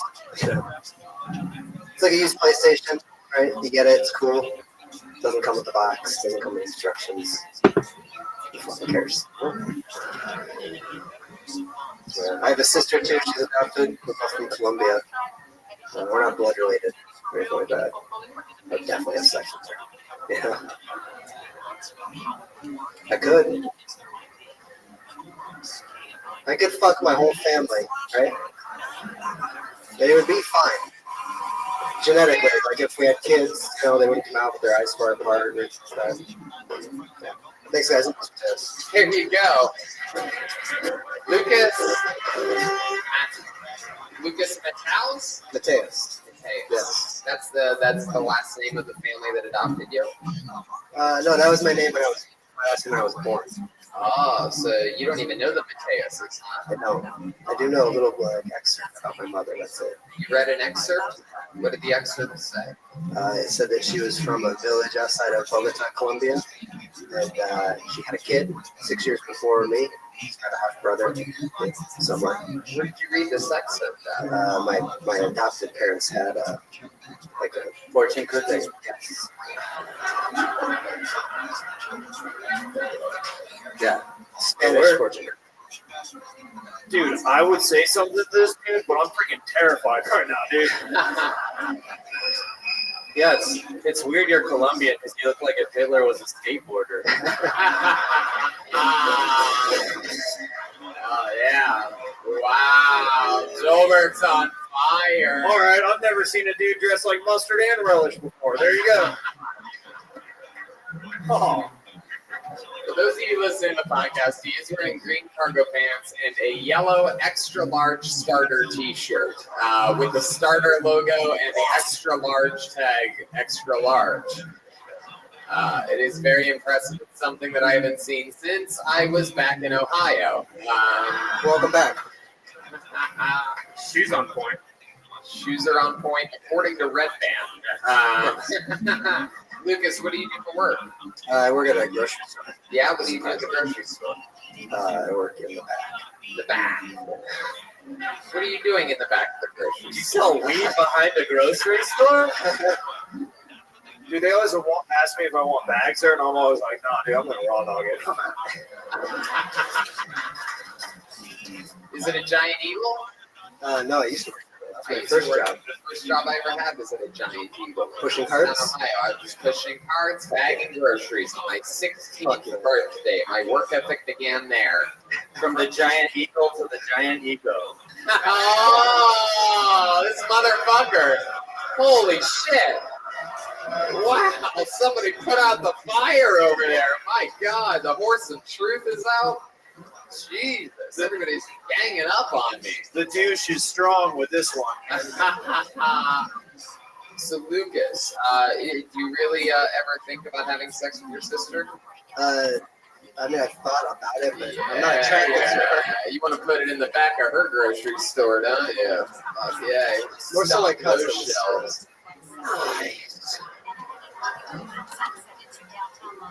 Lucas, how old are you? 32. 32. Fuck yeah. You've done stand-up before? Yeah. You do it a lot here in Cleveland? I'm from Columbus. From Columbus. Did you come up for this? Yeah. You drove up for this Yeah. specifically? Wow, that's awesome. Funny bone? I mean, I don't get up there because I'm not good enough. But, you know, yeah, I go there for open mics and stuff. When you say you're not good enough, is this your birth parents that told you this, or the original parents? My dad told me for the first time that he was proud of me when he saw me stand up for the first time. Really? Yeah. The dad that adopted you? Yeah. Damn, that took him a while, huh? How old were you when you started stand-up? Like a year ago. So 31. And he told me he was proud of you. Before that, he's just like, God damn it, I adopted you from Bogota, and all you want to do is work in a goddamn grocery store. Dream big. All right. So what do you do for fun? Smoke pot? Oh, yeah. What else? Not a whole lot. I used to do music, but I kind of gave that up. You gave it up? Yeah. What did you do musically? I was like a singer, and it's pretty embarrassing. Really? Can you give us a little example of like one of your verses or something like that? I think these people would love to hear it. I kind of forget some of my songs. I mean, you guys know anything? Covers? Yeah, I know all of the punk songs on saxophone. Like a ska thing? I don't know. go for it. Joel will follow your lead. Okay. Can we like scream it? Is that okay? Yeah, dude. Fuck yeah. Wow, that's really punk. Is that okay if I scream? I don't want to break anything. It'd be like, I'm a sucker! I got a sucker! That's about it. That's great. Some of the South Park episodes. Yes. As performed by Steve Lemmy from Super Troopers. Dude, that's my favorite band, Cartman and the Unloved Sons, dude. Well, that's a lot of fun, Lucas. So you used to sing in a punk band. What was the name of your band? I've been in a few. Last one I was in was called The Nukes. The Nukes? Yeah. Hell yeah. I lived in Chicago at the time, so it's not like an Ohio thing. Sorry, guys. There you go. So there you go. But now you don't do any music at all. No, I kind of lost the interest in it. I'm surprised that your dad never told you that he was proud of you singing. He never came to that shit. He never came to that. He likes Rascal Flatts. Yeah, listen to the boos of the crowd. Yeah. All right, Lucas, do you have any special skills or talents or anything like that? You seem like you'd be really good at like putting stuff on a spoon or something like that. Twitching. No, I can draw. You can what? I can draw. You know what? Why don't you go draw tonight's episode, and then at the end we'll take a look at it like we do with Ryan J. Belt. There he goes, Lucas Mateus, everybody. Hey, fuck yeah! Handshakes all the way around tonight. He's on Twitter at BloodXShower, and I forgot to mention that BloodXShower. Yes, BloodXShower, and Frank Nero is F Nero S3 53. Of course, you fucking accountant. All right, keeping the fun train moving along. Let's just keep blasting. Dude, math then meth. This show's doing good so far. Yeah, who knows what will happen next. Ooh, I like one-word names. You guys like one-word names?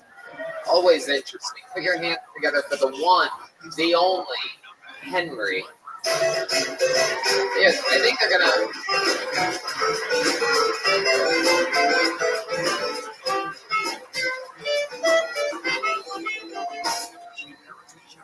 Hello, my name's Henry. I sell tickets in a box office. It's my job. On my very first day, my manager said, Henry, you better never come into work high because I'll know. I said, well, you're doing a pretty shitty job right now, though, because I'm stoned. Went to a minor league baseball game high. Have you guys ever been high during the national anthem? It's like super long. I even thought about taking it at one point. I was like, I gotta chill out on it, you know? This is going okay. I'm the youngest of 7 siblings, and I have 6 older sisters. Once, at a young age, my sisters dressed me up inappropriately and had a provocative photo shoot. They got those pictures developed. So now there's just some hard copies at my mom's house.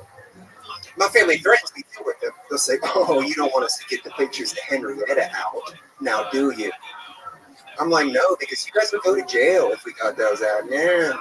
It's illegal to put a little boy at lace in high heels and keep pictures of him for 15 years. Thank you. There you go. Henry coming in, showing how it's done. Look at that. How's it going, bud? Feel good? That was great, man. That was a great set. 60 seconds, multiple jokes. How long have you been with stand-up? 7 years. 7 years. You're based out of here in Cleveland? No, I actually worked at the Funny Bone with Lucas. Oh. And I also thought he was a serial killer for like the first 4 months I knew him, for sure. How long have you worked at the Funny Bone? Like a year now. That's awesome, man. That's probably the biggest comedy club here in Ohio, other than Hilarities, of course. This is like way different than that, for sure. No, I love Hilarities, and I don't love the Funny Bone. And I get enough work and get to pick and choose where I perform enough that I can say that on this podcast.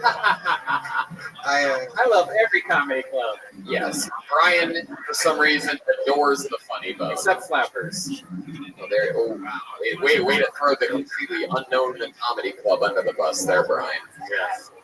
So Henry, you've been doing it for 7 years. You've been at the Funny Bone for 1. Are you originally from Columbus? No, I'm from Southern Ohio. More southern than Columbus. Yeah, like the point of Ohio, like basically Kentucky. Like Yeah.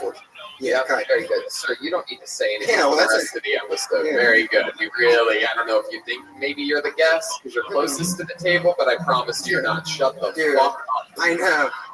Dude, I do dress like that. Fucking idiots, man. Oh my I knew God. there was going to be a couple. I didn't realize I'd be right fucking next to one. All your ringtones going on. And by next to one, I mean surrounded by them, obviously. Jesus fuck. So Henry, you've been doing stand-up for 7 years, and you're based out of Columbus. Now that's an interesting thing. You ever think about moving to Chicago or New York City? Or do you only have a good 60 seconds? No, probably, but I've thought about moving recently, but I don't know. I just feel like there's a bunch What's of just. keeping you there? I mean, I feel like everywhere you go, there's just white dudes with beards. I'm like, here's another one, you know? Like, great. Yeah. You're right. And that's why I encouraged Louis C.K. to retire, you know, and it actually worked. Yeah, there's white dudes with beards everywhere, but they're not all, necessarily funny, Henry. And by the way, you can shave. Thought about it. Yeah, I mean, what's the best spot? I mean, I heard like it's about DC, Chicago. No, DC's bad. Yep. Maybe the ones I mentioned. Chicago, New York, LA. My bad. Sorry. Yes. Yeah. You move from Cleveland to DC. That's where you're really taking baby steps here, Henry. Okay. Yeah. So one guy told me DC is the place to go. If you want to make it big in the comedy business, go to the governmental center of the United States of America. Fuck yeah. Okay, so Henry, why do you only go by Henry? Because I went to the Comedy Store one time to watch In you LA? guys. Yeah, for like a day. We were in January. We were there for. We went to like Vegas for my mom's birthday, and then me and my girlfriend flew out just for a day for the show and like signed up. Kill Tony. Yeah. For sure, yeah. And it was even the episode that you ate the chip, and we were like two rows in, and you were like, "We're gonna just somebody raise your hand to eat this chip." My girlfriend was like, "You fucking bitch, raise your hand." And like you looked at me like, "Are you gonna do it?" And I was like, "Letting someone raise their hand," And then I didn't do it, but I wish that story was better. So close to being on a Kill Tony episode in LA and having a good minute, and instead you do things like consider moving to Washington D.C. So close, Henry. Did your girlfriend call you a bitch a lot? It happens sometimes. Yeah. I feel like it's even though. Jeremiah? Does anyone ever tell you you look like metrosexual Captain America? No, I never.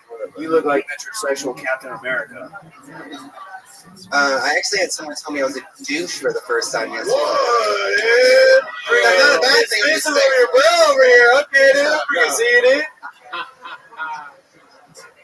When did the person call you a bitch? Last night, actually, I was doing, gonna go over, like, my minute or whatever. Me and my friend got super. What? Just I'll set a sentence in one word. Oh, sorry. We were gonna go over, like, the minute that I was gonna do. Oh, okay. Went to an open mic, like, smoked a lot. It didn't go well or whatever, but I was like, it'll be better then. And my friend was like, dude, you kind of remind me of Dane Cook. I was like, he's a super big douche. Like, why would you say that? And he was like, I mean, like, Chris. Don't talk about Dane like that, dude. And then he just compared me to other people. I'm like, the douches are like starting to increase, you know? So I was like, I think I might just be a douche now. Man, Dude, you could never be a douche. I don't know if I like the people you're hanging out with, Henry. What about you reminded him of Dane Cook? I don't understand. I didn't really either. He was probably also high and probably a little drunk. But I feel like he just really meant to be sincere to me.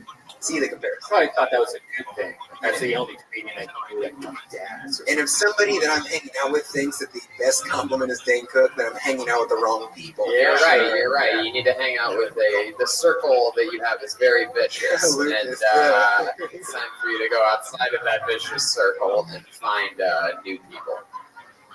All right, Henry. Well, this is actually quite incredible. I'm very surprised at how funny you are. I love that you made the drive up here. And congratulations. We're doing another one of these on Friday night in Cincinnati if you feel like making another hike. For real? All right. Yeah, for sure. Maybe. There you go. There he goes, everybody. Henry. He's on Twitter at the Henry Allen. That's how a good minute goes. All right, we're just giving handshakes away. If I could please have a tub of hand sanitizer that I could just dip it in, I would love that. Good God. Good. My hand smells like the 71 North. All right, hold another one out. Put your hands together for Joe Schaefer. Here he comes, very casually out of nowhere. Joe Schaefer, everybody. Give it up for Paul Walker, guys. I didn't know he wasn't dead. That's awesome. Oh, it's like Paul Walker. Henry. Guy recently introduced himself to me as 8 Mile. I didn't know what to say to that. It put me in a weird situation. Do I ask, why do they call you 8 Mile? Or risk traveling down that road? Or just let this guy try to fuck my girlfriend for an hour while we play darts? Call him 8 Mile to his face. I just did that instead. I look like the guy that tries to break up a fight between 2 people and gets beaten up by both of them. I look like Ryan Gosling if he was a lesbian mid-transition. I just recently learned how to tell time.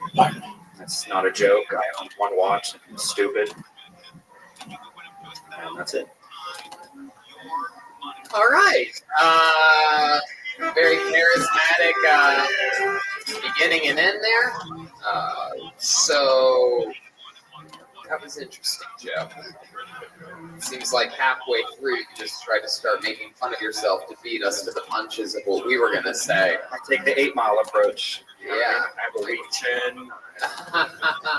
So, Joe, let's talk about it. When you made the joke about Paul Walker, you were talking about the guy that was on before you, right? Yeah. Okay, very good. Just making sure you're not taking shots at the throne.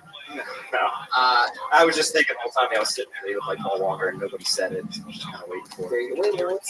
What's that bandage around your wrist? I fell, Jeremiah style. Jeremiah style. You were on a skateboard? No, I just fell with outstretched arms and tried to brace myself. I was playing basketball. Whoa, you're making me look like a bitch, dude. Radial Chill with that, man. Radial head fracture. Is most common. No, you're a bowler, dude. Admit it. Joe, did you try to iron your shirt with a fucking brick? What exactly? No, I actually had it. It looked nice, but I drove 2 hours here, so it got all wrinkled on the way. Everybody that's been up so far has driven 2 hours to Came be from here. Pittsburgh. And, you came all the way from Pittsburgh. Wow. I was born in Youngstown. Really? You were Yeah. born? Wow, listen to the Hinchcliffs out there. You were born at what, St. Elizabeth's? Yep. Wow, look at that. Just like me. It's amazing how different 2 senses of humor can get when you're born in this same hospital. How old are you, Joe? I just turned 29. 29. You live in Pittsburgh? Cranberry, it's called Cranberry Township. Wow, geez. I was trying to not Do you say have that. to let it linger? I look like the dude that lives in a place called Cranberry. Do you have a freaking UTI, dude? Actually, I live in Cranberry. I was trying to not say it. What do you, by the way, you just keep winding up the cord the more nervous you get, Joe. I don't know what's going on. You're about to pull it Honestly, out of the wall. this goes back to like old vocalist days. I don't know, when I was in a band, it was kind of like my move. Joe, you don't have to explain yourself. Just let Please the laughs stop die it. down, and then I'll keep That's going. my move, is they feel comfortable. You got like spider webs and stuff like that. What kind of band were you in, dude? I was in like a hardcore band back in the day. Really? You were in a band? Yeah. What did you do in a band? I did vocals. Just vocals? Yeah. Can you give us an example of? Absolutely not. Yeah, you can. No, man. I mean, I do play drums. I was hoping for a drum off, but I broke my arm. But you're saying that you can't do the drum off because you broke your arm? Yeah. I mean, it's just, I can go lefty. I can go lefty, but there's only. It's missing a couple of things. Joe, you are made of excuses. I tell you, your shirt's wrinkled. You said that you drove from Pittsburgh. That's right, man. I was thinking the whole time I was trying to adjust my seatbelt, and it just kept wrinkling it up. Stop with your explanations after every question. There's a reason for everything. Just did it again. Joe, what do you do for a living? Recently just became an Uber driver, actually. You're an Uber driver. I'm in the Uber game. Yeah, you do that with one arm. I had to actually take a couple weeks off. The cable's down, man. Come on, what the fuck? I had to take a couple weeks off because I broke my arm and then I hurt this wrist, so I couldn't drive. Look at you. What did you do before you drove Uber? Served. Wait. You said you hurt that arm and then you hurt your other wrist. No, both at the same time. I fell, extending to try to catch myself. I thought about it. You hurt this arm and then you like started jerking it too much with the left one, hurt the wrist. Risky business. 2 sprained wrists, 1 broken arm, same time. Your parents still live in Youngstown? No. They live in Pittsburgh too? My dad lives in a place called Sealy-Noble, which is near Cranberry. What the fuck? It's like 10 miles Does from someone pay Cranberry. you $500 every time you say Cranberry? Sealy-Noble is what it's called. Yeah. Okay. Your parents got divorced? No, my mom passed away, so just my dad. Oh shit! Was she part of this fall that happened on the basketball court? No, that was she passed away on Halloween. Actually. On Halloween? Was it Michael Myers or something like that? No, what happened? She was sick. Sick. All right. Yep. You say sick like she had like a common cold or something like that. Like all right, forget it. It was the big C. Oh, she was a cunt.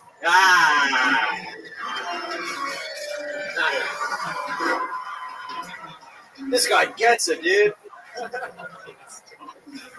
All right, Joe. Well, how long have you been doing stand-up? I've never done stand-up. You've never done No, stand-up, no. but there you go. Just a fan. Strobe out. Oh Never done stand-up, and he still hasn't. yeah. But he doesn't do stand-up, but he can fall down. Absolutely. Well, Joe, you popped your cherry here tonight. Popped your cranberry here tonight. I should have just said Pittsburgh, man. Should have just said Pittsburgh. Fucking hell, Joe. All right, buddy. Well, we're going to keep it moving along. Congratulations. Thank you. Hey, For the guys. first time, that was pretty good, people. Joe Schaefer. Be careful, Joe. You might want to take the stairway, you klutz. They're just stage diving. Oh, look at that. Some Germex. Fuck yeah.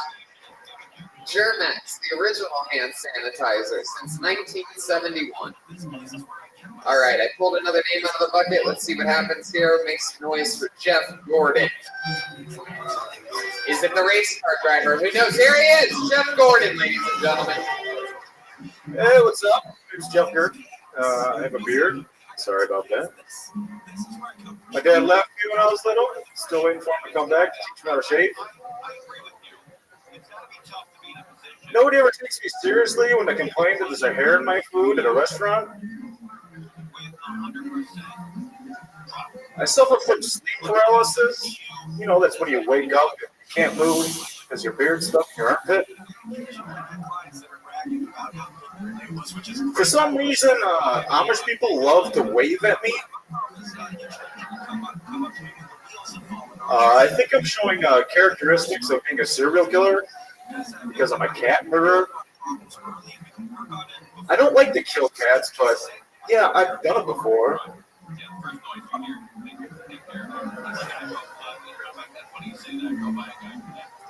Yeah, come on, guys, look at me. I'm one forehead swastika tattoo away from Charlie Manson. There you go. Coming in and crushing it. Tons of punchlines, knocking it out. Jeff Gordon. Yeah. Hell yeah, dude. Welcome to the show. Thank you. Fuck yeah. How long have you been stuck on a deserted island? Yeah, it's been about 6 years now. Fuck yeah. There's a little Grateful Dead to make you feel at home. Jeff Gordon. Fuck yeah, that was a great set. You're wearing a Roast Battle shirt representing the wave. Heck yeah, make sure to check out Roast Battle the next 3 Tuesdays at 10 p.m. on Comedy Central. There's a big match coming up in the next couple weeks that I think you guys are all going to be really excited about. Let's just say I had to face the #1 roast battler in the country. So, spoiler alert, it wasn't easy. So Jeff Gurdon, how long you been with stand-up? Oh, it's my first time. Get the fuck out of here! No way! Really? What? Wow, dude. That might be one of the best first times we've ever had on this show, Jeff. You should be very proud of yourself. Yeah, I mean, Jesus Christ. Hell yeah. Damn, Joelberg's on heat tonight. Did you have a good first time? Yes. Did you have a good second time? Usually it's like the second time is the one that always sucks. Did you guys have a good first time? Every time. Yeah. Yep. So Jeff, you just started. How old are you? 31. 31. And what made you want to start now? Just watching the show, loving stand-up. Yeah, it's crazy because that's the answer that most people give after their first time, and they usually just bomb. How long did you prepare for this? Well, I wrote things down here and there, but like literally last night, I just sat down and wrote shit out. Punch. Yeah, that's amazing. You're very comfortable on stage. Did you do anything like prior? That I do not feel comfortable right now, that's for sure. Really? Dude, No, I'm nervous as fuck. I respect all you guys. You guys are hilarious. Well, I'll tell you what, Jeff, we're all equals now. You're a comedian, and you just got 60 seconds worth of laughter. You should feel right at home.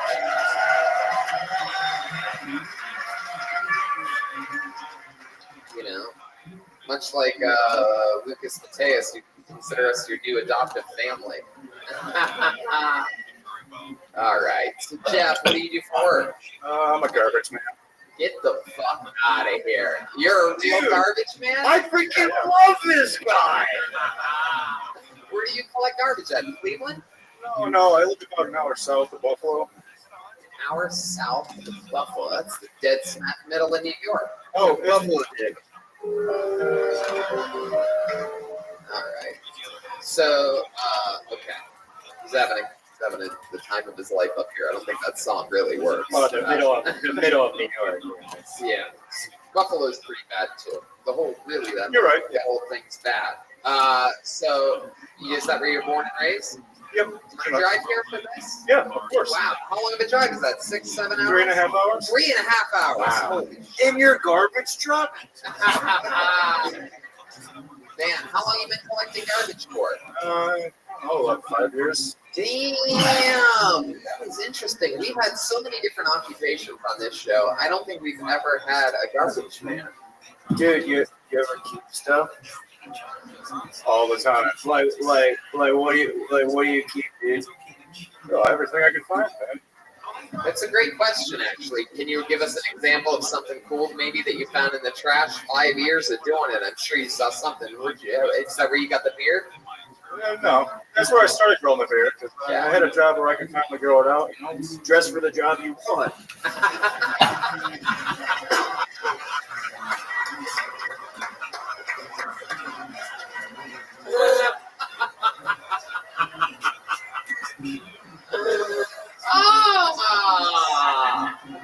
Oh shit! Yeah, have you found anything cool, or like a dead body, or anything crazy? I found a half-living cat one time in a garbage bag.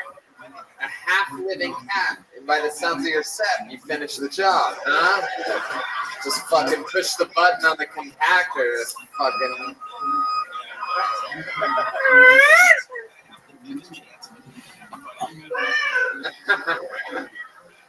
Wow. Is that the cat that you killed? Yeah, it's one of them. Yeah. You ever think about upgrading, like collecting trash in Buffalo or Cleveland or DC or something like that? Yeah. Oh man, I love the country, man. You like it out there. All I do is just drive around listening to podcasts all day. Not listening to anybody. It's fucking great. Love that. That's fucking great. Do you work with someone else, or you collect garbage by yourself? I'm by myself in a pickup truck, just going around the country. In a pickup truck? Yep. Wait, what kind of garbage man are you, dude? This is fucking. Wait, are you a gypsy or a garbage man? Wow, man, you just run your own little fucking truck dynasty, huh? Yes. Interesting, Jeff. Man, I feel like I could talk to you fucking forever. Well, thank you. Any other fun facts about you? If there was a book on Jeff Gurdon, would there be any other interesting chapters? Yeah, I heard of the Bible.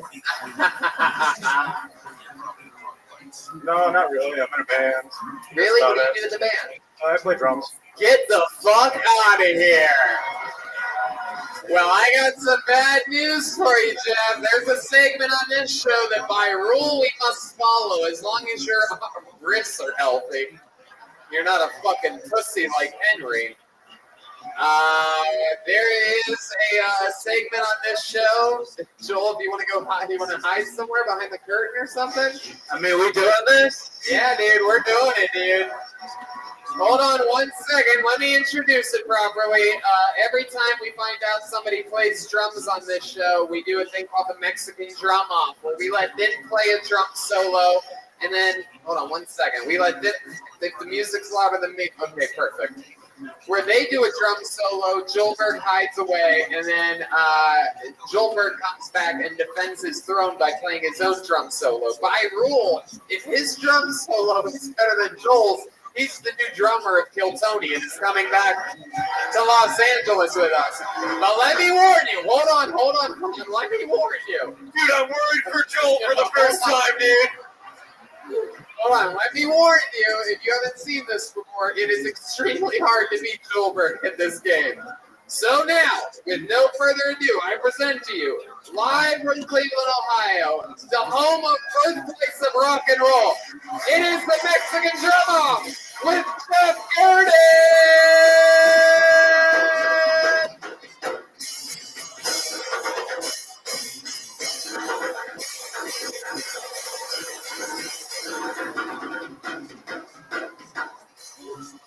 Wow! That was good. And now, defending his throne, it's over.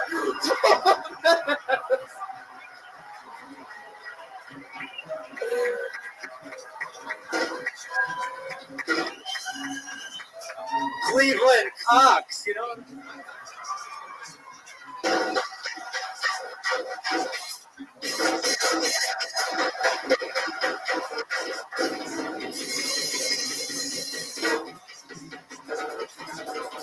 Woo!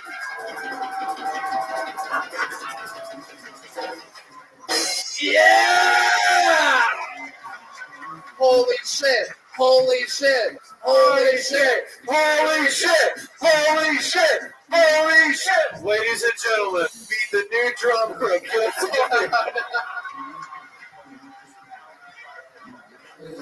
Wow! It's the baddest Joel has ever gone to me. He's like, what? Judas! That was actually the best drum off. That was the best Mexican drum off. Jeff Gurdon, I'm going to give you the full treatment, sir. Unbelievable set. Unbelievable interview. Unbelievable drum off. Perhaps the best contender ever. But we're going to stick with Joel Jimenez. But other than that, you're one of my favorite people we've ever pulled out of the bucket. I will shake that trash man's hand. Jeff Gurdon. That was great. Give me some of that. Yeah. Can I get a vodka soda? On the socks. I'm feeling a little naked up here. Wow. God damn. How about one more time for Joel Jimenez, huh? Yeah, dude. Wow. Fucking amazing. This show just went to hyperdrive because I'm a fucking garbage man. I pulled it out of the bucket. Tough act of Welcome, Miss Aquarius. How are you? Put your hands together for Michael Joseph. How was your day?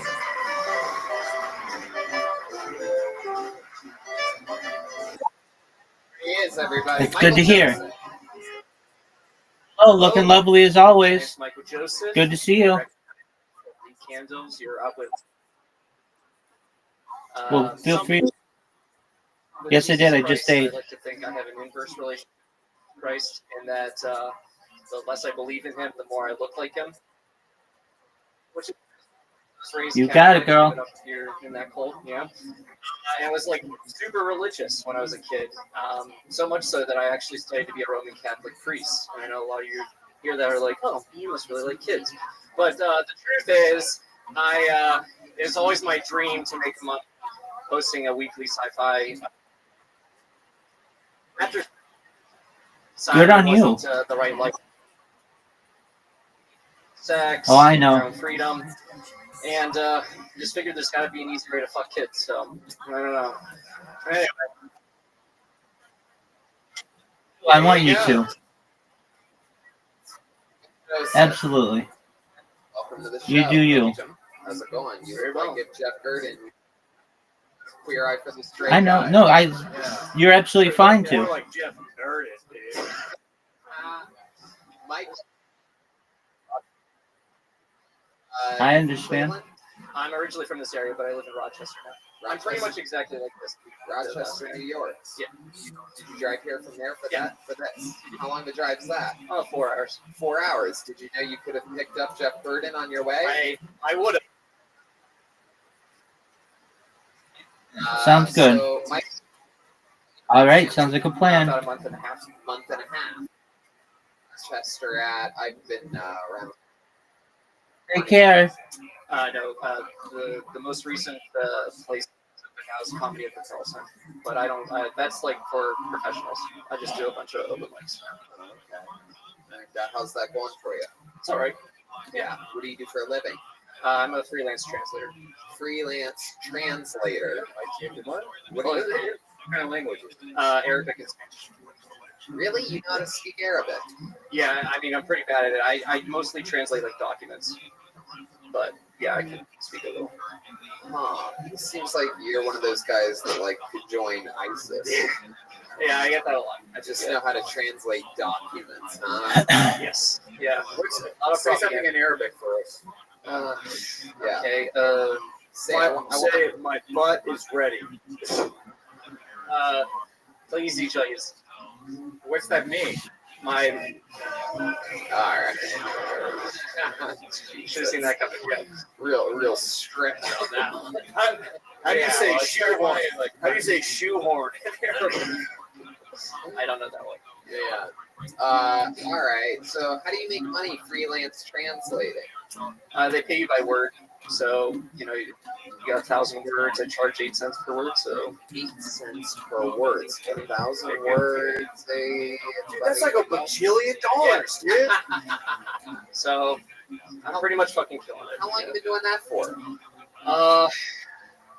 Yeah, like 2 years now. Is Michael Joseph your real name, or is that your first and middle name? No, it's first and last name.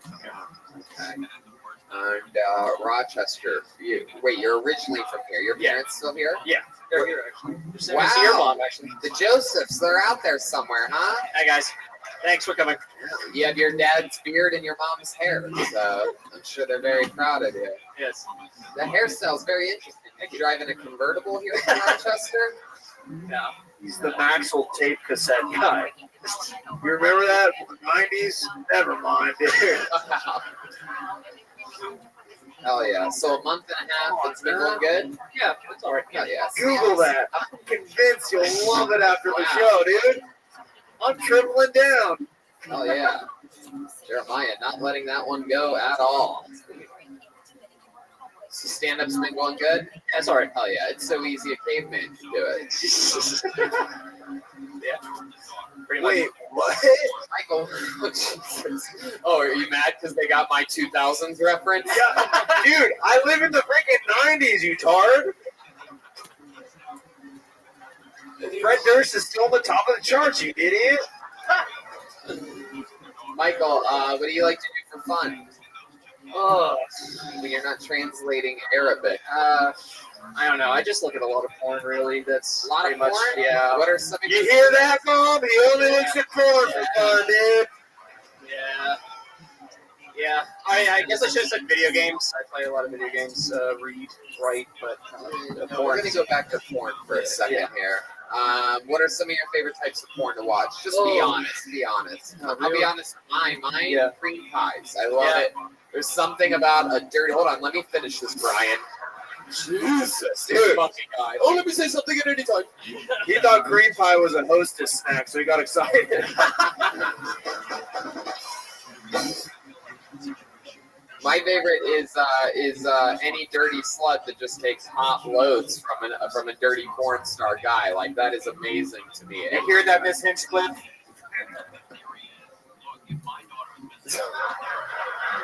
Jesus Christ.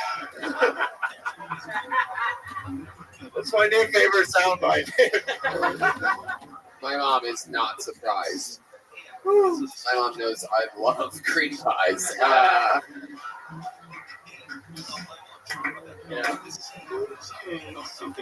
All right, let's get his mom and your mom up here, and we want to know their favorite category of porn. That might be a good question.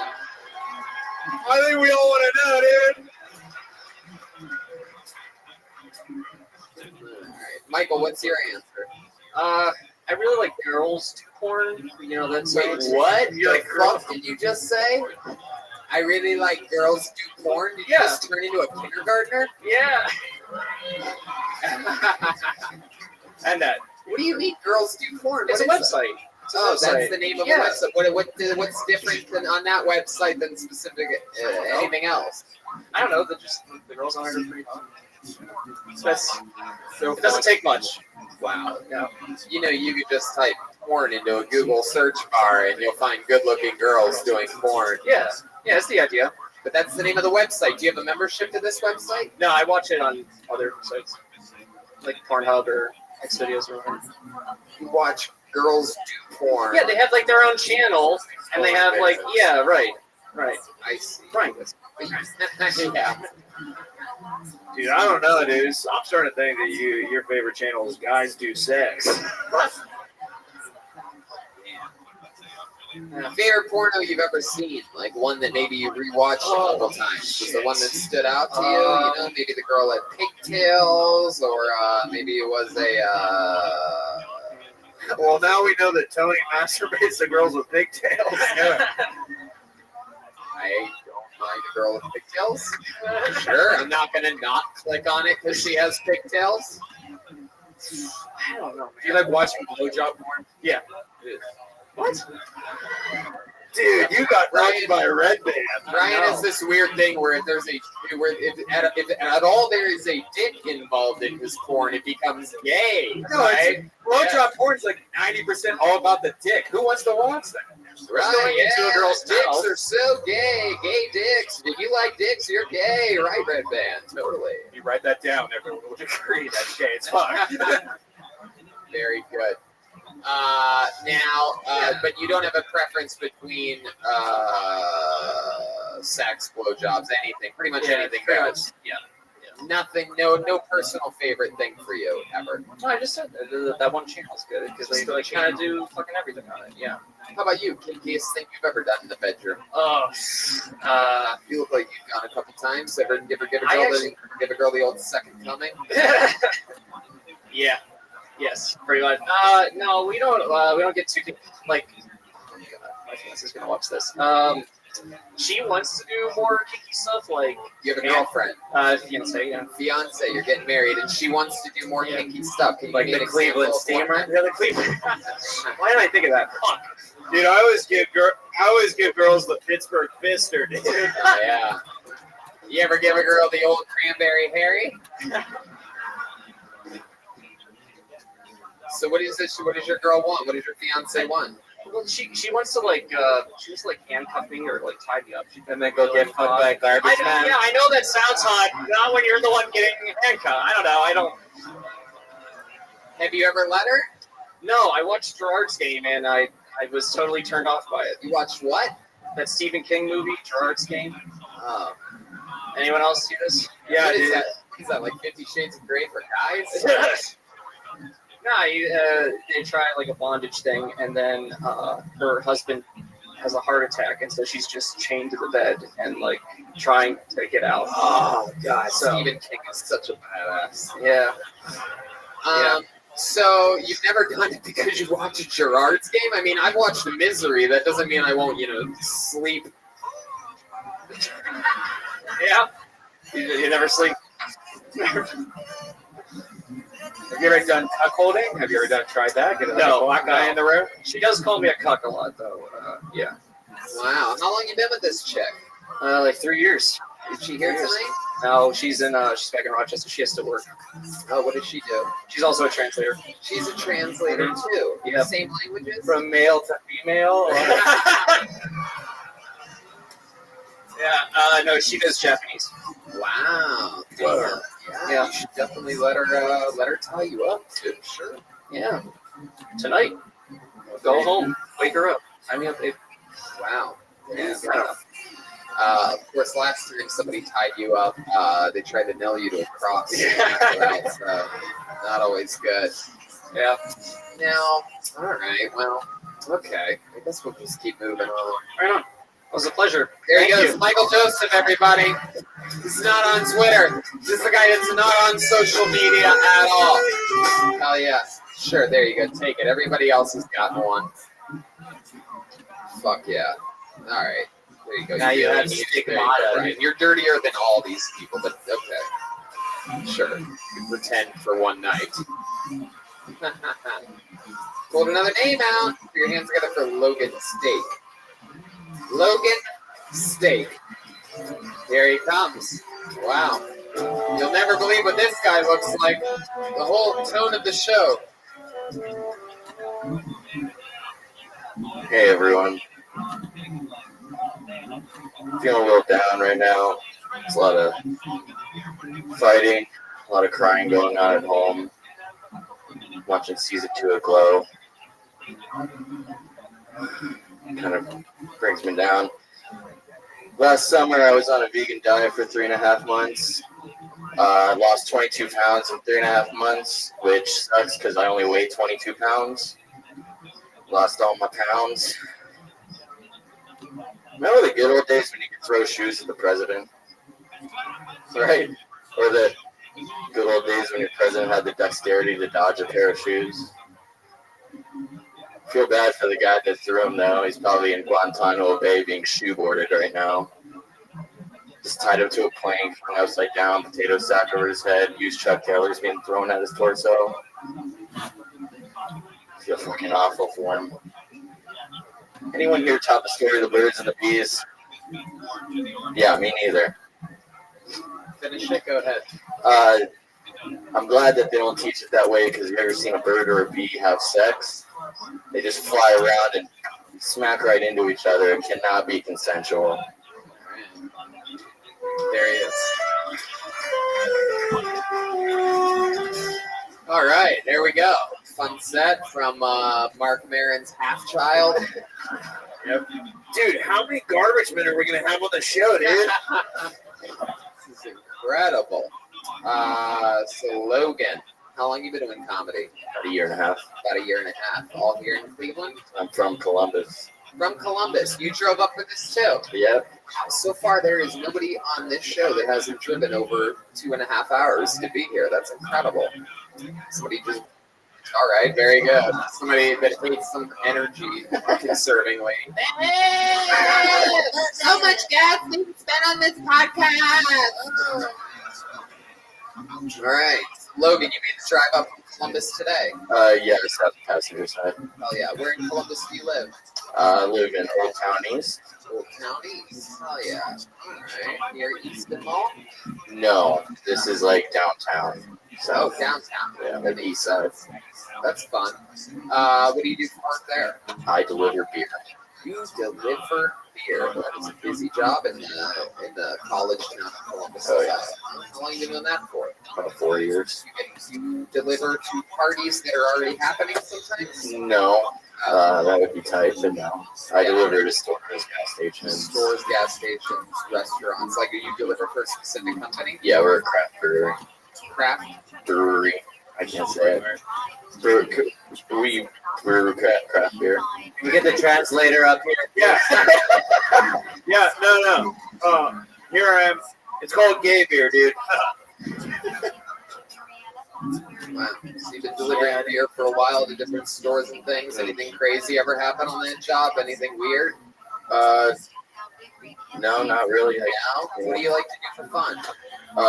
Stand up, play music, D&D, type of music? What D&D. type of music do you play? Kind of whatever. Screamo. Not gonna lie. Streamo? Screamo. Emo.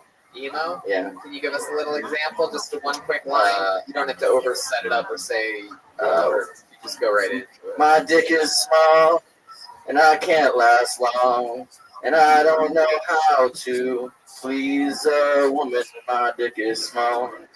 There you go. Which Josh Martin listens to. That's not really. Dude, that's a confession. That's not a song, dude. Is that true, Logan? Do you really have a small dick? I don't think so. You don't think so, but you say it like other people do think so. Well, has someone told you, like, to be honest with you, Logan, your dick's just you're just not delivering exactly what I need. No. Usually, when I lost my virginity, she said she felt like she got hit by a train. Wow. Are you sure she didn't say tranny? Yeah. Very easily could have been that. What grade was she in, though? Yeah, I don't think you're supposed to do it like that. She put it in her caboose? Was she tied to the tracks? Oh, shit. D&D, that's Dungeons and Dragons. Use the dicks, bro. How long have you been doing Dungeons and Dragons for? I just started like a month ago. Wow, what made you start? How old are you? I'm 28. 28. What made you start Dungeons and Dragons a month ago? It starts with the board games with all your married friends, and then you realize that you want to just keep playing more games. You're married? No. You just hang out with married people? Yes. Why do you hang out with so many married people? Everyone gets getting married, and they're my friends. You have a girlfriend? No. No. When's the last time you were in a steady relationship? 5 months ago. Months ago. And how long did that last? First time about 6 months, and then a year after, like a 3-month breakup. What happened? She punched me in the face. Wow, why? I don't know. She showed up to my work. I was bartending one night. She showed up, ate a patron sandwich. I told her that she can't eat that sandwich. My manager told me she had to leave, and I had to leave too. And then on the drive home while I was driving, she just decked me in the face a couple times. Ew, so she's fat. Wow. When she hit you in the face, did it feel like you got hit by a train? No, she hit like a girl. Oh. There it is. Were you driving the car when she hit Yeah. you? Were you on a freeway or a red No, light? thankfully just on a regular street. Yeah. Did you grow the beard out to cover up the bruises? Yeah, yes. You ever play CNC? Chicks and clips, dude. What's up, dude? So you were talking about the music factors. Well, Logan, what else? Any other special skills or hobbies or anything like that? Other than singing emo and Dungeons and Dragons? I can move my ears. You what? I can move my ears. You can like wiggle your ears? Your hair's I know. covering it up. I know. It's not the cool way. It's the kind of. Dude, you look like the dad in Teen Wolf. Wow. Can't tell whether you're turning into a wolf or turning back into a human. Well, Logan is an ex-man. It's a 90s reference. It's good. And your last name's really Steak, huh? Yeah, like a vampire steak. Yeah. That's fun. Thank you. All right, Logan. Well, what did you talk about tonight? I can't even remember. I was vegan, lost. Is that really true? Were you a vegan? How long were you a vegan? 3.5 months. 3.5 months. So what made you do that? That stupid documentary on Netflix. What the health? Tooting? No, what the health? The one where they were like, I'm a weightlifter and I'm vegan. Well, it was nice to meet you. God damn it. Let's keep it moving along. There goes Logan Steak. They have a bunch of names.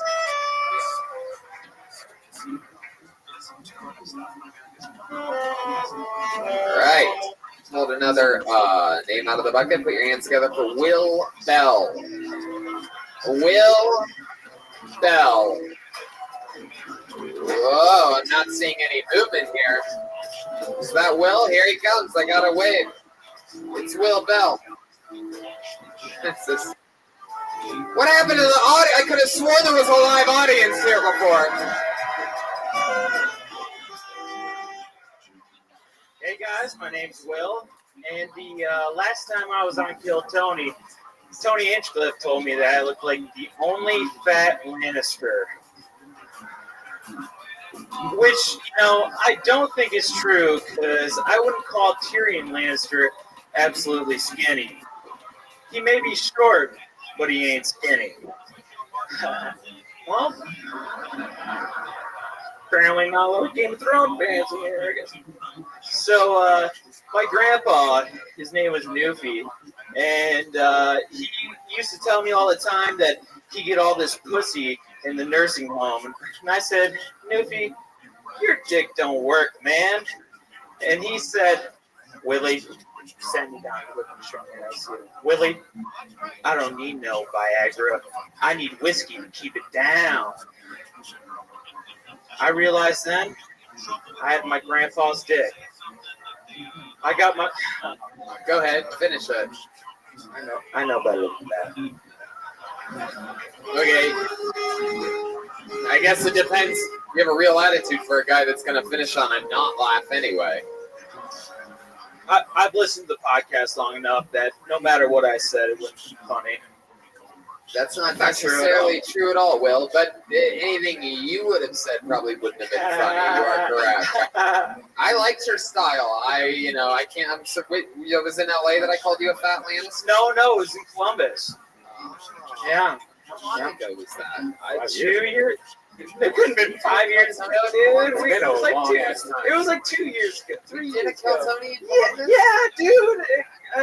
Wow, look at you. Your voice is almost got as high as your cholesterol on that one, Will. That was impressive. So that was 2 years ago. I said that to you. Maybe 3. Yeah. I'm glad you got motivated to get healthy. I'm holding the grudge. I like it. You cover it up well, Will. You dress like an out-of-work lesbian. Said it before. Whatever. No, I didn't say that. No, I said you look like a fucking lesbian years ago. This time I'm saying specifically that you're dressed like a lesbian. The hat, the shirt, the undershirt, and the pants. How long? No, it's a different thing. You said I yes, was don't try to talk over me, you piece of shit. How long have you been? Listen to me. Will, listen to me. Yes. It's two different insults. I don't want you to fucking rack it up as the same insult. You look like a lesbian is what I told you years ago. You're dressed like a lesbian. I want to be very clear. All right? Lesbian paperboy. How long have you been a softball umpire? How long have you been doing stand-up, Will? Since I was 21, so it's been like 5 years, but I've kind of I live in Huron, Ohio, so I can't do too many open mics, man. I just, I'll do the music open mics, and then I'll just be the only comedian. But so the answer was 5 years. Wow. Will, what do you do for work? Well, I am a carpenter on Putin Bay. So, yeah, I build houses and shit. Damn, you build like a house yourself. Yeah, thick. Fuck yeah, you are. How long you been building houses for? I got 1 year, one strike. No, I didn't know, but now I know. Sorry. Oh yeah, is that something that is that a family business, or you just got into that? Or? No, it's actually my buddy. He's my boss. He's over here tonight. That's cool. Yeah. Where's Puddin Bay exactly? It's South Bass Island. It's its own island in the middle of Lake Erie. Pretty sweet. Central Ohio. Very interesting. Yeah. No, you Central Ohio. If I just don't say anything, are you just gonna keep mumbling like that? Will Bell. Any relation to Liberty Bell? Yeah, same size, bro. There you go, exactly. You took the beach ball and ran with it on that one. First time you've ever ran with anything, apparently. I've actually been losing weight. Really? Yeah, I'm like refinding it? Yeah. I can't tell if this guy is having a good time or his laugh is like the most patronizing thing I've ever heard. It's a cry for help. What have you been doing to lose weight, Will? Well, just straight, no sugar, no bread. Keto, going big Willie style keto. Yeah. You're doing keto, are you really? I'm trying my best. Well, you either do it or you don't. There's no trying. Yeah, you either do it or you don't. Coming from the guy that said Lemonade and vodka over here. Donatos, baby. This is keto, man. That's all right. Ryan's pretending like he's not going to eat Donatos. I might. It's definitely might. That's fun, Will. So you work in that. You've been doing stand-up for a little bit, but you don't work at it that hard because you don't want to do music open mics. So what else do you do? What do you do in your spare time? Well, we've talked about this in the past, although you don't remember. Oh yes, I remember very clearly the years ago. And I said you don't remember, but I have a pretty cool talent if you want to check it out. Yeah, I just asked you. All right, my buddies, they call it the douche flute. But if you're ready, are you gonna kill us? What is happening? Hold on, wait, Ryan, let him do the sound. He's doing his sound, and you're playing his.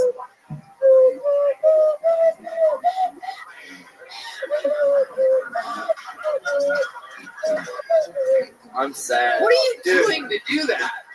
Do it facing me. Do it facing me. All right. It's not any better. Dude, this guy looks like the ghost of a gay boat cruise. That was my form of careless whisper that I was hoping that he would take over and I wouldn't look like such a faggot. No, I didn't recognize it. Would don't say that word, bro. It's not progressive. Like you can be on the gay cruise, but don't say the F word, dude. Sorry. Will, I think you're, believe it or not, Will, making a lot of jokes up here, but I think you're going to do just fine in comedy. You remind me of both Mike and Molly. He's the guy right next to after you on the pictures out here, dude. I don't know what you just said. Nobody does. You have to make sure people hear you if you want to get a good one out there. My bad. I wasn't. Enunciation. It's huge. I feel like when this guy dies on his tombstone, it's going to read, "Here lies white privilege." Comes from Jeremiah. Hey, 2 for 2. Oh, what is going on out here in Cleveland, dude? Oh shit! Wait, are we about to have a douche flute on? Hey, if I'm on a roll, dude, you have lots of rolls. We get it. Yeah, you woke up the beast, dude. You do not take shots at Jeremiah. This has happened before. Well, I'm taking another shot right now. Oh yeah. Oh, what is it? What? Hey, great job. 2 for 2. No Pat Reagan. He is the worst thing since the fucking Iron Patriot. Wow, going out there, people who aren't here. This crowd is turning against you real quick. I'm the heel now. Who is? What? Man, Will, is there anything you want to say to this crowd to redeem yourself? You guys all agree with me. What? Catch them on baskets. Oh, wow. These people. Are they going to throw tomatoes at me up here? Yeah, you wouldn't eat them. Yeah, we would. Tomatoes are fruit. Hey, they're keto. Right. They're not. No, they're not. Oh, shit. I think you're keto master. I think he's Ryan Redband. He's definitely confusing the keto diet with the Cheeto diet. All right, we're going to keep it moving, Will. Oh, shit. There he goes, Will Bell. Hell yeah.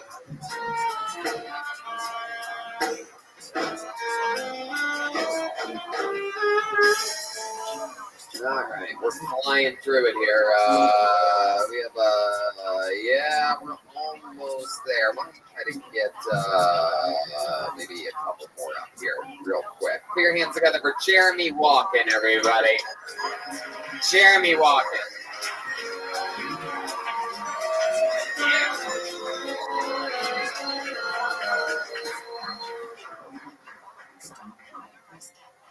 Oh shit! All right.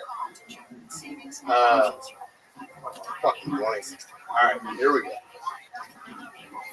You know, time to time, being a physical specimen as I am, I like to dress like a slut. You know what the male uniform for a slut is? Chris white tee, gray sweatpants. Works every time. I know in this light I look like a big blueberry, big plump blueberry. But ladies, you gotta get your antioxidants.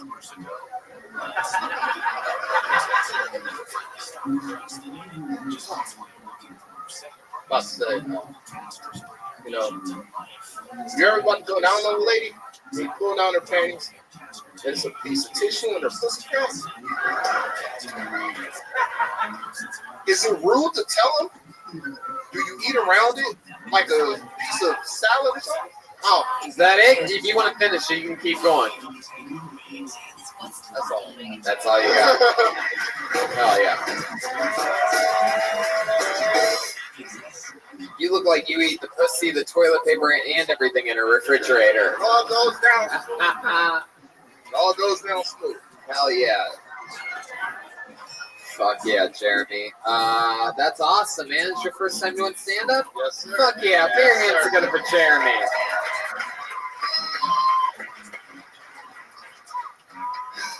Where you from? Cleveland. Cleveland, born and raised. Hell yeah. Look at that. How close? Did you walk here? Oh, no, I ain't walking. What do I look like? Crazy. No, I'm east side of Cleveland, maybe about 30 minutes away. Oh, yeah, this side of Cleveland. Well, welcome. Your first time doing stand-up. How old are you? 33. 33. And what do you do for work? Oh, I work at a finance manufacturing warehouse. Just shipping and receiving. Drive a forklift? Nah, from time to time. I'm usually more of a picker. A what? Picker. Picker. Like an American picker. Yeah. Let's go with that. Hell yeah. Absolutely. Have you always wanted to do stand-up? Like, is this something you've always thought of doing? Well, you know, listening to you guys, I figured I'd try it out. Oh yeah. You're a natural. You're like Patrice O'Neal. Oh, thank you. Hopefully the diabetes don't get me either. Did I just fuck that up?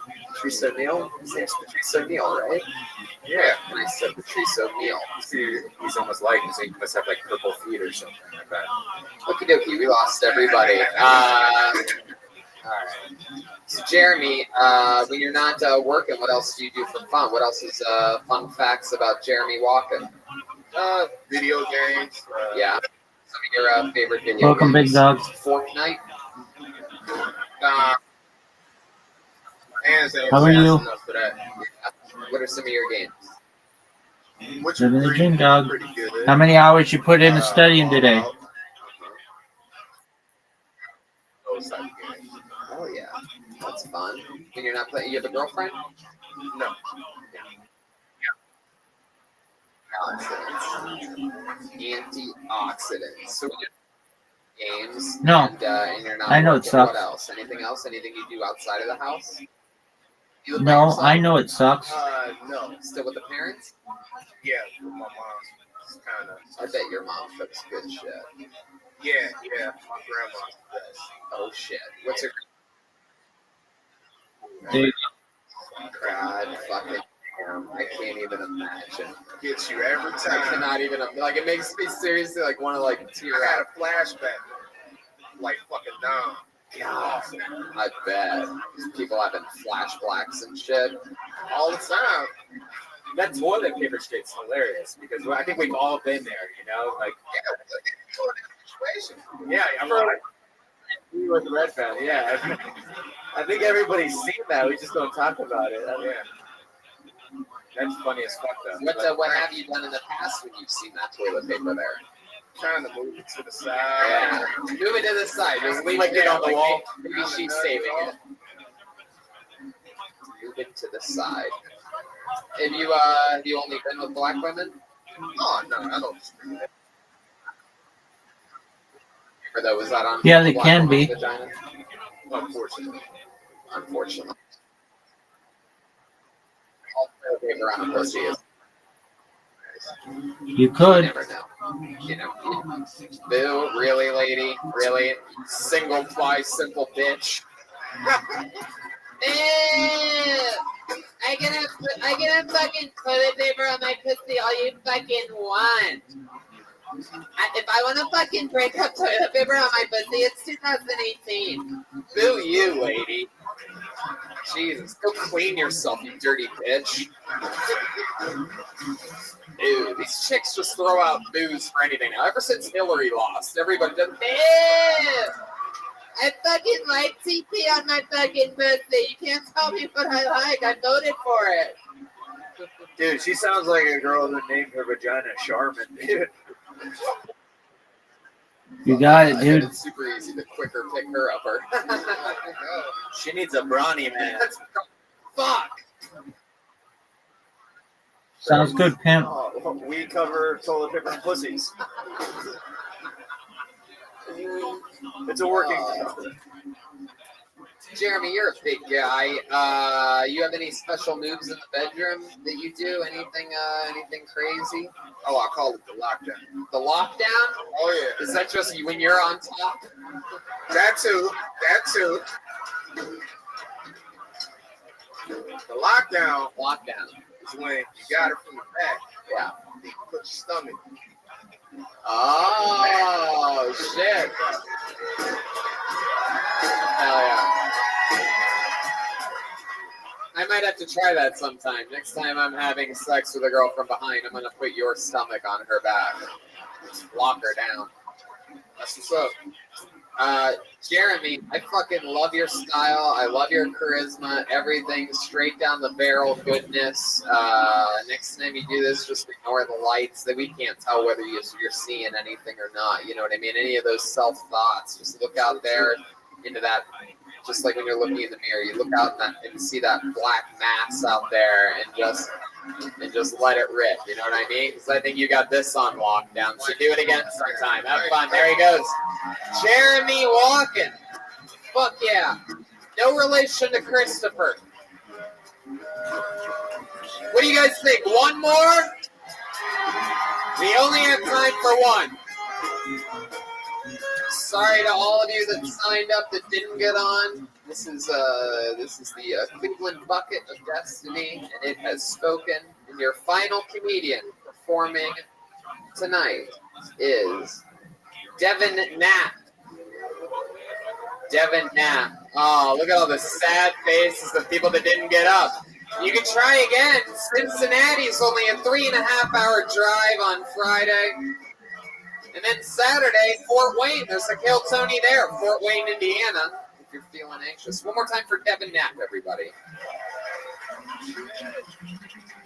Lack of hair, so I'm bringing it down. No beard, no long hair. I grew up in a rural area. Weird thing about rural areas is the way you interact with people. The way I interact with my parents is kind of the same way. I can think back, being on a fishing boat with my dad out in Lake Erie. To be sitting there drinking a beer, smoking cigarettes, and I was like 9 years old. And I'd look at him and be like, Dad, can I try one of the cigarettes? Can I have like a beer? And then he'd be like, that's a good question. Does your dick touch your asshole? No, it doesn't. Oh, then you're not old enough. You gotta wait a little longer. Eventually that'll happen. Then a few days later, eating cookies out of a bag in the house. My dad comes up and he's like, let me get a few of those cookies. And so I'm like, all right. Does your dick touch your asshole? Well, as a matter of fact, it does. Shit, go fuck yourself. But it's not only rednecks. We also... Go ahead, finish it. Finish the rest of this joke book. That was just the fill-up time. Okay. Devin,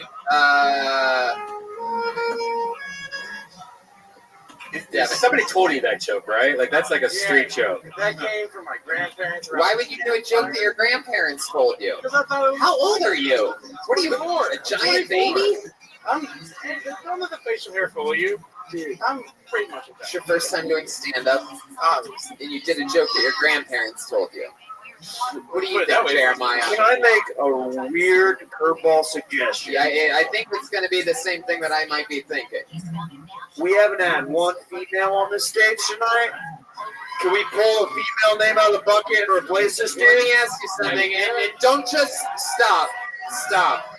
Relax, everybody. Relax. Relax, relax, relax, relax, relax. Everybody relax. I'm trying to get pussy out of this, by the way, dude. No uggos. First of all, Devin, you're a fan of the show? Yeah. How long you been listening for? A couple months, not very A couple months, not very long. Well, let me tell you something, my friend. You go back, you do your research, you listen to every goddamn episode. All right, I'm gonna dive And deep. you tell me at the end of your research if you find anything else that sounds like 60 seconds of a joke from a grandparent. I think I'll find a few. No, you won't. And then you'll find a few people that we just get off the stage immediately and move on to the next thing. But Devin, let me tell you this. You're 24, you have the balls to sign up. You know, don't be afraid to figure out what's interesting and funny about you and try it again sometime, okay? There he goes, Devin Knapp. Now, Come back when your balls touch your asshole. now we're going to move in order. Let me just ask this and just yell if it's true. Did a lady sign up for this show tonight?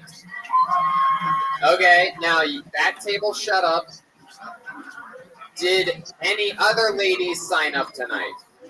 All right, then in that case, I'm going to go through the bucket until we find a lady. Sound fair? Sorry to Brett Thomas. Sorry to John Valley. Dude, this is brutal. Sorry to Jay Stinson. Oh, you already said enough, you piece of shit. Crooks probably isn't a female, right? No. What? Shut up. Kenneth Bauer, I apologize. I apologize. We're just going to have to get through it. Dylan Liner, I apologize. So fucking not close. Josh Lawhorn. At least you guys are getting shout outs. This is like a black radio station. All right, here we go. Your final comedian of the night goes by the name of Bridget Seibel.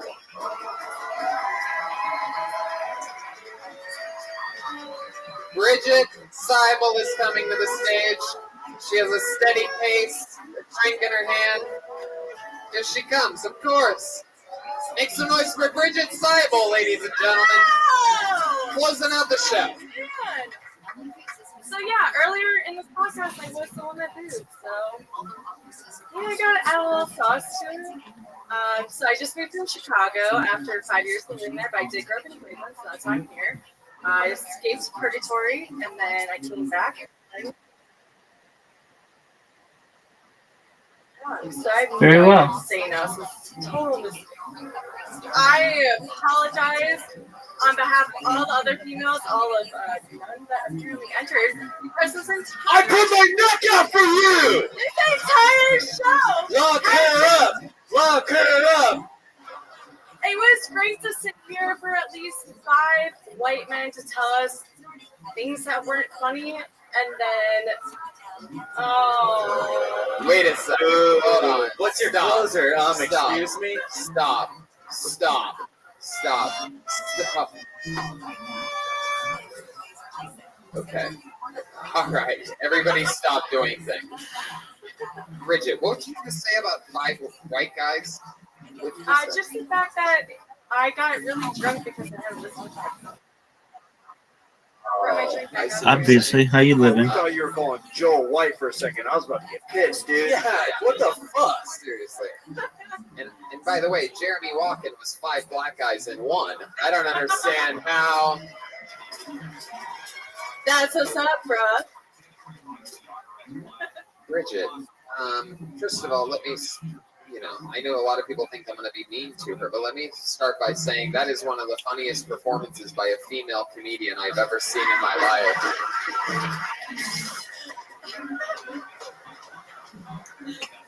Bridget, you might be the drunkest person I've ever seen that has only taken a quarter of a sip of her drink before.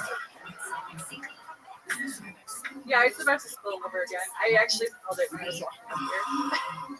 Wow. Have you ever done stand-up Hey, before? so rock me up here. You've done it before? Oh, fuck no. No. This was your... Okay. Yeah, I haven't been on this stage. Jesus, shut up! That's my sister and my mom yelling at me, by the way. Fucking hell, guys. What do you think I'm gonna do? End it on this, you fucking idiots? You're the one stuck in Youngstown. You think I need your advice? See, I think that's Jesus what lost Christ. on is that I talked about being in purgatory because I'm back in Ohio after I moved. No. They hated you before that, and they hated you after that, Bridget. Don't blame it on the purgatory thing. It has nothing to do with that. It has to do with the lack of punchlines. Guys, shut the fuck up. Do you really think you're in control? You sort of are. I mean, I don't want it to end with you guys all angry and shit. Bridget, I'm gonna be honest with you. You're drunk and you're sort of an angry person. Yeah. And for that reason, I'm gonna dismiss you. There she goes, Bridget Seibel. Enjoy yourself. Enjoy yourself. But in honor of you booing from the audience, why don't we all give her a good boo on our way back to her seat?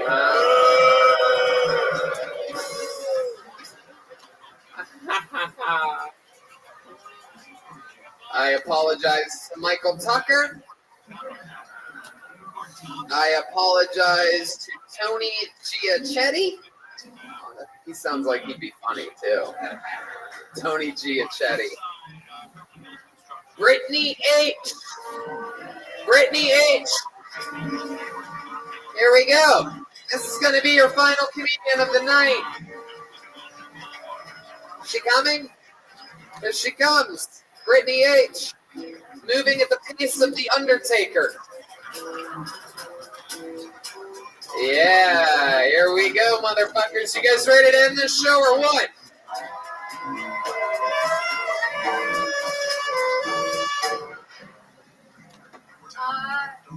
Did not think I was going to be up here. Whoa. I'm off to a good start, right? Does someone know me out there? So going to the bathroom for women is a lot like going to war. And I say that because there's a lot of strategy involved. You have to evade your enemy. And you also have to complete your mission. So going to the bathroom, I'm talking about specifically at the work office. So for me, when I find out I have to go, I'm thinking, fuck, okay, how do I get to the bathroom and evade Linda in the hallway? Because Linda wants to talk. She wants to talk about the weekend. She wants to talk about how the fucking cat's doing. Did I give it the meds? And I'm thinking, Linda, I can't talk. I gotta go. And it's like, how do you casually say I gotta go? So you're evading that conversation, and then you get to the bathroom, and your next quest is like, okay, I'm in here. Was that really 60 seconds? There you go. That's what I like to hear. Wow. I want you to grade these people. Tony, Is it just me or does every woman feel like the world is against her, right? 60 seconds. Pardon me, Audie, what'd you say?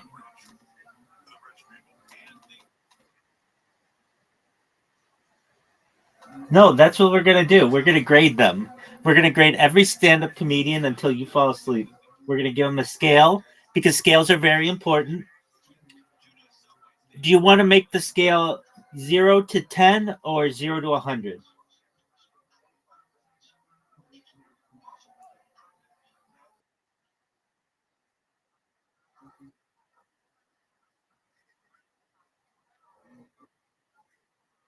Hate it.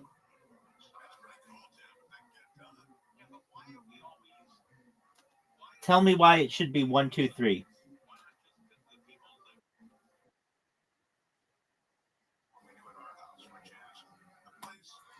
Oh, okay. That's cute. I like it.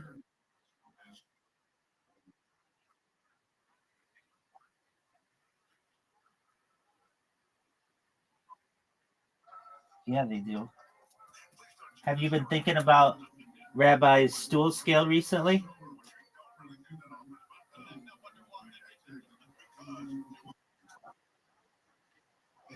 Rabbi's stool scale.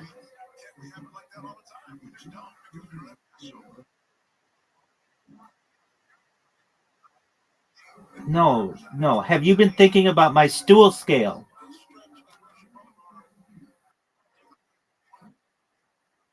Yeah.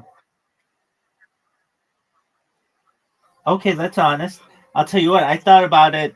I so right after. No, no, no. I'll tell you what happened. I So if I eat a lot, and I mean a lot of cheese, I will get somewhat lactose intolerant. And last night, right before I went to bed, it was like 5 in the morning or something, and I was like, "All right, well, I'm kind of hungry. I'm gonna eat some cheese," and I'm sure I'll be fine. And I ate a block of cheese, and about 3 o'clock in the afternoon, when I was about to awake, or no, not no, no, no, it was like noon because I had been up all night. Um, I awoke and I realized I had to go to the bathroom. And as I was going to the bathroom, I I mean this is graphic, but I was about to go do my thing and I realized that this was like a 1 9er, like a 19. And then I thought of, well, somebody else might understand what that means. Yeah, exactly. Exactly. You're very funny. You understand it though, so somebody else understands my scale. So that just but actually that's a beautiful thing. I really mean it. That I can say it was a 19, and you know that was desperate times call for desperate measures. Basically, you know that it was basically all liquid and a lot of it. But like normally I'd have to say it was really liquid and there was a lot of it, but all I have to do is say to you that it was a 19 and you know that like wow, that was pretty serious. That's all.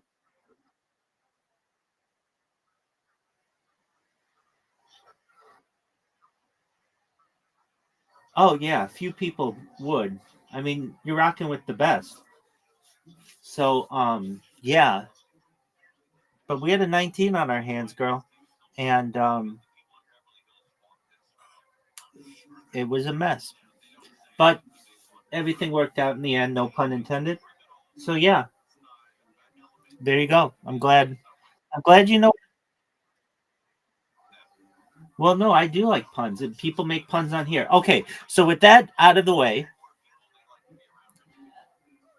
let's grade these comedians. So they're about to start a new one of these. They're going to end this one in Cleveland, and then I think they go to Cincinnati, and so we'll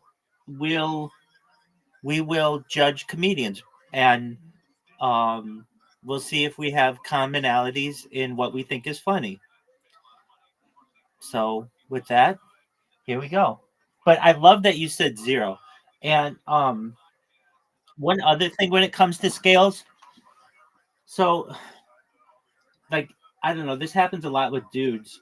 I'm sure it happens with girls too, but like basically guys will rate women like 1 to 10. But they say 1 to 10 because 1 to 10 is easier, but it's actually not really that accurate of a scale. If you start at the number 1, it really should be 0 to 10. But 0 is an extra syllable. So I've thought about this at length, as you can tell. And the British sometimes refer to zero as Z, Z-E-D. So when we rank these comedians based on how much they make us laugh or how humorous they are or whatever, we're going to say Z to 10. Then it's still the same amount of syllables as saying 1 to 10, but it allows us to use 0. And so you rank this woman a Z. And I would say that I probably would rate her a 1.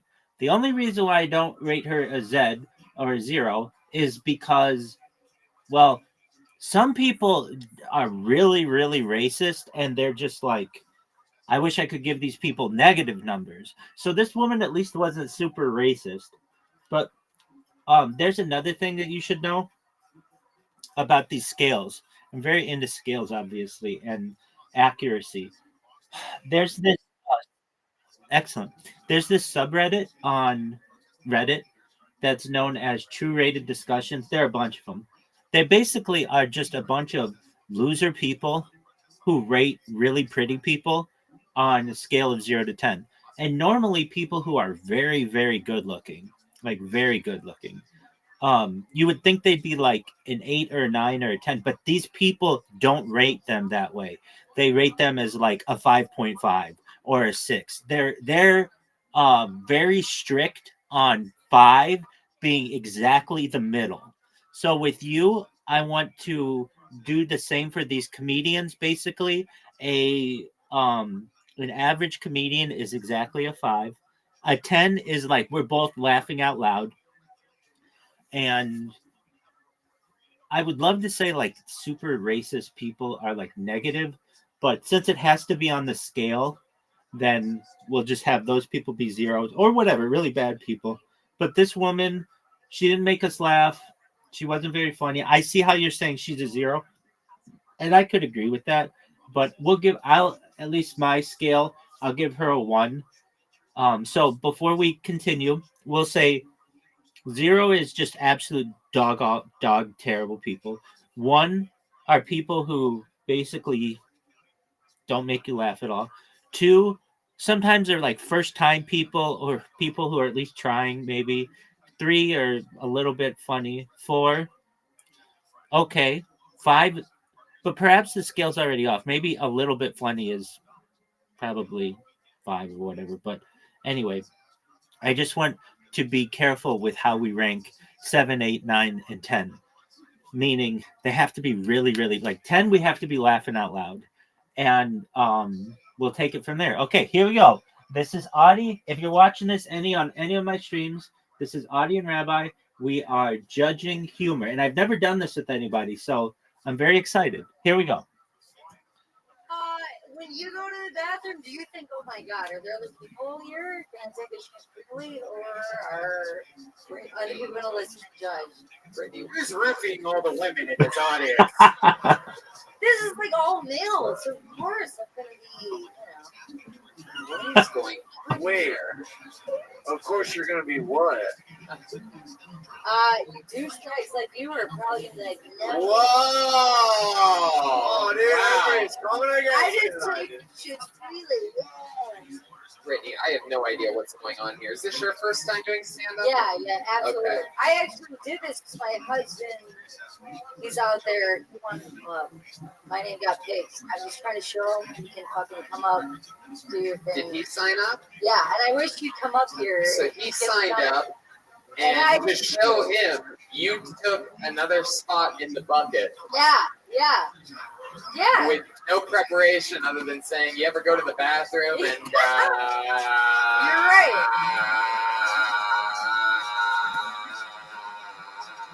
I think what I said was Am I valid. right, and people? Oh, that's 60 seconds. I mean, I'm not gonna spend 3 months studying for a 60-second spot. It's not 30 seconds, it's 60.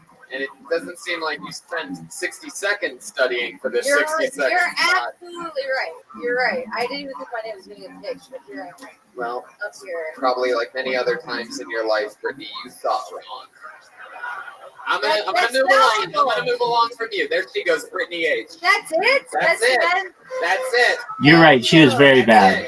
You're too uninteresting. Uninteresting. Wow.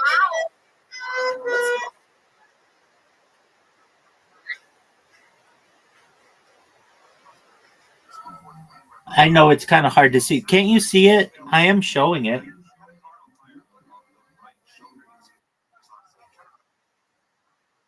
Okay, so you should see 4 different rectangles in this space. One of them is I show speed, one of them is mine, one of them is yours, and then there's a 4th one. Do you see the 4th one?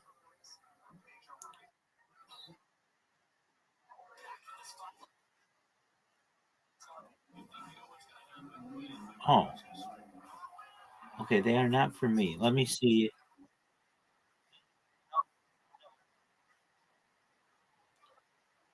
I understand, but you should. There's body language involved. Do you ever see my camera? Do you ever see my camera? So I see both my cameras. So it might be something on your end, but that's okay. Are you on? You're on your iPad or are you on a phone or something? Okay. Um, One suggestion. I don't know if it'll work. So, did you just leave and come back? Hey, I show speed. Can you hear me? Hey, can you see my cameras right now? Like both of them? Okay, I just want to make sure they're working. Okay, well that's all right. Audie, then you will just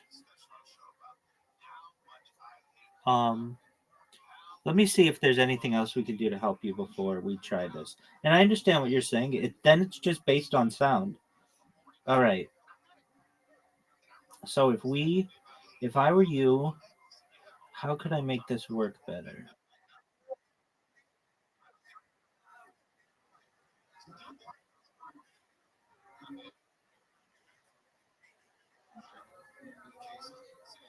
No, I think that's just your account.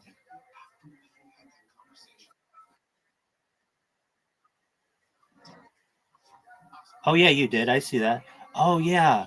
Okay, that's what that was. When you came in earlier, I was like, "What? Who is that?" Okay. Um.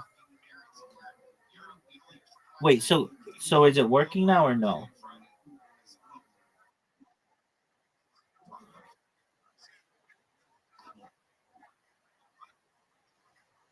No, I'm gonna be up all night worried about this. Just one moment. Let me see if there's anything else we can do to help. If not, then we'll just move on. Oh, I know. I why don't you try this? And you don't have to, but please try it just to humor me. Open up Discord in a browser. Do you know how to do that? So just I'll be here and I'll wait for you. Open it in a browser and see if it works then.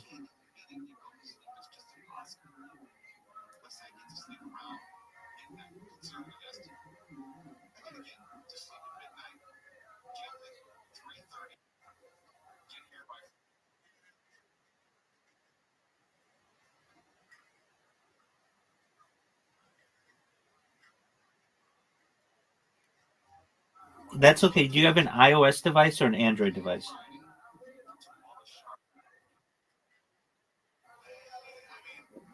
Okay, that usually means that you're poor. So does that mean Android device? Do you have an Android device?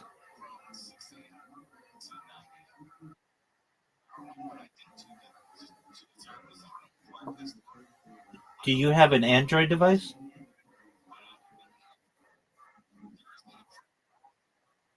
Exactly. Okay, so then here's what you do.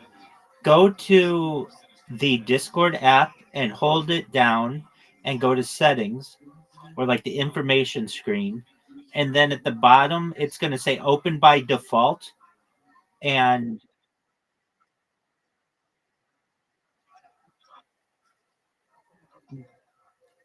what you want to do, and you're going to love the energy in here, but I'm not going to be able to see it. All right. So what you do, I'm doing it with, yeah, she's just excellent. Okay. So what you do is you go to the Discord app, you hold it down, you press the information button, and then it's going to show like app notifications, permissions, time spent in app, storage, data usage, battery, and then open by default. Do you see where it says open by default?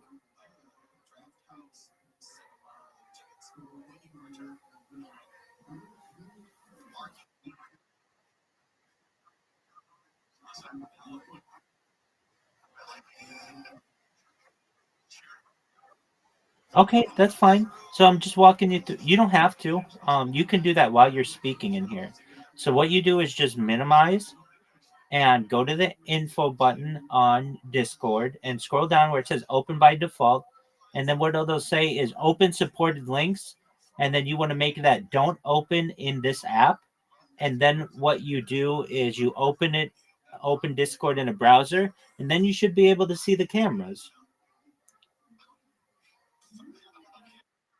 And then like I was showing you all of that. I was showing you all of that art today or earlier today, and you couldn't see any of it. And I'd like you to be able to see.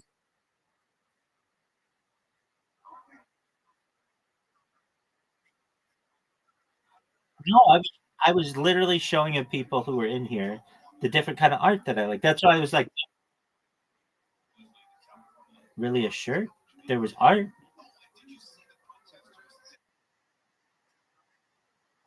Okay, so here's what you do. You minimize the app so you see your home screen. Do you see your home screen?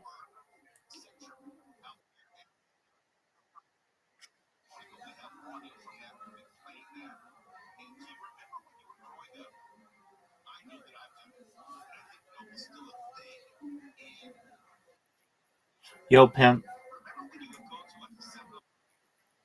teacher. Yeah, correct.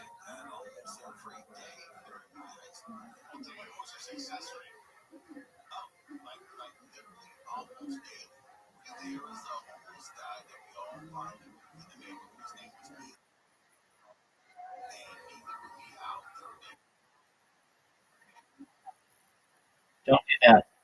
Don't don't do that. I don't want to confuse people anymore with who's in here. Just keep it ISO speed. A lot of people think you're the real person. At least then I just have to tell them that. Right.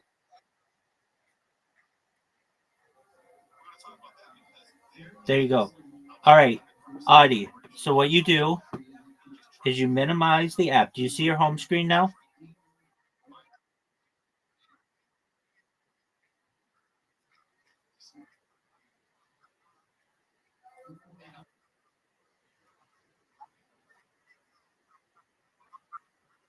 Okay. All right. I understand that, and we'll move on. So we're just gonna rate people based on sound, which is cool because I'm not even watching them anyway.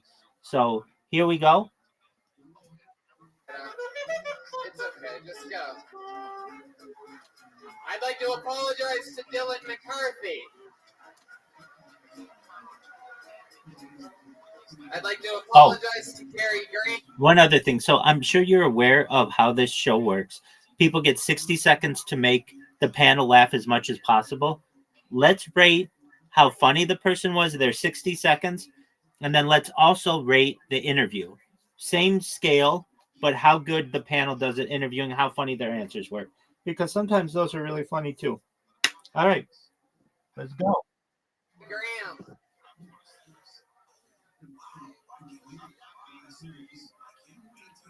Lil Nick 8, I'd like to apologize to. And I'd like to apologize to Brandon Gerber. Baby. Joe Graham. Greg Smith. And Gary Rowley, you never even signed up. There isn't another lady there. Someone lied. What? Amber Heard. What is it? What a debacle. Amber, did you prepare for this? All right, let's give it one last shot. Closing the show, and this is it. Put your hands together for Amber. We fucking did it, guys! God damn it! I'm Amber Maida. How y'all doing tonight? Woo! I'm originally from Hawaii. I was raised in Michigan. I moved to Cleveland about a year and a half ago, so you know what my life is. I don't make good decisions, guys. No, I'm not trying to be all depressed like a sad boy. Like a fucking every single person out here was in a screamo band. Like, I feel so sad, and when I feel like this, I speak like this because this is how I feel. Shut the fuck up. Oh my god. No, I do like Cleveland a lot. I've been here. You guys look at me like I'm an actual human being. I appreciate that. I worked in a small town. They look at me like, build that wall. Yes. And I am not Mexican. I'm actually Asian. I come from an Asian family where our motto is don't disappoint a family. And I do. A rot. Thank you guys. There you go. All right. I have an idea of what I would give her in my head. Do you have an idea?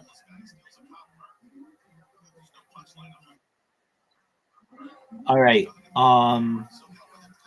Let's see if there's a way we can do this in an unbiased fashion. I mean, just so that we don't affect each other, but I don't know, without typing or something, whatever. Okay. Do you want to go first or do you want me to go first?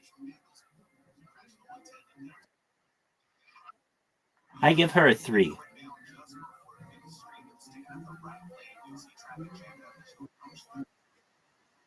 Yeah, I mean, she's kind of a desperation pull. She basically just told a story. It wasn't very funny. She was kind of racist in it, but the crowd got behind her a little bit. I just think a 2 is probably too harsh, but she didn't make me laugh, so it's not like a 4 or anything. And she wasn't like overly racist. Like, I don't know. There weren't really any big punch. Yeah, I think so. I think she's from Hawaii or something. But we're not going to take looks into it because I can't see very well. I mean, I can see, but like I can't see like people's race or anything.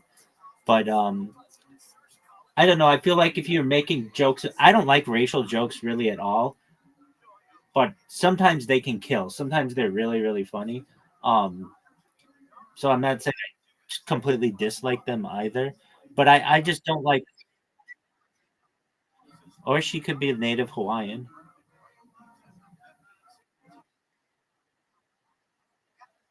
Yeah. Um. Okay, so I give her a 3. What do you give her?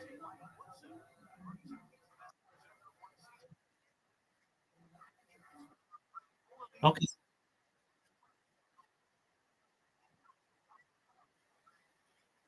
Yeah. No, I think.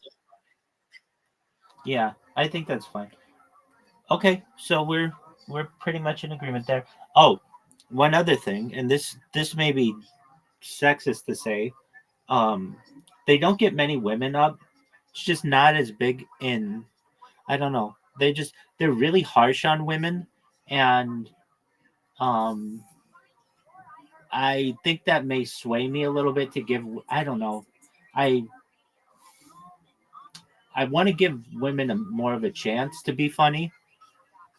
So if a guy had done that, I probably would still give him a 3. But I'm trying not to let like her being a woman affect it anymore. But it's just she's more rare in the stand-up comedy world, so I'm tempted to give her more of an opportunity to be funnier. They're doing the same thing on here where they just didn't get any women to sign up, so they're like looking for someone. And but I'll do my best to keep it gender neutral and racial neutral. And I would give her a 3. You gave her a 2. And now here is the interview portion. You did it. Hell yeah. Aloha. Aloha. Mahalo. You ever done stand up before? Yes, I have. In Hawaii? No, not yet. Where did you do it at? I started doing stand-up when I moved to Cleveland a year and a half ago, and I've been doing it for 14 months. Oh, that's fucking awesome. Well, you came up with a lot of energy, very excited. You came up here with a purpose, not with a goddamn excuse like so many other people. What are you doing to us out there? God damn it. Don't put your name in the bucket if you don't have anything. You know, if I could give you a note, it would be... If I could give you a note, it would be, you know, write that stuff out. You know what I mean? Like, you don't have to just be like, I went from Hawaii to to Cleveland, and it shouldn't end like that. You could fucking just say like, I'm a dumbass or something like that. I do, Anything, thank you. just be very direct. You know what I mean? You don't have to act it out. And yeah, 14 months, that's not bad at all. What do you do for a living? I work at a budget dumpster company. Dumpster company. Whoa!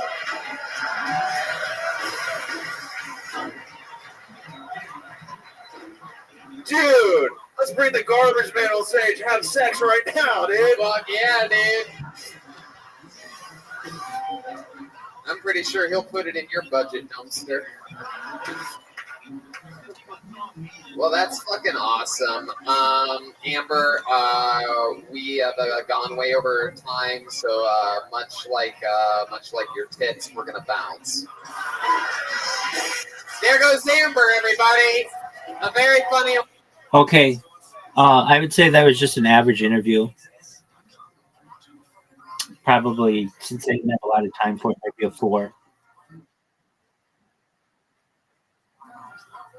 For how funny she was? Yeah, she came out with energy. I'm cool.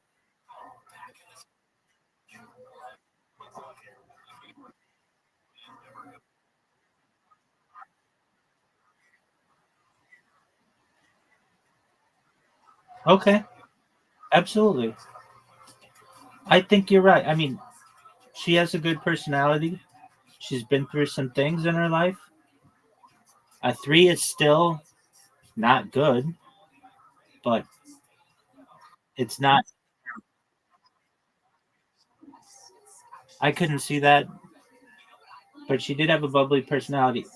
To be honest with you, the screen is like probably 15 feet away from me, and it's small. I can see it on my computer here, but even that is small. And I don't really pay attention to what the people look like unless they say something really spectacular about them. Then sometimes I get up and look. Like they'll say, "Wow, you are really, really, really beautiful." And if it's somebody like that, I'll be okay. Let's see how hot they think this person is. And many times they're hot. They had, well, here's one that was just interesting to me.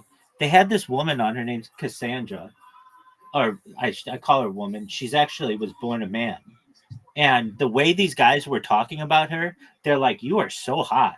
They were like, "You are.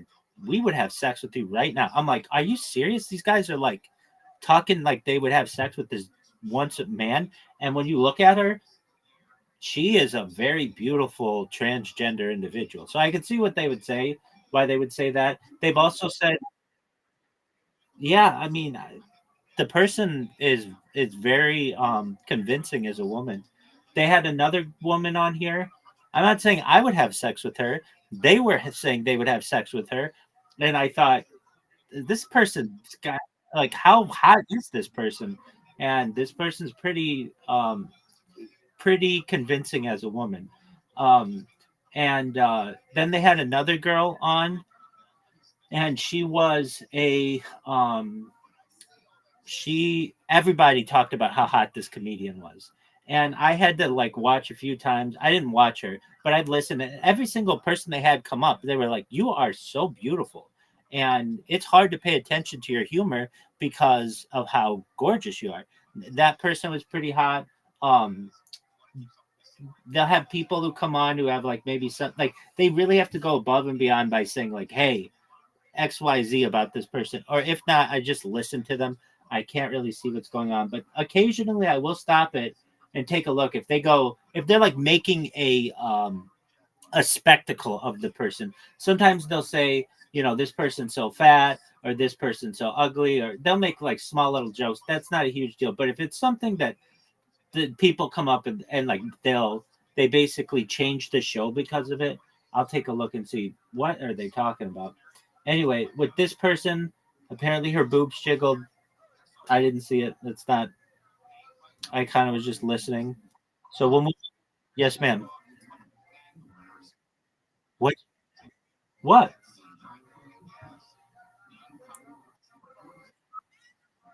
That's not my thing. That was their thing. That's what they were saying. I kind of think that is, I mean, to each their own, but that's just not my thing. But they were making it their thing, and so that's kind of the same reaction that I had. Ladyboys, what are these? What are they talking about? But then when you saw the person who they were talking, do I feel no? It's just I probably wouldn't have on the screen that I see it. I mean, do you want to take a look at the person? Yeah, no. Um, I I have heard now. This is an interesting one. When in terms of if you really want to get into it, in terms of pornography. So generally, if you want to know what kind of pornography I like in particular, which you're not asking, I understand, but I like I hold on. I'm a living, breathing person. I like milfs. Milfs are my deal. But no, I'm not going to have to make you end our friendship. But this is something that has been brought up to me that they've mentioned on here that I actually think is quite an interesting quandary. But if you don't want to hear it, that's fine. We'll just move on. But if you're wondering, do I watch tranny porn? Absolutely not. Do I like dudes? No. Well, if you are wondering what I like MILFs. Funny lady, 14 months in the game. We did it, guys. Kill Tony live. Hilarity, 4th Street, Cleveland, Ohio, where anything can happen. We love you. How about one more time for Joel Jimenez, huh? Jeremiah motherfucking Watkins. Brian the Podfather, Redman. How about make some noise for our friends over at Germax? Germax.net. Shout out to Sprite. We are all, this is very important, we are all doing stand-up comedy here tomorrow night. So if any of you are interested in watching the best goddamn stand-up comedy show you've ever seen live, I can guarantee that will be here tomorrow night. So you might as well do that. For those of you that drove so many hours to be here, which is an incredible amount of people that I met tonight, thank you so much. You know, from the bottom of my heart, I really appreciate it. I absolutely we all love doing these shows on the road and getting to meet so many cool, compelling, different characters. And it's great to be home in Ohio. I love you guys. Have a great night. Thank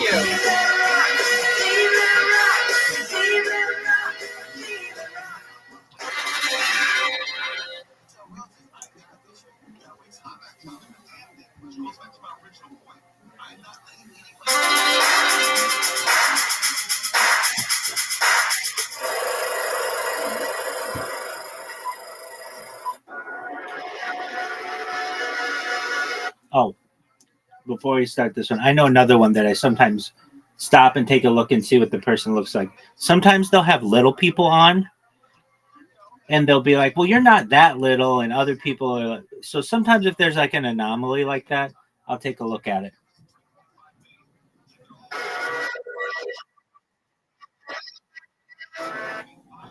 I understand. So if there's anybody who's on that I'm like, you should see that person or whatever, I'll tell you. But aside from that, I'm working on my robot, so I'm not really even paying attention to it. All right, here we go.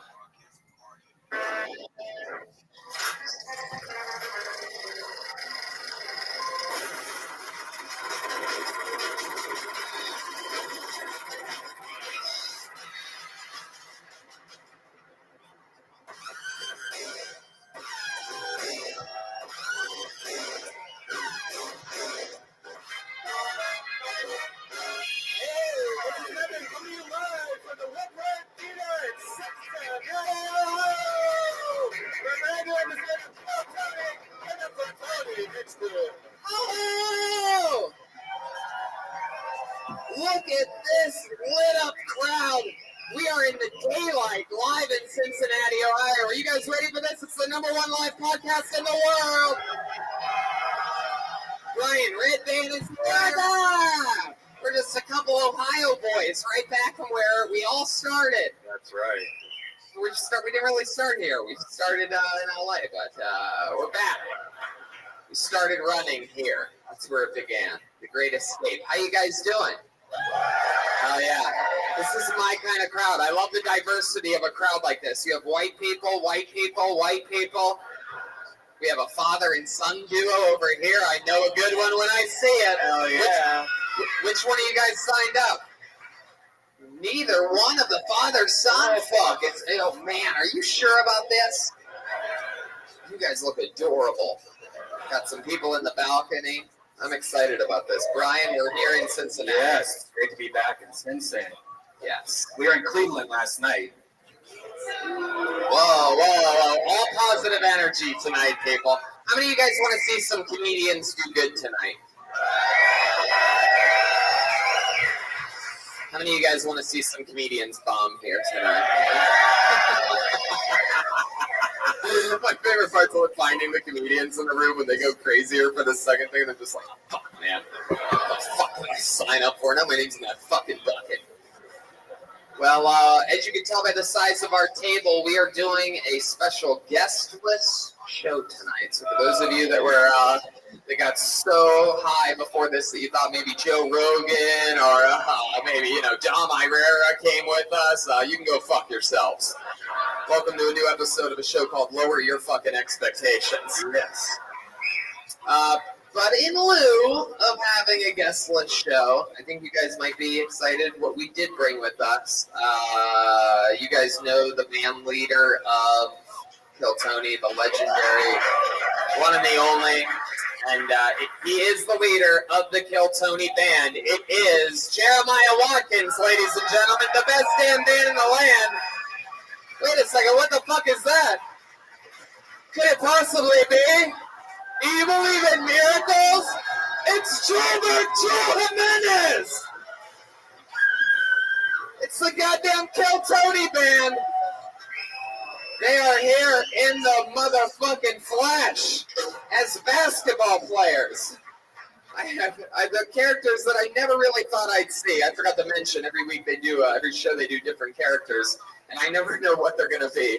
I can't believe I forgot to mention that, but they're clearly basketball players tonight. You can tell by his basketball shoes. He's wearing Chuck Jordans. Oh, we play street ball, baby. Really? Oh, you're street basketball. I didn't know they had street ball in the WNBA. Go ahead. Yeah, dog, we play for money, dog. My name's T-Switch. That's a rim job back there. What? Yeah, dog. This is like whitest men can't jump. And I guess you'd be Wesley Snipes into the whitest version of that.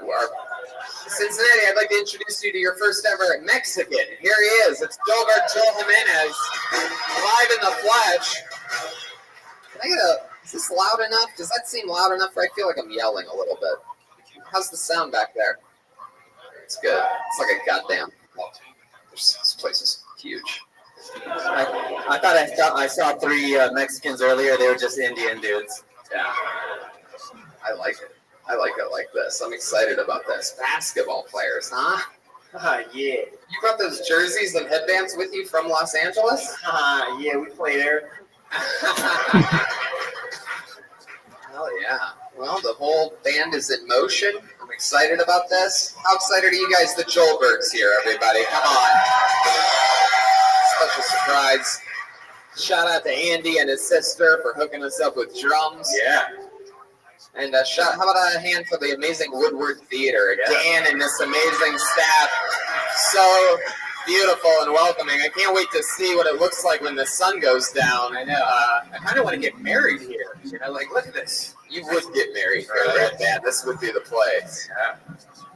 All right, well, let's fucking do it. I have a bucket with comedians' names on it. Maybe it's a comedian, maybe it's not. Maybe it's a father and son that lied to me earlier, and maybe they're a comedy duo. Anything can happen. Anybody could have signed up before the show. It's not too late. You sure, Dad? Fuck. I bet you would fucking kill. Try to think of 60 seconds. I'll check in with you at the end of the show.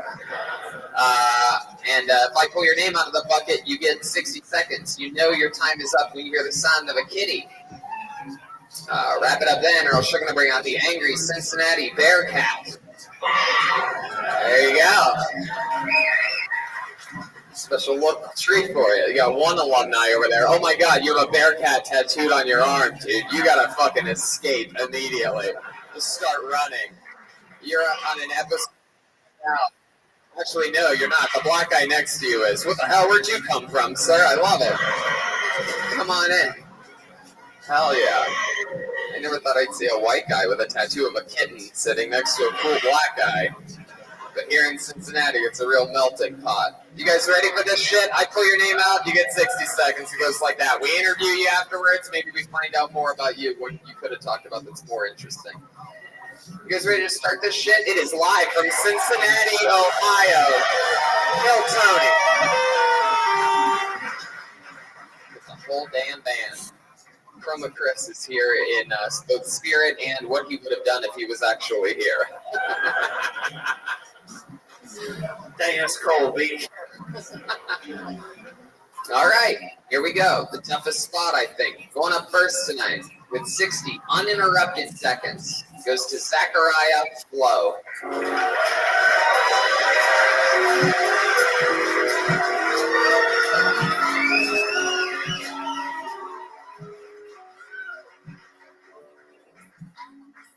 All right. Hi, it's great to be here. So, I have a drinking problem, and I don't like hearing about it. Because if I hear about it enough, I don't think I actually drink too much because I can remember it. Okay? It just harms me and it hurts me that I can hear somebody say something like that to me when it hurts. But I don't think it's true. All this alcohol talk actually reminds me, I became a father a couple years ago. And those two go hand in hand. I don't like that either. So, I actually like to drink too much to where it hurts me. God, fuck yeah. Zachariah Flo, ladies. All right, I've got a number. What do you have a number?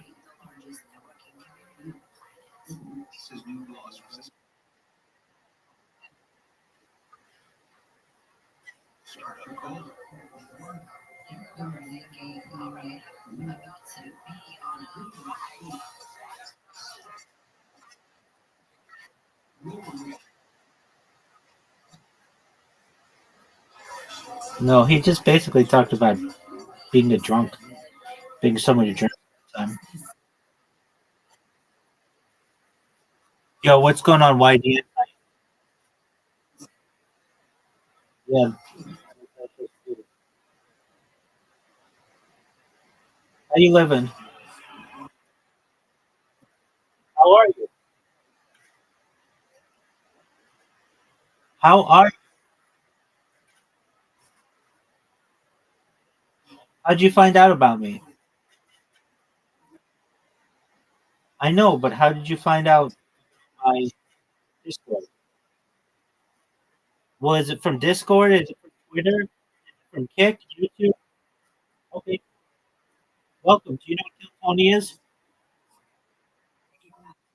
Do you know what Kill Tony is? Okay. Because we're watching it right now.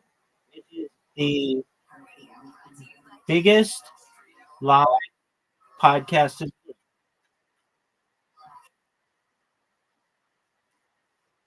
no, I'm not on a podcast. We're watching it. Yeah, so mute the other one. Excellent.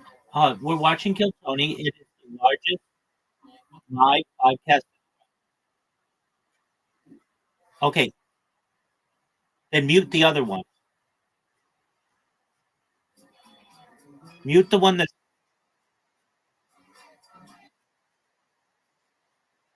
Can you hear me any better now? Okay, great.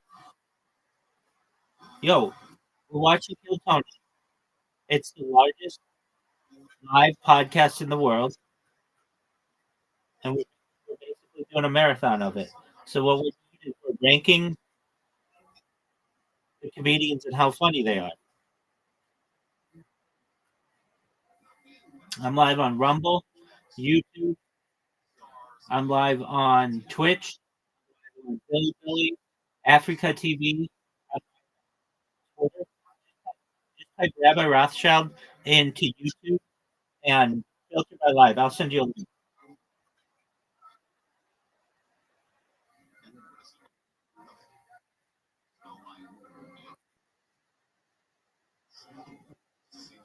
Okay. Okay. Well, if you go to the link that I sent you, just if you can, just type Rabbi Rothschild in YouTube and filter by live, and you'll see. Excellent. All right, so feel free to enjoy. We're glad you're here. Ladies and gentlemen, getting the party started.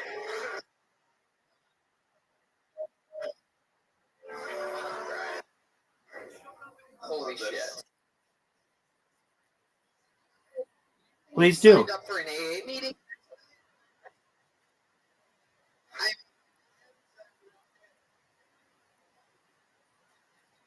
Drink like a sailor and Are you 18 years old? Yeah. All right, you got to leave then. It says you got to be 18 to be in here. So take care, my friend. Yep. Yes, you need to leave. Take care.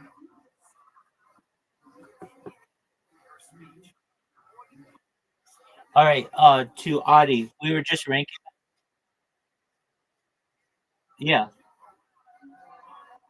Because I talk about things that are like very graphic. I talk about my stool scale and sock, female ejaculate, all kinds of things I don't want children hearing. All right, Audie, if you still remember, that guy just talked about being a drunk. I didn't think it was very funny. I give him a 2. You give him a 10. I give him a 2. Okay, there we go. Here we go. and dressed like a sailor. What are the odds of that? Yeah, you look like a gay hamburger. You want all the people.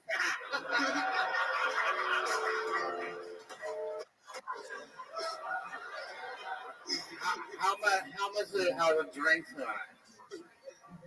What? How much do you have to drink tonight? No. Ryan, let's take it slow. How much do you have? A lot. For example, give us an example of how much you actually drink, Zachariah. So tonight I had half a pint of Tito's. I had 2 Bud Lights. I had 2 shots of Jack Daniels. Damn. And hit of a bowl. The people that you were sitting next to are clapping for this, by the way. These are his friends. Is this your girlfriend? That's my girlfriend. And that's your best friend? I love her. I don't. I know you love him. I love him less. Wow. Giggle, giggle, giggle. You guys don't need to really record this. It's on. It's going to be on the internet.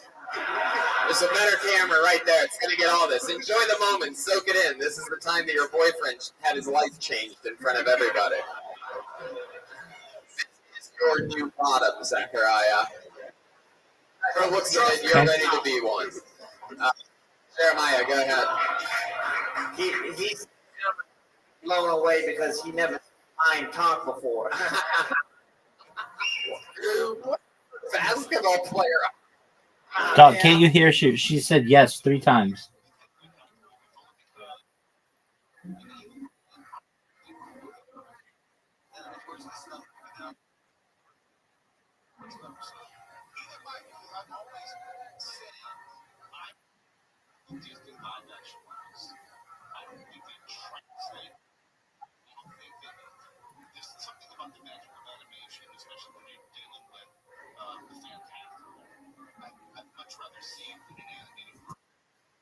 The streets, man.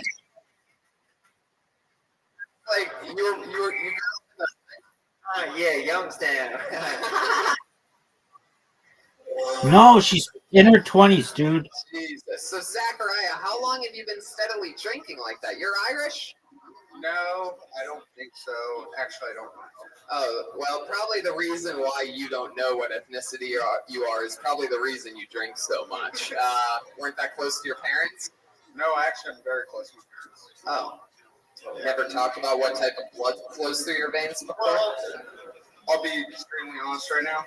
My mother's an extreme alcoholic, and my dad is just a huge. He doesn't drink, but he does other things. I'm not gonna. Like Matt? Well, heroin. Another good guess. Thank you, sir.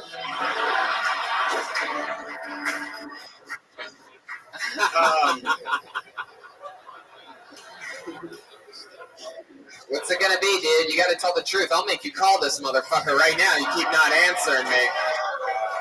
Right now. Really? Yep. Hold on a second. Hold on. Wait. Before you do it. Oh, okay. Jesus, dude. You really don't know when no means no. Wow. He has an actual old school phone ring.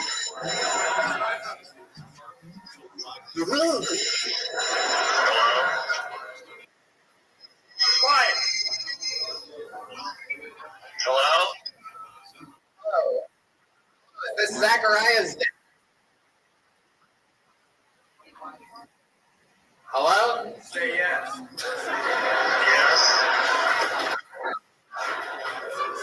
He nodded off. Scott, hello, Scott, are you there? Scott, can you hear me? Dude, you know I don't like that. Man, he ain't claiming you, dog. Okay, hang up.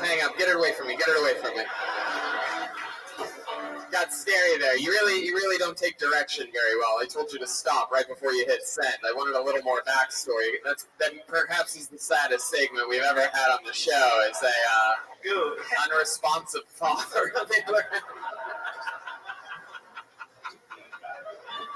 You asked if that was his dad. Oh, Just a band tied around his arm in some Walmart parking lot right now. So what do you want, Zachariah?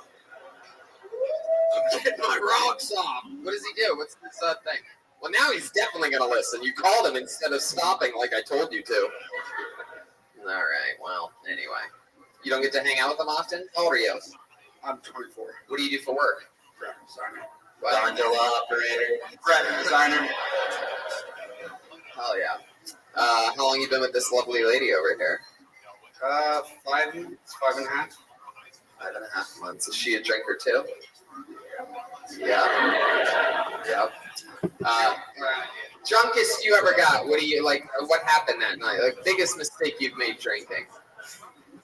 Go ahead. First thing that pops in your head. You know the fucking one. I've had my front teeth knocked out probably at least 6 times. By other people or by falling? Both and more. Dude, you know the tooth fairy well. Zachariah, what do you? Is this Hey, how you doing? Stand up. First time, right? Yeah, that was like more of a confession than actual stand up. But he does a lot of fall down.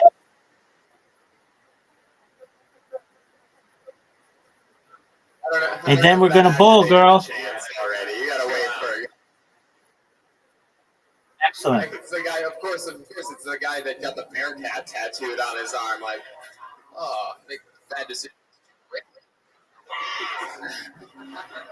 Did you have anything like you were going to say, like written down, or was this just something you just? So this is pretty much. I love this podcast. You love it. I love you guys. Me too. Honestly, I have a daughter, and I can't go to California. You can't? I cannot. Yes, it is. It airs every Monday night, and it gets hundreds of thousands of people. It's going to be really big. It's going to be on Netflix starting in April. So I mean, it's going to be really big.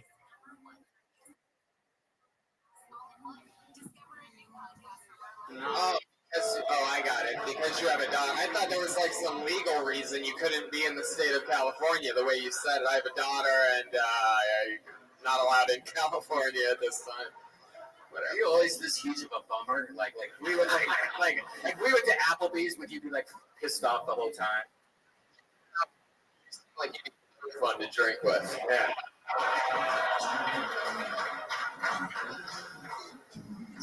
For all you haters listening to the podcast, he's laughing at all of this. You're having the time of your life right now. You don't give a fuck.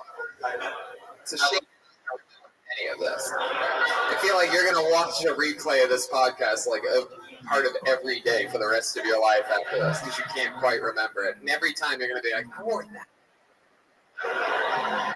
Eddie, what happened? I mean, I just set him right up. I couldn't have dressed any fucking more weird. I really committed all the way to fucking horizontal strikes, to the old fucking open blinds of shirts. I don't know. All right, Zachariah, if you could say a redeeming thing about you to prove to us that maybe you're not like some cool something about you, like like a little fun fact. Something cool that you can do. Do you have any cool drinking tricks or anything? Okay, first off, I don't only drink. Yo, you got a personality too, dog. Go ahead. You don't only drink and... Okay, so first off, I like to create a lot of art. I do tattoos. I play ukulele. Do you do bad bear cat tattoos? You play ukulele? Fuck. Anybody bring a ukulele here tonight? Can you picture this guy? What do you play on the ukulele? No, it's not happening. No, ain't nobody got time for that. We already accidentally called Dad too soon. All right, Zachariah. Well, I love this. Thank you. Yes, indeed. Yes, there you go, Zachariah.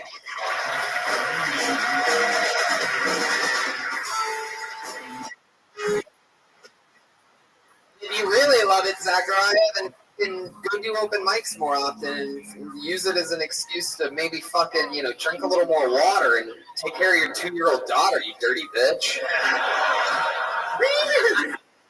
I feel like sometimes I don't say enough, so I'm going to start saying more. I mean, I just think the shit and I don't say it. I'm extending my parameters a bit. I'm turning it up 7% tonight for those of you who listen every episode. 7%. This is an interesting game. Put your hands together for David Shepherd. Here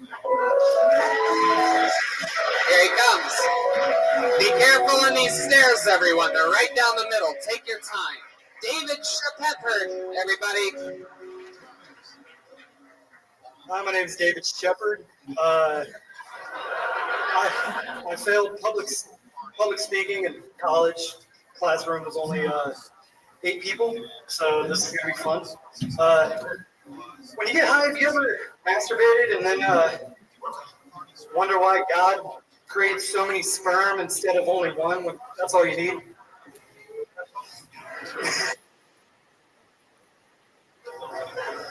I think he's got kind of like a weird fetish or something, like it's all for him.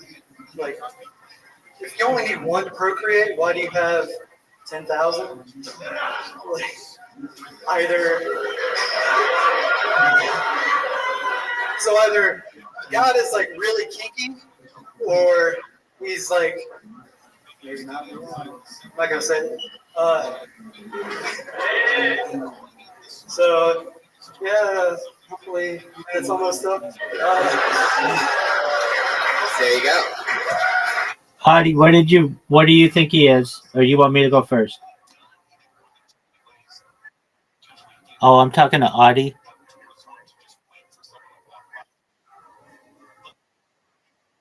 I'll give him a 3. He at least tried, and it didn't necessarily land with me. Hey, for speed. I'm telling you right now, I don't like people joking about what you joked about. You are an important person, not just in my life, but in the world, and we don't want you joking about taking your own life, okay?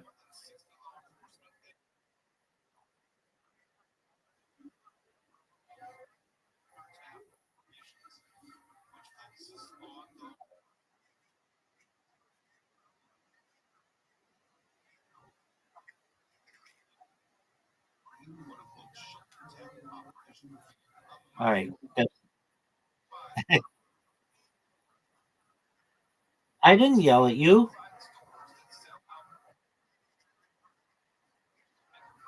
I actually really love puns. I love your puns, Audie. I don't always get them because they're so sly. She used one on me earlier today, folks. She said we were talking about scales or like ways of measuring things, and she said I really like to use, or I think we should use the scale 1 to 3. And I'm like, huh? I think that is not a good idea because it doesn't give enough variation. Is what I'm thinking. And she's like, no, you didn't get it. 1, 2, 3, and then I got it. So yeah,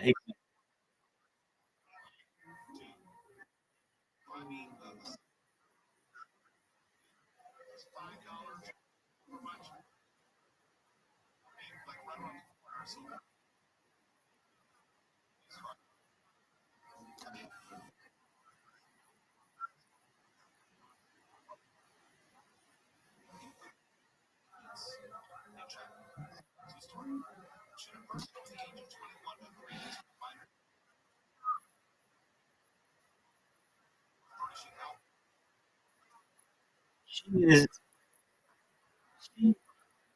Look, I'm gonna go out and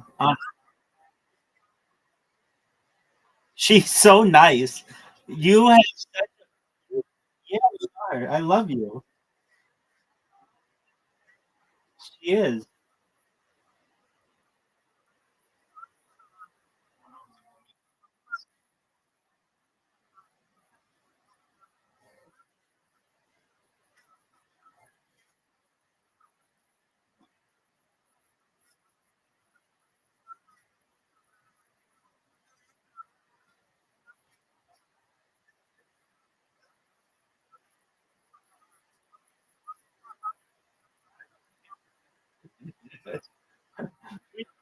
We love you, Miss Aquarius. You are such a sweetheart.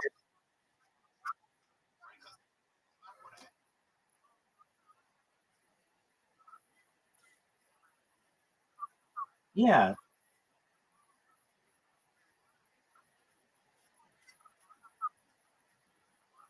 I'm in agreement. That's why I only want people who are 18 in here. I don't want to mess with. I don't want kids in here. I don't want to have to deal with. So yeah, definitely. Well, Miss Aquarius, when you tell me when you're ready, and to I show Speed and Audie, if you guys would like, we can play a 4-person game if you want.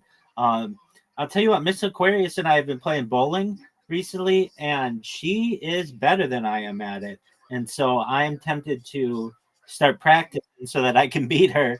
But in the meantime, if you guys want, download Plato. I know that Audie has it. I show Speed. Download it. Plato. It's on the App Store and Google Play. And perhaps we'll play some mini golf, or we can play some other 4-person games, and just planting that seed there. Okay. With that, you're good.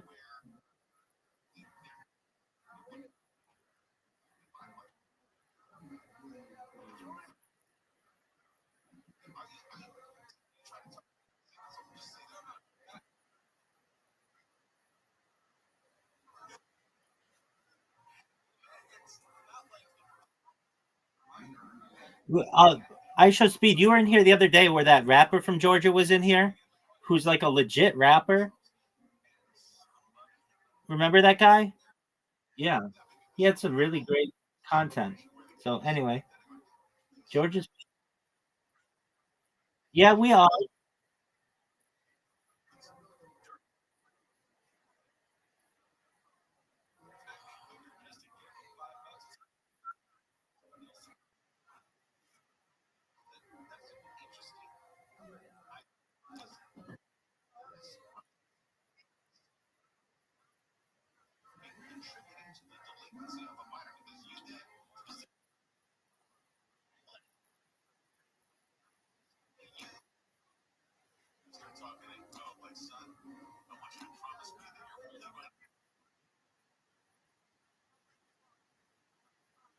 No, you we are just take. We're gonna watch some. We're gonna watch.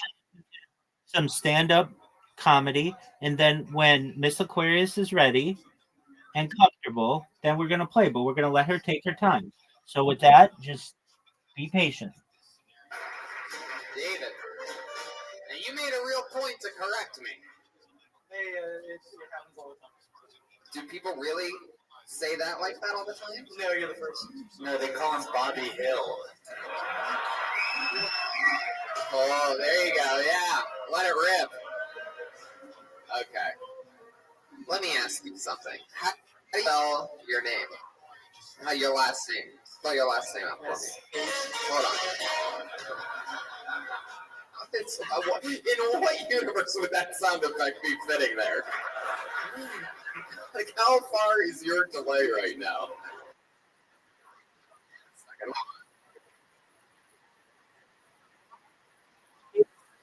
Take your time. Take Now, SHETHERD. Okay. Is that not what Now, I you made a point to correct me when you came up here, right? Probably. Are you ready for this shit? Did you write your own name down tonight? I was nervous as hell. David, I don't think you have any idea how nervous you were. Because you, sir, spelled your last name. Last name. David, your first name, last name, say it one more time. Shepherd. Shepherd. S-H.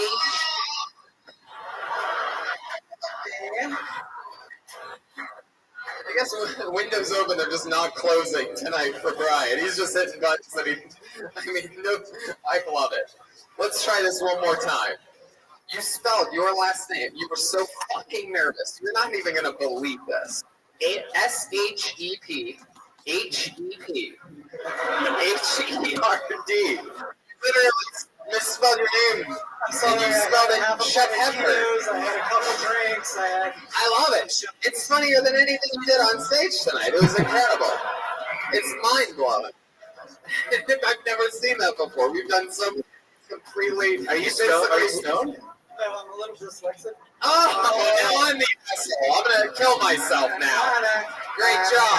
Now I'm the victim. Yo, you just put that full court press on this dyslexic kid, dog. Man. Wait, how are you a little bit dyslexic? I spelled my name a little bit wrong. Man, I should have known better. I read this situation totally wrong. The one sperm, like, really, you know? It's like, why? I got really high and I masturbated and then kind of thought of that. So why red band? Did it write itself? Did it write itself out with cum when you shot your load? Is it the masturbate? He's around. He was here earlier. Lotion or you dry skin? Yo, the red band, nobody wants to know that ain't here. Okay. He looks like the kind of guy that would spit on his hand and rub his pussy. Yeah. Right? You got fish tits. You look like you have a giant foot. Get to work, David. I'm a mailman. A mailman? Okay.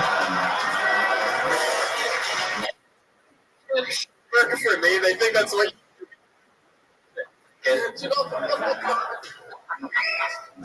That's hilarious. Oh shit! How long you been a mailman for? Or a mail lady? I'm not sure yet. Still. 3 years. Well, that's fun. You have dogs running after you sometimes. Weekly. Yeah, it's always that one person's dog, right? Yeah. Anyway, what do you do for fun? I make stuff out of broken skateboards. Whoa, sick! What's something that you've made out of a broken skateboard? Oh yeah, that's the dog from 15 seconds before. Now I get it. Literally, my brain's going on, still with big dog? the absolute, and it's like, I get it. He's literally just, he's gonna run with it now. Welcome to. I'm Rabbi Rothschild, but I've been banned with over 10,000 accounts, so. And is thrown off its axis. Because I spam them 24/7. It's out of a broken skateboard? Yeah. Wow. Is it now mine? No, it's the only one I'm not live on. How did you do that? What part of the skateboard was this? The handle? The board. Stupid. For it, let's dial back to normal host ratios. What'd you say?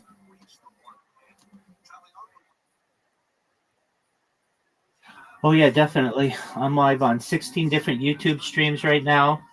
I'm live on. Oh yeah, Miss Aquarius. You may not know this, but I have more data uploaded to the internet than any person ever. Okay, excellent.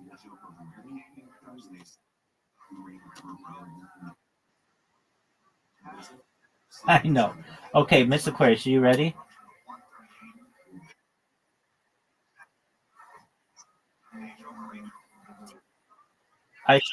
I should speed. Are you ready? Audie, are you ready? Don't talk on your behalf. Audie, are you there? Okay. Okay. I show speed. What's your Play-Doh username?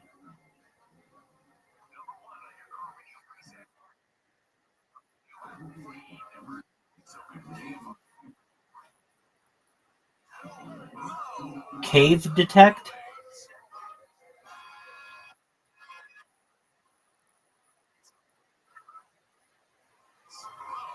Okay, you just add me. I'm the Rabbi. Therabbi.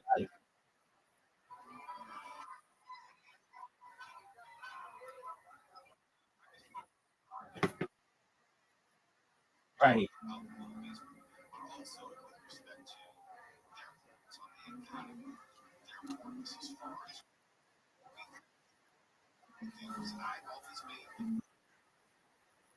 Okay, well that's wonderful.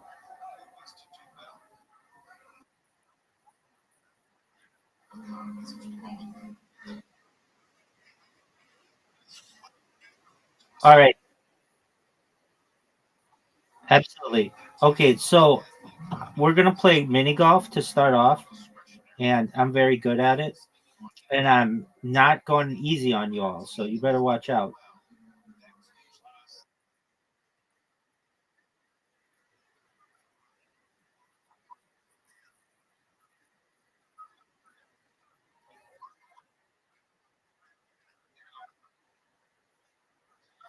I didn't say I was going to beat anybody for money. I'm just very good at this game.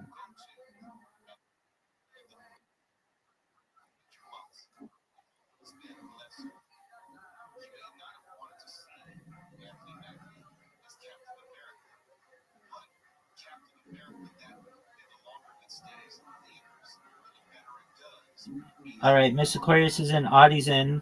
Now everybody's waiting on Cape whatever. I show speed. Come on. Dog.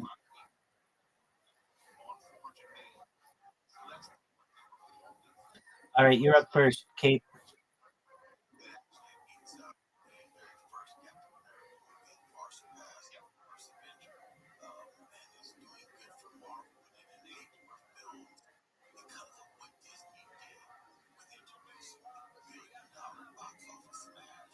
Not a bad shot.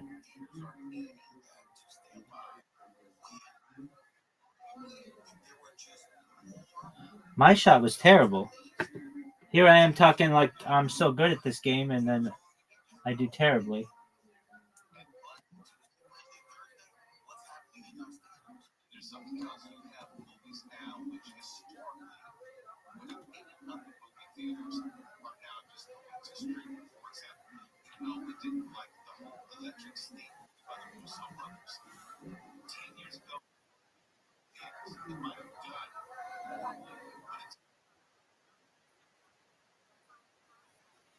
That's okay. The only way you get better is by practicing. You have to put your. There you go. You put your. You. That's all right. That's all right. You actually. got your ball in my way.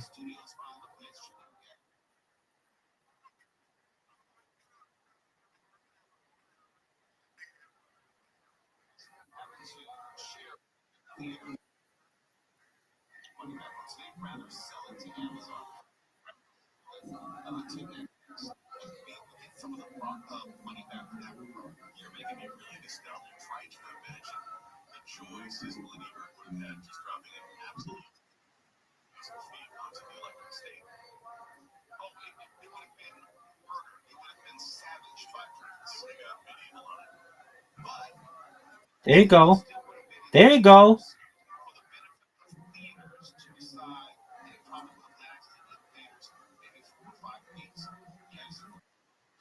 Oh.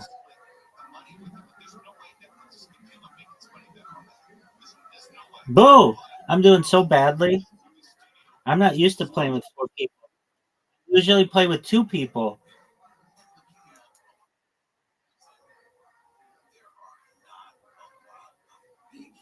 Get it through, Audie.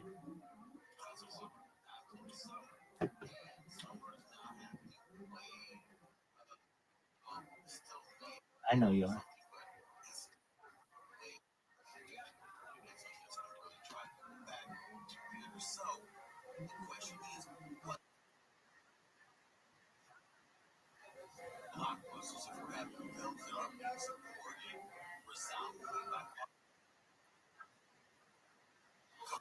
I love how nice you are, Miss Aquarius. You're just a joy of. I wish more people were like you. That's right.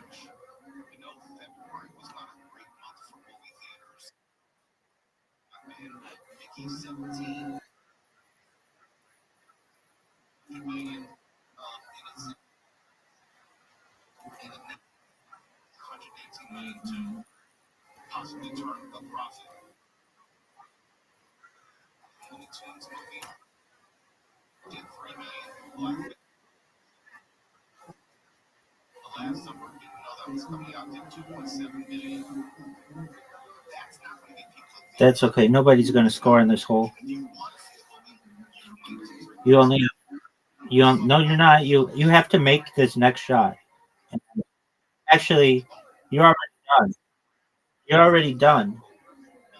So basically, Miss Aquarius has to make this, or else nobody scores on this hole. That's all right.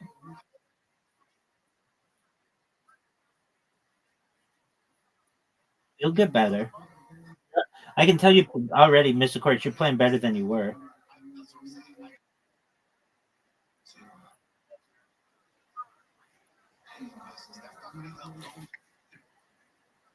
I did.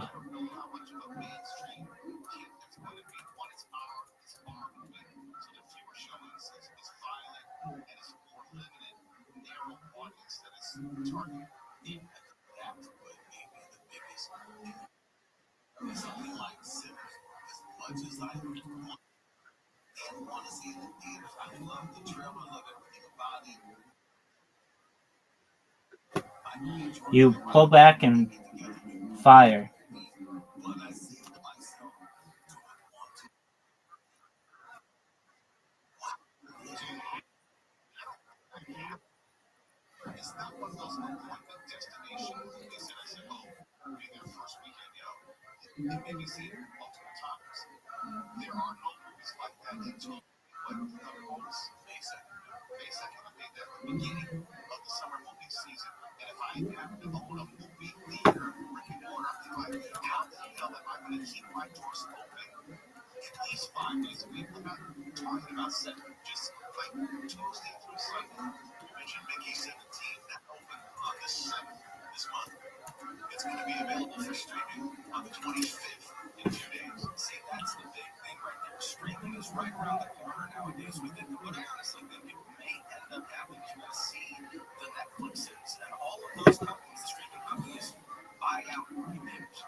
Hardy's in my way. Make it. Oh, shot. Finally, somebody made it.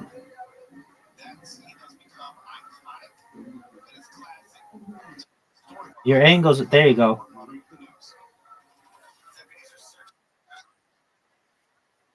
Made it.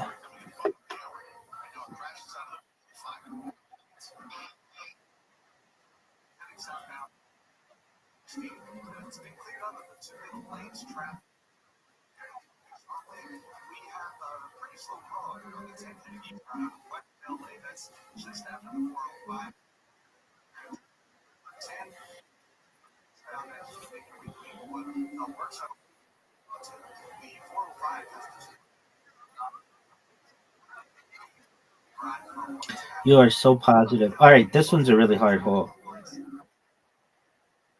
I know.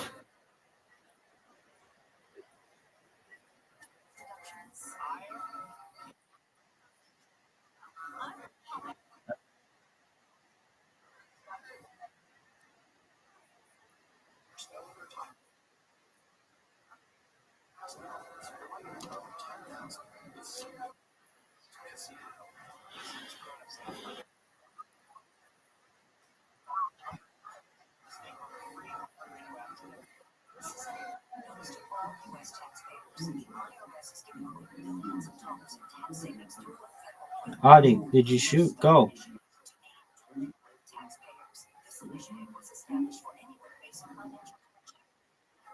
You're good.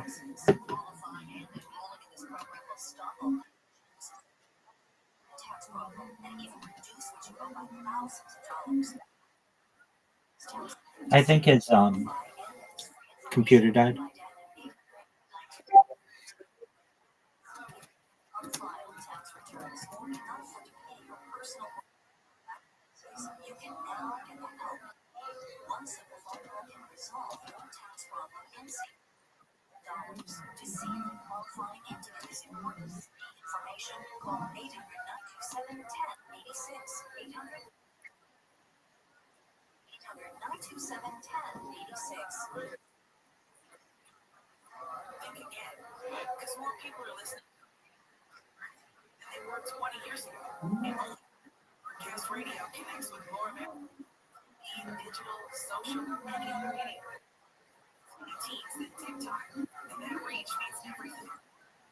There we go.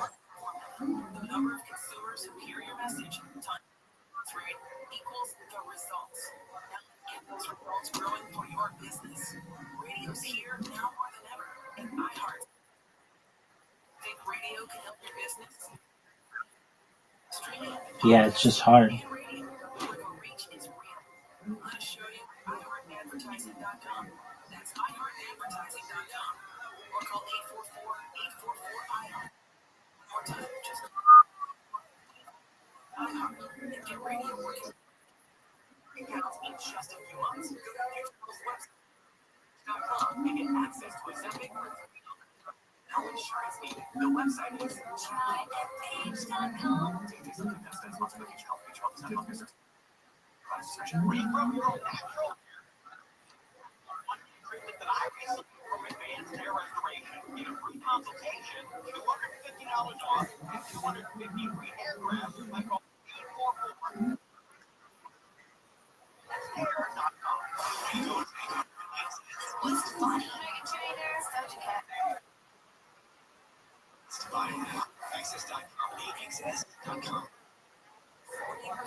I show speed. Don't send messages in there because it makes it more difficult for people to be able to shoot.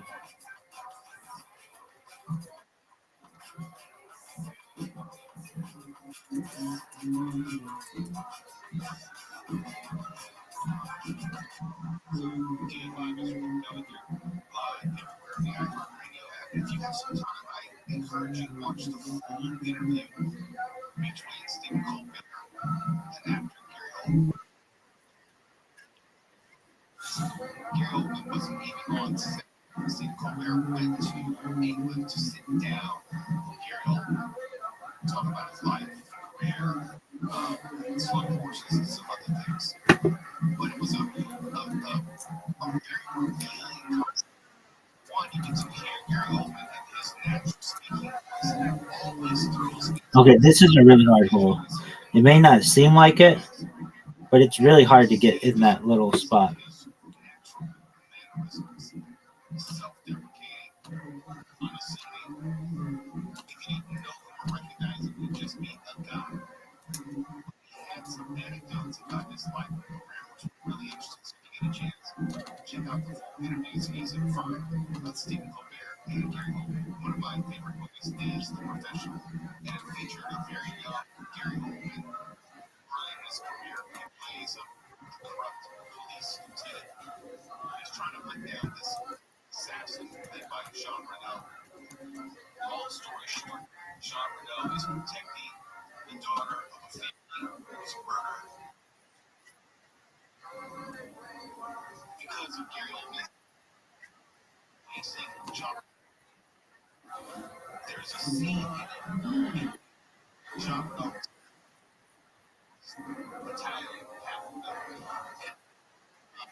You're good.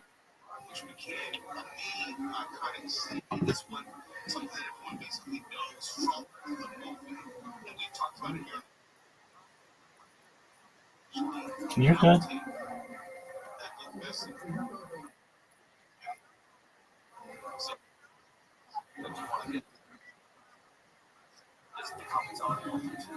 Oh, you know what? We can do bowling with 4 people. So after this, we'll play bowling. It's 2 versus 2. Yeah.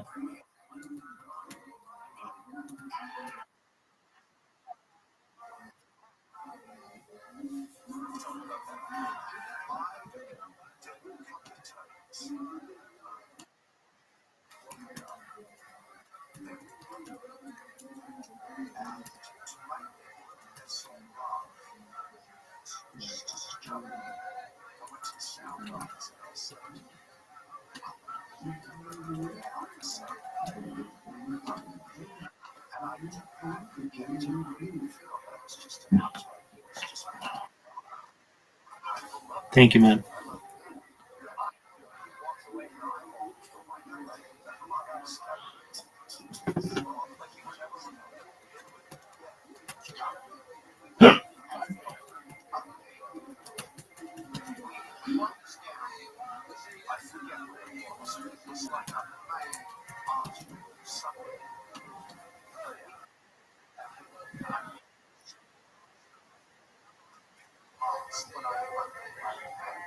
Oh,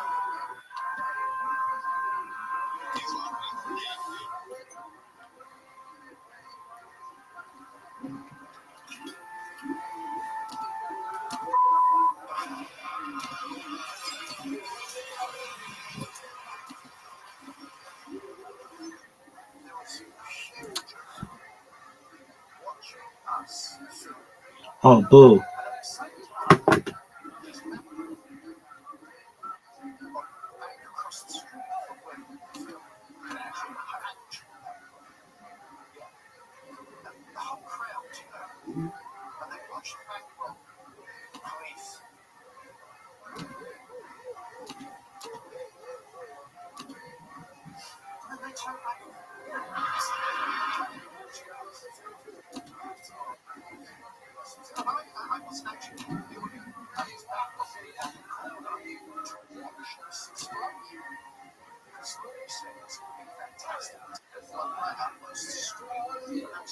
There you go. Hey, that was a good shot.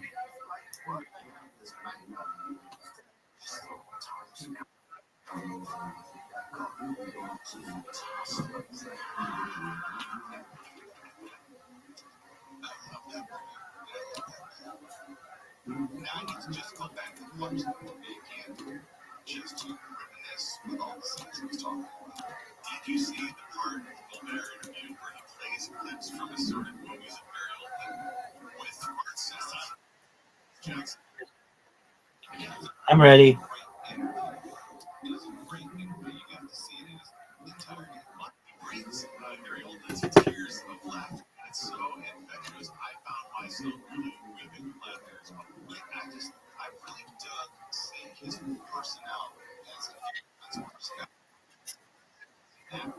There you go.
Oh, this is a very hard hole.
Oh, Audie's got a chance to tie me.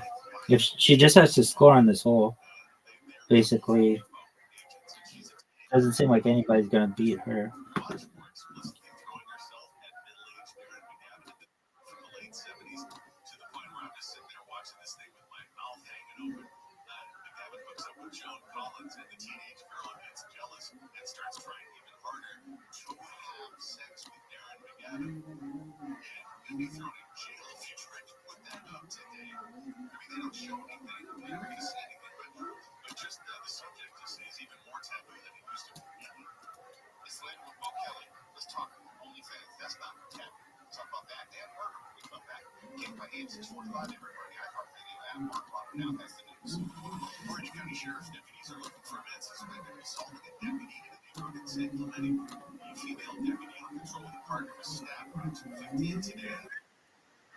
Yes, ma'am.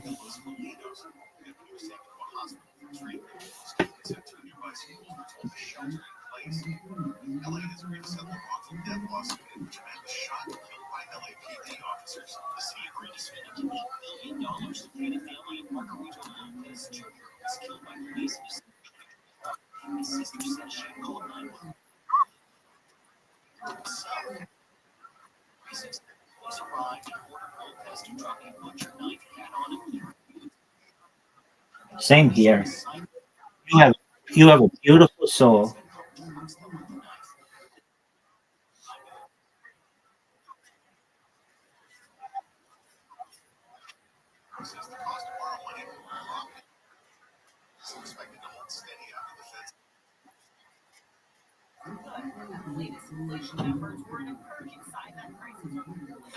Ooh.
Your iHeartRadio everywhere.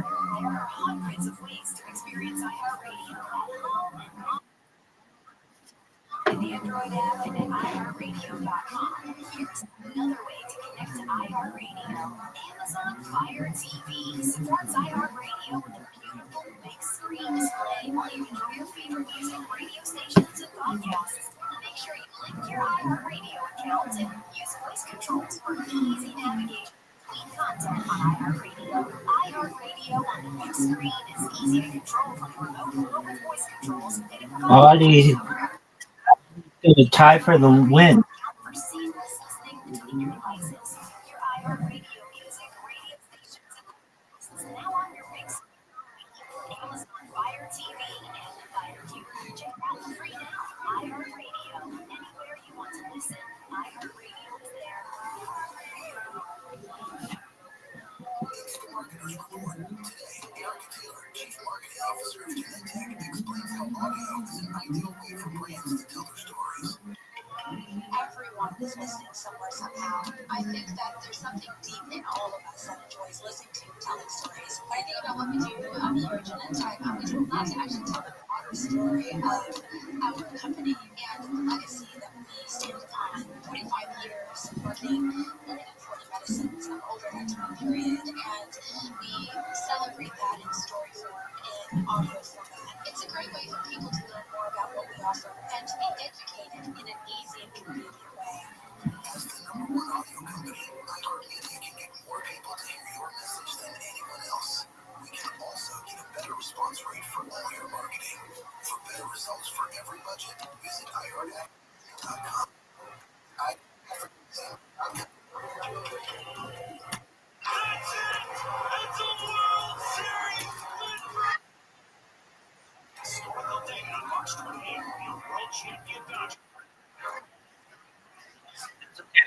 All right, we're gonna play bowling.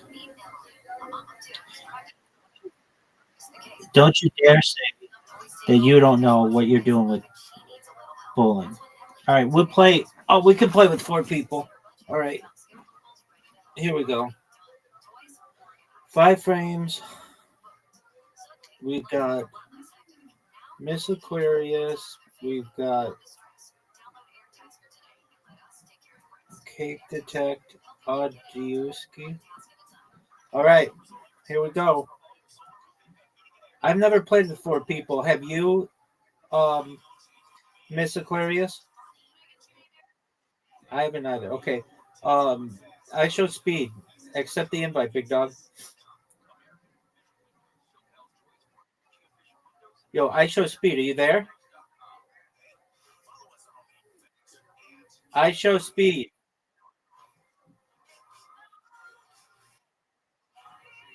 All right, I might have to just make it for 3 people. I show speed. You got 10 seconds. I show speed. Are you there? Okay. Well, accept the.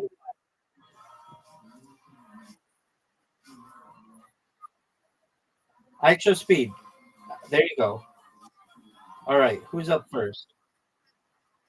Audie, you're up first.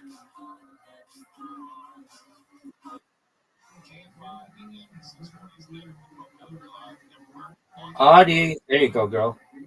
Oh, look at you right off the bat.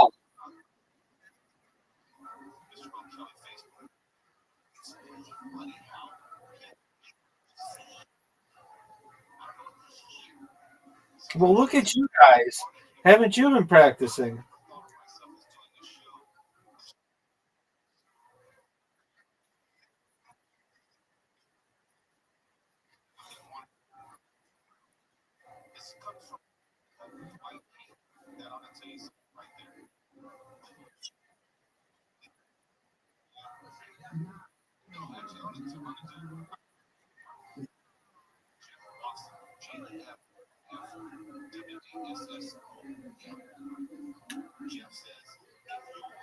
Get it?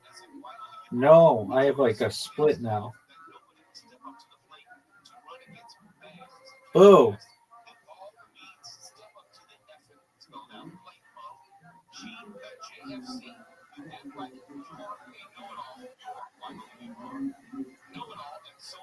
oh, that now it's gonna be tough. Now it's gonna be tough for Audie. Good, good pickup. There you go.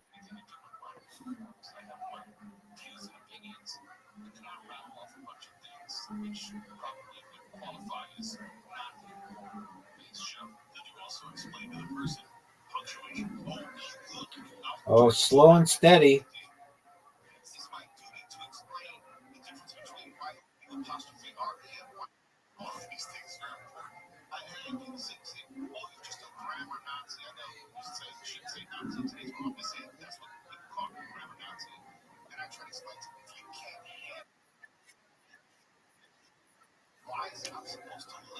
Mr. Aquarius has the lead. That's good.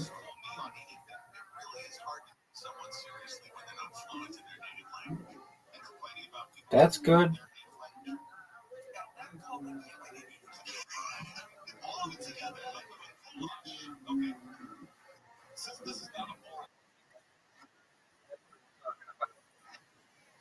F and G.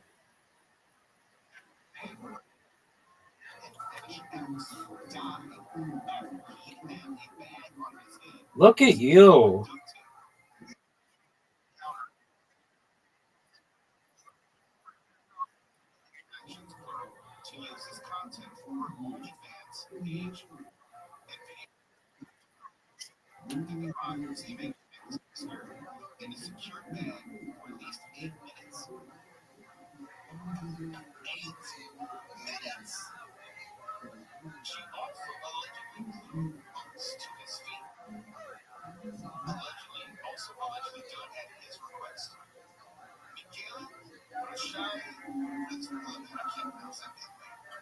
Oh, so slow.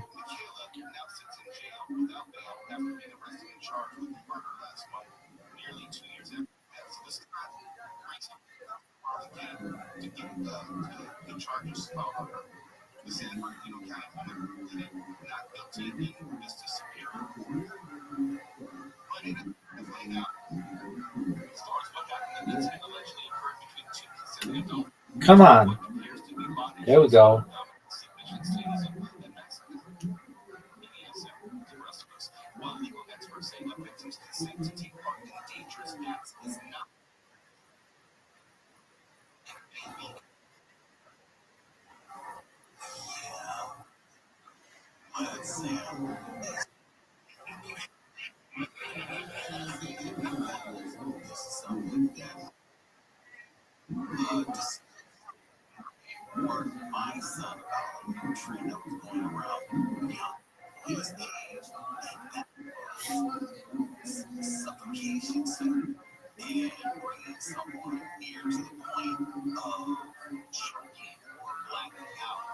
Oh, that's it.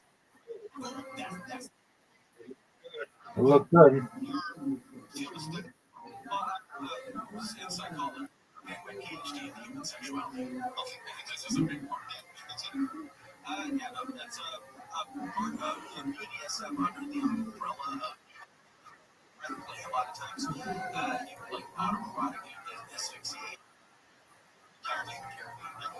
Get it.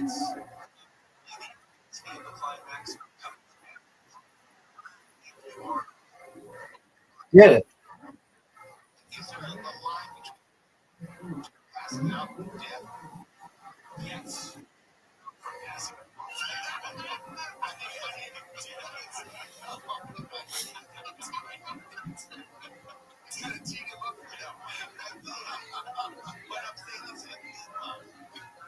Oh, nice air.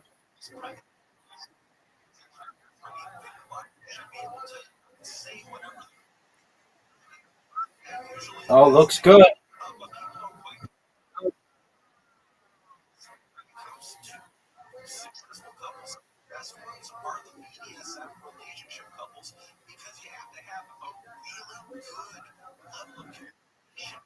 It slipped. Hey, you still got a bunch.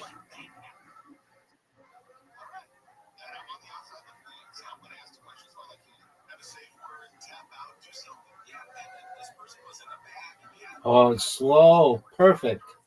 Very calculated shot.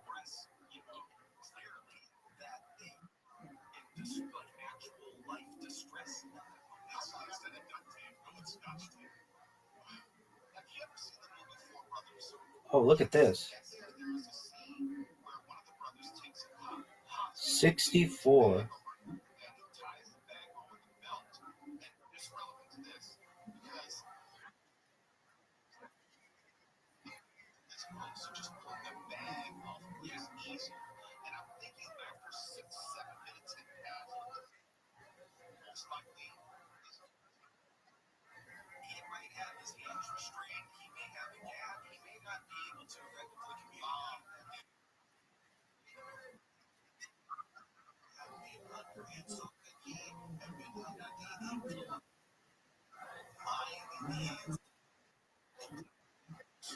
I think I've got the win, and I don't even need to do it. I got it. Excellent. All right. Here we go again. Audie. You're done? Okay. Then I'll play with the other two. Audie and Miss Aquarius. Good. And then when we're done playing this, we're going to continue judging stand-up comedy if you want. I am your entertainment, Audie. All right, Miss Aquarius. Audie, you're really good at getting the accept. Got to compliment you on that. Look at, she's just coming out. I didn't jinx anything.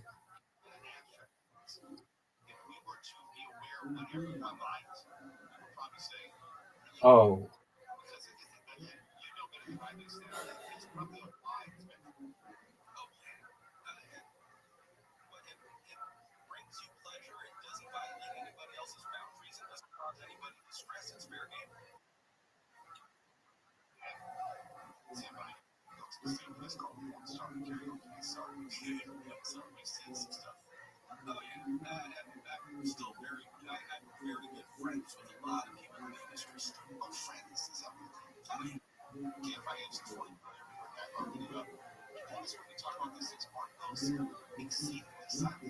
Oh, that was bad.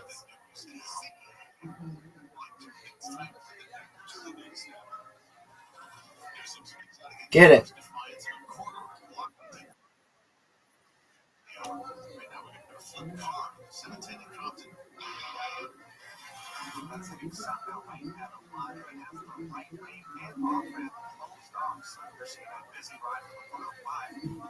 That's a good one. It was good.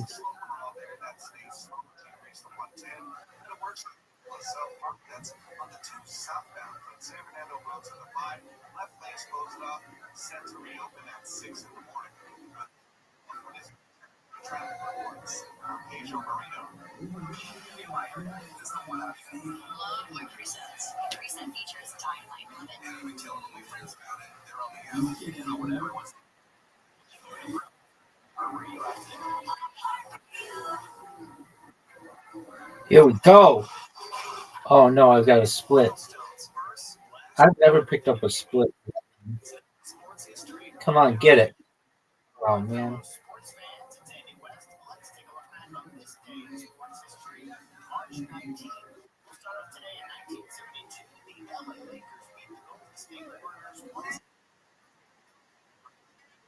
I do, but I'm not very good at it. Oh.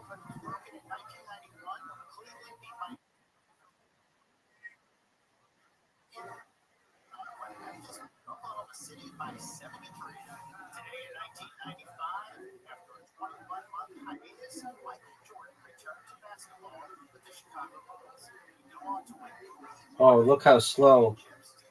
Goes well.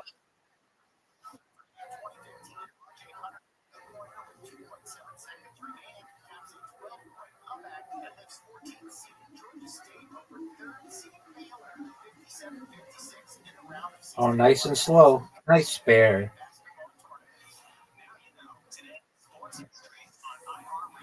Come on. Are you serious?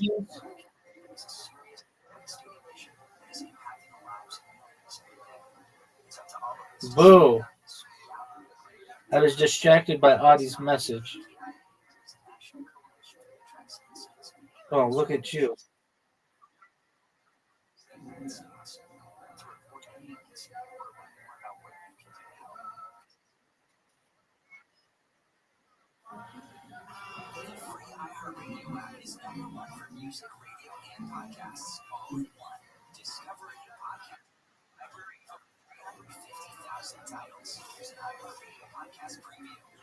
Oh, nice and slow. What a strike.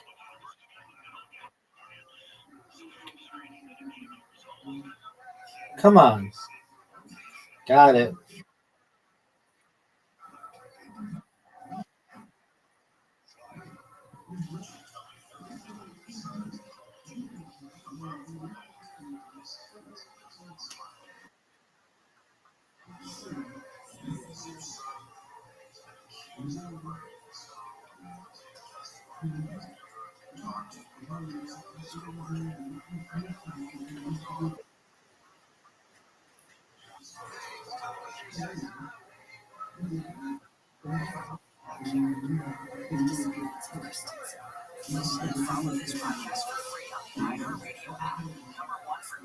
Nice and slow. Perfect. Absolutely perfect.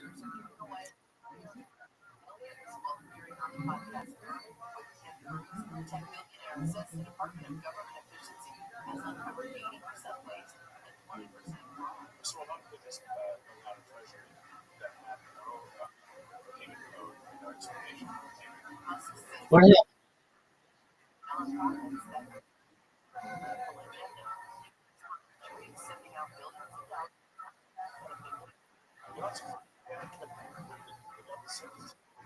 All right, 71. Get it. Uh-oh. Miss Aquarius is going to win. Miss Aquarius is going to win.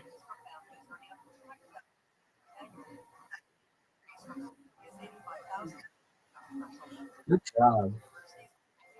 All right, you have one more in you, Miss Aquarius? Okay. Audie, you ready, girl? Excellent.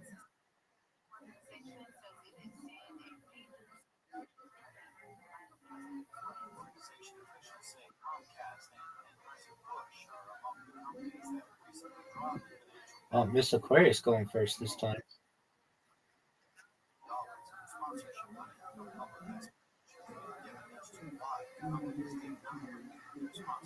Oh, beautiful shot.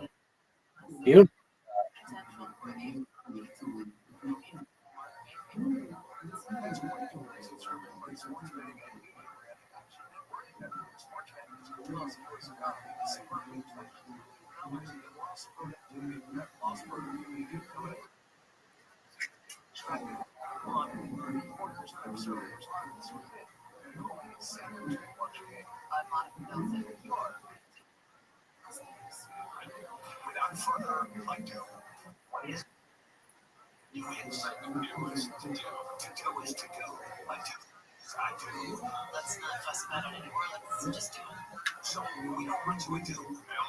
Oh.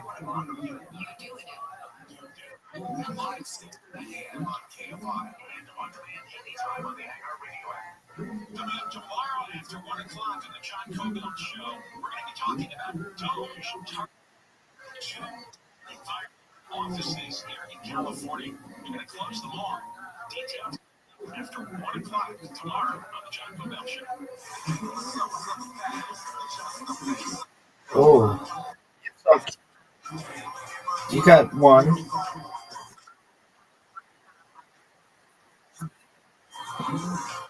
He's the first week, girl. Come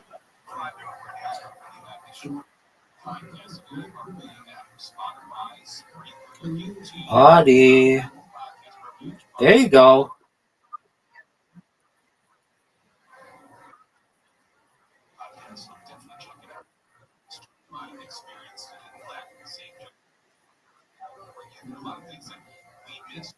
Oh, that's what I'm talking.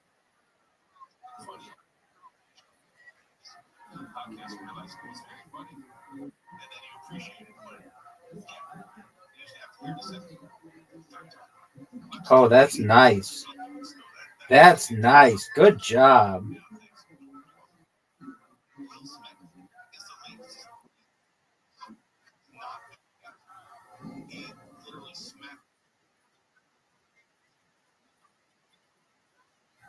Oh, there you go. Nice spare.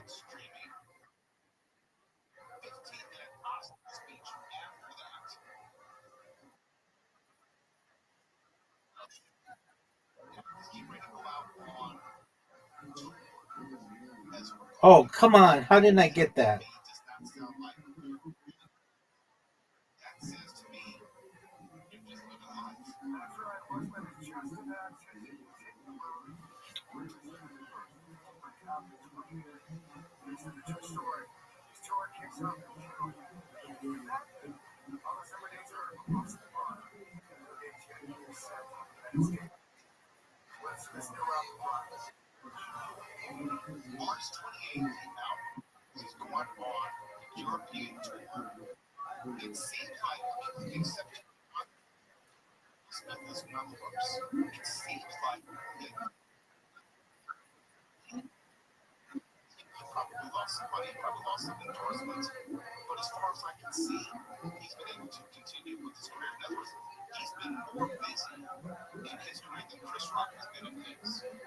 There you go.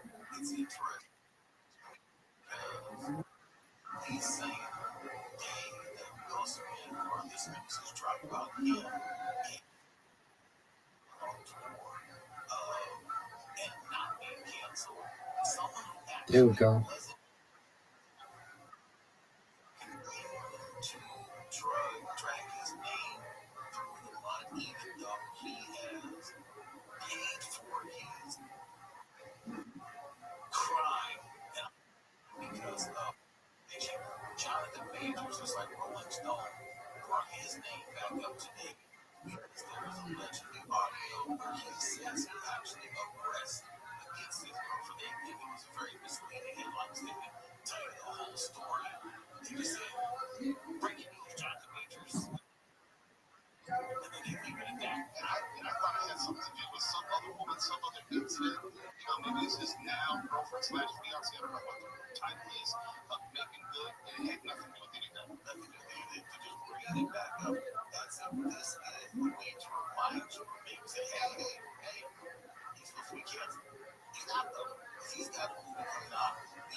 Audie.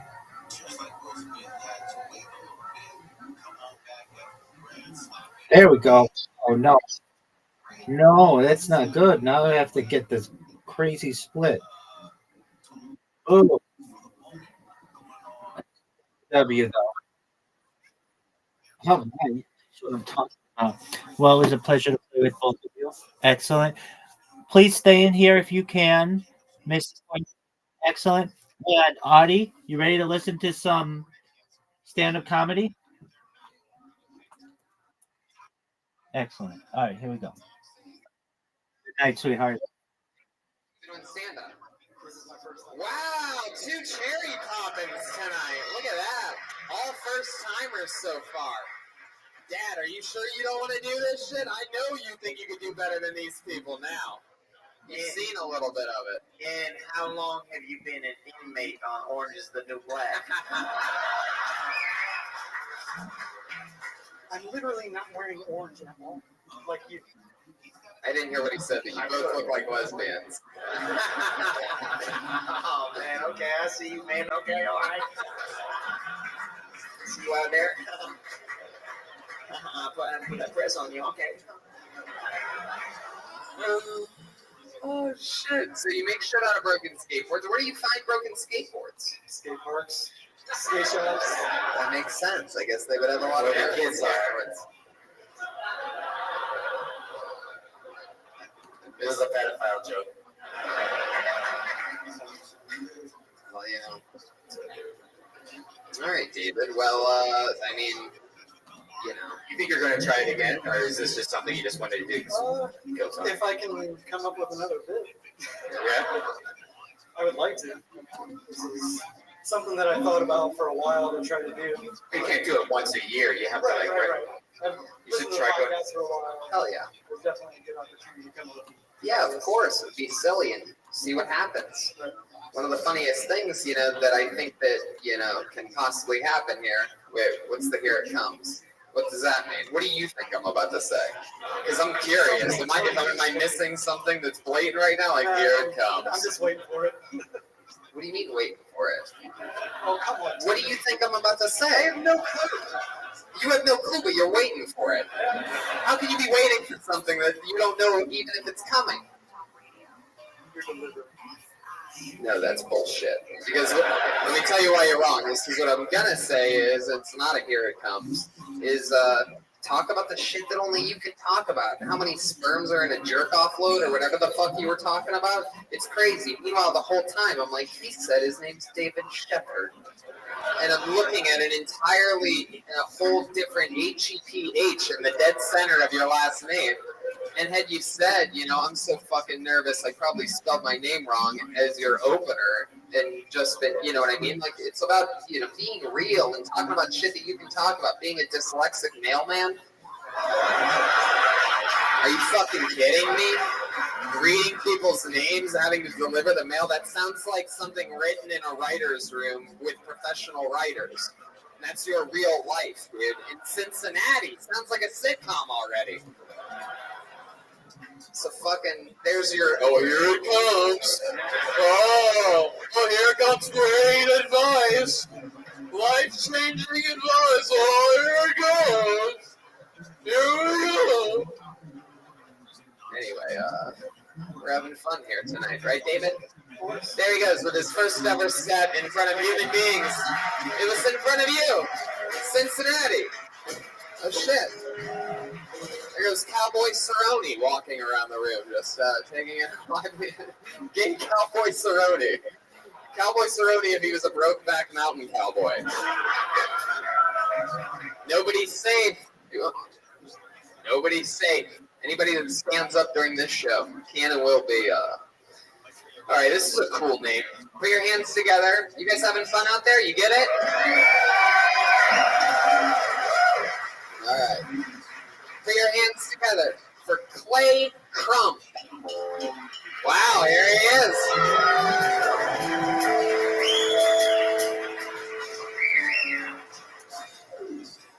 I'm not on as many drugs as I'd like to be. I tell you, I don't smoke as much weed as it looks like I do. That's way more. You people underestimate me. I tell you, the amount of coffee that I drink to stay awake stoned all day, it's got a worse effect on my health than any weed I can smoke. I mean, my lungs are pink. It's my kidneys that are black. I had this girlfriend one time. She wanted me to peek on her. It was too much, even for her. It's because I drink in French roast and pee out Colombian. I don't mean to be tough on girlfriends. I actually prefer to date older, heavier set women who aren't really pretty, so I don't have to worry about breaking them. You have any more? Keep going? Yeah, keep going. Well, because life's already broken them down enough as it is. Wow.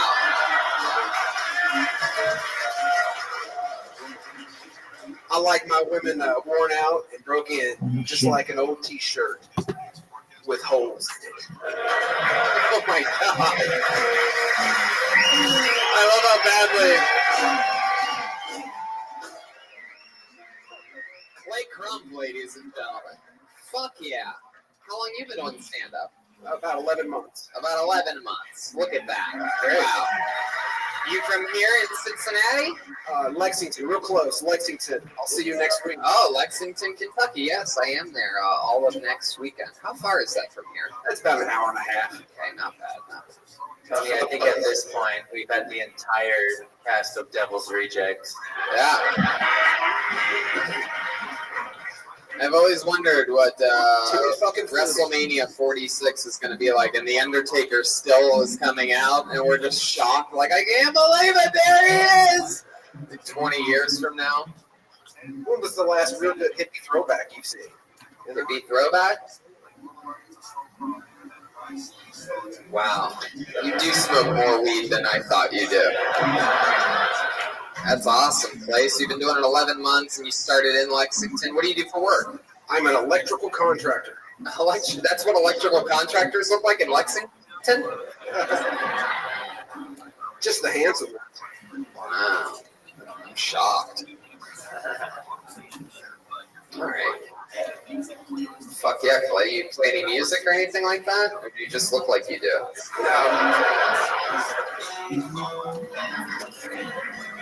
Yes, I sing and play guitar. Used to be in a band long ago. Oh yeah? What was the name of your band? The Blue Hippies. The Blue Hippies? Why blue? We played blues, and oh, that makes sense. We were young, dumb, full of cum, you know. Wow. Jesus. Man, everything is like it has a bodily fluid at the end of it with you. Who's your ghostwriter, Brian Redband? Hey. So is that a knife or a garage door opener that you have in your pocket? What is that? Is that a giant dildo in your pocket? What's on that side? I left the dildo in the truck. That's my skinning knife. But what's the thing that looks like a gigantic cock on that side? What's in that pocket? It's my vape pen, probably. Oh yeah, he's got one of those fucking dildo-looking ones.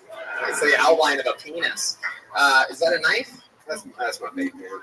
Oh, but the thing with the how about the thing with the band on it? Yeah, it is. Of course, never go anywhere without it. You're safe. I might have to skin some wire, cut some panties off some hot chick.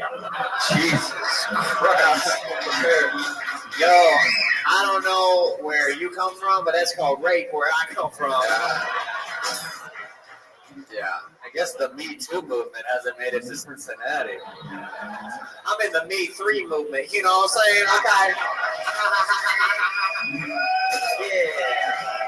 Yeah. Oh yeah. This guy's scary. He looks like the type of guy that would rape Harvey Weinstein. Bend over, boy. Oh yeah. Are you single? Yeah, unfortunately. When was your last relationship? 5 years ago. 5 years ago. 5 years ago, you're hanging out with her. Your hair goes just underneath your chin at that point. It's very Jeremiah length. And then what happened? Yeah. How did it end? She went back to her husband, actually. Wait, she went back to her husband? Yeah, sent her back. I said, you got to go back, and yeah, you got to get out. You got to go. Whoa. You told her to go back to the home team. I see you. Okay. I mean, that's interesting. How long were you with her for? About 4 years. While she was still with her husband? Yeah. And they were still living together and everything? Off and on. She'd stay with me. I'd stay with her. Yeah. What is your studio apartment like? Posters on the walls, like Led Zeppelin and shit. Like, is it how I picture it? Water bong on the coffee table right when you walk in? Daylight posters. Really? Really? Plenty of food in the fridge, though. You serious? Yeah. All the way through, right? You have one of those rock and roll apartments. It's a pad, man. And what did this lady's husband do for a living? She's some rich Cincinnati. He was a veteran, and wow, you're a goddamn terrorist. Sleeping with a veteran's wife? What a piece of shit you are. It was tight. Yo, that's called traveling, dog.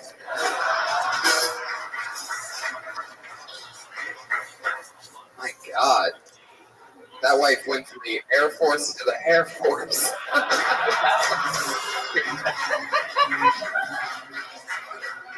That's so stupid. Far out. What branch of the military was the guy in? He was in the Navy. Wow, he's a goddamn American hero. The people that killed Bin Laden. She went from the military to really scary. He couldn't keep her home, so she came to my bone. Jesus. So you were fucking the wife of a Navy SEAL, right? So are you ever nervous with this guy? Does this guy know about you at all? You think?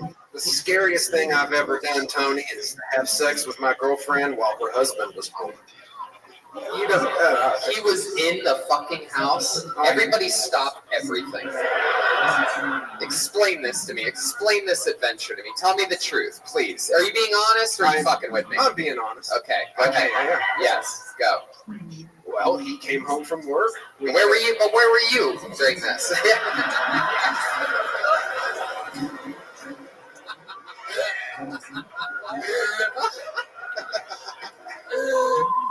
But where are you? You're in her house, right? You're in his house that he bought with fucking American soldier money.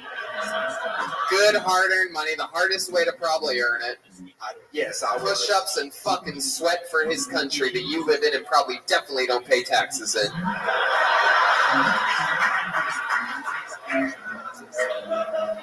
I was just going to say that day there were 2 types of semen in the house.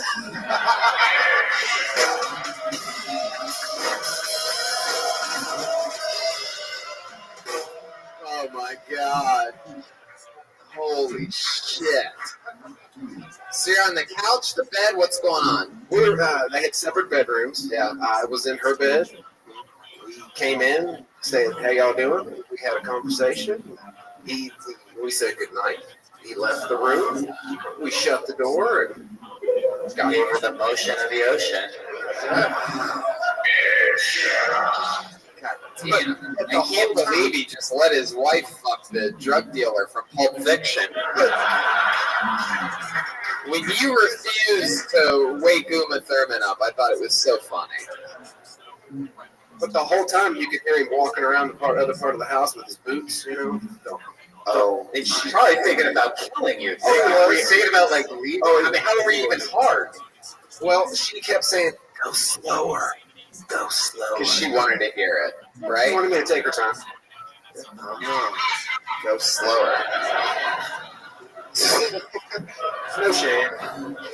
How long did you, if you had to guess how long the sex lasted, how long would you guess? Yeah, like 2-3 quarters. Like, what are we talking here?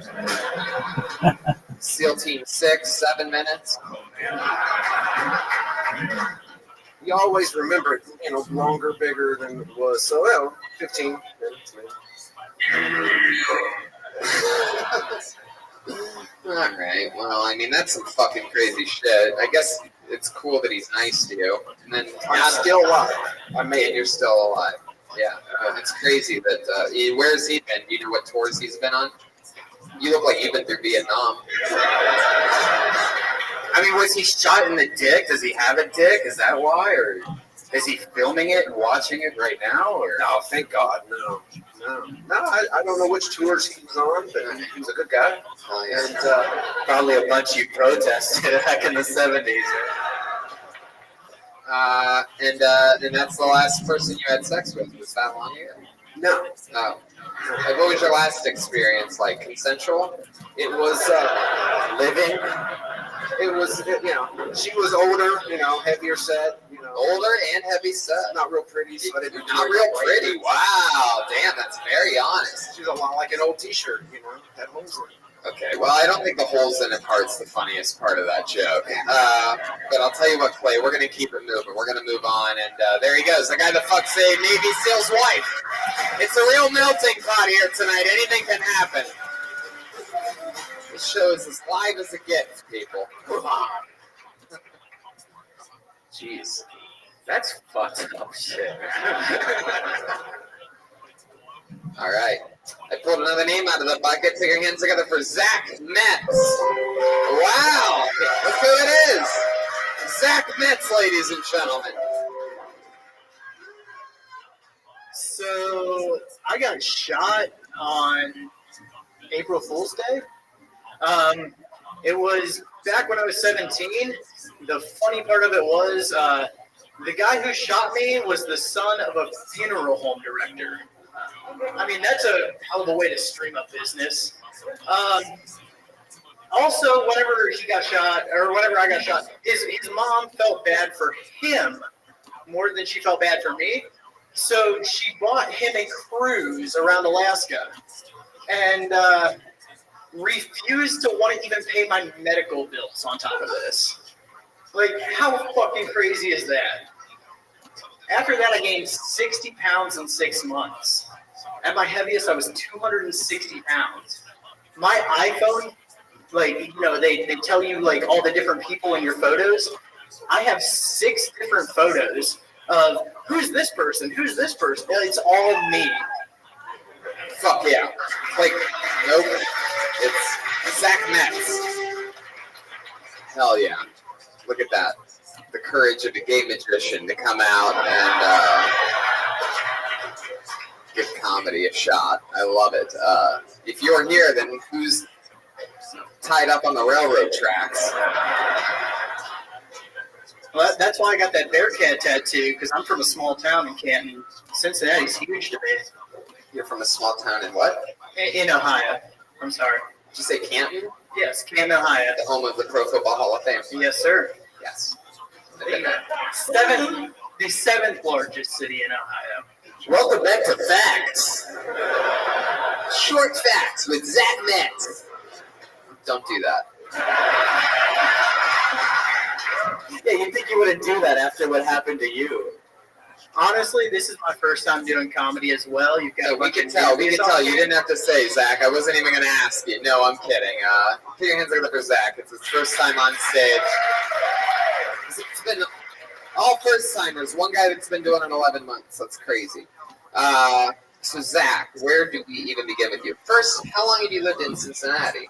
I moved here 6 years ago when I started at the University of Cincinnati. Did you graduate from there? Yes, I did. With what? A degree in? 2 degrees, 1 degree in criminal justice and 1 degree in psychology. Wow. You put that to work as you used to as your job as a full-time barber? I currently work as a paralegal, and I'm studying for law school. Sweet. Wow. What, you're a lawyer for parrots? I don't get that. I am a huge Jeremiah Watkins fan, by the way. I'll tell him once I see him. T-Switch in the building right now. Wow. So what do paralegals actually do? We prepare the paperwork that the lawyers do not want to prepare for themselves and give it to them to send on to the courts. I personally work in courts. You want to play or what, huh? Full courts. Full courts? Full courts. All right. And I personally work in foreclosure law, so fun work. I get to take people's houses for a living. Yeah, no, you look like the type of guy that would take people's houses from them for a living. Minus those tattoos, but I could picture you in your work shirt during the day. Like, I mean, you must turn into the biggest asshole. And then look at you at night. You throw on the Bert Kreischer t-shirt, let the tattoos out. Just a fun guy having fun, totally not ruining people's lives day after day. This is the foreclosure guy, people. This is the guy that takes your houses away from you. How do you feel about him, huh? Hey. It's mostly the people in small town Kentucky, so. Oh, it's Kentucky people! That is brutal. So when you're doing this, it doesn't depress you? You actually like, I want more of this? That's weird. So I've recently started applying for new jobs, but that's weird. Quiznos? Like, what the fuck? No, they cut my hours, so I'm just like, I'm looking for new jobs, but before that, I've had to clean up my piss, so I showed up high every single day. Like you're rocking out right now. I don't know how to hold the mic. I've never done it before. Just relax, Zach. Just relax. Did we all forget he said he got shot? Yeah, like I said, my heaviest weight, I was 260 pounds, so I got like stretch marks like a Oh, motherfucker. God. Disgusting. Yo. I'm wearing the Burt Kreischer. Jeremiah. Yo, let me see that. Oh, let's show that crowd.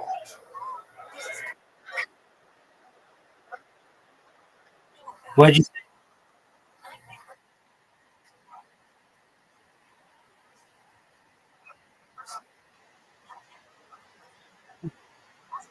Mr. Aquarius, you came off mic. Miss Aquarius. Miss Aquarius.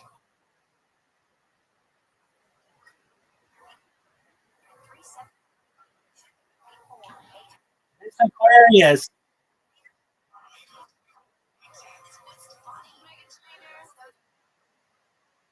Miss Aquarius, can you hear me? Audie, can you hear me?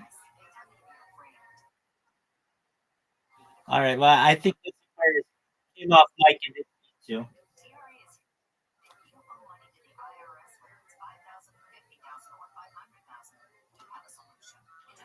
That's all right. Must know her, right? This is the lady that nursed I you don't back know her, to but I'm wearing the Burt Kreischer shirt because Burt Kreischer and Tom Segura helped me with the weight loss challenge, and that's Oh, that's great. I love that. There you go. I love it. How much Oh, none of the fat guys out there are clapping for that right now. I just thought it was inspired. Miss Aquarius, can you hear me? Miss Aquarius. Miss Aquarius, can you hear me? Miss Aquarius, can you hear me?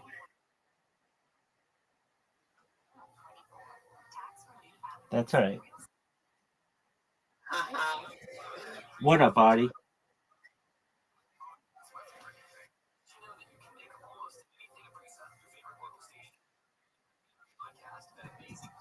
That's impressive. Between Bert, Tom, and Joe, doing ketogenics, I lost 110 pounds. Yeah. That's crazy. Brian's been doing keto, but he's not losing weight as fast as you did at all. 25 pounds in 3 months. I'm kidding. But how about that? Red Band is on Red Band. Except that tomorrow. Oh, that's your birthday tomorrow? Yeah. Wow, I'm such an asshole. I got off Facebook last year, so now I don't know when anybody's birthday is anymore. True. When I met Bert Kreischer, he said he was on keto too, but he also stated he ate a nut that morning. He's not on keto. No, it's not whatever they eat. Yeah. Mostly bread. He's only gained 30 pounds from running a marathon diet. All right, that's enough sex. Stop trying. So when you got shot, what was that? So like I said, it happened on April 5th. It was pointed at me to pull the trigger, and we were in his house, which was maybe 20 yards away from the funeral his family owned. Yeah. And I got shot in the head. On the top of the head. It bounced. You don't see all your scars. It's not that often people tell me they get shot in the fucking head. Let me see that. Okay. All right. So the gun. Your friend shot.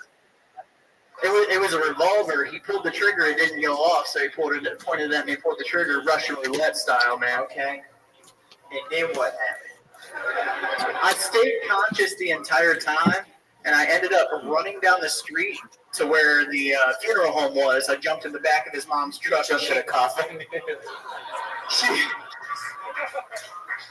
She drove me to the hospital about 8 blocks away from there. See, you drove to the funeral home? I jumped in the back of her truck and she drove me. How'd you get there? You ran? Yeah, she lived maybe 50, 60 yards away from the funeral home. Did it whistle when you ran? Or like when you ran? You ran 60 yards with a fucking JFK-like wound? I'll tell you what. When the blood clots dripping from your head, I asked the doctor. I'm like, is this brains coming out of my head? Like, I legit did not know what the fuck was going on.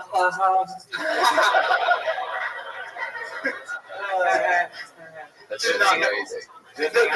The second thing I said to my mom after I told her I loved her was, I told you I had a hard head. Didn't mean to interrupt you. What? Why did I let you even try there? I was going to stop you, and I'm like, maybe this is his moment. Nope. No, what you said to interrupt the second thing I told my mother was, all right, Zach. Well, we're going to keep this fun train moving along. It was nice to meet you. Congrats, dude. Survived a headshot. There you go. Sure, why not? There you go. Now my hand's ruined for the rest of the night. No, I'm kidding.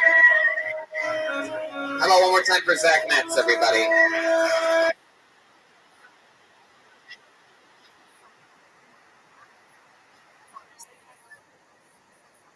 Can you hear me?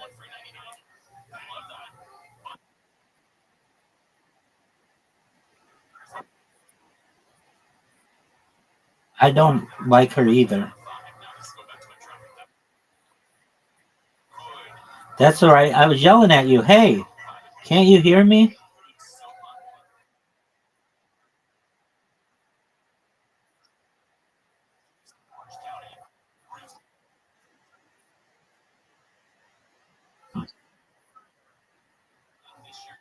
You're good.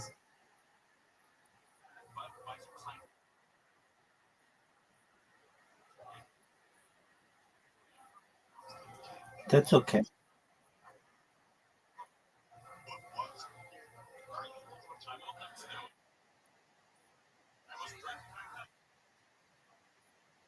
That's right. I'm in agreement with you on that.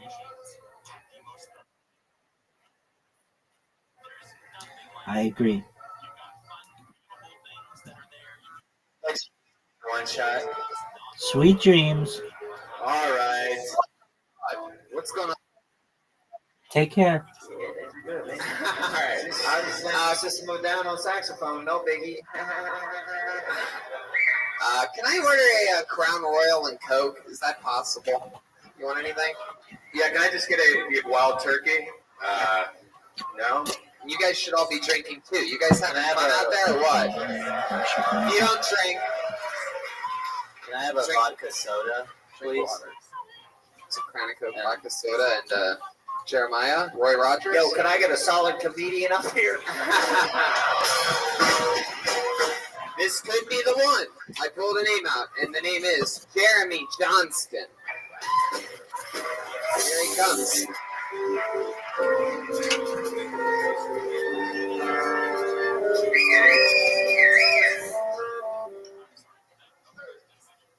I don't know about you guys, but I'm done dating people I work with. Not because I don't believe in office romance. I'm just really tired of dating people with shitty jobs. Been trying to get my shit together because I used to be a model. Believe it. People would always tell me, "You're so beautiful." And then I got acne. And they were like, "Hey, you're still beautiful on the inside." And then I got Crohn's disease.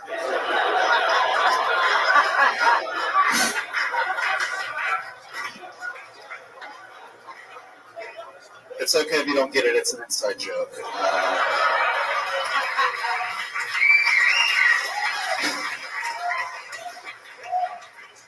I didn't really have a good relationship with my dad growing up, but we tried to create one as adults. After he had a health scare, I went and visited him in the hospital. I walked in and he was like, "Johnny?" I was like, "No, it's Jeremy." He was like, "Oh, my mistake." I was like, "Yeah, that's me." Not bad, got it. Second try. Fuck yeah, Jeremy Johnston, everybody. Thank you guys. Fucking crushed it, man. How long you been doing stand-up? I did my first open mic actually like 5 years ago. Hell yeah. How old are you? I am 33 now. 33. You're so funny. Oh, thank you. Were you really a model at one point? But when I was a child. Yeah. Very, Like what, Campbell's? very far away from what I look like now. Mostly catalogs, you know. Huh. Wow. What do you do for work? I work at Hollywood Casino as an entertainment services technician, basically like audio video guy, and then I cook and work the door at Go Bananas, which is up here in Cincinnati, well, Montgomery. Yeah. Born and raised in Cincinnati? Yeah. Wow, look at you. How many minutes do you think you have that are that funny as that Crohn's disease joke? I mean, that's probably your best joke, right? It's a good one, yeah. It's a good one. Yeah, I mean, if I asked you to do like a 10-minute set, that would probably be your best joke in the 10 minutes, right? Give or take. But yeah, it's a strong one, I guess. Yeah, it's a very strong joke. You should be very proud of yourself. More proud of it than you are by talking shit about having bits that good. Do you really have Crohn's disease? Yes. Man. Oh, Jesus. It was for that, really? The lowest hanging I used to be in the world. Just fart noises, Brian. This is like the fattest I've ever been right now. But I'm in remission right now, so that's good. When's the last time? Put the fucking fart board away, Brian. You do that on your own fucking dirtball shit production, whatever the fuck show you want to do. Can I do one more? Get rid of. No, okay, yes, just do it. Get it out of your fucking system. Yo, so it's just. You're actually takes masking the smart- mine, so it's fine. Yo, he does video and audio production. You do that, right? Yeah. Can you help us with the audio on his podcast? He's too busy playing with his fart board over here. Yeah, Crohn's is hard though to live with. I have a lot of friends that have Crohn's. Yeah. Finally get you off farts and you're just gonna say some dumb small talk bullshit. Great. When's the last time you shit your pants? Honestly, yes. Like 3 days ago. 2 days ago? 3 days ago. 3 days ago. How often does it happen? I'm not doing it to set you up for that. There is a line. If there's we have a safe word or something. Yeah. Thank you. Fart board. My medicine works pretty well, but if I lapse in taking it, I immediately start getting the symptoms back, and it's It's pretty Say bad. that again?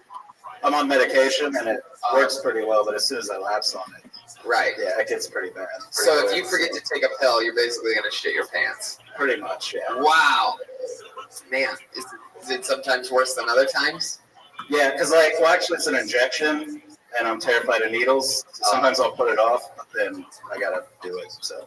Damn, that sucks. We've had some real low lows here tonight. People have way worse than me. I don't.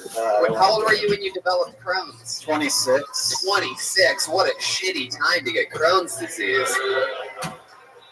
Man, that's crazy. I actually did my first open mic as soon as I got better because it was just something I wanted to do. Yeah, it was a release. Yeah. Do you ever take extra pairs of pants with you around places, like just in case?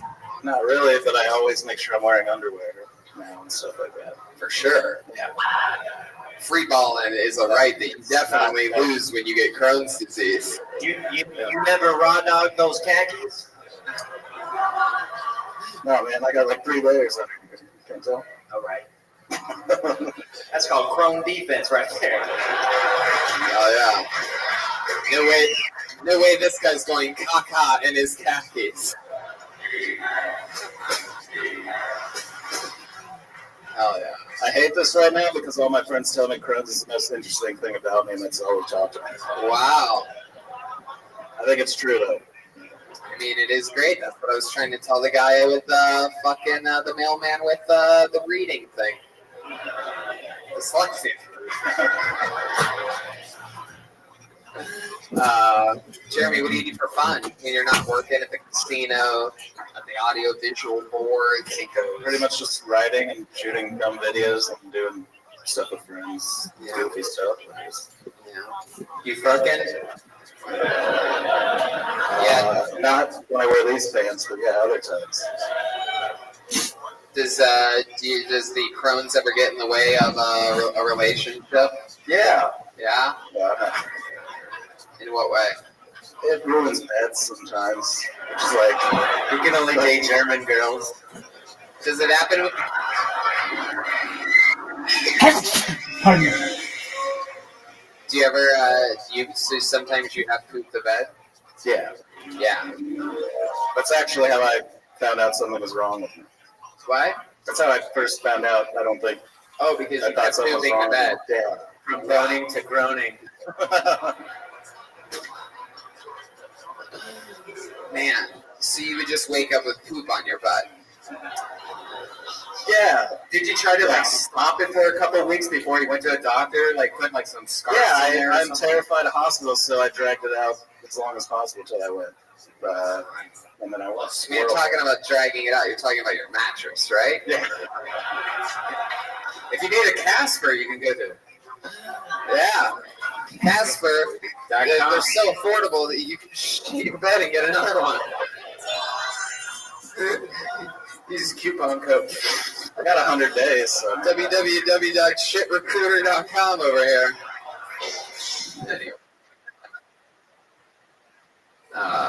You know, I didn't know if you were still, oh, pardon me, interested. This guy was pretty funny. Did you hear him?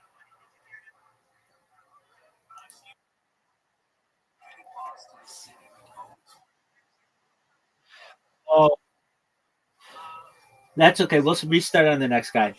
Pardon me. I was, we had Miss Aquarius who came off mic and all that other stuff. So I will rate them as long. Yeah, definitely. I should have been clear. What we aren't rating are the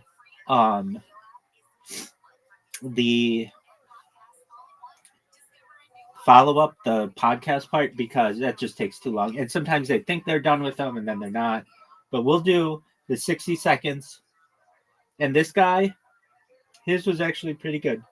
But we'll start with the next one.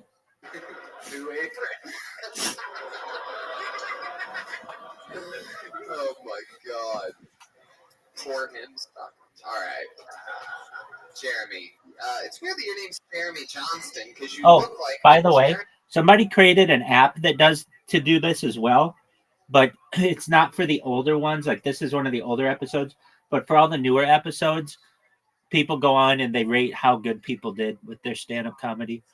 So we're just doing that verbally. I just want to make you aware of that. Jeremy Johnston. Anything else, Jeremy? Anything else interesting about you? If there was a book of fun facts written about Jeremy Johnston, other than the Crohn's and all the poop and the bed poop and the day poop and the poopy pants and the khakis and the second pair of poopy pants, what would it be? I just think that's the title of my book. Wait, what? I just think that would be the title of the book. I don't know what I would add. No, I think the title of the book would be "Bad to the Crohn's."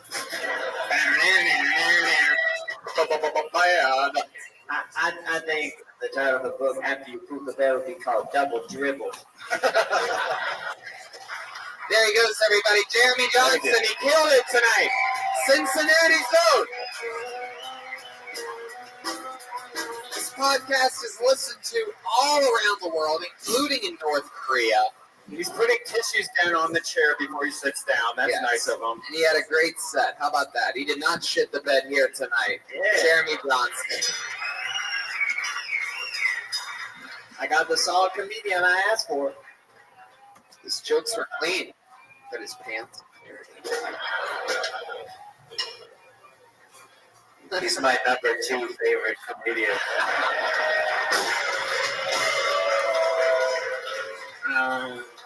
All right.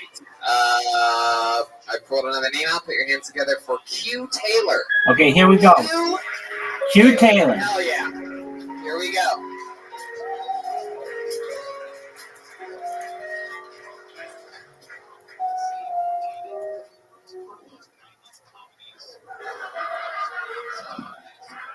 I don't know you motherfuckers. You gonna leave my drink down there? Okay, I know a guy that quit smoking, so he vapes now, but he still does coke. But it turns out it's only because he got a new car. Because you smoke in the car. I don't God damn.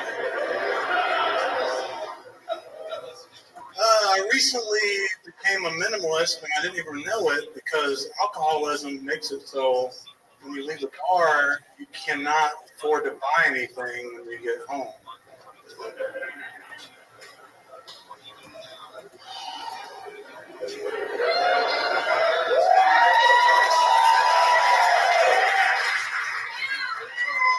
I'll take sympathy claps. So me and my wife just had a baby recently.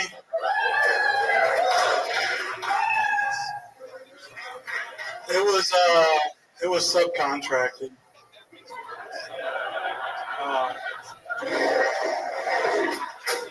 Oh yeah. Hi Q. How's it going? Oh yeah, I forgot I gotta talk. Hello. How are you, man? I'm great. Is everything okay? They're terrific. And take this back. Oh yeah. All right. Oh. Very cool. Tony, I feel really bad because how much I drink. You know, in Los Angeles, everyone judges you, but now I remember why. Oh no, this is like. God damn, everyone here drinks a lot more than everyone else. Well, weed isn't legal yet here, so. How much? But like, I was drinking like a beer per set here because I was like, it's like literally Russian roulette. You're waiting for your name to come, and I'm like, oh shit. It's not really like Russian roulette. Russian roulette has a bullet in a chamber in a gun. This is like a thing where if you stay focused, you could have a proper execution of at least some of the previous plans that you had. We actually called the. Okay, what did you think of him? Oh, you want me to go first?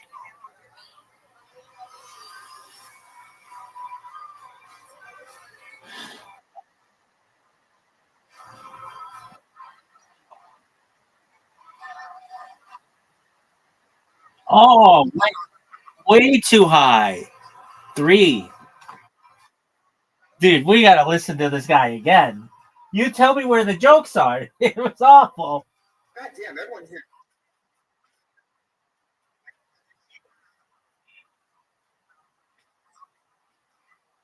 I gotta hear this. Maybe I missed something. It was sad. That's right. Okay, I know a guy that quit smoking, so he vapes. Oh yeah. His jokes were clean, but his pants were dirty. He's my number 2 favorite comedian.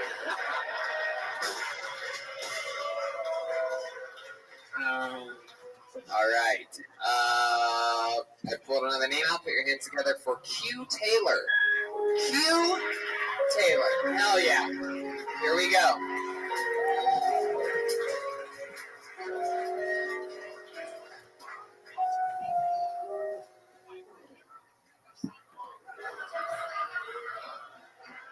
I don't know you motherfuckers.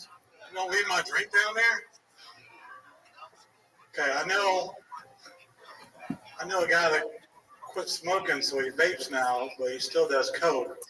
But it turns out it's only because he got a new car. You know, because I'm smoking the car. No? God damn it. I recently became a minimalist, and I didn't even know it because alcoholism makes it so when you leave the bar, you cannot afford to buy anything when you get home.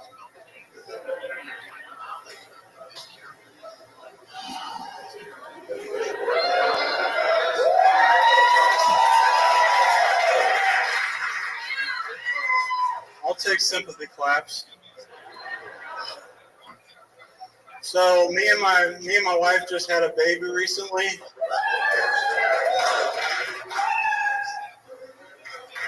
It was subcontracted. Are you serious? Oh yeah. 7? You think that's better than most comedians?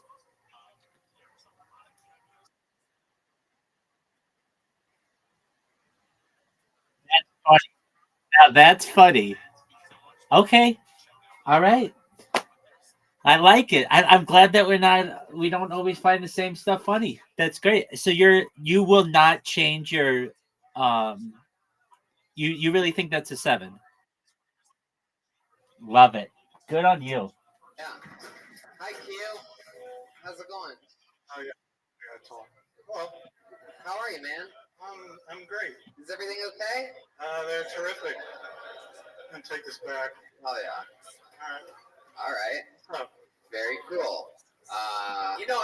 Tony, I feel really bad because how much I drink. You know, in Los Angeles, everyone judges you, but now I remember why. Oh no, this so is much. like. God damn, everyone here drinks a lot more than everyone else. Well, weed isn't legal yet here, so. How much? But like, I was drinking like a beer per set here because I was like, it's like literally Russian roulette. You're waiting for your name to come, and I'm like, oh shit.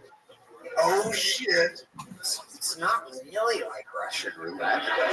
Russian roulette has a bullet in a chamber in a gun. This is like a thing where if you stay focused, you could have a proper execution of at least some of the previous plans that you had. We actually called the cops on you. So this arrived.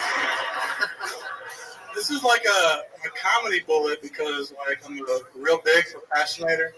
Like I knew this shit was coming up, and I was like, Monday I was Did you just rap for a second? I don't know, did I rhyme? You said something before procrastinate. What did you say? Just saying that I knew I had all week to write some shit, but I didn't write anything. Okay, tell me what this is. I had no inspiration at all, and then I was in 75 traffic on the way, and like while I was panicking, in order to change lanes, my brain was like, hey, you should talk about this. And I'm like, why are you thinking about this now? It's okay. Yo, I've seen mumble rappers before. I've never seen a mumble comedian before.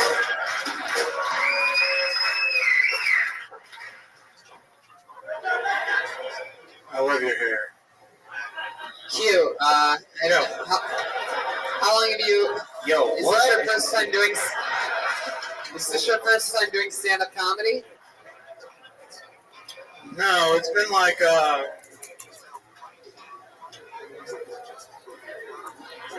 Don't worry, they're not laughing at you or with you. No worries. It's been like 3 years since my first open mic, but like only like 14 times. Wow. Approximately. What do you do for work? I'm a TIG welder. A what? I'm a welder. Wow, the place is crazy for welders. Look at this strong union you guys have. I now know who in the room is a welder.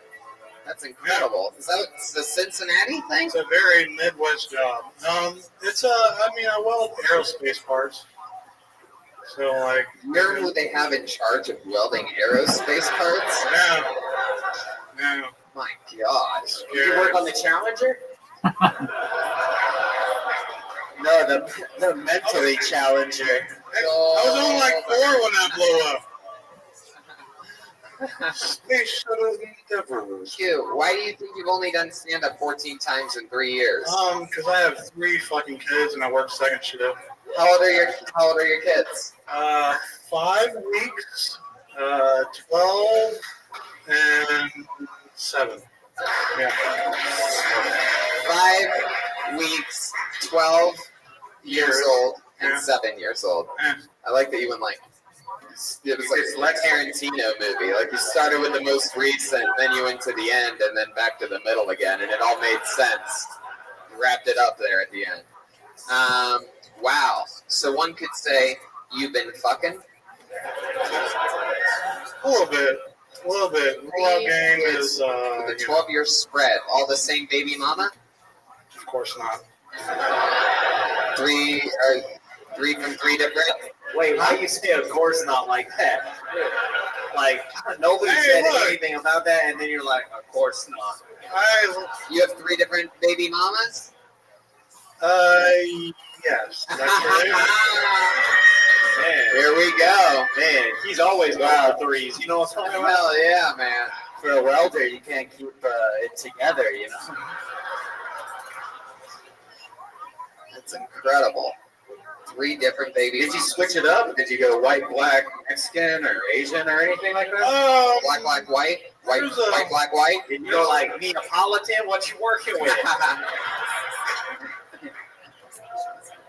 Throw some Amish in there? There's a biracial one in there. Biracial? Yeah. What do you mean by that? Like, that's exactly what I mean. You right? No, I subcontract. I literally did a subcontract. I had my last kid was with another girl that I'm not with. See, that's what I do. All right, very good. Well, whatever. Wow, cute. Jeez. Son, daughter, son. What are we talking about here? 3 daughters. 2 daughters and a boy. The boy's a little one. He's the little guy. 5 weeks. 5 weeks. Well, the smallest his dick will ever be is right now. And it's still bigger than mine. It's impressive. There you go. I see what you did there. A little self-deprecation. Q, what's like a cool fun fact about you? You have any special hobbies or skills or talents or anything? Oh shit! I'm into classic cars, I guess. I don't know. Yo, can I put this conversation on fast forward? What's happening right now? I'm very boring. I'm sorry. He's I don't beard have. down. He's cheap I beard should have came up here with a headband. This whole set's brought to you by Bud Light. I am pretty boring. I guess I be fucking and I be working. Something like that. I don't know. Yeah. I'm sure I got something better, but I can't think of it. Yeah. Tony, this is your job. No, it's just sort of sad. You're just sort of a sad character. Sadness. Every once in a while. I mean, and we dealt with a guy that was shot in the head and all this other stuff. But you're just sort of like a drunk. You're just sort of like drunk. Not as drunk as even the guy that had to have a pint of fucking Tito's, and the sailor boy did better. I'm not drunk enough to be interesting is the problem. Wow, that is just so sad. You have a 12-year-old, a 7-year-old, and a 5-week-old baby that would be very disappointed if they heard you say that. This dude like a live action Eeyore. You know what I'm saying? Eeyore. All right, Q. We're gonna let you go start to sober up. There he goes, Q Taylor, everybody. Good God. Chaos. Live action Eeyore. That was perfect. Nailed it. Good enough to get out on, that's for sure. Better that than saying, let's get out of it. Is it everyone that depressed out here? No, why would you say that? We met 6 people earlier that weren't that depressed. Hey, good thing we're not doing this show on top of a bridge right now. All right, I pulled another name out of the bucket. Put your hands together for Lucas Mateus. Wow, you know what? I think this guy got up last night in Cleveland, actually. He's back. Lucas Mateus, everyone. What's up, guys? I have a girlfriend, if you can believe that. We fight a lot. I took her to a movie the other night. That wasn't funny. I took her to the movie the other night. I paid for it, obviously. Walking through the parking lot, saw a quarter, so I shoved it out of the way, right? It was a quarter. This heads up, too. That's kind of the big thing. That's what we started fighting about. She's like, it only counts when it's pennies. You fucking retarded? This is a quarter. You know? And it was heads up. I think I already said that. I don't know, man. She doesn't let me go out a lot. I go to Walmart sometimes by myself late at night, which she doesn't like, because she doesn't get kicked out or something.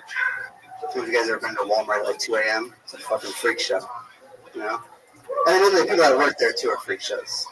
The guy who was ringing people up, I don't know if you've seen the movie The Goonies, all right? But you know the guy they keep in chains with the dented head? The guy looked exactly like him. And he had gigantic hands, right? I don't mean like, gee, I wonder if he has a big dick. Like, genetically, there's something wrong, right? Like fucking banana hands. I guess that's it. Thanks a lot, guys. Wow. Okay, Lucas Mateus. All right, I've got a number. Do you have a number?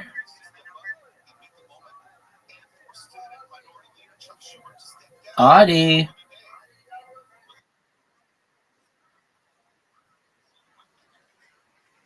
Okay. My number is 3.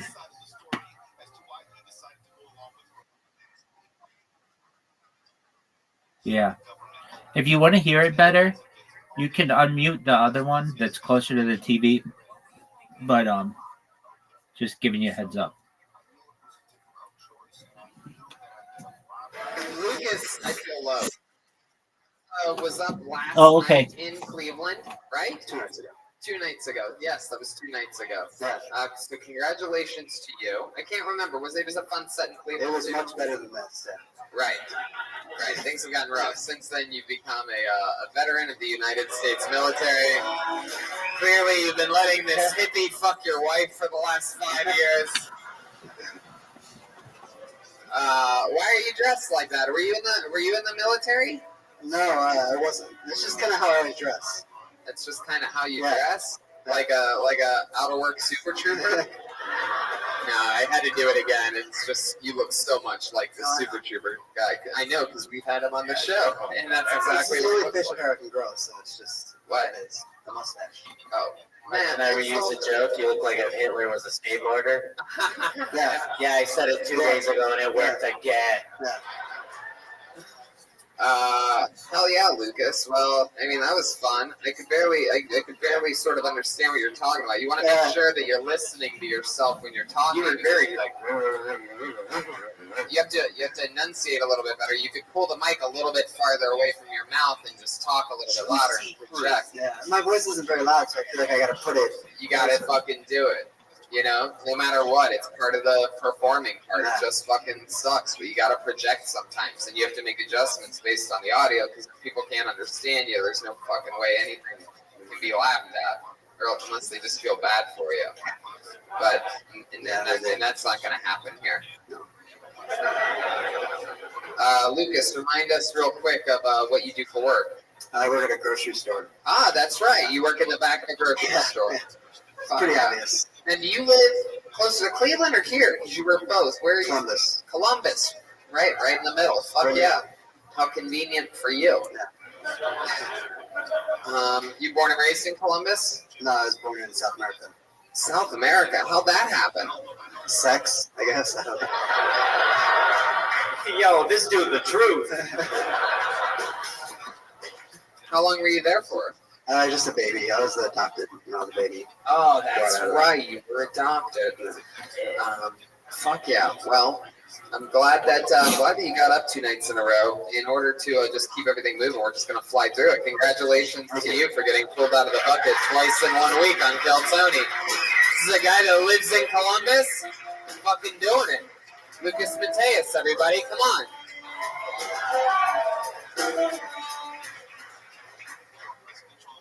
All right, put your hands together for Connor Schrader. There we go. Here comes Connor. Make some noise for Connor Schrader, everybody. Come on.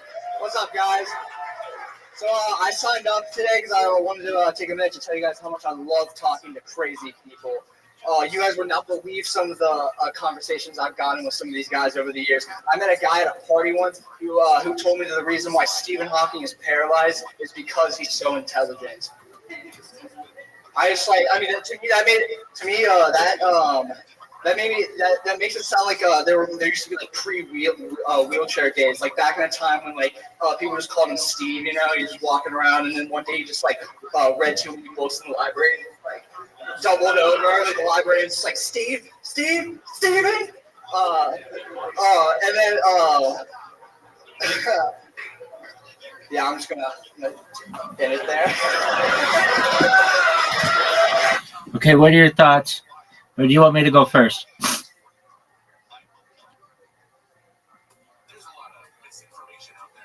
Audie. Okay. He had a joke about Stephen Hawking. You want to hear? I have my own joke. I don't think it's funny to joke about people with disabilities, but I actually have a very good premise of the joke. Do you want to hear it? All right. I don't know if it's going to make you laugh, but I came up with this when I was in high school, and I made people laugh like so they were rolling. But I don't know if I'm going to be able to pull it off now. But okay, here we go. So, you know how the British monarchy knights people? You know what I mean? Like, and you call them like sir, whatever. Well, imagine if the British military got so desperate that they actually had to use those people. So all of a sudden, coming over the horizon, you see Sir Stephen Hawking and Sir Paul McCartney and Sir Elton John and Sir Michael Caine, and then I would do impressions of each of them. I just think it's a funny premise. Anyway, that guy, that was not very funny. I give it a 3. Pardon me? I'm Precious? Okay. Well, that guy was not very good, but I've got something with that premise. It's actually kind of really funny if you think about it. So hopefully the British military never has to use those guys. Anyway, I'm going to continue. Okay, so are you going to go to bed?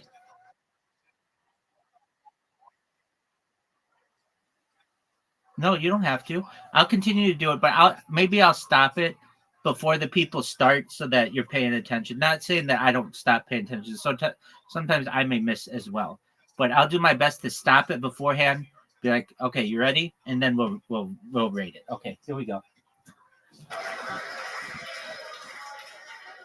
Oh yeah. An hour later, after talking to this guy, he tried to tell me that that when you stand out in the rain, it's not actually touching you, and that it's all in your head. Yeah, this guy was all over the place. Like, I have so many quotes from this dude. Fuck yeah! Wow. Connor Schrader, ladies and gentlemen. By far one of the funniest second graders we've ever had on the show before. I mean, wow. What are you? How old are you? What kind of fucking Benjamin Button situation are we dealing with here? Yo, he a preschool shooter. I'm 21. 21. You're a fucking liar is what you are. I traded my ID. Yeah, that thing's fucking fake as hell. It's just his Fortnite on it. You look like you're wearing everything that your grandma got you for Christmas. From Structure. Does Structure still exist? That looks like Structure clothing. Sears. He's got that yearbook photo shirt on right now. You seriously, you look like the captain of the kindergarten wrestling team. It's unbelievable. You have a wallet made out of Legos. You look like Chuck Liddell's grandson. You like warm apple juice. Is that true? Do you like warm apple juice? No, I don't think I've ever tried warm apple juice. You look like TJ Broken Jaw. Dillashaw? All right, moving on. Not a UFC crowd. So Connor, you're 21. You born and raised here in Cincinnati? Oh, I'm actually from Knoxville, Tennessee, but I've lived here for like 12 years. Okay. A lot of drugs, right? What? A lot of drugs. You take a lot of drugs.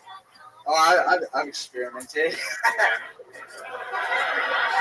What have you experimented with, rain's Connor? not really touching you, is it? Like, what? Do you think rain is not touching you when it rains on you? Do you? Okay. No, I don't think that. That's the other dude I was talking to. Okay. Brian, oh wait, you're not Brian. You're Connor. Connor. So when you say that you've experimented with drugs, what kind of drugs have you experimented with? I smoke weed. I've done like the psychedelics. What kind of psychedelics have you done? I've tried shrooms, LSD, and then there was this weird I don't know what it was. Like they told me it was acid, but it definitely wasn't acid. Yeah. Did you wake up with your pants down? What? They told you it was acid. Who's the they? Oh, my friend's stepbrother. Your friend's stepbrother. Yeah, you never trust a friend's stepbrother. That's for sure. And what did he have you do? Well, it was it looked like it was acid, but it had like this weird chemical taste when we put it in our Yeah, mouth. like acid. Well, I've always heard that acid didn't have a taste. You ate acid, bro. That's what happened to you. I ate the shit they told me it was acid, but it was way more fucked up than acid. What was the result? Like, what made it? How did it make you feel? Oh, it was just like this, 12-hour trip. It felt like it was 12 hours. I don't know. Yep. You mean like acid? No, I'm pretty sure there's this research chemical. I don't know anything about them, but I'm pretty sure that's what it was. Were you pretty sure it was what? Some research chemical. I don't know. I honestly, I was like a sophomore in high school when I did this. I was an idiot. Motherfucking acid, dude. You made acid. It is a research chemical. Holy shit. Connor, what else do you do? Would you go to college? Yeah, I go to UC. Yeah? What do you study there? I'm studying to be a teacher. Oh, really? Oh, perfect. Oh. Let me give you an impression of what it's going to be like when you walk into your first class. Fuck you! That's you. That's what the kids are going to yell at you. They're not going to take you seriously because you look Oh, like I know. I'm ready for it. Are you? What are you going to say? Okay, so let's do a think. Brian, all right, get it out of your system. Very good.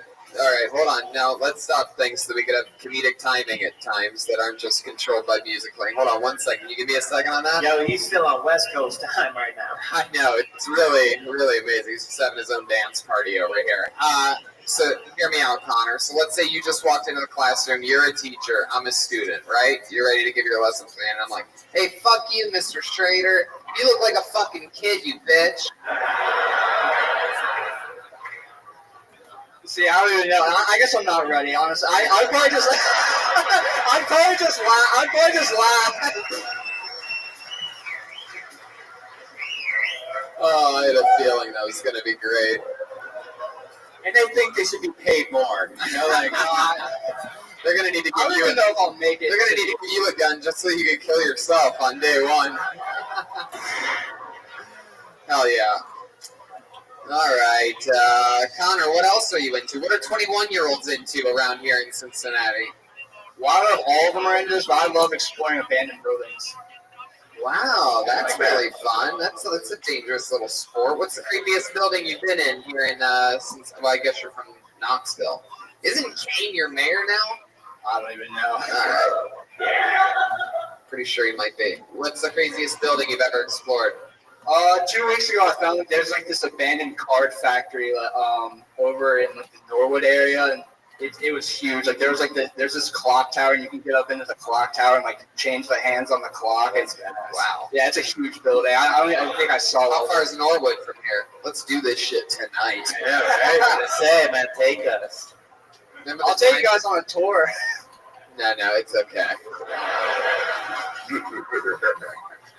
All right, Connor. Well, we're gonna keep it moving along. There he goes, Connor Schrader.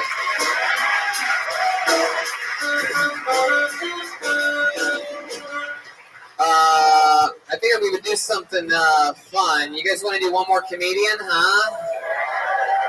Why don't we do something fun? I don't know how many of you are diehard fans of this show that by any chance have listened to a lot of every episode. But if you really, it's not Malcolm, so settle down. But if you really listen to every episode, then you might know that there is sort of a local legend around these parts. He started on Kill Tony a little bit after, I think, episode 100, right around there. We found him in Columbus. He came out to LA, had fun there. We've been keeping an eye on him for now 4 or 5 years from long distance.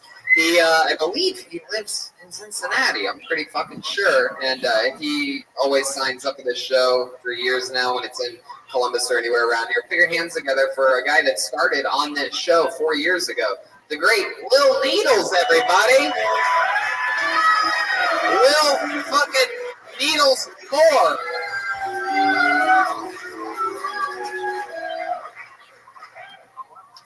Hello, everybody. Oh, hey. I'm 22, and I've only taken... Hey, okay, are you ready? Hardy?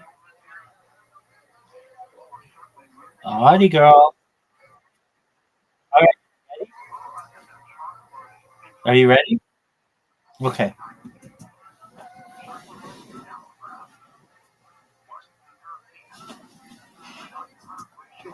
3 pictures of my dick ever in my life. I know that seems noble in this day and age, but it's not. It means that the first 2 were so bad that I was like, I need to try this again. And the third one was so bad that I was like, I never need to try this again. I can't be sexy. I can't like thirst traps. Only bear traps. I got some wicked sexy shoulder hair. I'm having trouble letting go of the past. I found a sword that I bought when I was like 15, and I've got no fucking idea how to get rid of it. I'm physically having trouble letting go of my past. Fuck yeah. All right, what are your thoughts?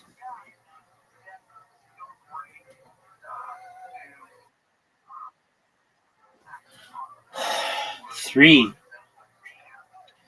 What about that was so funny to you?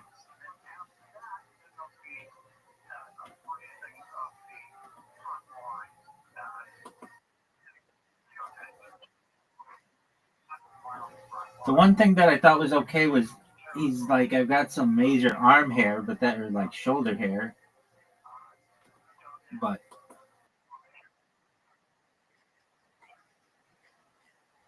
yeah, okay, I might be able to move it up to a 4, but like, okay, all right. You just wait. When they get back to LA, which is, I think, probably in about 10 minutes or so, the people get better. Will Moore is my Will Moore. I call you Needles for short. I'm pretty sure our friendship started.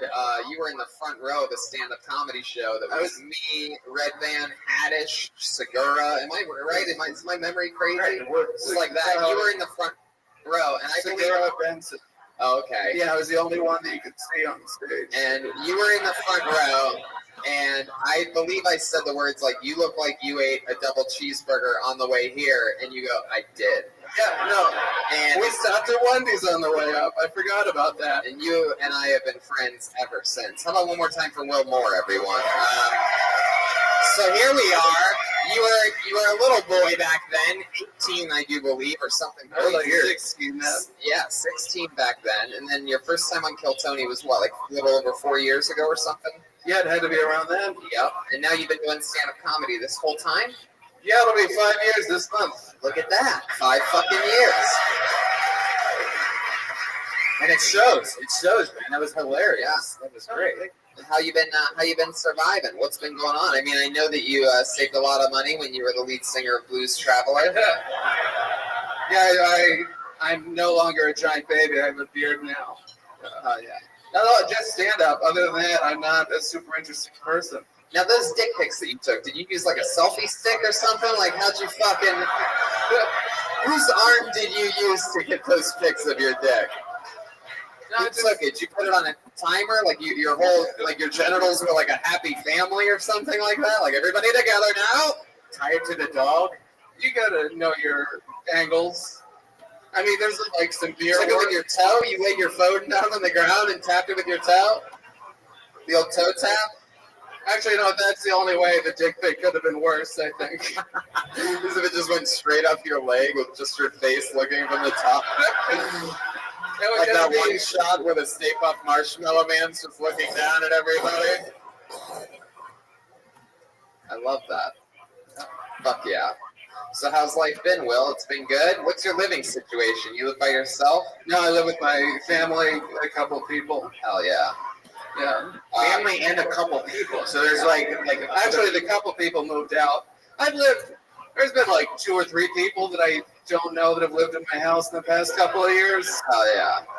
The couple moved out, but you didn't tell the person that cooks the food to make less helpings. You know what I'm talking about? Like, anyway, you're looking good, Will. So what else has been going on? I have a question. What do you think of the bear trap thing? That's not. I just thought of that at the bar. I thought it was great. You gotta laugh. You gotta just keep doing it. Keep building around it and going around it and saying it confidently, and you know you got laughs the whole way through. It all felt real. We felt like it would be weird and hard for you to take a dick pic. We feel like the picture would be disgusting once you finally took it. We agreed with everything that you said the entire way through. You're pretty polished, you know, you have a little 5-year sheen on you. You know what I mean? But what else has been going on? Anything else? Like, I feel like we've been watching you grow up. I mean, I met you when you were 16. That's when we did that crazy stand-up show. Now you're fucking 22.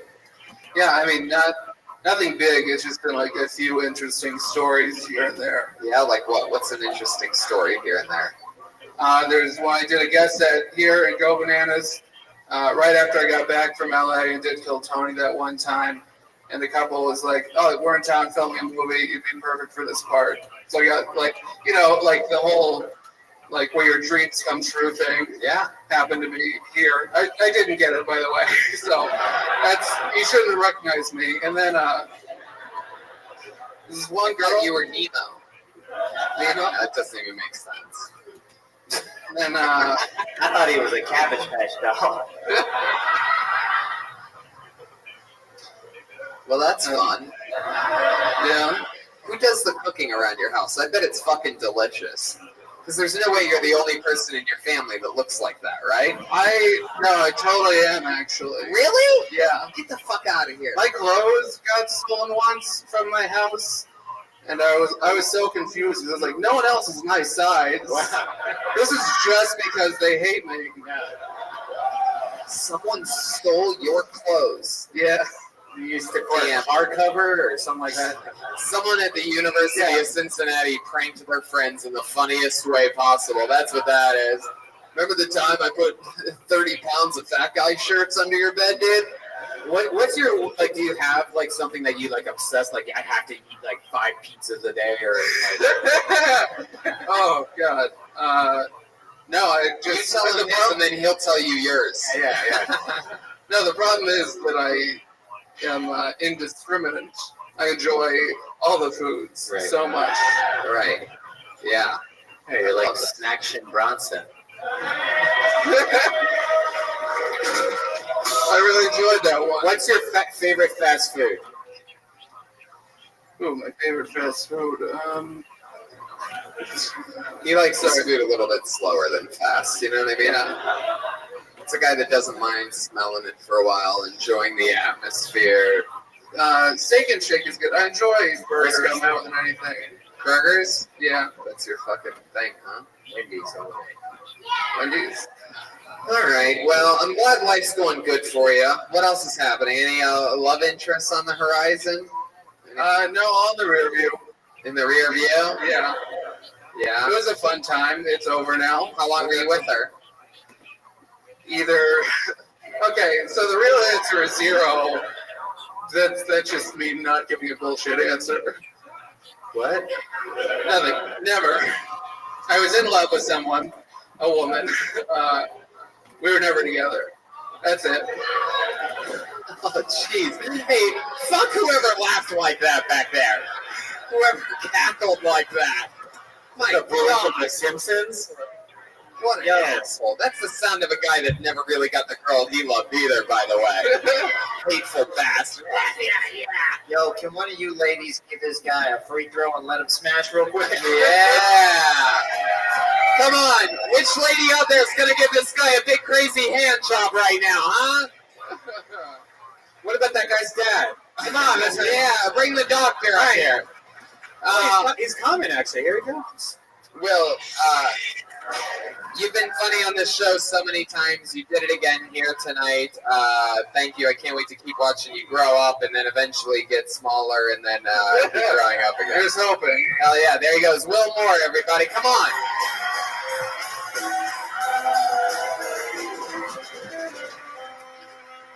And that's what it looks like. We got to turn over the rim because we're doing a big, crazy stand-up show with the 4 of us. So for those of you lucky enough to have tickets for that, congratulations. And to the rest of you that are going home after this, go fuck yourself. We're going to stick around and have fun here all night. I want to thank you guys so much for hanging out and being part of this whole crazy thing. I don't know if he's opening it between shows or just after the stand-up show, but Jeremiah has an entire fucking store over there of Look at just his that. stuff. Please give him any extra money you might have. He will give you anything, handshakes, pictures, he'll touch you. Yeah. You can touch him as much as you want. You got some rubber swords over there, something like that. Inflatable saxophones, kid. So no need to go too crazy because we're all going to do stand-up after this, and that's it. But thank you to Jeremiah Watkins, Gilberto Jimenez, Brian Redman, the Woodward Theater, the city of Cincinnati, and we'll see you for a show after this. We're going to do stand-up comedy. Thank you so much. We love you.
Hey, this is Rabbi coming to you live from Fort Wayne, Indiana, for a brand new episode of Kill Tony. Give it up for Tony Hinchcliffe. What's up, Fort Wayne? Oh, I thought they were going to be in LA. All right, they're in Fort Wayne, Indiana. I don't think anybody from Indiana is probably that funny, but we'll see. Exciting. I love this place. We've only been here a couple hours, and I can already tell you, it's fucking an amazing place. It's like the movie. If there wasn't any black people in the entire movie, it's pretty impressive. You guys are fully committed. Brian Redband's here, everybody. Welcome to Fort White, Indiana. Yeah, it's crazy out here. We drove hours and hours to different places here tonight. Make some noise if you had a long drive tonight. Not many people from Fort Wayne. This is pretty exciting. I met a few of them outside. A few hours drive. It's pretty crazy. But it's good to be here at Let's Fest from the Tiger Room. Good luck finding it. No signs necessary, just an address outside, like it's a fucking haunted hotel or something like that. But we all made it through the bar and burger shop to the actual comedy festival in the back. Pretty excited about it. I truly thought we were at the wrong place when we first got here. Oh, yes. But back here, it's a fucking party. You guys feel it or what? This is chaos in here, Brian. Thank you for being my